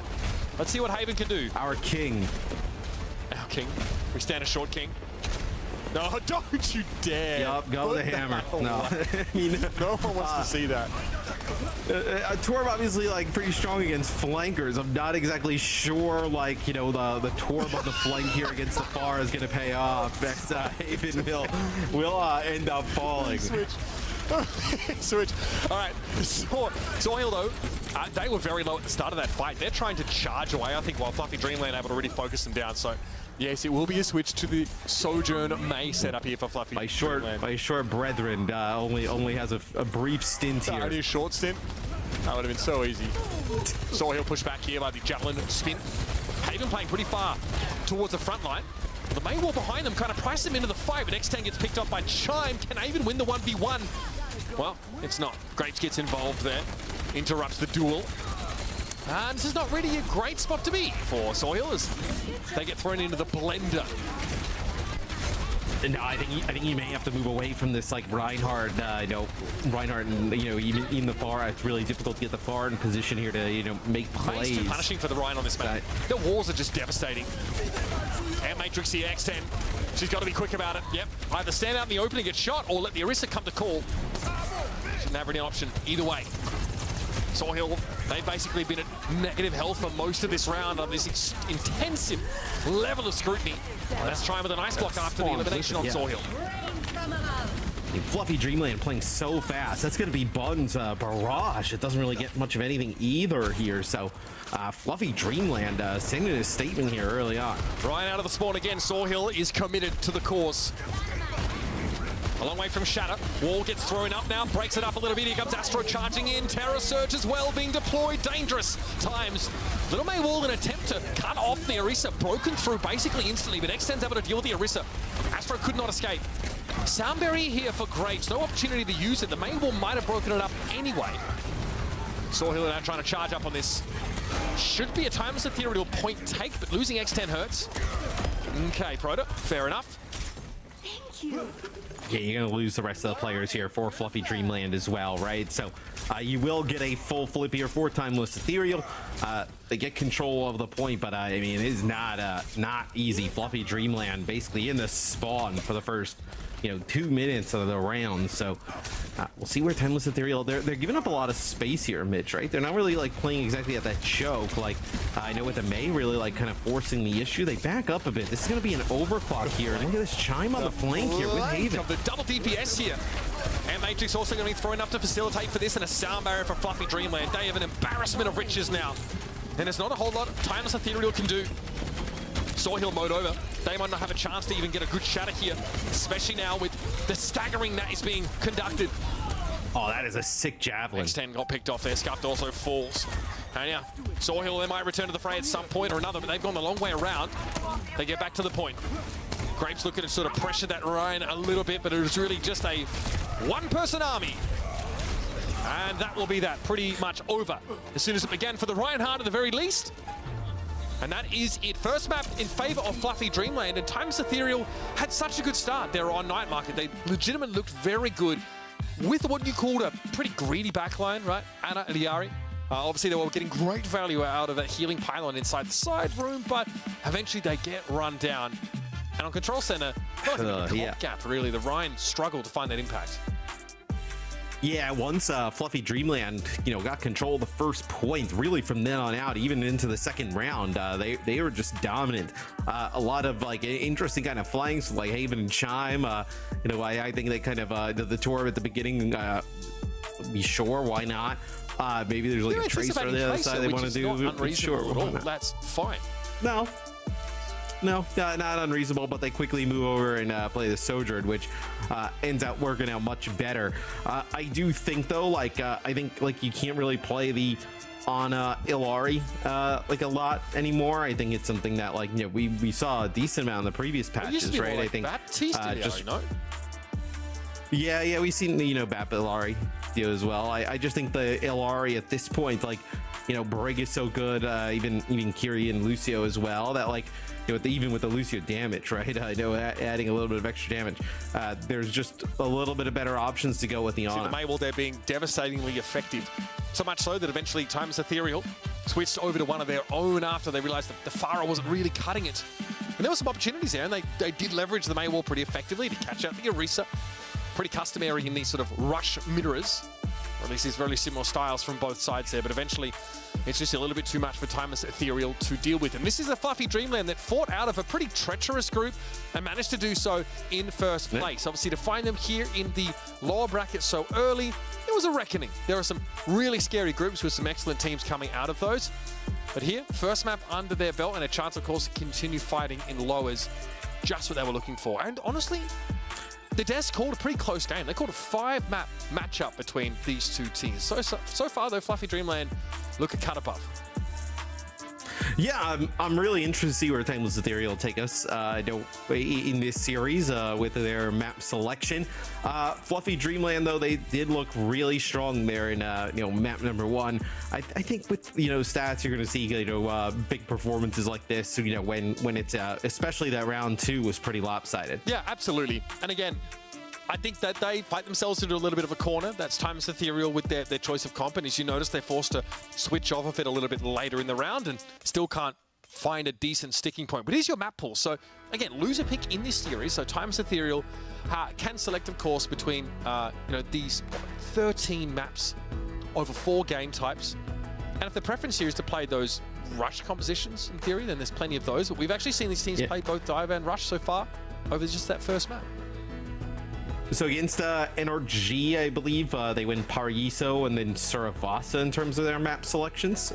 Curious if we kind of see, Fluffy Dreamland played Paraiso against Timeless as well. So maybe that's a map that Timeless Ethereal feels like they could potentially go to, have a little bit of an impact. But it is something that we just saw Fluffy Dreamland play. They end up, both teams end up losing round 1 3-0, so you can't really take much from those series.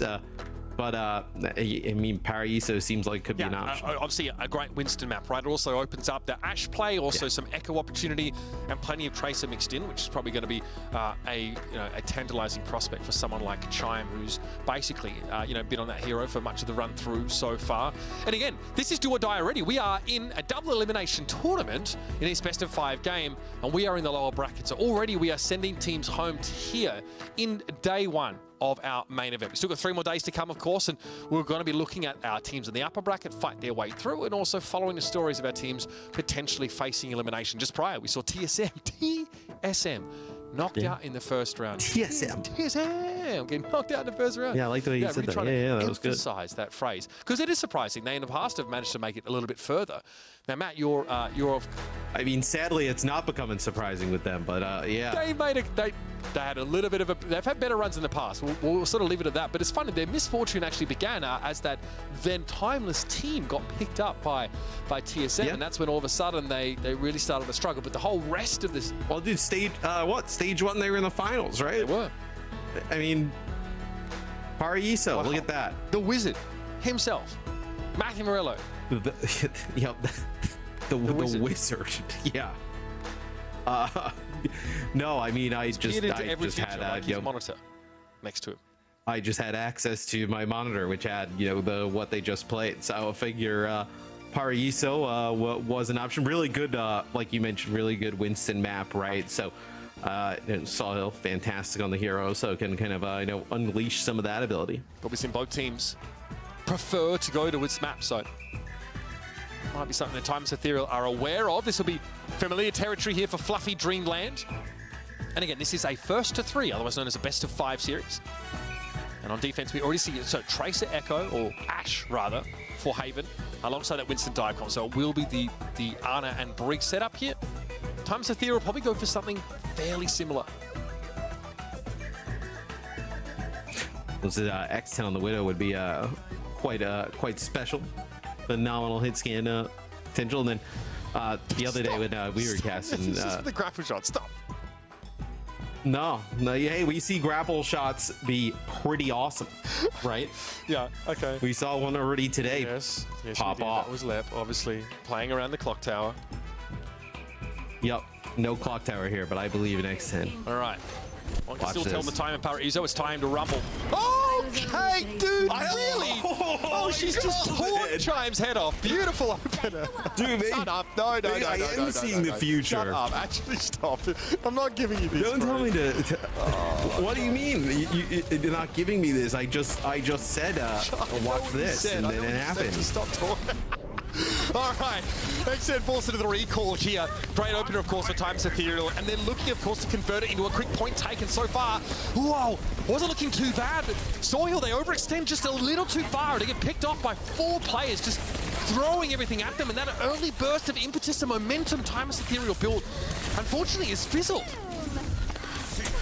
Yes, and they don't even get a tick, right? I do think, though, like, there's really not much you do there, right? I know Soil has to go in and play aggressive quite deep, and it's just a lot of damage that's coming back on the other side. So you end up losing the Winston. It's a pretty tough scenario. Nice dynamite and a really nice whip shot there from Grapes, knocking Soil down a little. See how important it is to be proactive on this defense side, right? You miss up so much opportunity for early poke damage against a dive comp if you just play in that back corner of the map where the card emerges from. So this is Fluffy Dreamland getting forward, playing, on the front line essentially, getting the most out of this, consistent damage offered by Dynamite and the shots from Haven, and also allowing Chime to move up on potential flank angles.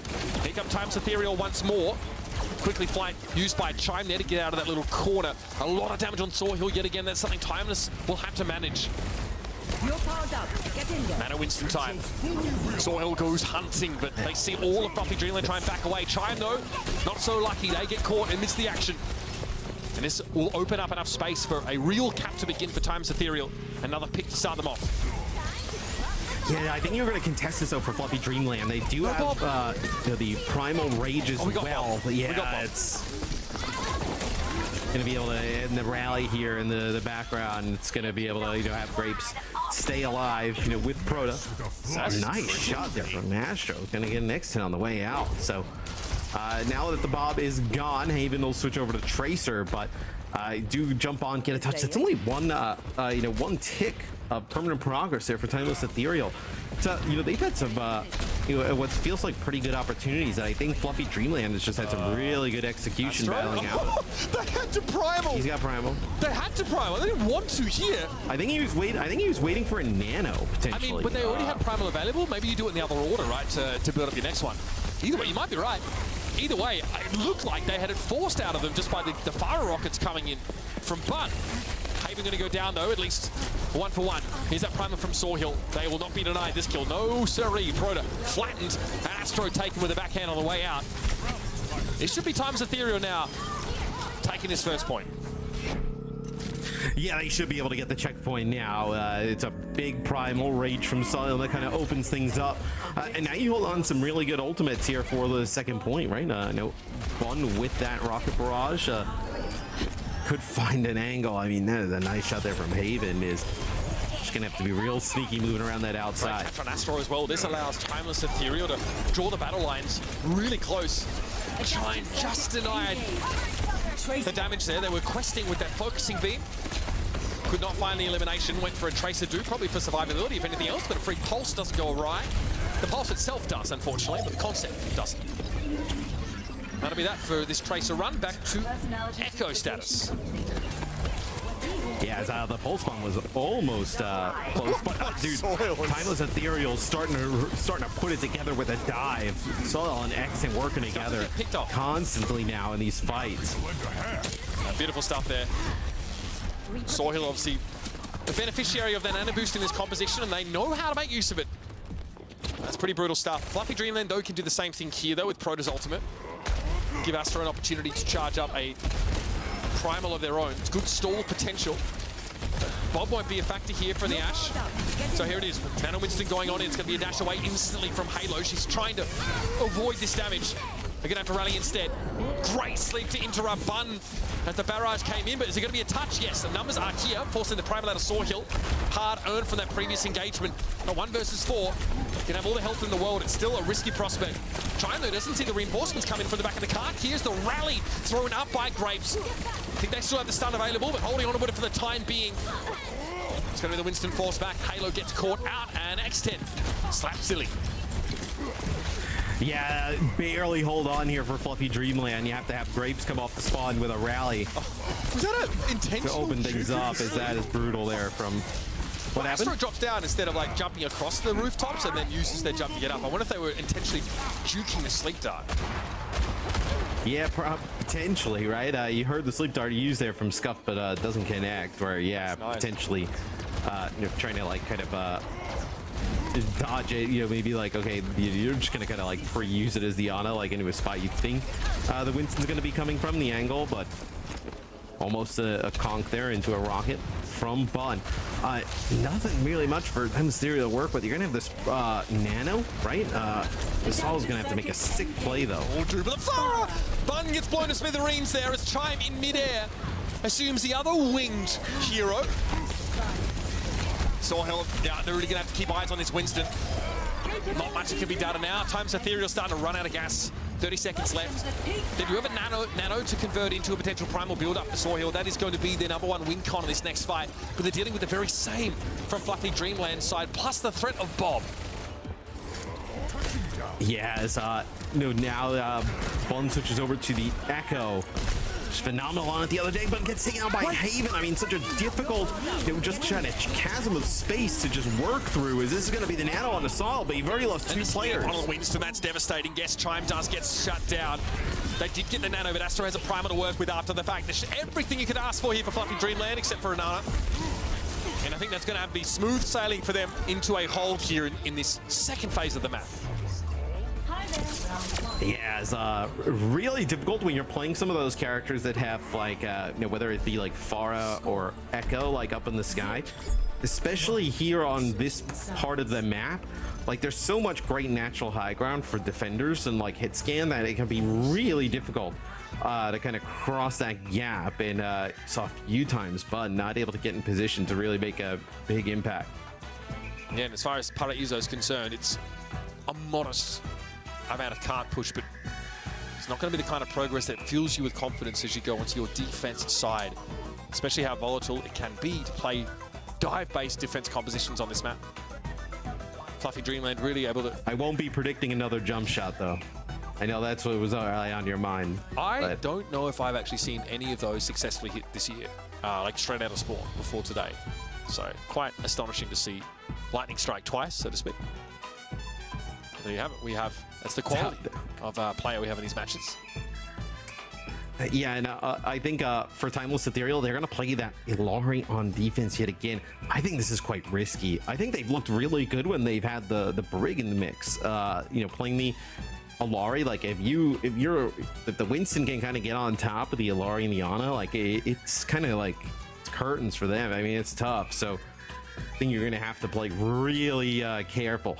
I guess the benefit would be is that like there's like large gaps between the objective and then where Halo and Scuff can play. That potentially almost, but potentially you can just do so much damage that it would make it very costly in Astro's just HP pooled across those gaps. Yeah, and again, like if they're nearly as proactive as Fluffy Dreamland were defensively, then they can get tons of value from this damage, right? This greedier backline composition. Also, set up in the room there, they can play around a protected, healing pylon. Sawhill been able to pick out Grapes already, and there it is. Halo deals with Chime. That high damage backline from Timeless Ethereal strikes just as it needs to. Yeah, so that's gonna kind of be what you're gonna have to see, right? Halo, she put down so much damage at range, right? With the Illari, that has to act almost like a damage dealer here, right? This will be a touch that you're gonna try and get players to just turn away and get back. Little touch there from Haven, trying to see if they can draw anybody out of position. Likely a 1v1. They head back upstairs here. The backline now getting pressured down. That Scuff falling. Just Halo left in terms of healers for Timeless Ethereal, but Triumph has been felled. 4 versus 4, and look how low Proto and Grapes are. Timeless Ethereal also have the room to back up to the point based on how much damage they did in that fight. Okay, hold on. They get collapsed upon though. Yeah, you're gonna lose the Illari, so jump on in. Saul also gets hit with a bio, so you're gonna have to back up here for just a second. It's gonna be Proto already with the nano boost here, so Fluffy Dreamland may be able to just kind of like, you know, bully them off of the point here, you know, with that big, you know, nano onto Trying the to play Winston. really close here and basically threaten Bum whenever she pops up. Oh, nice leap. Can Astro still find value here? Yes, as it turns out, as X10 drops straight into the Winston's arms. That's going to be a cap here for Fluffy Dreamland's first checkpoint done, and they're going to have 4 minutes 33 to play. Remember, the card only got halfway through this phase of the map, so Timeless Ethereal have to batten the hatches here. Yeah, you lose both supports here, so that's gonna give a little bit of a space to Fluffy Dreamland. And then it really probably comes down to 2 fights, you know, depending on where this cart moves to here as your supports are down, right? But you've given up, without having your supports, you've given up like this high ground position, right? So trying to put you know, himself in a spot here to deny some of that access to X10. Here for Chime. What are they thinking? Primal here now from the Winston, slept instantly, and Chime quietly tries to back away. Oh, that's so tough for Sawhill. They were in a great spot here to really cause problems for Fluffy Dreamland, but that card rolls on, folks. Very, very low go both tanks. Astro coming out of Primal. But who's going to help the break here? Nobody. Great connection from Sawhill. See landing plus the punch, but Astro's able to trade it out, and I think that's a trade you favor if you're Fluffy Dreamland. Haven will get back in the fight. They gotta keep, they gotta get Astro topped up, so I don't think they're gonna be able to get like anything out of it. But X10 killing Proto in the fight previously, that's probably what allows Timeless Ethereal to keep the card, you know, positioned where it is. Kill onto the Ana. Down to bring comps here means the lion's share of the healing falls on the Ana. Great work by Bun. Slippery target to catch is Haven. There it is, Chime with the Doob, instantly knocked out of it. Scut getting taken down again though, so it's up to Halo to do the healing. Well, in this case, it's damage. Captive Sun gets used and great splatters. This is good. This is how Timeless Ethereal buys that time. Some trades here, but not really enough to unseat this defensive spot for Timeless. No, we saw on offense how difficult it was for Bun to get across that gap on whether it be the Pharaoh or the Echo. Same thing you're kind of seeing here with Chime. I mean, look at the health right away. It just kind of comes out around the corner, and X10 landed some big shots. So it's really, you know, difficult to get you, whether it be the Echo or the Pharaoh, in position to make a play here on offense. You see Fluffy Dreamland taking an approach here where they're going to slowly and methodically more try and move the cart up. Maybe trying to bait somebody in here. Winston bubble down, Nano Boost now give it over to Sawhill again. So that window for Haven to maybe stick the Winston is definitely passed. But X10 was the first casualty in the end. It's going to be Chime finding 2, and it's both DPS. This has got to be it. Timeless Ethereal now forced to back away, tail between legs there, getting out of there. But Sawhill with the Primal in the back line. At least is able to deal with Grape. Still Proto at large, though. Still that aren't able to have impact.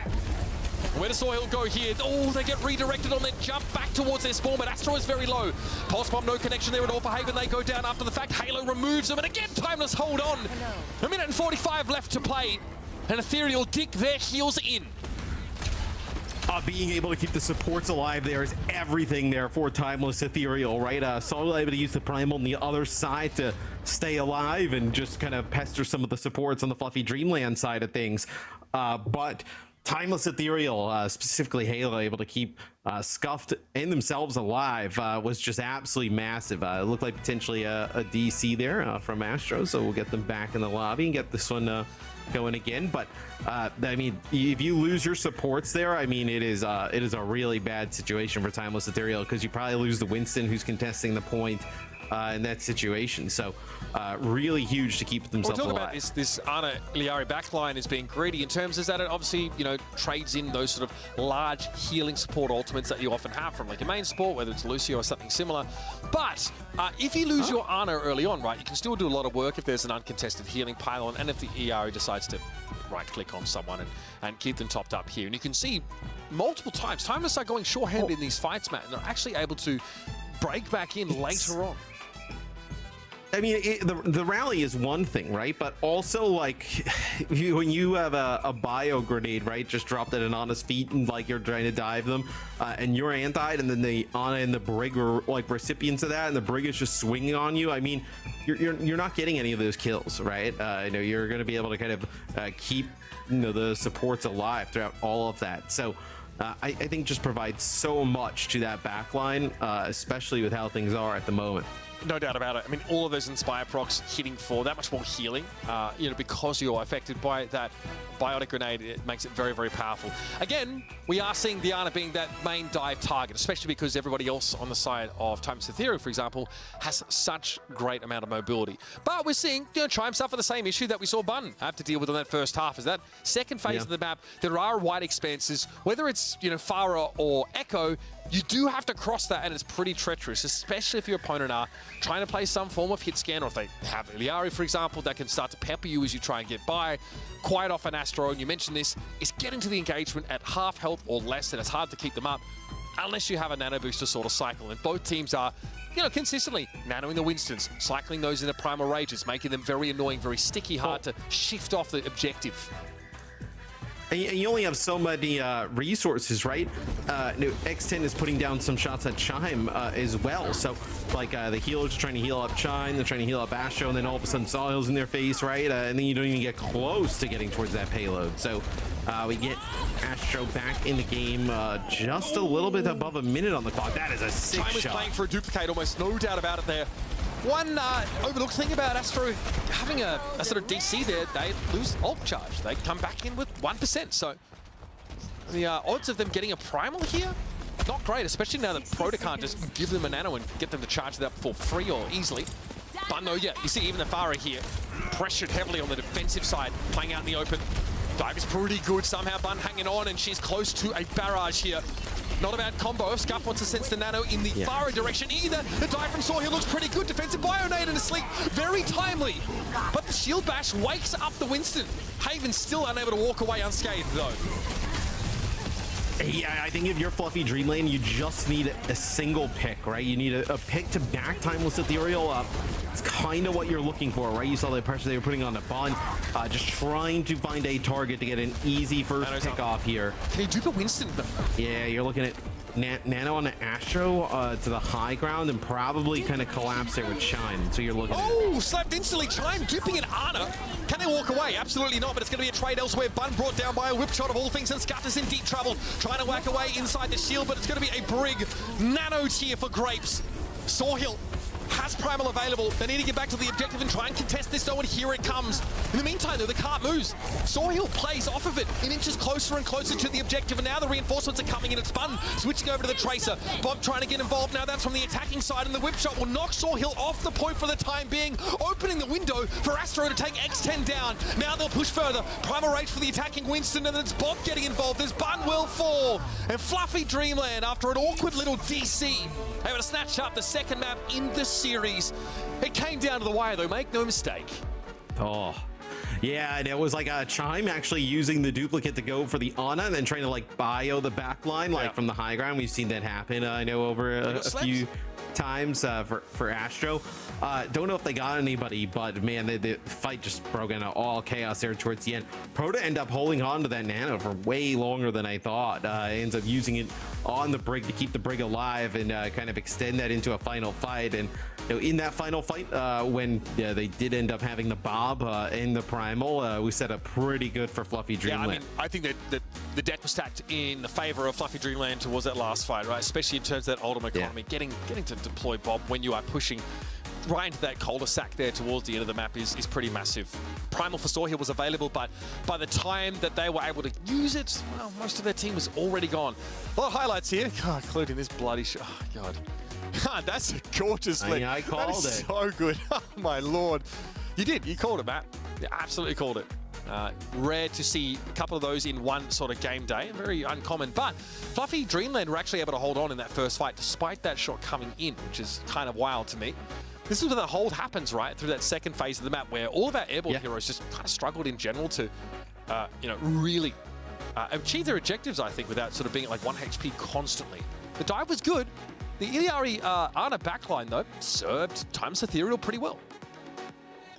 Yeah, it's just really difficult to kind of close that gap on that first, the second point, right? And I think that's where kind of like Timeless Ethereal kind of struggled there towards the end. So see where Timeless Ethereal. I thought Bun had a. Yeah, this is really that is a sleep there. That is sick. Yeah, sleep. Scott. I think before even the buy was able to come through, and then they barraged the sleeping Echo. Yeah. So even after they got knocked out of Duke, there's like a small invulnerability frame when you come out of Duke, but it's not long, and the barrage was just.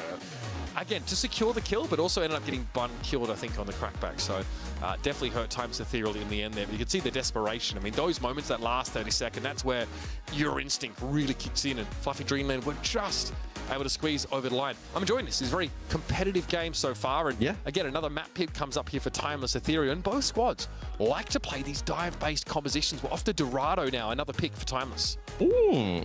Yeah, interesting. So in the series against NRG, it looked like they actually decided to play Suravasa for their third map.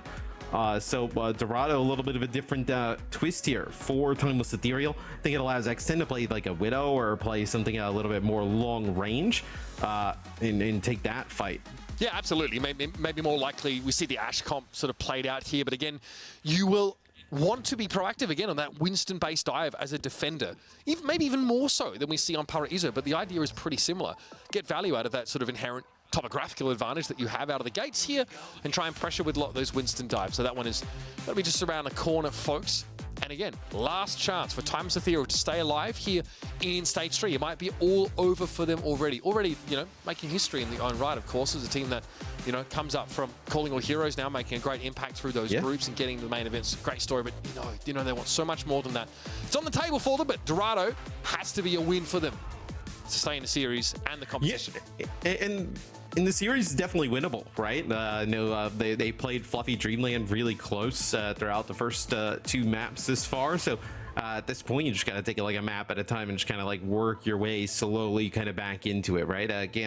Can't win like an entire series just in one map, right? You can't kind of like just focus so hard on it. You just got to get a map at a time at this point. Yeah, of course. DreamHack tickets are available, folks. This entire year of OWCS, incredible as it has been, will culminate at DreamHack in Stockholm, which is, by the way, a fantastic city to hold DreamHack in. You've been to Stockholm. Have I been to Stockholm? Yes. Yeah. I did go. Oh, you'll have to show me around. Not much about it. It was good though. I really liked it. No shade on Jönköping, but it's nice to be able to fly directly into a DreamHack city as opposed to taking like a 90-minute shuttle from Gothenburg, which also is not an. Anyway, it's going to be great. So make sure you get there if you can. DreamHack.com/Stockholm for more information. We're going to be there. If I don't say something that gets me fired beforehand. So I hope to see you guys there too. We're going to jump into the game in just a moment here. Dorado is on the docket. And it is Timeless Ethereal's last gasp in this series. It'll probably be cold when we're there. A good chance of that, Matthew. Yeah. How do you? Yeah, you'll have to do some shopping. What do you mean? I have warm clothes. I was in Poland last week. What's wrong with you? Oh, was Poland cold? Yeah, actually, it's pretty warm. It's quite pleasant, really. Yeah. Yes. I mean, I do. What do you mean? I do have warm clothes. What's wrong? I bet you're a like a bubble vest turtleneck type of guy in the winter. Johnny, man. That is definitely Johnny, for sure. I mean, look. I'm wearing some like coat that's very cheap. That's designed to look more expensive than it actually is. I'm that guy. I'm not a bubble vest. That is so bone-hurtingly European. It's down to your knees or whatever, right? Yeah, I might have one of those. Timeless Ethereal. So I think this is a pretty good look. You get the Brig on defense, right? I think this is when me and Jay casted them last week, I believe they ended up running the Alari here. So playing the Brig at the start with the I like that decision. And then the Bun Tracer X10 Tracer Widow combo is pretty sick here. That is okay. Yeah, again, maybe a concession here just to the fact that Fluffy Dreamland are putting a lot of pressure down on the Yari. Maybe looking for something extra to answer the Winston. All right, Haven. She has a shield, so I would be careful. Yeah. X10 able to play from behind the Brig there pretty comfortably.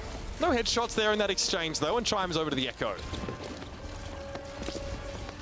So interesting that Fluffy Dreamland, they don't kind of like they don't want to play a hit scan in response. Seems like they just want to try and dive the Widow. Could be quite difficult as well. I talk about just kind of like closing that space as Asher just moves up to the right here. They kind of give up both supports. Soil is also rotating their cooldowns really well there. Trying to sort of predict, I guess, that sleep dart timing to come out. So they get the Widow, but at what cost, folks? They've lost Proto and Graves. Their entire backline is gone. Astro, oh, diving into a team with no supports. Normally you feel like, yes, that's the play, but they get slept. Oh, that's devastating. Well, you might have been able to live there if Astra didn't get slept, and then you can have your supports coming off of spawn. That's probably the idea there, but a really nice sleep yet again from Scuff as Bun, too smart, knows that Haven's playing from that little cheeky spot down there by the health pack. All right, they went for a fluffy Dreamland, very aggressive on these dives. Once more, Astro at least creating a bit of space up here on this high ground. You can see Chime immediately assumes that area as well. X10 playing on the fountain, so Chime gonna have to respect this. Quick peek here and there just to see if the Widow has repositioned. That's what the Echo has to do. Keep tabs on them. Full sticky bomb connection on Saw Hill, and they shrug it off virtually. You almost have a dupe here. Like you can, get like a 2 Winstons out there trying to make a play, but that is nasty. Graves dropped the shield. Oh, that's brutal. X10, she says, all right, well, who's next? You're screaming like you're the only one on the planet who saw the shield. I swear it was there. I don't know if I'm just seeing things at this point, but X10 saw exactly what she needed to. Cleanly done. Head taking clean off of Grapes here, and that will slow down Fluffy Dreamland a bit. Chime is, my goodness, they are How did they end up here? This is like some Antarctic exploration level, like out in the open stuff, and it's worked pretty well. They're playing Splinter Cell, just like flanking around the map. Just this is Metal Gear Solid. They just got the cardboard box in their head, like out behind them. Chime pretend to be a box for a bit and snuck around. I mean, that's an interesting position for both damage dealers to end up in. I don't think. I mean, look, times 0. I don't think they were prepared for that. I mean, they may have thought the Tracer was there, but I don't think they had any idea that Chime was in that position. It worked out really well because they also saw Halo get a nano and they just turned away. They went back to the fight elsewhere. Yeah. Monkey Magic here, double trouble for Fluffy Dreamland, and Chime's going to have a free primal. X10 knows the more important target is probably Astro, but has to accept that Chime is going to be right up in their face. Checkpoint gained. I think it now becomes a little bit easier here for Fluffy Dreamland, right? To kind of play with this Widow on the other side. Like if you're going to play that far at a distance, if you're X10, you're going to give up a lot of space to the payload, right? So you're going to have to play on this like high ground right above where Chime is, and it's a bit easier to dive.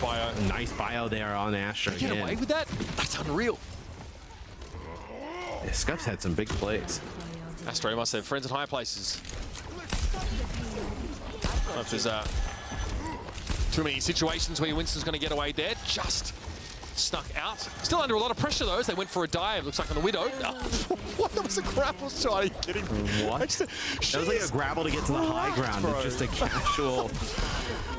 casual headshot. Astro comes to call. Scuff trying to keep Halo standing. Nice little defensive bio here. Astro doesn't have much more to do until that wears off.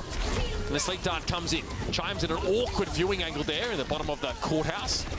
And the rally of Halo is, man, going to make it pretty hard for Fluffy Dreamland to pressure. Astro still goes for it. Next 10 rips his head off. I think Astro just stayed for a little bit too long. They got like all the resources they needed, right? I mean, sleep was out, rally out, the bio was used early. Maybe thought that they could like stay for a little bit longer and build up a primal, but just way too risky at the moment. As looks like actually Proteus with a bio gonna have the rally pumped here, but X10 with another Halo pick off. just does not die. She just does not leave. Yeah. It's so hard to dive that high ground with the brick there. That's why that comp change seems so good. Well, yeah, that's why, like, the other day Jake and I were pretty frustrated seeing teams not play the brig. It's like the brig is like just unmovable, it feels like. That was high flying work there from Astro to be able to catch X10 out. And also they're tying up the supports on the high ground, as is Saw Hill, but they're gonna have to give up their life for this. Elsewhere, Bundo found the pulse stick onto Grapes, and Times Ethereal look fantastic defensively here. Astro getting out again. The brig's still alive on the high ground with the Ana, just swinging away. She doesn't die. She just does not die. Yeah. And she has a rally again, Nothing bro. you can do. Yeah. I mean, sick play now from the back line of Timeless Ethereal. It is difficult to break that setup, with the brig and the Ana in tandem. So coming down to the wire here for Fluffy Dreamland yet again. This is like also an odd part of the map to like play Tracer, right? No, maybe you don't want to play the Widow here if you're Fluffy Dreamland, but this is where you see teams at times like not even play Tracer, play like a Genji, right, to kind of like access the high ground. This is going to be the Infocyte just going to burn some clock here. You're going to have a good idea of where everybody's going to be coming from. Tries to drag his tongue over 5 miles of glass to even get a whiff of the Widow. It's so hard to get to their backline here. Okay, Winston do from long range. Chime, what a spot to use it too. Big pressure on the backline again. They're going to be the rally Bionade combo though. Still pre-primal for Chime. And again, primal in dupe bypasses the health cap, right? So normally just 300 HP, but if you can build primal, you have that full 1000, and Halo is not going to play the game for the next few moments. Finally, Fluffy Dreamland get going, map. Time is the enemy. Yes, they'll get the cart moving here. You're gonna have like probably another 2 fights if Fluffy Dreamland is gonna end up taking it. And Soil as a primal, as Astro getting quite low, probably gonna try and get the Ana like towards a nano boost. That's what you're trying to work for here if you're Fluffy Dreamland. Instantly headshot, by the way, as soon as Astro picks his head around the corner. Astra's in a great defense from Times Ethereal, all things considered. Chime eventually able to find the Widow, but at what cost again? Question we keep asking. Getting rid of Sawhill here, that could be pretty big. Nano for Grapes here. Haven trying to keep the car contested. Gonna get a Girl Scout cookie from Grapes. The Nano Brig, just using it for survivability here, and the ability to contest. Can't drop that shield. One's gonna bring the Brig down. Halo gets the Nano here. Sleep Dart, though, is gonna take them out of commission for the time being, and Astro's return to the fight, but it's gonna be X10 with a headshot from the background inside the facility itself. And the bubble's not long for this world. Astro is so low, and there's just not enough healing available for them. Dirty start from the Widow. Times Ethereal get a hold outside of the last phase of the map. The kill from Button onto Grapes is probably the biggest one, though, because Grapes is so close to the rally, and then had obviously the benefits of the Nano there, where if you live through that and you get that rally, you probably have everybody alive when Astro comes back off the spawn. So a huge pulse bomb there by Bun probably secures them holding on to that checkpoint. We can see just how hard it is for the dive to work out against an incredibly coordinated backline duo, and a Widow that also will, space herself further back from her 2 supports. Yes, it requires the Ana and Brick to turn around every now and then, but it means there's layers and layers of abstraction between the attacking Winston and the defending Widow. Widow's hitting shots like that. I mean, all you need to do is buy her a little bit of time, and she will deliver. She will reward that. So only really, through this second phase of the map here, just outside the door. So decent push, but really we're hoping for more. Hoping for another checkpoint with Fluffy Dreamland. Going to turn up the heat on the defense if they want to close the series and try and stop Timeless Ethereal from potentially mounting a comeback. Yeah, and I'm curious why no Widow for Fluffy Dreamland on defense. I think the Widow's pretty strong here, where Echo could be a little bit harder. I think Widow could give you a little bit of an advantage, where I think not having like whether it be Widow or Ashe could be quite difficult. Widow also really forces that defensive dive. You've got to find a way to dig her out. I guess X10 is looking here for someone to bob up just ahead there on that building. Haven knows it. They're going to drop down and maybe start to threaten X10, who's actually switched to the Tracer anyway, so no Widow to speak of. Proto here, relatively safely positioned as their team is diving right now. Do you think this mirror favors any of the teams, or not really? Favors Times Ethereal now, but in general I would have felt Fluffy Dreamland were comfortable not having to go up against a Widow. I don't think they wanted to match it at all, but this has been a great fight for Timeless. Chime brought down again, Sawhill able to play inside the bubble, so they should be able to get out to safety. Yeah, I think I would have said the mirror would have favored probably Fluffy Dreamland as well. Bun's Echo, though, in the match that we cast the other day was like insanely good. So this is, I think, the first time we've seen her on Echo throughout the series. It's been a lot of Far, Far and some Tracers. So good to see the Echo come out, where maybe you can start to get things going there. As Haven actually switches away from Tracer, you're gonna have an Ashe in play. As Asher just gets deleted there. That should be the first. That is so sick from Sawhill. That dive from Astro is not supposed to be a one-player stall attempt. They just the whole rest of Fluffy Dreamland got caught up in that left side, choked there by Sawhill, who just got in their way. That is very nice, and it also gives that easy checkpoint here. So, Times Ethereal, in theory, already halfway to their goal on this map with almost 5 minutes to play. Easy street, perhaps. Yeah, you did get a few kills though here, I know, for Fluffy Dreamland, so they're going to be able to stabilize, you know, hold things down for just a little bit, is build some ultimate charge on a few of the players. Is looks like Bun and Song just trying to make a play for this high ground here. Yeah, get those stickies out. Oh, Haven just ceased to exist. Just expunged for the records of history. Soulhill was slapped at the very least here, but losing Haven is going to hurt one way or another. Primal for Soulhill mostly expended whilst they were slumbering. But still, Times Ethereal make a lot of space behind it. They are knocking on the door here, encroaching on that final checkpoint. But happy with this dude Winston here, just to buy a bit of space. Start to pressure this Echo out. Look how quickly this Primal gets built up, by the way. Still won't be quite enough time as X10 is down. Haven comes off the respawn, but Soulhill is able to find them. It's going to be a 1-for-1. Eventually the Winston drops down. It's not a fight that favors Times Ethereal whatsoever. Yeah, and just about everything used here from both sides. I mean, that's the dupe, the nano rally there in Primal from Fluffy Dreamland. And then for Timeless Ethereal, you ended up using both support ults and the dupe as well. You felt like you had an opportunity to maybe close the game out there. But Fluffy Dreamland, they hold on in the end. So now I think gives Fluffy Dreamland an opportunity on defense here, right? You get this Ashe set up on the high ground, get a Bob here, you can kind of hold on defense potentially. Haven trying to stick to that high ground, trying to stay close to the support. Enemy dropping down will be the end of them. They're able to stave off Soulhill for now, but they are waiting for another crack at it. Look how close that card just got. Please, please touch a card. Chime gets there. Thought X10 was really going to make that happen. Haven goes down there, but it is Soulhill very low until they pop the Primal. And this should be it. Fluffy Dreamland have gotten it done. Extending the series a little bit longer, staying alive in the lower bracket. Love to see that. Fantastic Widow play. The Echo play from Bun as well, excuse me, was sublime. Great to see Times Ethereal still in the game. Yeah, Bun's Echo is just tremendous. You had some really nice Widow play from X10 on the defense. And now you're back in the series, right?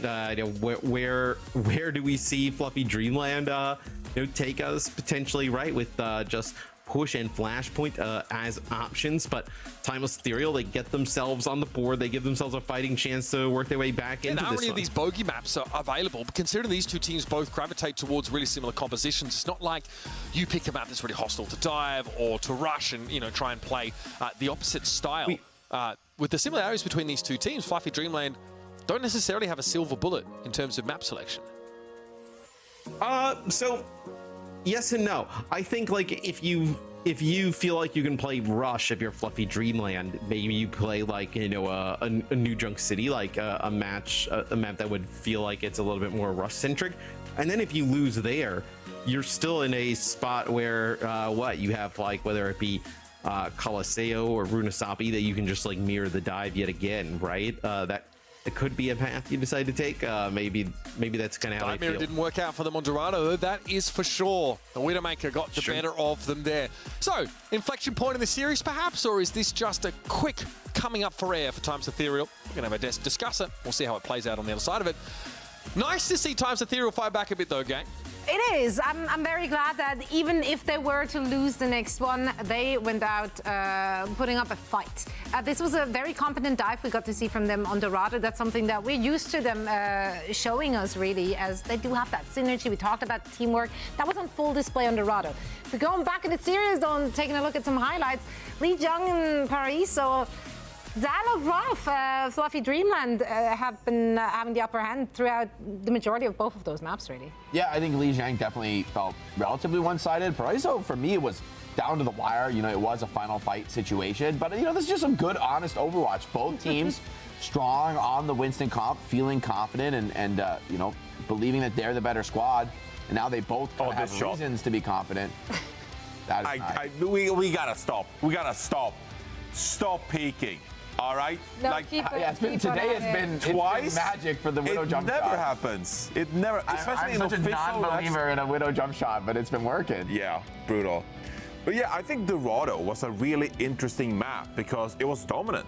It was dominant from Timeless Ethereal, and I thought that, Fluffy Dreamland, they looked off their game a little bit, especially on the defense. Astro got picked early, playing the spawn rooftops, beamed down by the Echo, but then they could never really find their groove, playing this kind of like dive composition.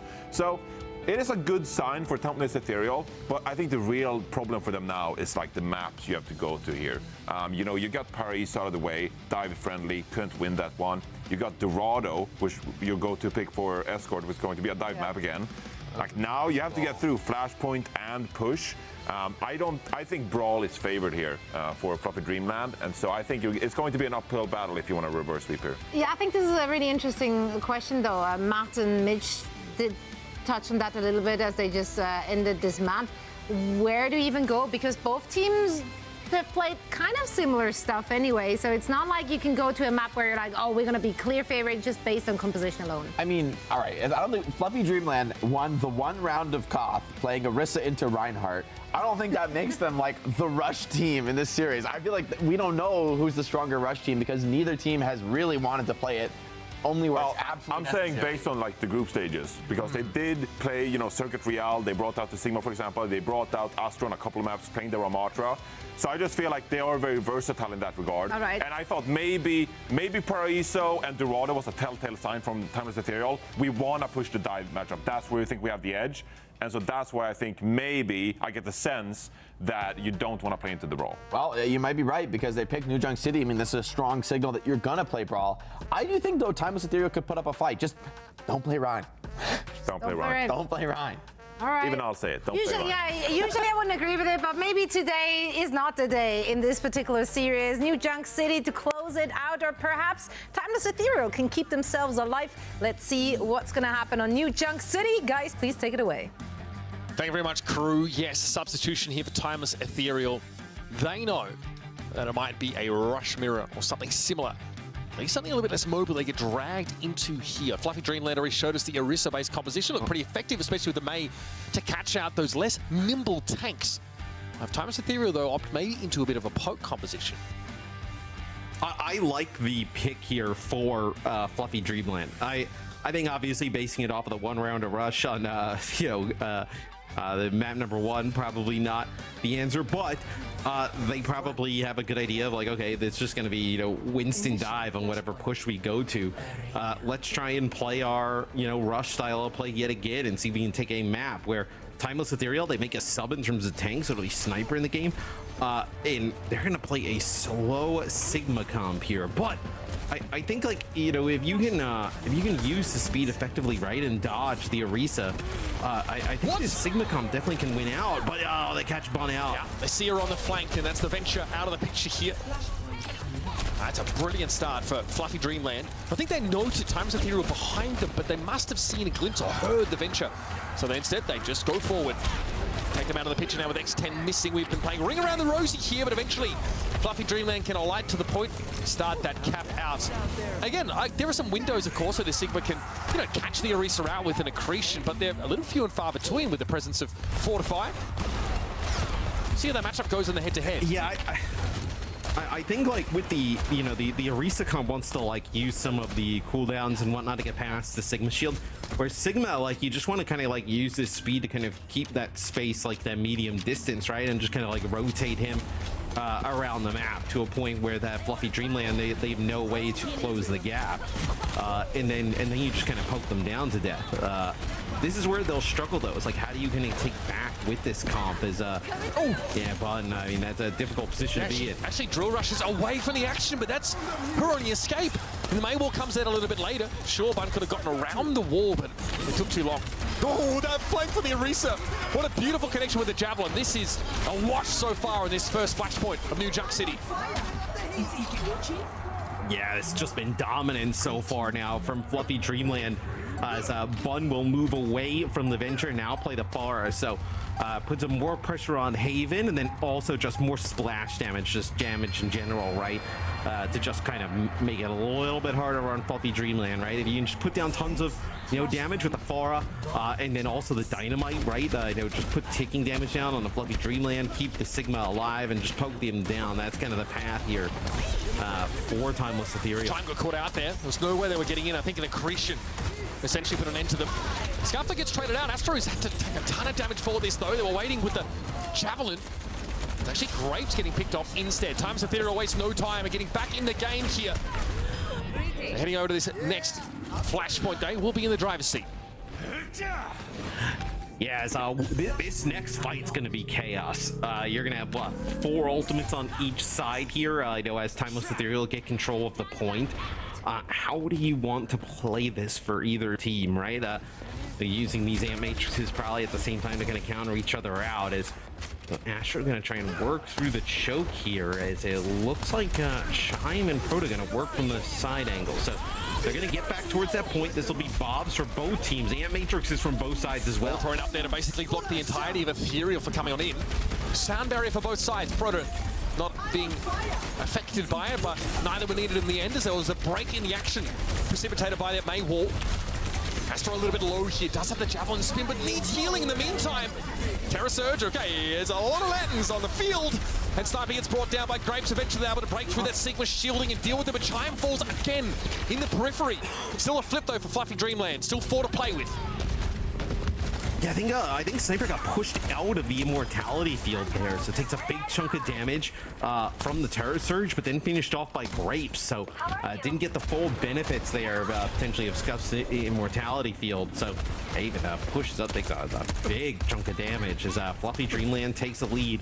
I feel like this is Timeless Ethereal. They need to win this next fight, right? You have that Gravitic Flux plus Barrage to be able to use here. I feel like Sniper's done a great job of taking away some of this space as well from Astro. Chime flanks. That is nasty. Great turn there from X10. Gravitic Flux did go down. You can see that Fluffy Dreamland are struggling here, but a lot of damage taken by Ethereal as well. The flank though from X10 after the fact. That's what really does Astro in. And a 98% Timeless Ethereal able to get back in this game with a bomb and a barrage to spare. Yes, I'm curious if Fluffy Dreamland. Okay, I was gonna say I hope they change their comp. I don't really love the Orisa. I don't know where. I think you can make it work, but I don't think she has like a great spot.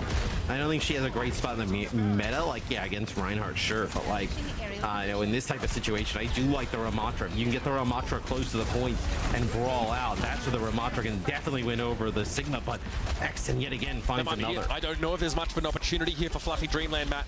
Astro gets checked at the door by Bob and cleaned up by the Accretion. We'll be even here in New Junk City. Timeless Ethereal really starting to get rolling.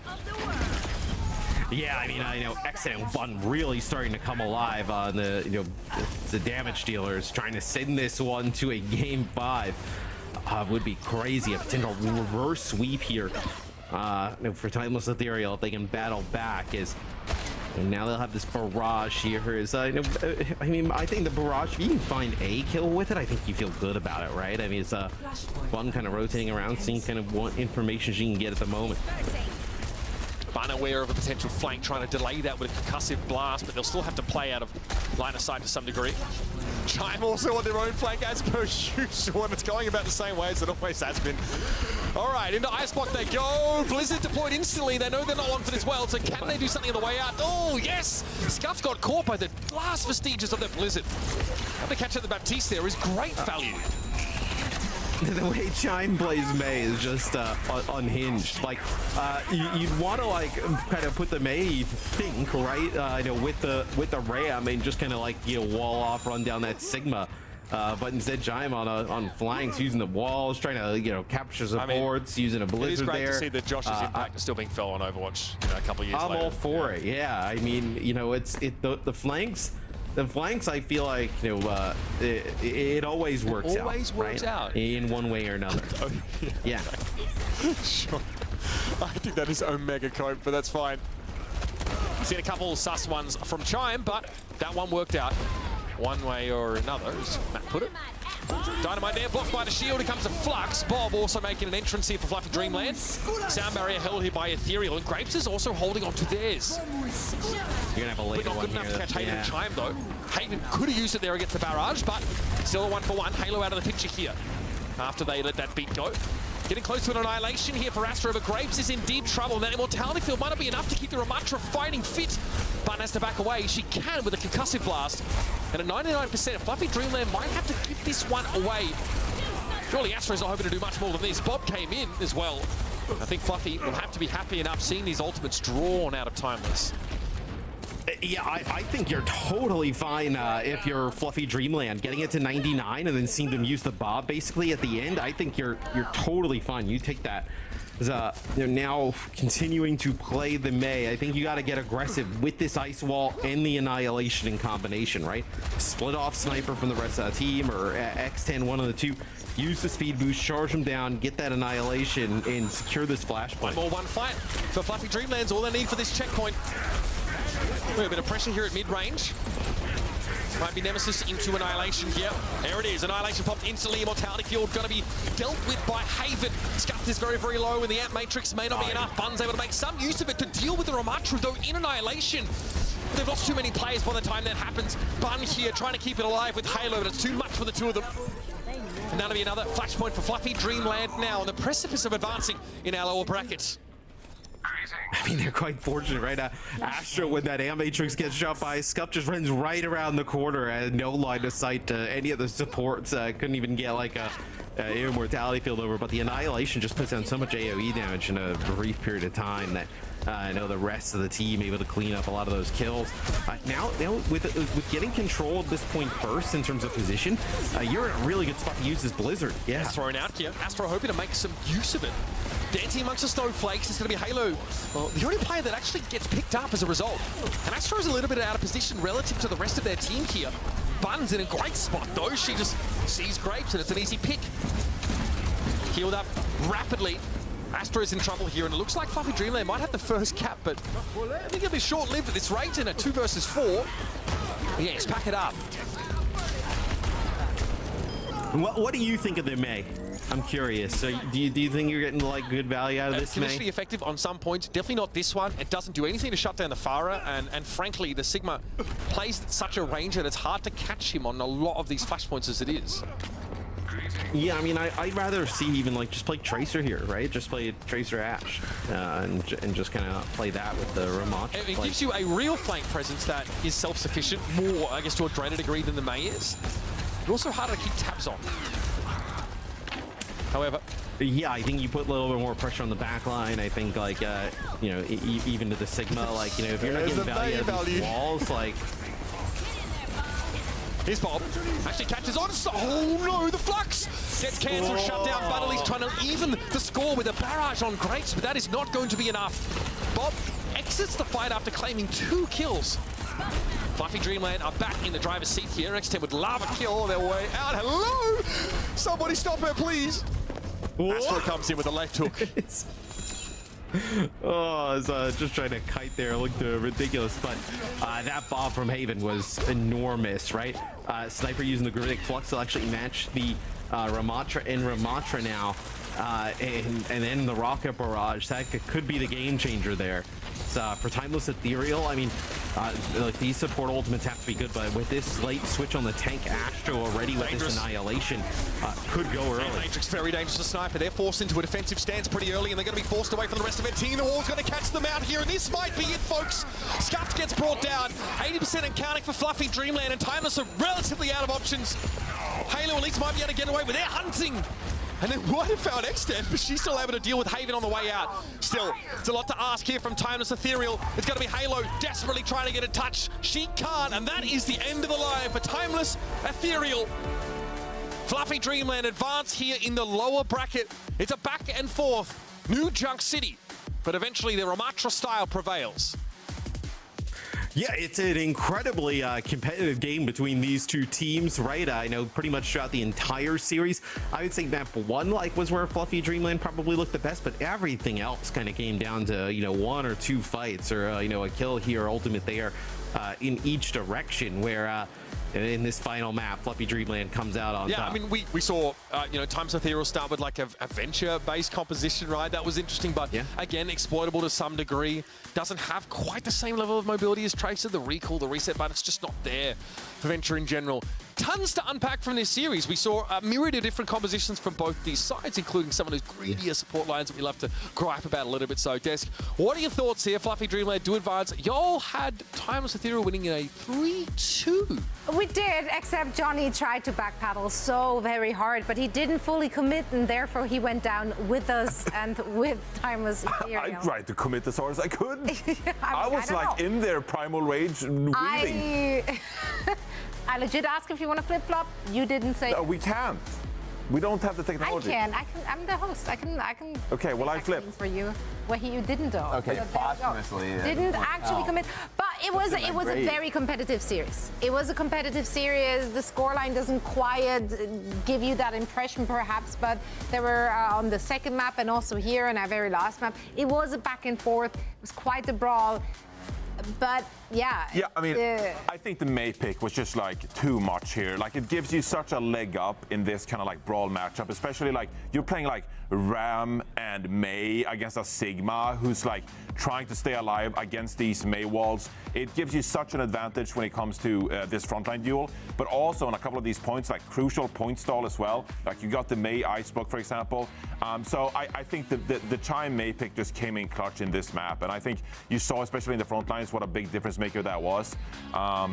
And I think that was the biggest difference for me. This retake was really huge. I think like this is a spot where, you know, Timeless has total position on the map, in full control. And Fluffy Dreamland just come from all sides. And Lucio and Ash on one flank, May on another, Ram and Bap up the mid. And that just proves to be too much for the Sigma comp to deal with. Not great at dealing with split pressure. You know, dying here, but maybe the beat could have come down first. So a couple small mistakes under pressure. And Fluffy Dreamland just, you know, played solid, played consistent. And I think near the end of the series as well, we saw Haven really light on fire, finding consistent picks on the Ashe. Astro earning himself the player of the match here with the performance today. Astro had a really, really good day, but generally I feel like this team has been just... Chime was really good as well. Yeah, like, there were several standouts on the team. Yeah, I think generally, if you compare their performance from the groups, I feel like they won up their game every single match they take. They've shown us different looks today as well. I think we've seen a lot more different compositions and just little variations of the compositions that we've already seen them play in the groups. Yeah, I've been really impressed by this team as well, and I mean they have the results to back it here in stage 3 now. Like I mentioned earlier, the fact that they beat Citrus Nightmare and Shikigami in their group to top their group. Of course, the first round is tough because there was a lot of stacked teams, but I still think this is a great showing from Fluffy Dreamland. You know, they did lose to Timeless in the first round, right? So. You know, I'll be interested to see. We haven't seen that match, of course, because we covered, you know, our own first round game, which was the Toronto Defiant one. So I'm curious to go back tonight and, you know, see how that game unfolded and see how they can improve in the lower bracket. I do you one better. How about we ask them ourselves? Because we have Astro from Fluffy Dreamland joining us for a quick chat. Astro, congratulations on this hard-fought victory. You and the team are staying alive in our lower bracket. But let's roll it back to your first match of the day, actually, because we didn't get to watch that. Against Timeless, you fell down into the lower bracket. What were the takeaways in that game? What went wrong, and also what's the name of your cat? Okay, my cat's name is Crombie. But our takeaway from the game, here, let me get him off here. Oh, please. We love a cat on cam. But his name is Crombie, short for Abercrombie. But Timeless, I think they're a really strong team. And I think the meta right now suits them really well. Like they found their strength. And they play into it really, really well. And so that's why we were struggling versus them. And I also think maybe we were just scared to make mistakes. I think versus this team, we were more confident, and we knew that in order to win, that we were just gonna like go walk our feet around the map and go like, you know, flank and stuff and make plays and make stuff happen. And we did that, and helped us win a lot for this match. I feel like you're a pretty versatile team. We've seen a lot of different looks from your team so far, and you're, you know, tip of the spear on all these kind of tanks. How did you feel about the different compositional matchups we saw, and what would you say is like your favorite composition to play with this team specifically? I really like playing Orisa and May as of now, especially because some teams play Maga. And I just enjoy that because it's so easy to play Orisa. I think Orisa's sleeper broken. And I think Chime's really, really good at May. He just hits like headshots. He's like just insane at that here. So we kind of are all just really well meshed on that Orisa comp. So that's probably my favorite by far. And I'm curious, as you move on in the lower bracket, staying alive, are there teams that I mean, this is obviously like a huge performance for your squad. Are there teams that you're looking at in this bracket as like beatable? Where do you see you guys ranking? Like where are the teams that you're hoping to get upsets on as you continue on here? I think we could be like a team like Citrus. I think they've won their match, so yeah, we could beat a team like them, but I think they're on the other side of the bracket, so we probably won't be able to play them unless we both make it all the way. I really wanted to beat TSM, especially because their flex support Renko left our team 20 minutes before roster lock, so I really wanted to play them and beat them. Oh, that sucks. Yeah.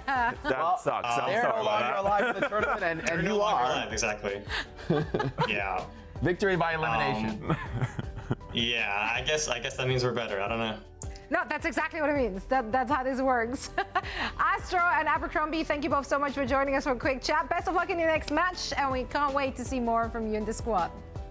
Thank you so much. Thank you.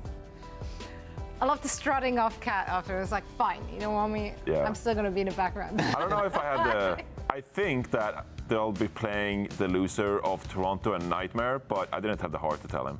Ah, well, they'll find out very soon. But this wraps up our first day of play here in the main event. Our NA portion of things is done, so let's take a look at the updated bracket to see where we're at. We had to say goodbye to 2 more teams. That's Timeless Ethereal and TSM. I think both could be considered surprises to some, at the very least, although the Fluffy Dreamland and Timeless Ethereal, we expected a very close match. And technically, we also said that about the first one, so never mind. But TSM, I mean, that's a tough loss. I'm very interested to see how this team will look like heading into the next stage. We still have one more stage to play for, of course, so, you know, not all hope is lost. The upper bracket is looking interesting here as well. Toronto Defiant going up against Nightmare. Energy Shock will face off against Timeless, 2 teams we've both not seen here on the main broadcast.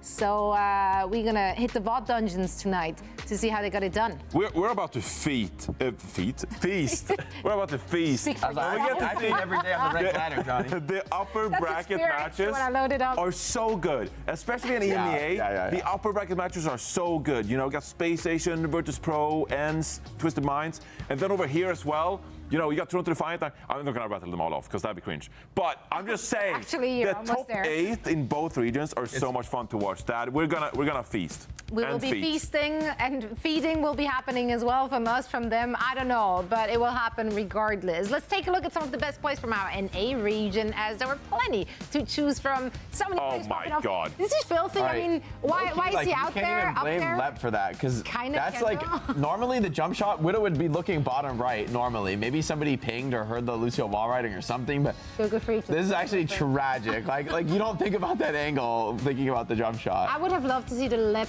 player cam for this one. You know, it's Just just, be like, head on hands. Maybe they expected the Fora, you think? Yeah, something. I mean, Wait, I don't the know. Widow Sugar Free highlight? is just different. He just sees the vectors, you know. Oh, this Speaking of one feels is. different. Woo! Okay, that's when you play Tracer and you're like, my bad. Like, Chronic had a field day, though. They literally had to commit the entire team to take him down on their defense. Like, that was actually filthy. yeah, they Chronic had had a a hit squad. That's a good one production. Yep. And Full extent of. and Okay, nothing that's not with- good. All right. Oh. To be Too much. fair, 2 Widow jump shot kills today in the NA is actually crazy. This was like a 1% eating. play. You know, I feel like this should just barely ever work, and she finds it here. Wow. I mean, to be honest, I can watch Widow Yeah, all she was day. like, This hero sugar, just sugar who? owns. What's This hero just owns. It's just fragging. It's click heads, baby. I'm here for this, though. I missed good Simple Widow play. pleasures. Yeah, honestly, good, honest Overwatch is when they bust the Widow out, kind of. Not really, but I'm enjoying it. I'm loving all the Winston we're getting to. I think it's fun seeing a Winston mirror. It's just a very high skill, a lot of expression, a lot of freedom for the players to get in there, mix it up, make plays. Wrecking Ball, Strider. Okay, the Wrecking Ball that's too good. That's too good. I almost can't ask for that. Honestly, this is just day 1, and we're already so satisfied and so happy. Let's take a look at the day 2 schedule to see what's in store for you tomorrow. 6 more matches, 6 more reasons to get up in the morning, really. Which one of those is striking your fancy? Which one is tickling? Hardy, play ball. You won't. Oh, okay. That would go That was crazy. a challenge. They're not gonna play ball. I will say both EMEA semis are super exciting. They are. I'm stoked for NA semis as well. Honestly, I think those, like you said, You're Johnny, the such a top NA 4 in stan, both it's actually regions just- are actually really competitive. Yeah. Toronto might be the one team of these 8 that is maybe a little bit too far above, but I do think the Nightmare squad on paper can be really impressive. It's just Toronto is just they're they're different. It's a different beast, a different animal. Different. That is very true. Yeah, but both SMs in the EMEA region. I mean, essentially both of these could be the grand finals as well. So we're in for a treat there. Final thoughts here before we wrap the day. Funny Astro Mercy. Okay, that's a good thought. It worked out. Honestly, it was good. It was a good pick, actually. Pick. In that spot, it was a good pick. I will Resurrected Landon. Mercy's about. I will admit it. It was a good pick. Yeah, everyone ate today. The ball stands. We even got to see Junkrat again from unlikely heroes. You know, like Isaac. Yeah, the Gurk was missing, but we still got there somehow. I don't know. I think we had a great first day. I can't wait to see what those teams have in store for us. Big shout out to all the teams that unfortunately had to go out today. It's been a lot of fun to watch them throughout the group stages, and can't wait to see more of those squads in our next stage. For now, we're saying good night. Thank you all so much for watching. Same time, same place tomorrow. Hope to see you there.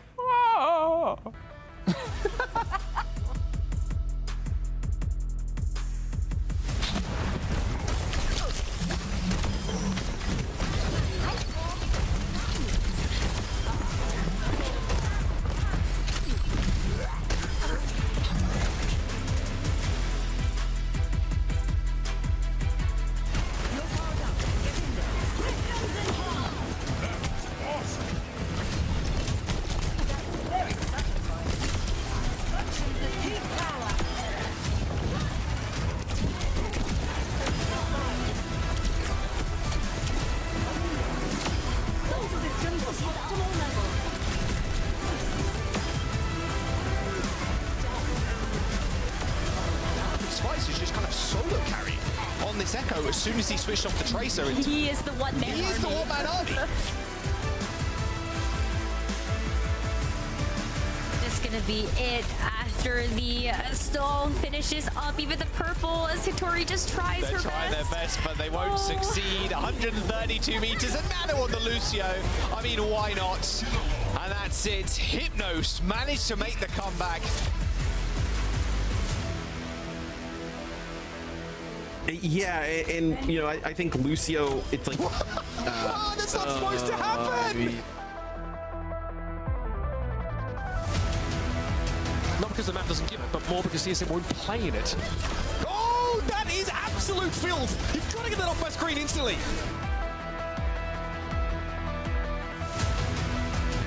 All right. Well, still tell the time of Paraiso. It's time to rumble. Okay, dude, really? Oh, she's just torn Chime's head off.